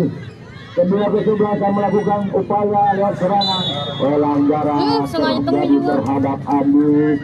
Tendangan bebas untuk Dangerako. Luar biasa sudah berganti kedua kesebelasan, lakukan serangan-serangan yang berbahaya namun belum menghabiskan satu gol. Bola dalam pengendalian Nabil sekarang pada Saleh, masih Saleh umpan langsung ke depan kepada Ian, namun lagi-lagi kandas. Kali ini bermain Dangerako dikasih langsung di 8 Ripaldi, berhasil Yoga. Ada pelanggaran menguntungkan untuk Salobolo. Apakah ada pemain yang perlu dibantu dan pelanggaran?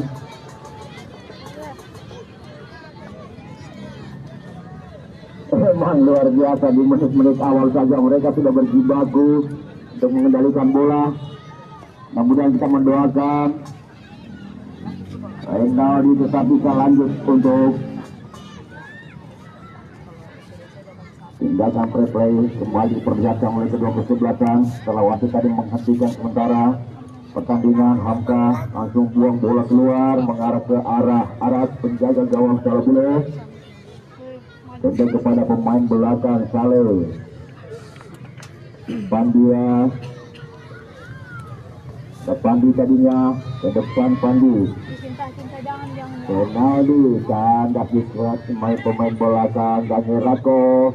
Kali ini Daniel Rako membangun serangan di kaki Andi. Umpan ke depan Andi, maksudnya bola cukup cepat lagi. Lemparan ke dalam sudah dilakukan oleh pemain dari Salabule ini. Dihalau oleh tendangan keras di arah tengah, bola bergulir dalam penguasaan kali pemain Salabule. Tikar Ripaldi, masih Ripaldi. Ada pelanggaran terjadi terhadap Ripaldi. Di arah tengah sudah melakukan tendangan bebas pada Tikar. Masih Tikar, tendang saja kepada Hamka. Hamka melebar dia ke depan. Lagi. Oh, yang meninggalkan lapangan permainan.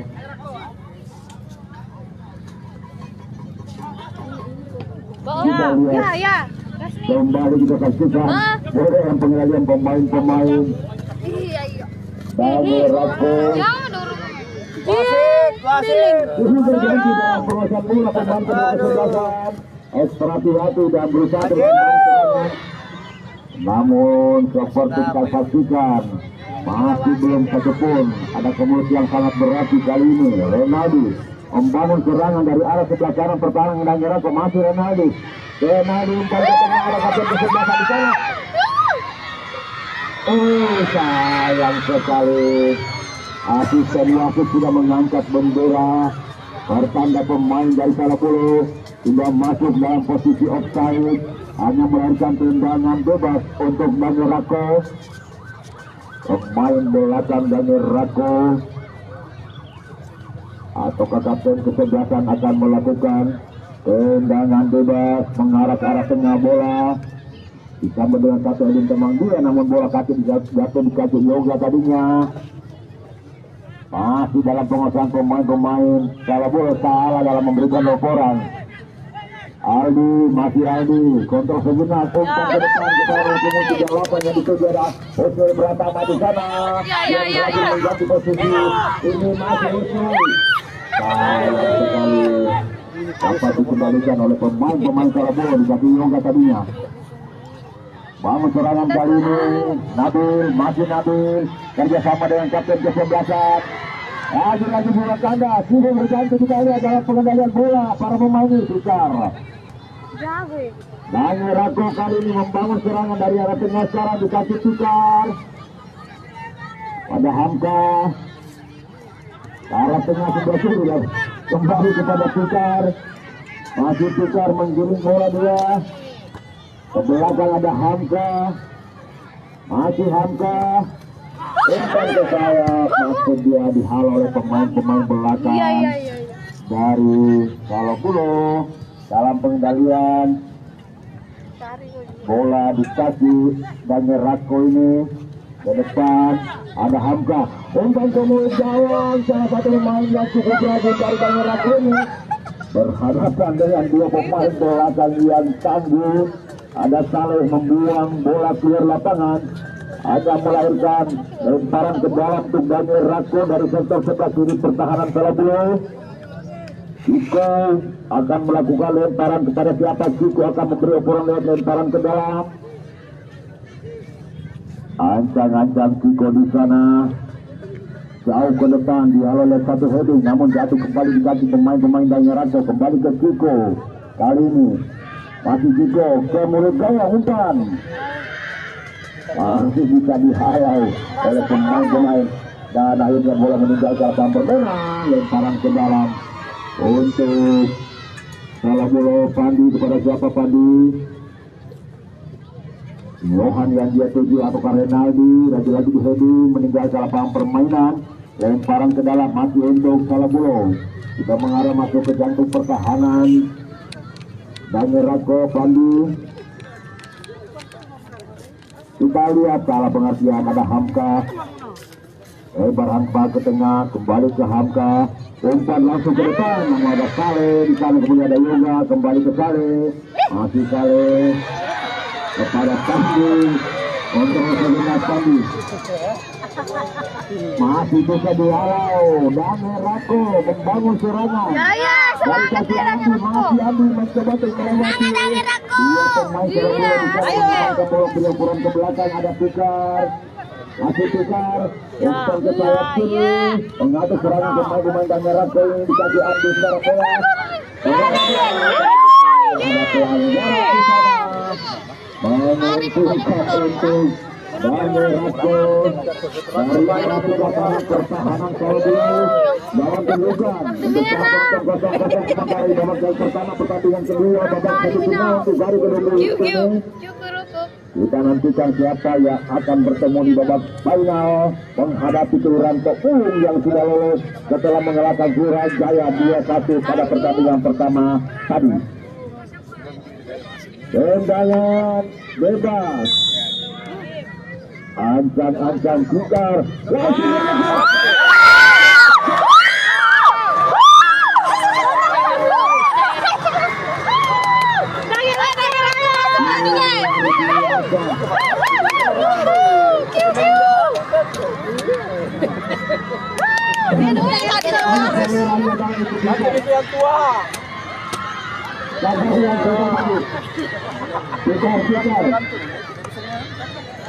Tribunal seperti yang terlihat baru saja tim kesebelasan dari Dame Rako mencetak sebuah gol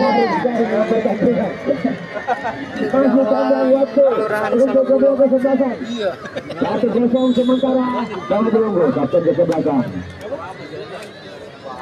Remaldi Hamka, Dame Rako sementara unggul di kaki Hamka sekarang 1-0 ke Dame Rako pada Fikar ke belakang. Fikar melemparan, 3 pemain ada di sana, lemparan ke dalam untuk Dame Rako di arah tengah. Bola, wasit, bola. Oh, sudah.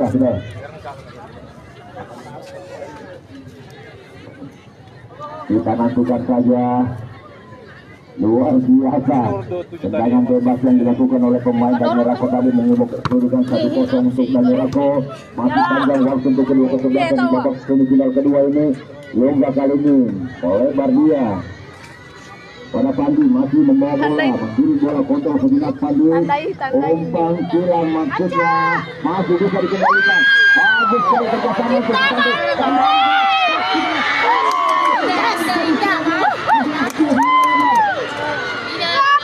Punya sama dulu. Masuk bawah, masuk. Paciki kodong. Si bau. Tendangan pojok. Wih, masuk nanti dari sini dia. Tolong penonton jangan ada dekat-dekat yang gawang penonton. Saya harap jangan ada penonton yang ada dekat-dekat yang gawang. Tendangan pojok. Kita nantikan saja. Sudah melakukan tendangan. Bisa dihalau. Bisa dihantar. Bola. Dua pemain dari berhasil. Masih bisa dikendalikan kembali oleh pemain-pemain dari Salobulo. Umpan Pandi ke depan. Luar biasa. Bola pelanggaran terjadi. Mulai sendiri. Bola itu bola. Melahirkan tendangan bebas untuk Salobulo. Siapakah pemain Salobulo akan bertindak sebagai eksekutor untuk mengeksekusi tendangan bebas. Sementara kita lihat nomor punggung 19 adakah pemain nomor punggung 9 antara Johan dan Pandi ini.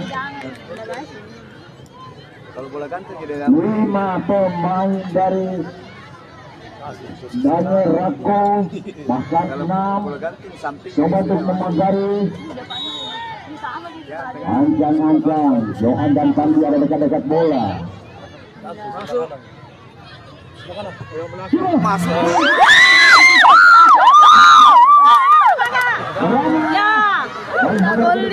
dari Damerako datangnya serangan dari Salabulu. Lagi-lagi kandas, membangun serangan kembali Salabulu. Lewati Yoga, dihalau oleh pemain belakang, masih Yoga.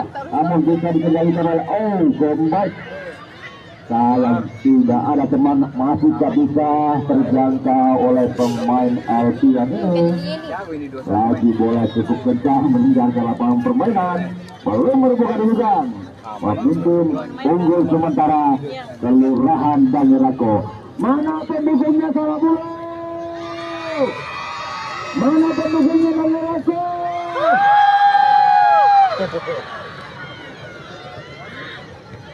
Sudah melakukan tendangan jauh ke depan. Pikar kali ini kesaksikan berusaha pemain ada pelanggaran, menguntungkan untuk Damerako di area pertahanan mereka. Tendangan bebas Aldi, pemain dari Damerako, berikan isyarat kepada teman-teman yang ada di depan pada siapa Aldi akan memberikan laporan lewat tendangan bebas jauh ke depan, disambut dengan satu heading oleh Yoga. Pemain kembali mengarah ke pertahanan mereka. Namun kita lihat ada Saleh, ada Pandi, masih Pandi melewati salah satu pemain, kemudian berikan laporan pendek ke depan. Ada Nabil melewati dua pemain, lebar dia ke kanan berbahaya tentu saja. Namun bola jatuh dikasih Tikar, pemain dari Damerako ke belakang, dia lagi kembali kepada Tikar, masih Tikar kontak. Baik, Tribuners, kembali lagi bersama saya reporter Tribun Timur Syamsul Bahri, langsung dari Jalan Poros Tanete ke Kecamatan Kajang, Kabupaten Bulukumba, Sulawesi Selatan. Ya, di samping kiri kanan ini terlihat pohon-pohon karet yang sudah menjulang tinggi, Tribuners, sudah berumur, kirakan dari lebih dari 10 tahun ini umurnya, Tribuners. Sudah butuh diremajakan lagi. Ya, di sepanjang jalan ini tidak ada perumahan, Tribuners. Nah, ini cukup luas sekali. Hutan karet milik Balam Besi Real Estate Lonsum. Ya, kalau di Kabupaten Bulukumba ada perkebunan lonsum yang cukup luas, sekitar 5.000 hektar, Tribun. Salah satunya berada di wilayah ini. Kita akan melihat lebih jauh keindahan dari pohon-pohon hutan karet ini yang ada di Jalan Poros Tanete ke Kecamatan Kajang. Ini masih lokasinya berada di Kecamatan Bulukumba. Ya, ini sudah tidak terlalu produktif lagi karena sudah berumur. Terima kasih. Dan dapat kami informasikan juga bahwa hari ini pihak BPN akan turun juga melakukan pengukuran kebun karet milik PT Lonsum untuk hari ini.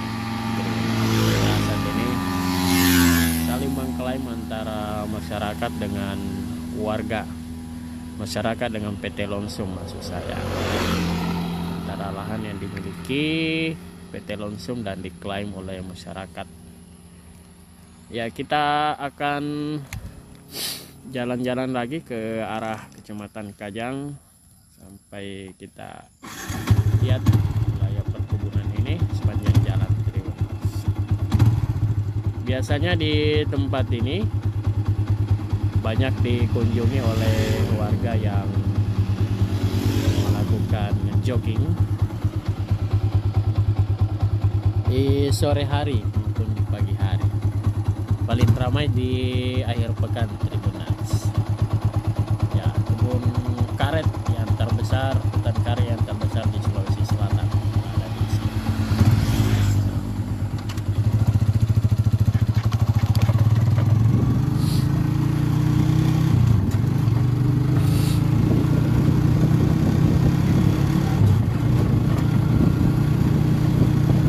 Cuaca di daerah ini sedikit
Desa Bonto Minasa.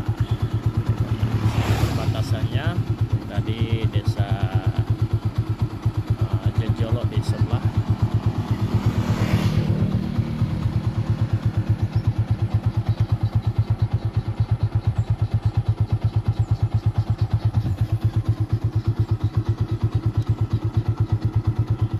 Oke, Tribuners, demikian laporan kami dari Poros Tanete Kajang. Katedral Makassar percantik diri sambut 2000 umat Katolik. Untuk informasi lebih lengkapnya, laporan dari jurnalis Tribun Timur ada rekan Faki dari Kota Makassar. Selamat sore rekan Faki. Ya, selamat sore rekan Tio. Ya, rekan Faki boleh disampaikan mungkin tujuan dari renovasi Katedral Makassar seperti yang terjadi saat ini dalam rangka apa? Katedral Makassar, salah satu rumah ibadah legendaris yang berada di Jalan Kajuala Lido, Kota Makassar, ini sedang dalam tahap renovasi. Katedral Makassar saat ini dalam tahap perluasan untuk bangunan agar bisa menampung lebih banyak jamaah untuk beribadah setiap pekannya. Sekretaris Pastor Pelekolin menyampaikan bahwa saat ini proses renovasi menyasar 30% dari bangunan Katedral Makassar saat ini.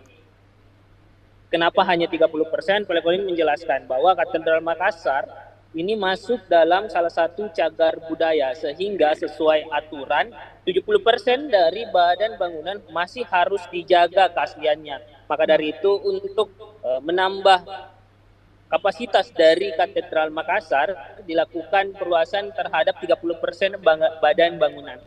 Nah, ini menyasar bagian belakang sehingga tampak depan dari Katedral Makassar ini tidak berubah. Pintu utama dengan ornamen kaca yang berada di atasnya ini masih dipertahankan keasliannya. Begitu juga dengan menara yang berada tepat di depan Katedral Makassar masih tidak tersentuh proses renovasi. Namun bagian dalam dari Katedral Makassar ini sudah dilakukan renovasi. Begitu juga terhadap sisi sayap kanan dan kiri dari Katedral Makassar ini. Hingga saat ini di awal Agustus 2024, progres renovasi sudah mencapai 50% dan ditargetkan bisa selesai sebelum Natal pada Desember 2024 mendatang. Dan proses renovasi masih terus berjalan hingga saat ini. Riuh-riuh pengerjaan dari renovasi juga masih berlangsung pagi hingga sore hari. Kalau kita lihat puluhan dari tukang juga masih melakukan proses renovasi yang berfokus pada bagian dalam dari Katedral Makassar. Dan nantinya mungkin ada perubahan-perubahan mayor pada konstruksi bangunan dari Katedral Makassar. Salah satunya yang unik yakni dengan ditambahnya ada menara tepat di tengah dari bangunan Katedral Makassar ini. Pelekolin menjelaskan salah satu ciri khas dari gereja Katolik ialah adanya menara pada tengah dari katedral, dan dulunya memang sudah dirancang untuk adanya menara pada konstruksi tengah dari Katedral Makassar. Namun pada saat zaman lampau memang masih belum diketahui mungkin cara pengerjaan bagaimana ada menara di tengah-tengah bangunan. Maka dari itu menara dibangun tepat di depan seperti yang terlihat dari Jalan Era Kartini. Kalau warga Makassar melintas itu terlihat ada menara jelas pada Katedral Makassar. Nah, nantinya ada tambahan menara lagi di bagian konstruksi tengah dari Katedral Makassar. Dan untuk sementara waktu, karena proses renovasi sedang berjalan, seluruh aktivitas jemaah dari Katedral Makassar yang ingin melakukan ibadah, baik itu akhir pekan maupun ibadah harian, dilakukan di bagian basement. Di bagian basement sudah disulap oleh para pengurus untuk dijadikan tempat beribadah sementara waktu sembari proses renovasi sedang berjalan. Seperti itu, rekan Pio. Ya, baik, rekan Faki tadi disampaikan juga bahwa memang untuk proses atau tahapan dari pembenahan ini itu baru 30% karena mengingat lokasi atau Katedral Makassar sendiri merupakan cagar budaya. Lantas mungkin seperti yang bisa diperhatikan oleh masyarakat Makassar, ketika hendak mungkin berlalu lalang atau melintasi jalan RA Kartini ini tadi seperti disampaikan, itu memang sering atau menjadi pertanyaan kenapa prosesnya bisa begitu lama, dan hal ini sudah terjawab. Lantas mungkin untuk pendirian menara tambahan itu mungkin dengan tujuan atau maksud seperti apa? Rekan Fakih, adakah informasi mengenai hal tersebut? Ya, informasi yang dihimpun memang karakteristik yang membedakan antara gereja untuk umat Katolik dan Protestan itu ada pada letak menara. Gitu. Nah, dijelaskan oleh Pelekolin bahwa untuk letak menara bagi gereja umat Katolik itu sebenarnya berada di tengah dari konstruksi bangunan, dan itu menjadi patokan biasanya ciri-ciri dari gereja Katolik, dan itu berlaku bukan hanya di Makassar, mungkin di Indonesia dan juga di luar negeri. Nah, itu yang dulu pada konstruksi awal itu kan dibangun tahun 1989, lalu selesai konstruksi di 1900, lalu ada proses renovasi di 1939. Nah, sebenarnya gambar awal dari Katedral Makassar itu memang menempatkan menara pada bagian tengah, di pucuk tengah dari bangunan. Namun, karena keterbatasan pengetahuan di zaman dulu, maka tukang-tukang di Makassar ini belum bisa mengetahui cara membangun menara tepat di tengah dari bangunan. Nah, maka dari itu, di masa lampau dibangunlah menara tepat di depan pintu dari katedral. Ya, itu kelihatan ketika teman-teman melintas di jalan RA Kartini itu kelihatan jelas itu menaranya. Nah, karena saat ini konstruksi untuk membangun menara di tengah katedral itu sudah diketahui, nah sudah ada kemajuan teknologi, maka dari itu saat ini proses renovasi juga menyasar untuk pembangunan menara tepat di tengah dari gereja Katedral Makassar seperti itu. Ya, baik. Rekan Fakih, mungkin tadi juga sejalan yang disampaikan rekan Fakih bahwa menyangkut jumlah jemaat yang beribadah, mungkin boleh disampaikan biasanya di waktu-waktu hari apa? Apakah mungkin khusus di weekend saja atau mungkin di weekdays juga ada prosesi ibadah, dan juga mungkin biasanya dihadiri oleh berapa jemaat? Ya, untuk jemaah sendiri sejak dibangun tahun 1989 ya, dan selesai konstruksi awal di 1900, Katedral Makassar ini sebenarnya hanya bisa memuat 200 jemaah saat itu. Nah, berkembangnya zaman, kemudian berkembang waktu, umat Katolik kemudian meningkat di Kota Makassar, apalagi Katedral Makassar ini membawahi beberapa wilayah ya, sebagai pusat, yaitu di Sulawesi Selatan, Barat, dan juga Tenggara. Nah, akhirnya jemaah yang semakin banyak dilakukan renovasi kembali di 1939 sampai akhirnya bertambah tuh menjadi 700 jemaah. Di konstruksi 1939 ditambah bagian sayap kiri dan kanan untuk menampung jemaah lebih banyak. Hingga akhirnya ada 700 jemaah. Nah, kemudian di 2019 pembicaraan mengenai renovasi untuk menambah kapasitas dari Katedral Makassar dimulai, lalu dilakukan kajian-kajian hingga akhirnya 2023 resmi dimulai proses renovasi agar bisa mencakup 2000 jemaah di Katedral Makassar ini. Untuk ibadah sendiri memang ada beberapa waktu ya. Untuk setiap harinya memang disampaikan oleh Pelekoli Sekretaris Pastor itu banyak masyarakat yang datang untuk beribadah untuk memanjatkan doa. Nah, ibadah harian itu biasanya ada sekitar jam 6 pagi itu, lalu biasanya juga di waktu-waktu istirahat kerja sekitar jam 12 ataupun biasa juga di malam hari, banyak umat Katolik yang datang untuk sekedar berdoa, berserah diri di Katedral Makassar, dan itu berlangsung setiap hari. Untuk misa pekan itu biasanya memang berlangsung di hari Sabtu maupun di hari Minggu. Untuk misa di hari Sabtu itu, informasi yang dihimpun itu tersedia sekitar pukul 18.30 WITA.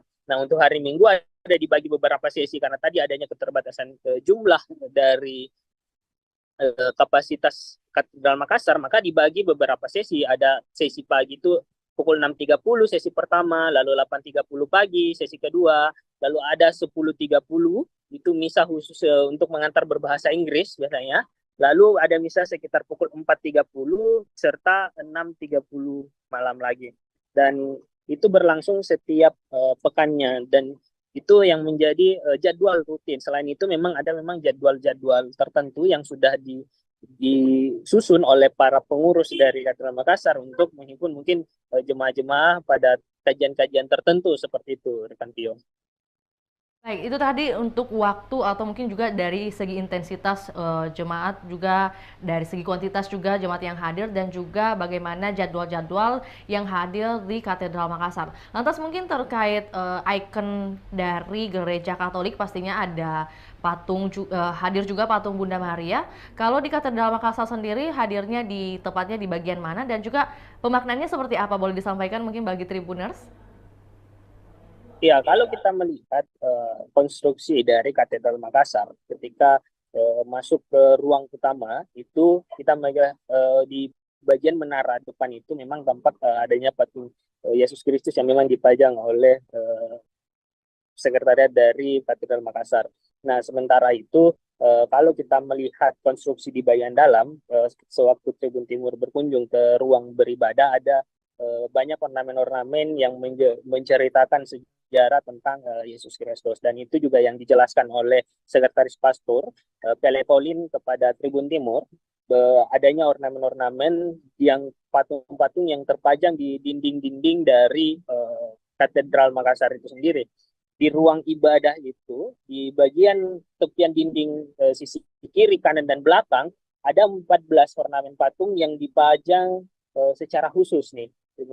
Jadi 14 ini menceritakan tentang perjalanan Yesus Kristus, ya, dari pengumatan sampai wafatnya Yesus Kristus, dan itu disusun beriringan 14 buah, dan itu semua menceritakan sejarah tentang Yesus Kristus. Dan ini yang dijelaskan oleh Pele Pauline bahwa ornamen patung ini sudah ada sejak berdirinya dari katedral ini, artinya sudah ratusan tahun ornamen ini berada di katedral, dan itu menceritakan tentang perjalanan Yesus Kristus hingga wafat. Selain itu memang ada patung-patung lainnya, seperti juga patung Bunda Maria yang ada di bagian sisi kiri dari katedral. Nah, biasanya kalau jemaah itu katanya kalau harian, kadang-kadang jemaah yang ingin berdoa di sela-sela waktu kerja, kata Pele Pauline datang lalu berdoa di depan patung Bunda Maria. Pele Pauline menjelaskan sendiri bahwa pemaknaan dari berdoa di depan patung Bunda Maria ini sebagai Bunda Maria dilihat sebagai perantara untuk pengantar doa-doa dari warga ataupun umat Katolik yang nantinya untuk disampaikan agar bisa dikabulkan oleh Yesus Kristus. Dan itu yang disampaikan oleh Sekretaris Pastor Pele Pauline kepada Tribun Timur yang coba melihat-lihat bagaimana kondisi dari Katedral Makassar dan mengulik sejarah dari Katedral Makassar, seperti itu. Ya, jadi mungkin secara tidak langsung Tribuners juga bisa belajar secara singkat bagaimana sejarah dari bangunan Katedral Makassar. Terkait bangunan baru nanti yang maksudnya prosesnya hingga saat ini masih 30%, tentunya ada harapan yang disampaikan dari Sekretaris Pastor Pele Pauline. Seperti apa yang disampaikan kepada pihak Tribun Timur terkait pembangunan dan juga renovasi Katedral Makassar, rekan Fakih? Ya, Pele Pauline berharap bahwa pembangunan katedral yang memang saat ini hanya menyasar 30% bangunan dan progresnya di angka 50%, ini diharapkan bisa selesai pada saat sebelum Natal, sehingga ketika Natal nanti umat Katolik bisa menjalani ibadah dengan kondisi katedral yang sudah bangunan baru, kemudian sudah nyaman digunakan untuk beribadah dan bisa menyambut ribuan jemaah Katolik lainnya. Dan tentu dirinya juga mengharapkan bahwa nantinya ketika gereja ini telah selesai pembangunan, Katedral Makassar, proses renovasinya setelah selesai, maka masyarakat umat Katolik, baik itu yang berada di Sulawesi Selatan maupun dari luar Sulawesi Selatan, bisa datang ketika berada di Makassar, datang untuk beribadah dan ikut meramaikan setiap aktivitas-aktivitas dari Katedral Makassar, seperti itu. Terima kasih rekan Fakih atas informasinya. Kami menunggu update terbaru dari Kota Makassar dan juga selamat kembali beraktivitas rekan Fakih. Baik, Tribuners, kami akan tayangkan juga cuplikan kita di hari ini, juga pernyataan dari Pele Pauline selaku Sekretaris Pastor, dan berikut laporannya. Selamat menyaksikan.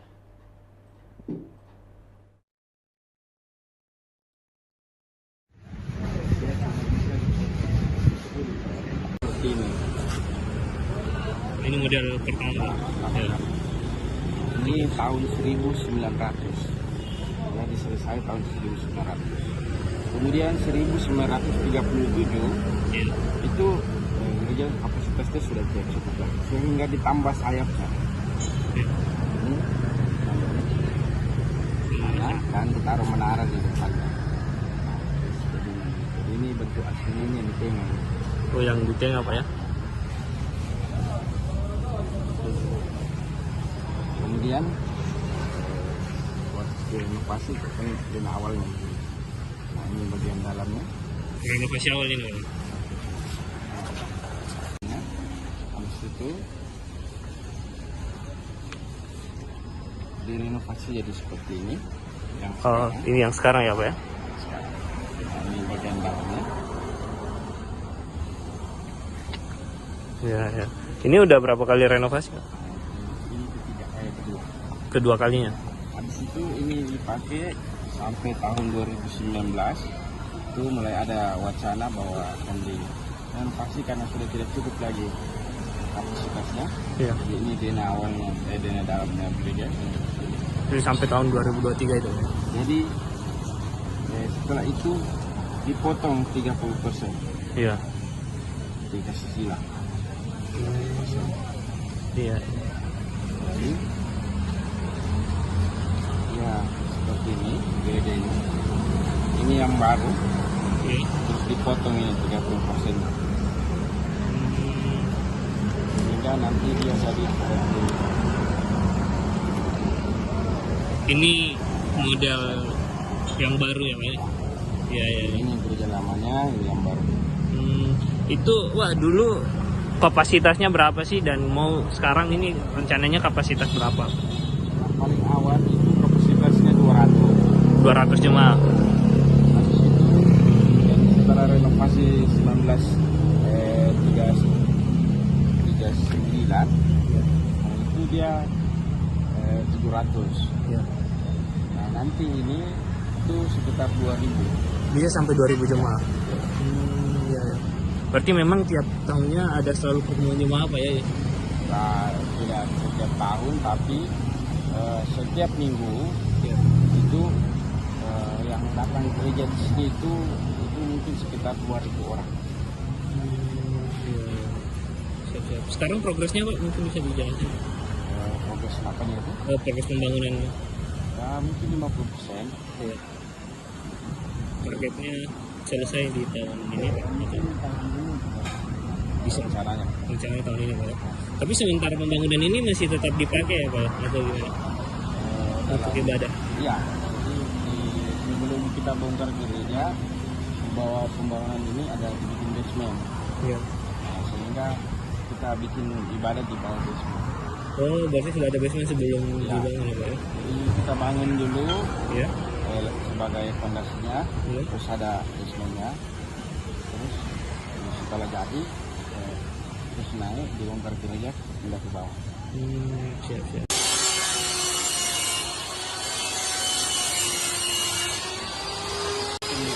Iya. Nah, ditambah yang kampus. Bagian. Itu mulai tahun 2019 dikerjakan dan 2023 itu mulai dibongkar dan disambung belakang sudah dikerja. Ya. Tapi proses penggabungannya ini mulai dari tahun 2023 baru mulai digabung Pak. Sampai akhirnya dikerja lagi tahun ini. Jadi waktu kami bangun tahun 2019 itu, ya. Sebelum COVID itu kita sudah bikin basementnya. Ya.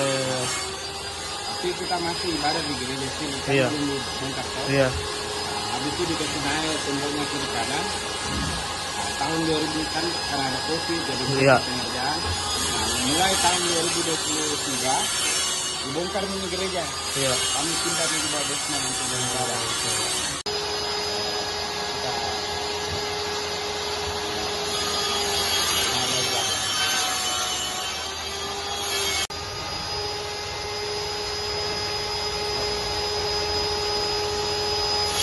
Tahun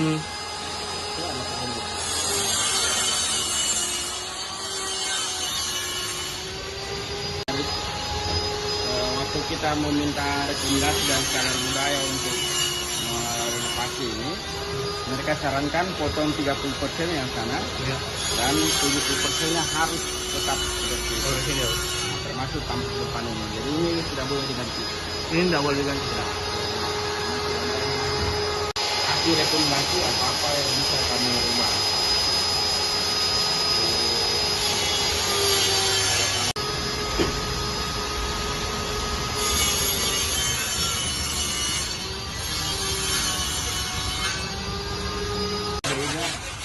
Protestan Iya. Emmanuel yang ada menara depannya. Oh, gereja Kristen Emmanuel itu yang ditiru. Tapi direnovasi. Iya.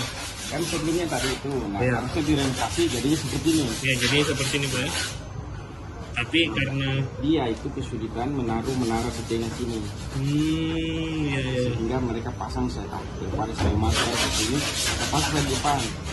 Sedangkan di sini kan gereja Katolik itu menaranya selalu di atas, Iya. atau di samping. Biar jarang ada di depan. Nah itu kalau biasanya dikasih arsitektur bangunan yang ini kita gereja Protestan. Biasanya kalau Katolik di tengah atau kiri kanan. Seperti yang kita bikin yang baru. Oh, tapi karena keterbatasan mungkin pengetahuan dulu Pak ya untuk membangun di tengah ya. Jadi harusnya seperti ini. Oh, harusnya seperti ini. Tengah atau di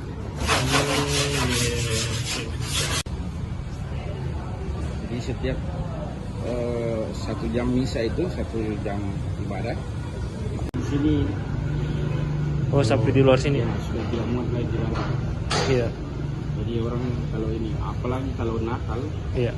itu karena ini adalah gereja pusat tempat uskup itu memimpin gereja Katolik setempat sini. Iya. Dia punya gereja ini dia di sini. Jadi umat yang semacam perantau atau pelancong gitu, mereka pasti datang ke sini. Jadi kalau Natal itu sampai 3.000 orang. 3.000 orang. Nah, sedangkan kapasitasnya cuma 700. Iya. Makanya yang lain itu di luar. Gitu. Berarti banyak juga Pak dari daerah lain yang Ya. ke sini.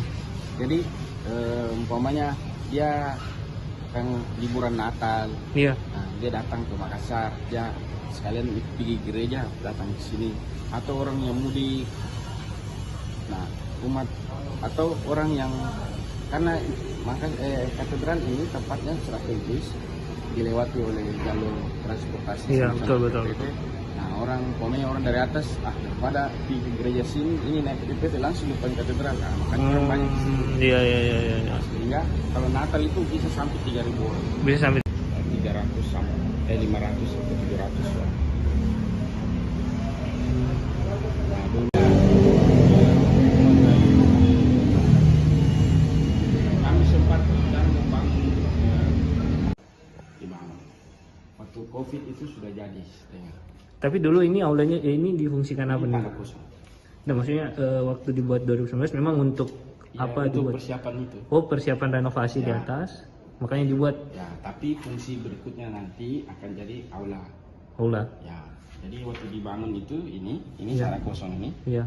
Nah, kita bangun habis dengan fungsi bahwa kita bangun ini nanti kalau gereja kita direnovasi kita masih bisa ibadah di sini.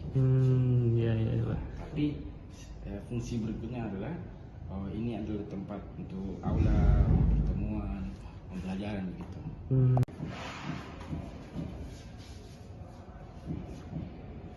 Ini salah satu barang yang dari gereja asli. Ya. Ini dikirim dari Belanda, tapi pembuatan ini dari Prancis. Berarti dikirim Belanda, pembuatan di Prancis. Ya, dibikin di Prancis, dikirim di Belanda. Jadi ini ada 2 bersaudara orang Prancis yang bikin.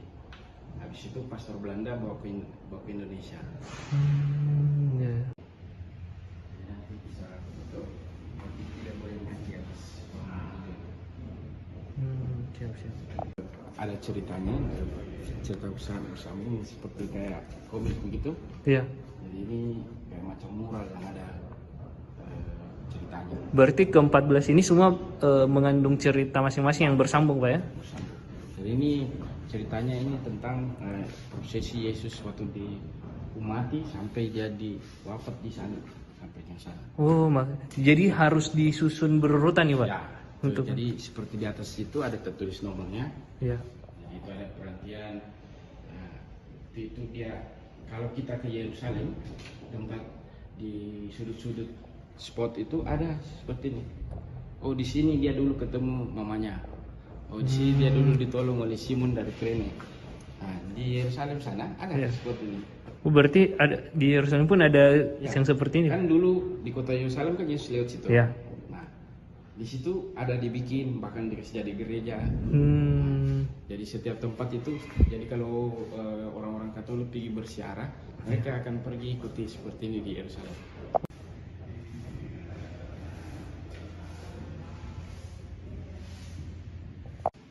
Jadi nama gereja di sini tuh ini. Oh, nama gereja. Ya, gerejanya.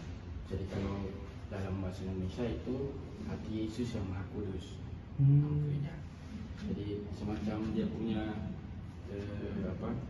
pelindungnya ini. Maksudnya semangat gereja kami ini mengikuti ini.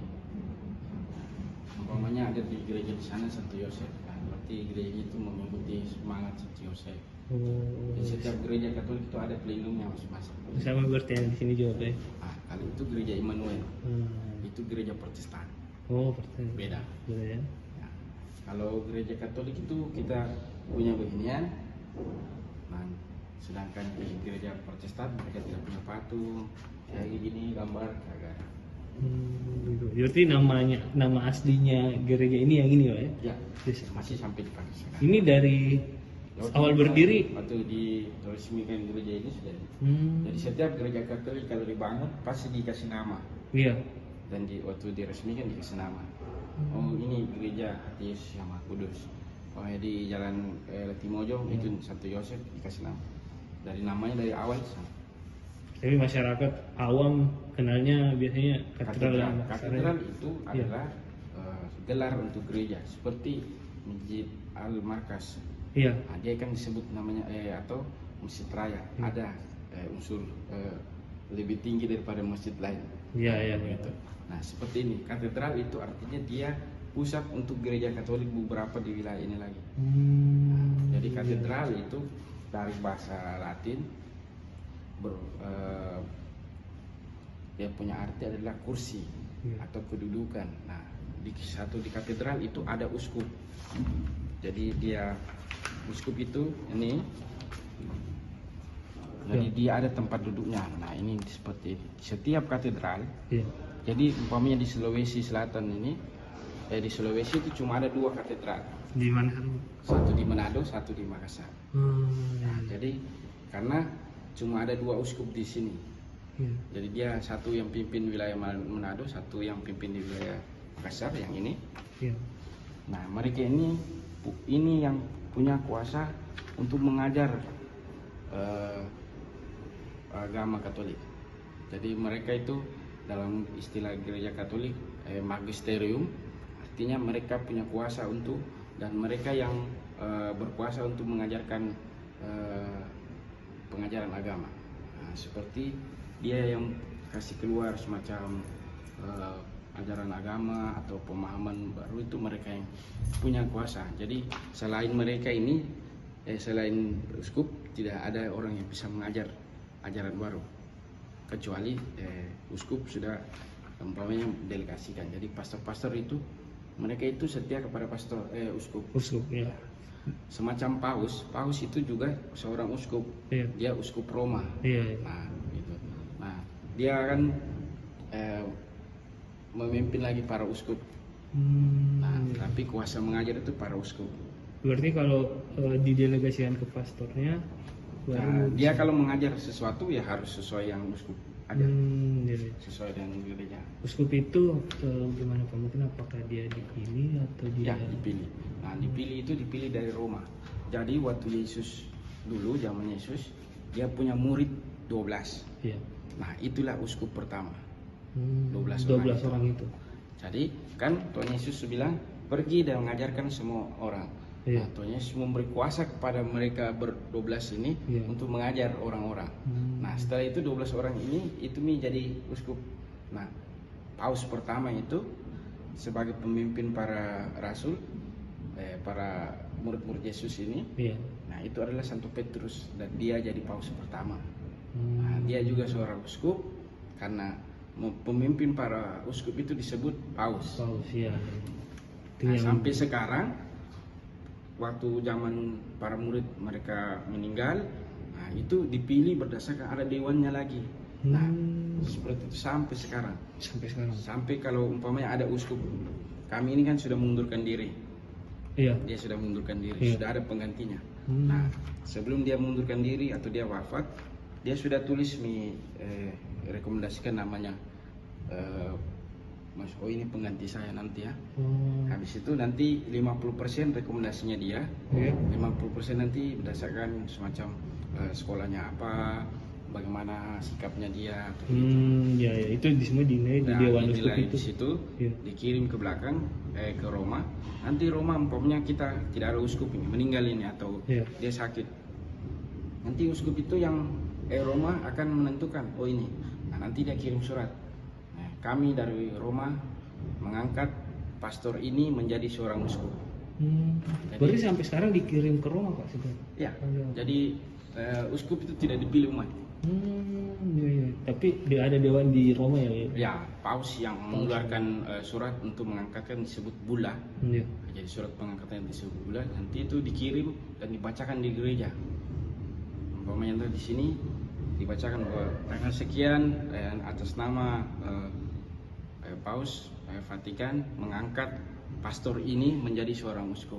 Sekarang kan sudah berapa Pak uskup di Makassar sejak berdirinya? Uskup ini dari ini sekarang sudah 5. Nanti uskup berikutnya itu yang ke-6. Oh, berarti yang ini yang dari 92 ini yang sudah dari ini sampai ini sekarang. Ini yang baru mengundurkan diri Pak? Ya, ini sudah diproses, sudah ada penggantinya. Tingkatkan partisipasi pemilu, KPU Kabupaten Bone sasar 400 pemilih pemula di SMA 13. Untuk informasi lebih lengkapnya, berikut laporan dari jurnalis Tribun Timur, rekan Wahda dari Kabupaten Bone. Selamat petang rekan Wahda.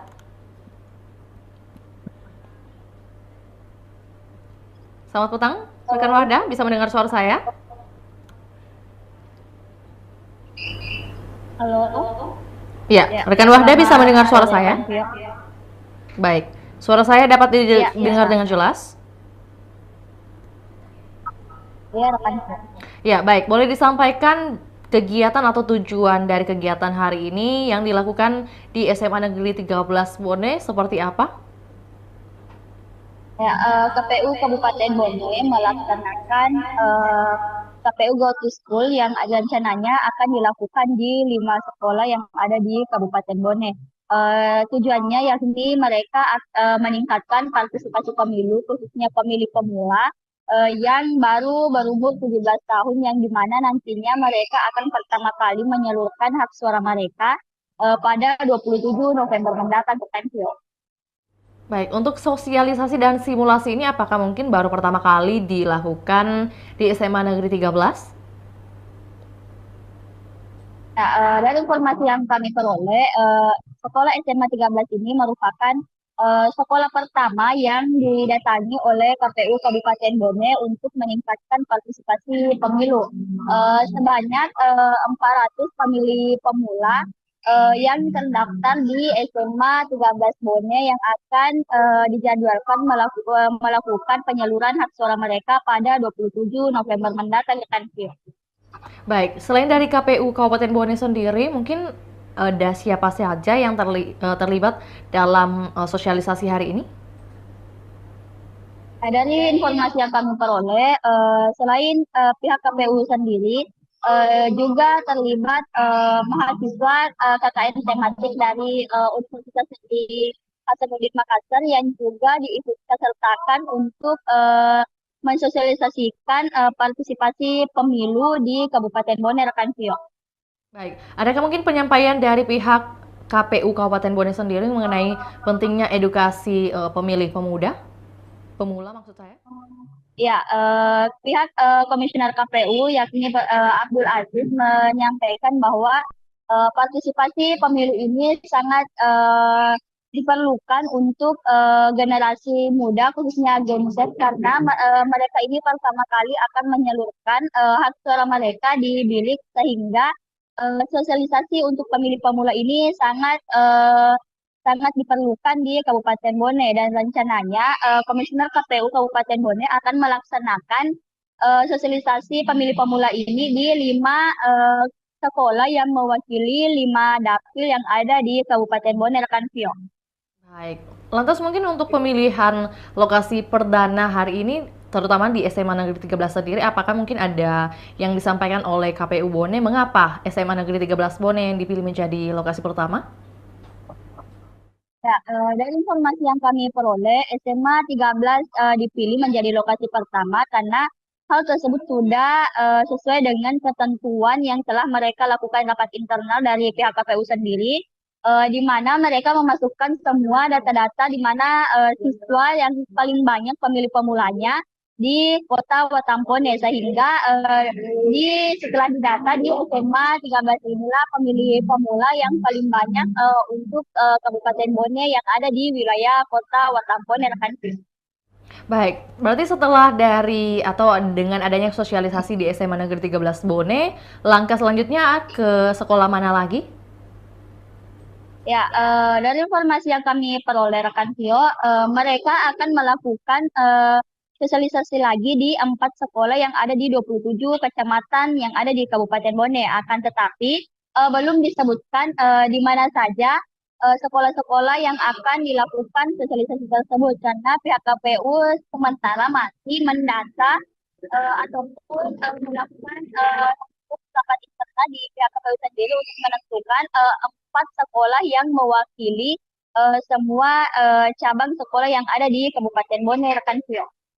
Baik, rekan Wahda mungkin boleh lebih detailkan lagi terkait sosialisasi dan simulasi di SMA Negeri 13 Kabupaten Bone sendiri. Mungkin ada rangkaian atau kegiatannya seperti apa saja? Ya, dari pantauan kami di lapangan, sebelumnya pihak KPU Kabupaten Bone mengumpulkan dari 400 siswa itu akan dikumpulkan sekitar 90 siswa perwakilan dari masing-masing kelas untuk melakukan yang dilakukan sosialisasi tersebut. Kemudian nantinya dari pantauan kami di lokasi, mereka akan diarahkan menuju lapangan dan dibuatkan seperti simulasi pada saat pemilihan langsung di TPS, sehingga mereka akan melakukan pemilihan langsung dan mereka akan merasakan aurofobia bagaimana sebenarnya memilih calon kepala daerah di Kabupaten Bone. Dan yang paling terakhir itu mereka akan dicelupkan tinta sebagai tanda bukti bahwa mereka telah menyalurkan hak suara mereka di balik kotak suara, rekan Vio. Baik, kami juga mendapat informasi mengenai nantinya akan diadakan salah satu kegiatan yaitu debat antar pelajar. Apakah benar demikian, ada hal tersebut yang akan direalisasikan? Ya, dari informasi yang kami peroleh, rencananya debat pelajar ini juga nanti akan mewakili seluruh SMA yang ada di Kabupaten Bone, yakni perwakilan yang dimana perwakilannya nanti yang 5 sekolah ini nantinya yang akan mengikuti yang didatangi oleh pihak KPU Kabupaten Bone, yakni KPU Gutuskul yang akan mewakili sekolah-sekolah tersebut untuk bertanding di Kabupaten Bone. Dan yang dimana pada pemenangnya nanti yang di Kabupaten Bone akan diikut sertakan pada lomba debat pelajar yang akan dilaksanakan oleh KPU Provinsi Rekan Vio. Ya, baik, terima kasih rekan Wahda atas informasinya dari Kabupaten Bone. Kami senantiasa menunggu update terbaru yang terjadi di Kabupaten Bone. Selamat kembali beraktivitas rekan Wahda. Baik, Tribuners, kami akan tayangkan cuplikan dan juga pernyataan dari Komisioner KPU Kabupaten Bone, Abdul Aziz. Berikut laporannya, selamat menyaksikan. Ahmad Nur Arsyam. Karena hari ini kami dari SMA 13 Bone ditunjuk oleh Komisioner KPU Kabupaten Bone untuk melaksanakan simulasi dan pembelajaran terkait pelaksanaan pemilihan kepala daerah di Sulawesi Selatan, khususnya di Kabupaten Bone. Tadi di pagi hari oleh Komisioner KPU telah dilaksanakan sosialisasi tentang cara-cara pelaksanaan daripada pemilihan itu sendiri. Kelas 12 IPA 1. Sebuah kebanggaan dari saya selaku kepala sekolah mewakili teman-teman menyampaikan terima kasih dan penghargaan kepada Ahmad Nur Ansyah.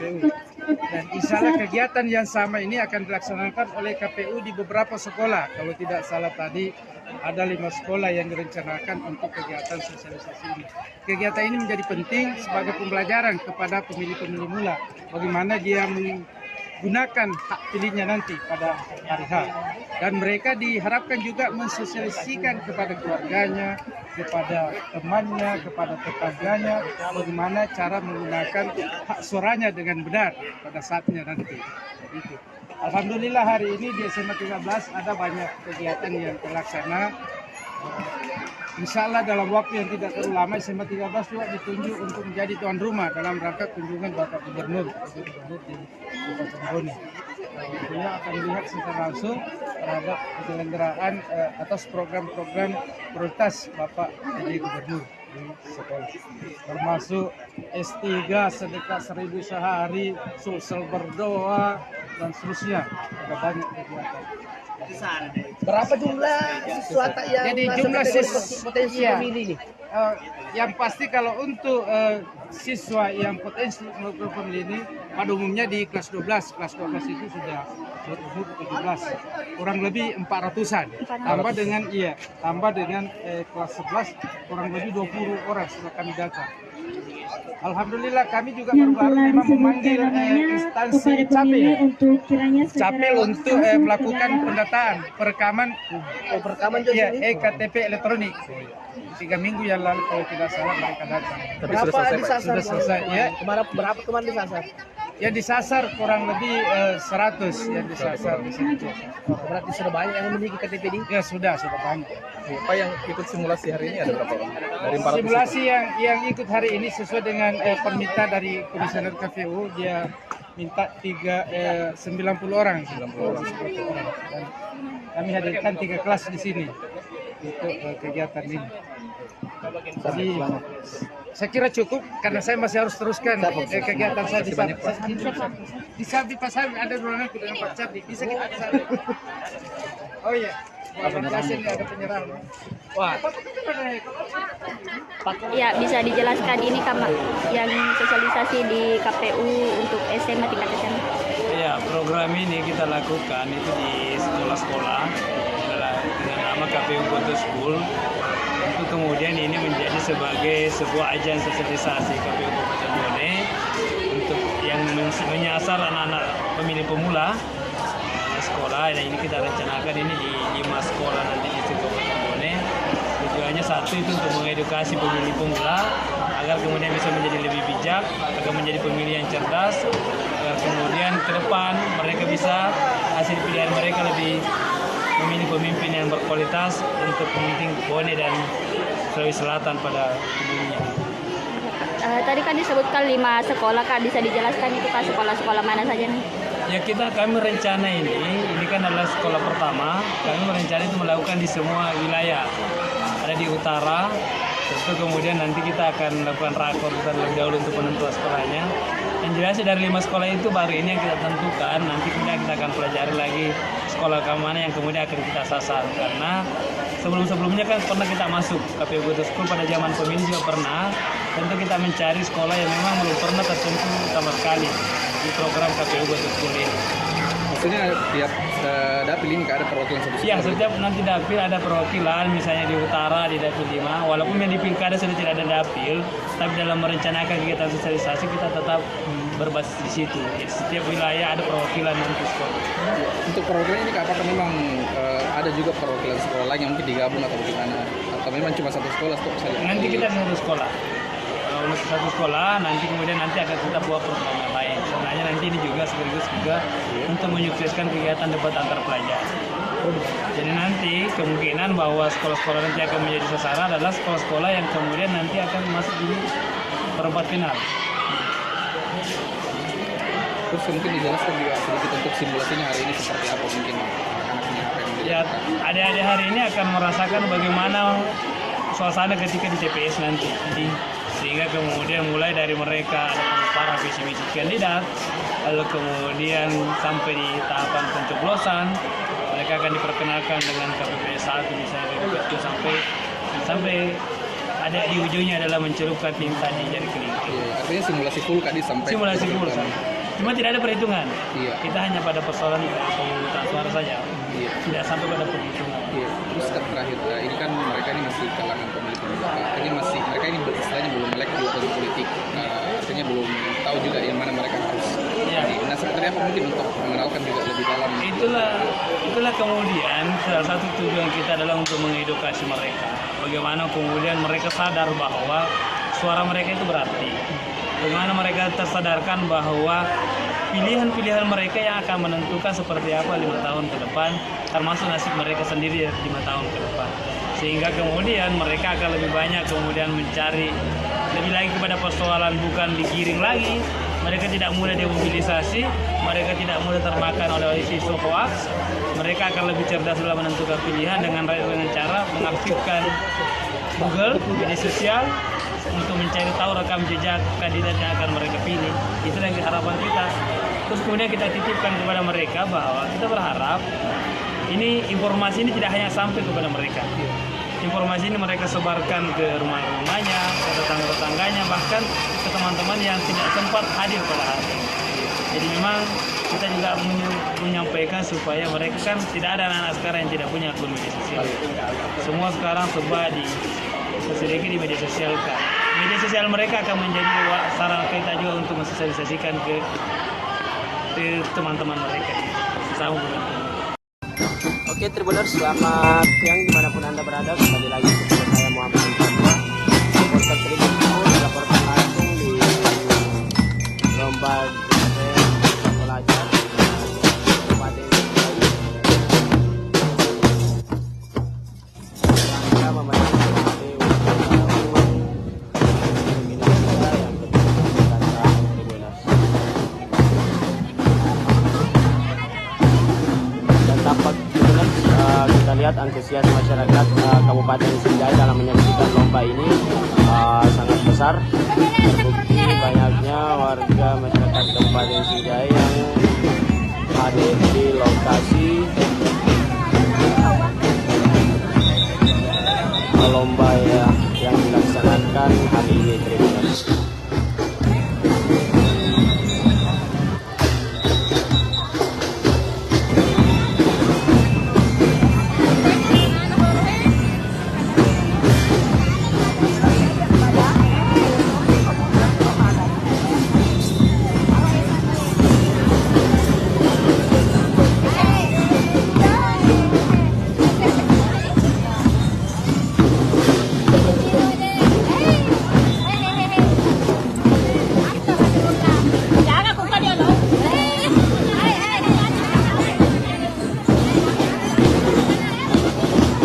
Jadi Tribuners, kita lihat penampilan para peserta Tribuners.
ini daerah mana? Jadi di Kabupaten Sinjai, tepatnya di Kecamatan Sinjai Utara, di mana pemerintah Kabupaten Sinjai melaksanakan lomba jumping tingkat pelajar Kabupaten Sinjai dalam rangka memenangkan tahun HUT RI yang ke-79 tahun.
Tribuners, saat ini kami sedang berada di Desa Lolisang, di lokasi pekuburan salah seorang warga Desa Lolisang yang saat ini sementara dilakukan otopsi. Tribuners, 2 bulan lalu pada tadi sekitar 2 bulan. Iya.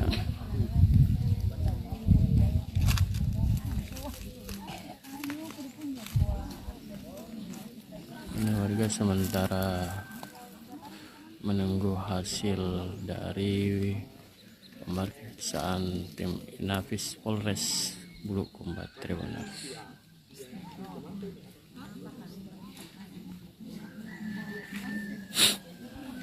jam berapa tadi mulai, Pak? Tadi saya mulai suruh karena dari ini dari Polda, dia bilang kita gali nih pada situ, tapi jangan kebuka papannya. Jadi pas dapat papannya. Oh, dari tim Inafis Polres. Jam berapa tadi, Pak? Jam 9 lewat ya. Kalau saya jam 8 saya ada sini. Ya. Sekarang sementara pemeriksaan. Ya? Sementara pemeriksaan ya.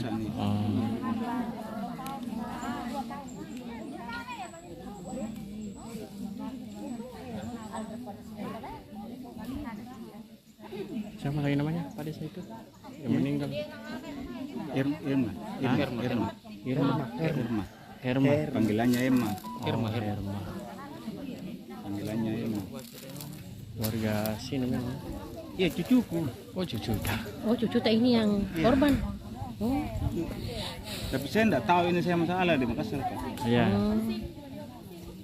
Jadi waktunya dikuburkan itu sempat dia tidak tunggu saya tuh karena anu. Waktu. Sudah yang dikuburkan saya baru. Dusun apa lagi namanya ini? Dusun Kasih Putih. Kasih Putih. Dusun Kasih Putih. Arman siapa yang bicara? Kita keluarga tuh jadi wawancara saja, harapan tak tuh prosesnya proses ini. Banyak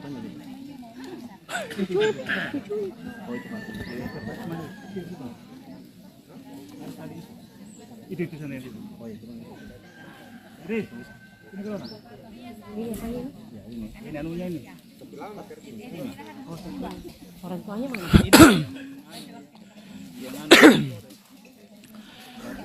Mana mus? Mana mus tuh? Mana mus? Wawancara. Sap pakai galu lo.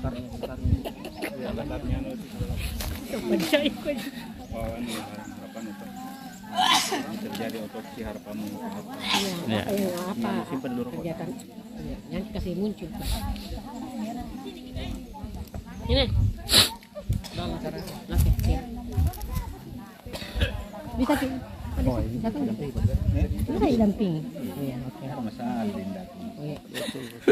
Pak, bisa diceritakan hari ini ada apa di sini, Pak? Ini kan ada kegiatan otopsi yang harapan kita dari keluarga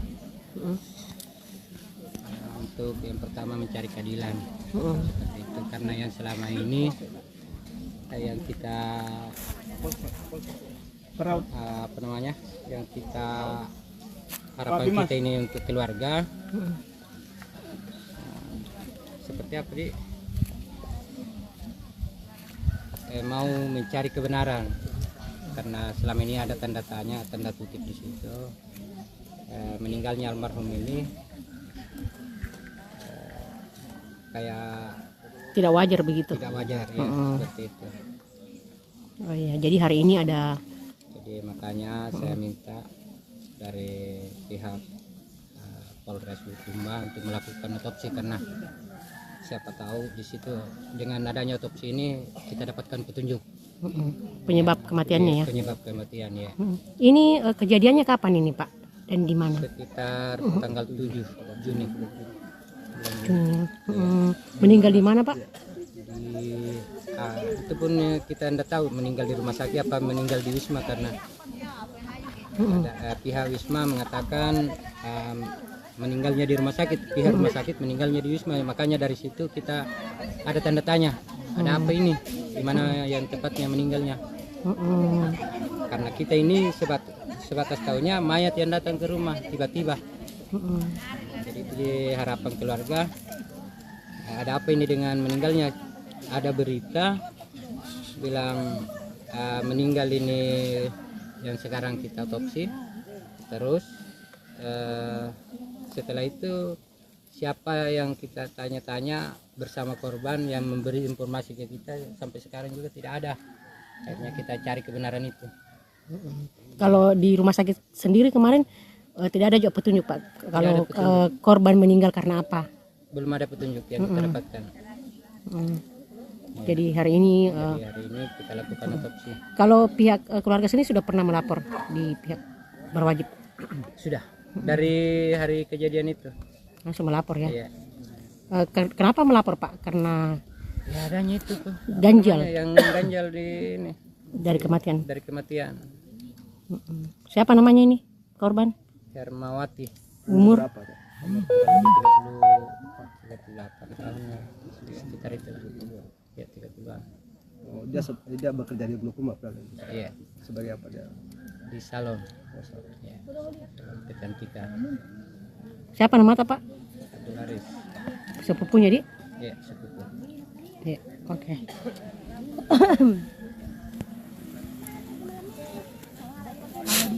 Waktu di visum di rumah sakit pada di visum di sini.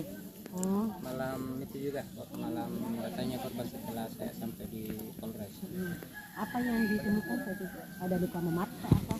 Luka memar tidak ada, tapi sejenis lebam-lebam itu di bagian belakang korban itu. Oh ada, banyak, hampir ya setiap pori-pori. Oh, kemudian busa juga di mulut. Oh, tempat ada busa di mulut. Iya, busa di mulut. Oh, lubang di punggung korban di? Iya. Ada dugaan. Ya? Ada dugaan. Saya tidak bisa menduga-duga Pak. Jadi mungkin inilah jadi petunjuk ini. Jadi saya tidak bisa menduga-duga. Jangan sampai saya bilang ini itu. Saya tidak tahu juga. Ya, menyerahkan sepenuhnya pihak kepolisian ya. Lebam apa di bagian belakang gitu? Iya segini belakang itu. Di bagian belakang. Di bagian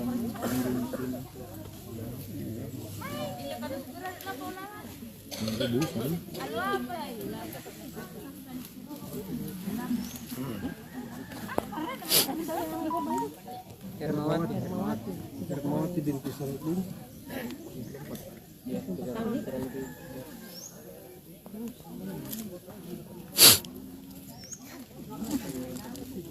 Kerelan.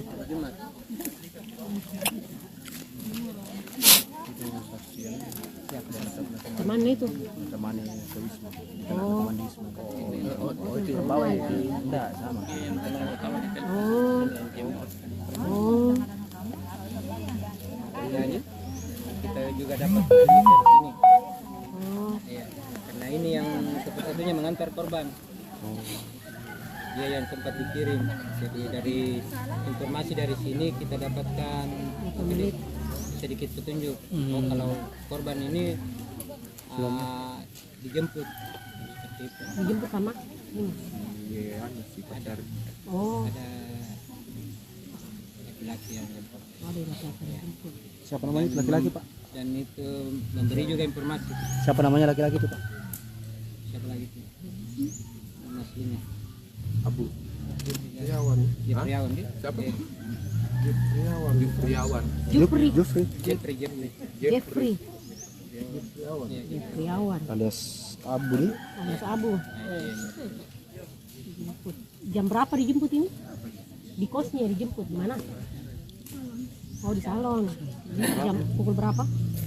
Sekitar jam 11 malam. Jefriawan alias Jepri alias Abu bin Jamal. 11 malam tanggal berapa itu?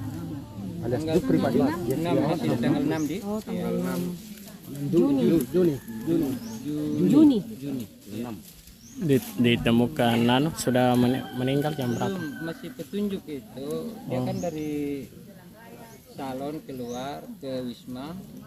Di Wisma juga ada petunjuk termasuk CCTV. Terus dari situ besoknya paginya itu baru ada informasi. Oh. Besoknya ada informasi dikabarilah ini jemput korban ini dia sedang pingsan seperti itu. Oh pingsan di Wisma. Katanya seperti itu, tapi kan pihak Wisma masih menduga-duga juga. Kita belum tahu juga bagaimana kronologi sebenarnya. Jam 10.55 meninggal. 10.55 ditelepon kini.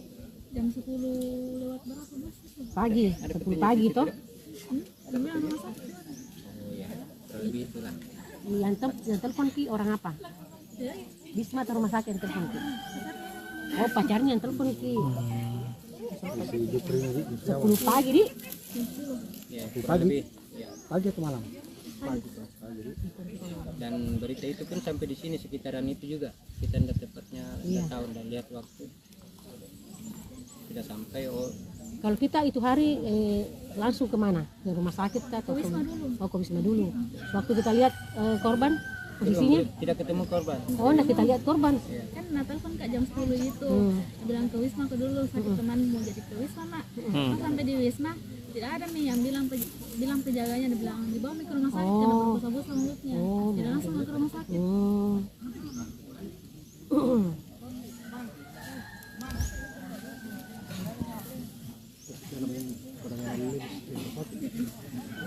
Dan itu sudah dinyatakan meninggal juga. Nah, itulah yang bingung kita karena pihak rumah sakit katanya sudah tidak bernyawa. Oh, waktu dibawa di. Dan pihak Wisma juga tidak mengatakan bilang dia sudah meninggal, dia masih bernapas. Oh. Jadi siapa tahu di perjalanan. Ya di perjalanan. Kita kan Iya. Tahu. Waktu diantar kan berbusa mulutnya.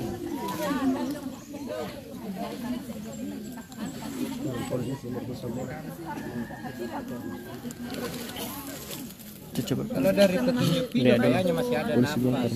Ada napas ya. Sampai di rumah sakit itu. Oh. Masih ada detakan yang Ada video CCTV tak? video rekaman karena dia sempat merekam ini karena adanya kecurigaan karena dia sudah disuruh bohong, disuruh menghapus chat segala macam. Disuruh bohong. Sama? Disuruh ke merekayasa kan latihan. Nah, Merekayasa maksudnya bagaimana? Ya kan ini kan Saya tidak tahu apa nah bilang misalnya minum teh langsung pingsan di salon. Di salon. Siapa bilang begitu? Ya Bu. Yang pelaku ini, yang apa namanya bukan? Yang alat juga ya. Ini Abu orang mana ini? Orang sini tuh. Ada dari Orang sini sih. Cek dulu. Pak. Makanya itu kita lakukan otopsi karena saya kira apa namanya jadi saya kira ini bukti yang ada dengan saksi yang ada. 15 menit. Cukup menjadi petunjuk tapi karena kita bawa ke Polres itu tidak bisa dijadikan petunjuk. Akhirnya kita inisiatif lagi dari keluarga ambil lagi jalan ini otopsi. Ya. PJ. Jadi tidak apa ini buat tidak salah jadi itu tadi. Insya Allah hal-hal yang seperti ini kita kembalikan semua kepada sebuah sistem. Kan memang ada aturannya dan itu saya buat zaman kami menjadi wali kota itu kami buat agar keterlibatan partisipasi masyarakat. Kenapa? Karena kita menganggap RT dan RW adalah ujung tombak yang di tengah-tengah kehidupan masyarakat yang ketika kita membutuhkan sumber informasi maka kita dapatkan dari situ. Tidak ada lagi ya. Ketika itu sudah mulai ada orang-orang yang kita sudah bilang sama RT kalau ada apa-apa di lingkunganmu, ada warga yang kau tidak bisa tiba-tiba ada masalah, berarti ketua RT dan RW tidak bekerja dengan baik. Dan itu yang kita harapkan. Dan itulah kita nanti mudah-mudahan Pak Api jadi wali kota. Dengan sebaik-baiknya. Ya, segini tambahan dari saya. Terima kasih Pak Api dan Pak Yas. Tempat-tempat dong. Iya. Untuk selanjutnya persilakan kita minta dua wargata untuk bisa secara simbolis. Tiga. Silakan 3. Mungkin 1 laki-laki, 2 perempuan. Ibu-ibunya untuk menerima secara simbolis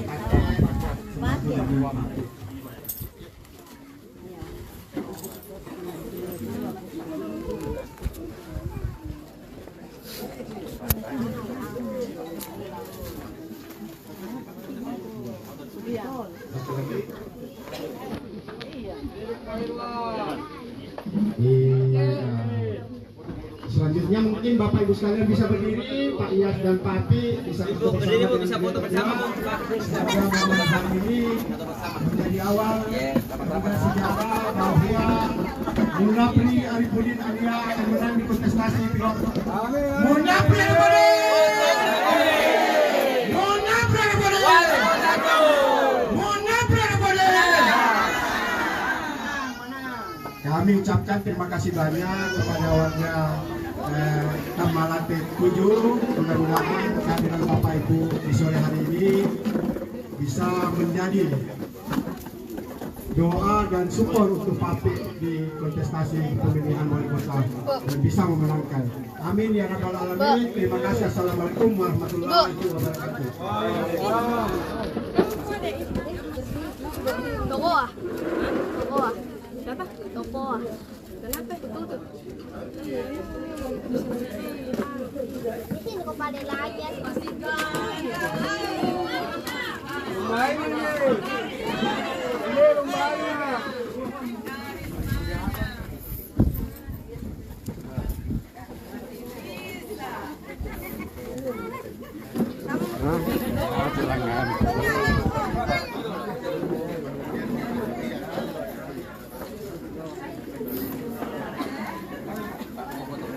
Mari saya merantau. 1, 2, 3.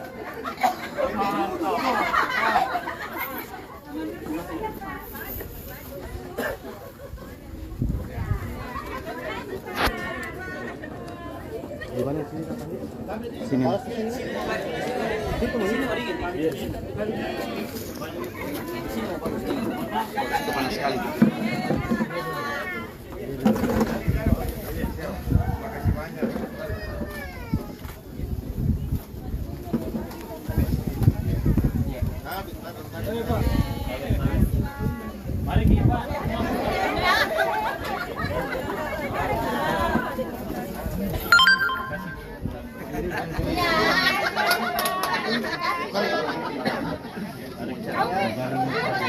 Apa? Kita temani Pak Api dalam rangka apa ini Pak? Mulai Sebagai kader Golkar, ya punya tanggung jawab. Dan kebetulan saya ada waktu. Api tanya tadi pagi saya sama-sama di warung kopi, ketemu di warung kopi, kemudian dia tanya, ada waktu tak? Sebentar saya bilang, Badalur boleh? Badalur, ada kegiatan sosialisasi saya, oke saya datang.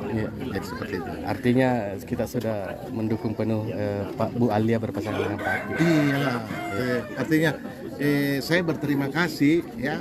Artinya beliau melihat sosok Ibu Alia yang mungkin pas untuk mendampingi ya, saya sebagai suami memberikan support aja lah yang terbaik. Walaupun saya juga dalam kontestasi pilgub ini masih berharap ada sesuatu yang kemudian bisa terjadi. Tapi pada akhirnya kan 2,5 tahun perjalanan saya melakukan sosialisasi dan elektoral juga cukup menjanjikan, artinya respon publik cukup bagus. Ya kembali kepada partai-partai politik. Menunggu keajaiban di pleno mungkin. Bisa macam-macam. Dampingi Pak Apin tadi, mungkin apa yang perlu diharapkan kepada masyarakat dan Enggak, saya kira itu tadi saya bilang. Prinsip dasar kepemimpinan di satu daerah itu cuma 2. Ya itu tadi, bagaimana membahagiakan rakyat dan bagaimana menjaga dia punya perut agar tidak terjadi kelaparan. Kira-kira semakin bertambah ini basisnya Pak Api kalau digabung dengan basisnya Ibu Alia. Yang pasti Ibu Alia punya basis sendiri, punya komunitas sendiri. Itu terbukti karena 2 periode dia menjadi anggota DPR. Artinya kalau dalam teori politiknya kolaborasi 2 kekuatan ini yang sudah ada pasti akan memberikan sebuah hasil yang maksimal. Semalam juga foto beredar sama Kiki sama Seto. Apakah ini bagian dari klarifikasi? Apanya? Foto. Mana? Wih, saya ini kan tuh tahu nih. Seandainya setan juga ada suaranya, berteman juga sama setan. Cuma saya ini setan tidak ada suaranya, jadi saya tidak berteman sama setan. Jadi begini, prinsip dasar berdemokrasi adalah silaturahmi.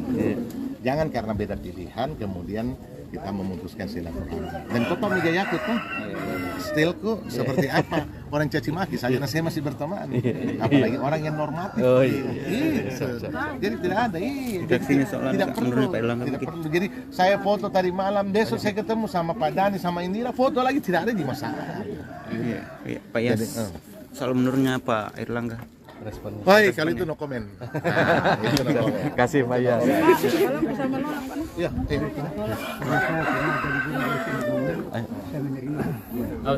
Pak Pi, setelah didampingi Pak Yas, seperti apa? Iya, menurut saya ini hal yang sangat luar biasa, hal yang sangat positif. Suka atau tidak suka, senang apa enggak senang, Pak Yas masih punya daya pengaruh yang ada di Kota Makassar ini.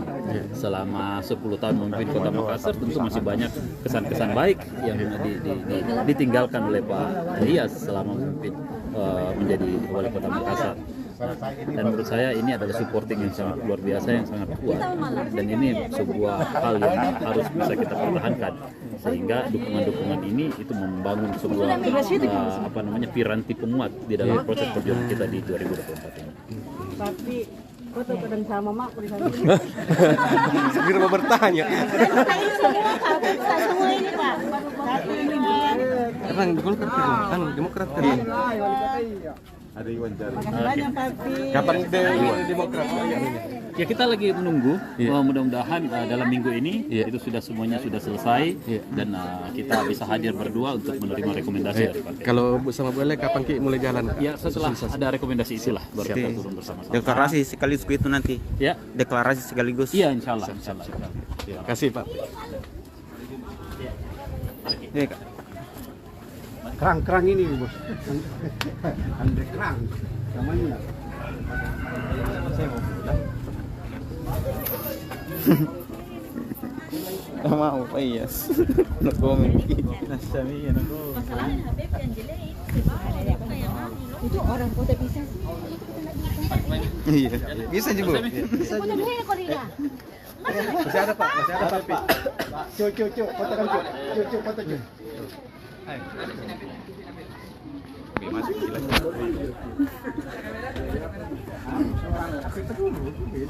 Oke, Tribuners, selamat siang. Jadi saat ini kita sedang berada di Kecamatan Tamalate, di mana mantan Wali Kota Makassar 2 periode Ilham Arif Sirajuddin sekaligus suami dari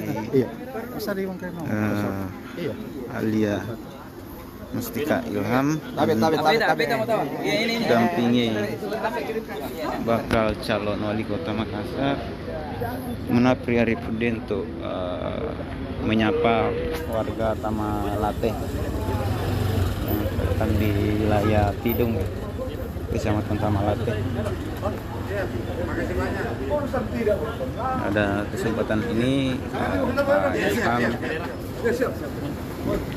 mengenakan nuansa kuning Golkar, kemudian Pak Abdi juga saat ini menuju ke lokasi berikutnya untuk sosialisasi.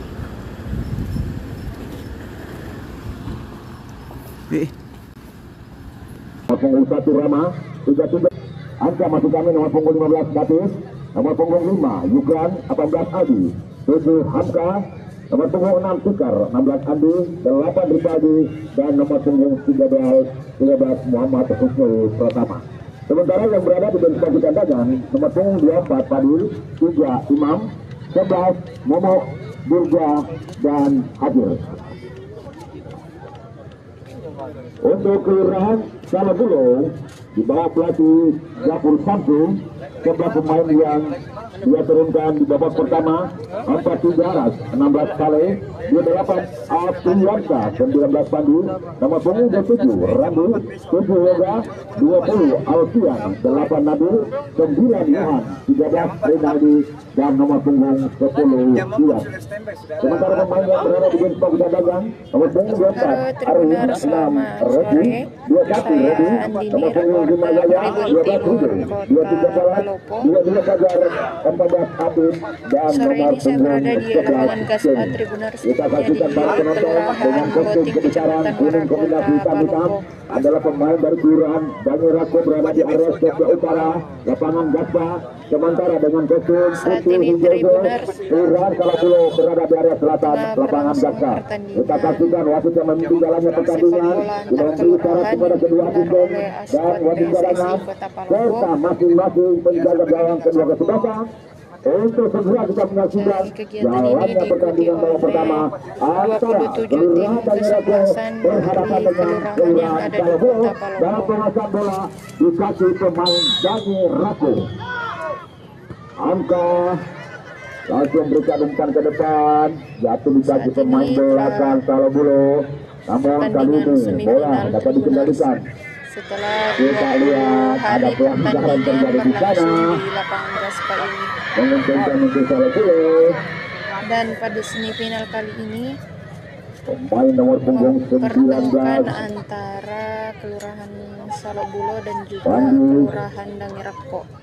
Pada Yoga tadi kembali ke Pandi, namun berhasil dikendalikan oleh pemain nomor punggung 38 Muhammad Husnul Pratama sendiri di sana. Dan seperti yang terlihat lagi datang serangan dari pemain-pemain Dangirako pintar kepada Itali, masih Itali. Masih saja penonton yang memenuhi pinggir lapangan untuk menyaksikan tim kelurahannya bertanding. Dalam pemesan pemain Salabulo kali ini di area tengah. Perlu diketahui juga Tribuners bahwa ASK Cup Masih ini dalam pemain rangkaian Salabulo Yoga tadinya umpan ke depan dihalau oleh pemain belakang Dangirako, tapi kembali dikuasai oleh pemain Nabil dari Salabulo. Masih Nabil, bola meninggalkan lapangan permainan, lemparan ke dalam untuk Dangirako.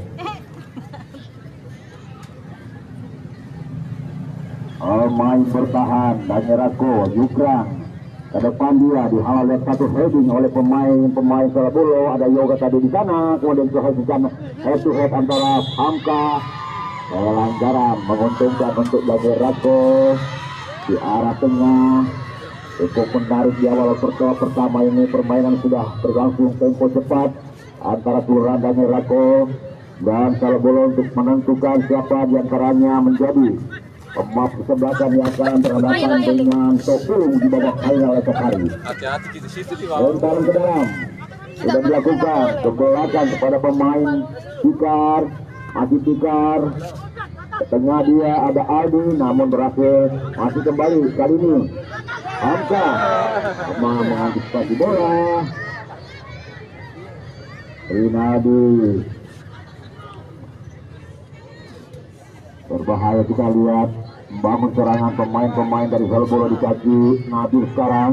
Masih Nabil ke belakang, dia memberi operan, umpan ke depan, bola jatuh di kaki pemain nomor 6 Tikar, melebar ke kanan ada Andi tadinya Ripaldi, namun kembali Ripaldi menguasai bola pemain dari Dangerako ini.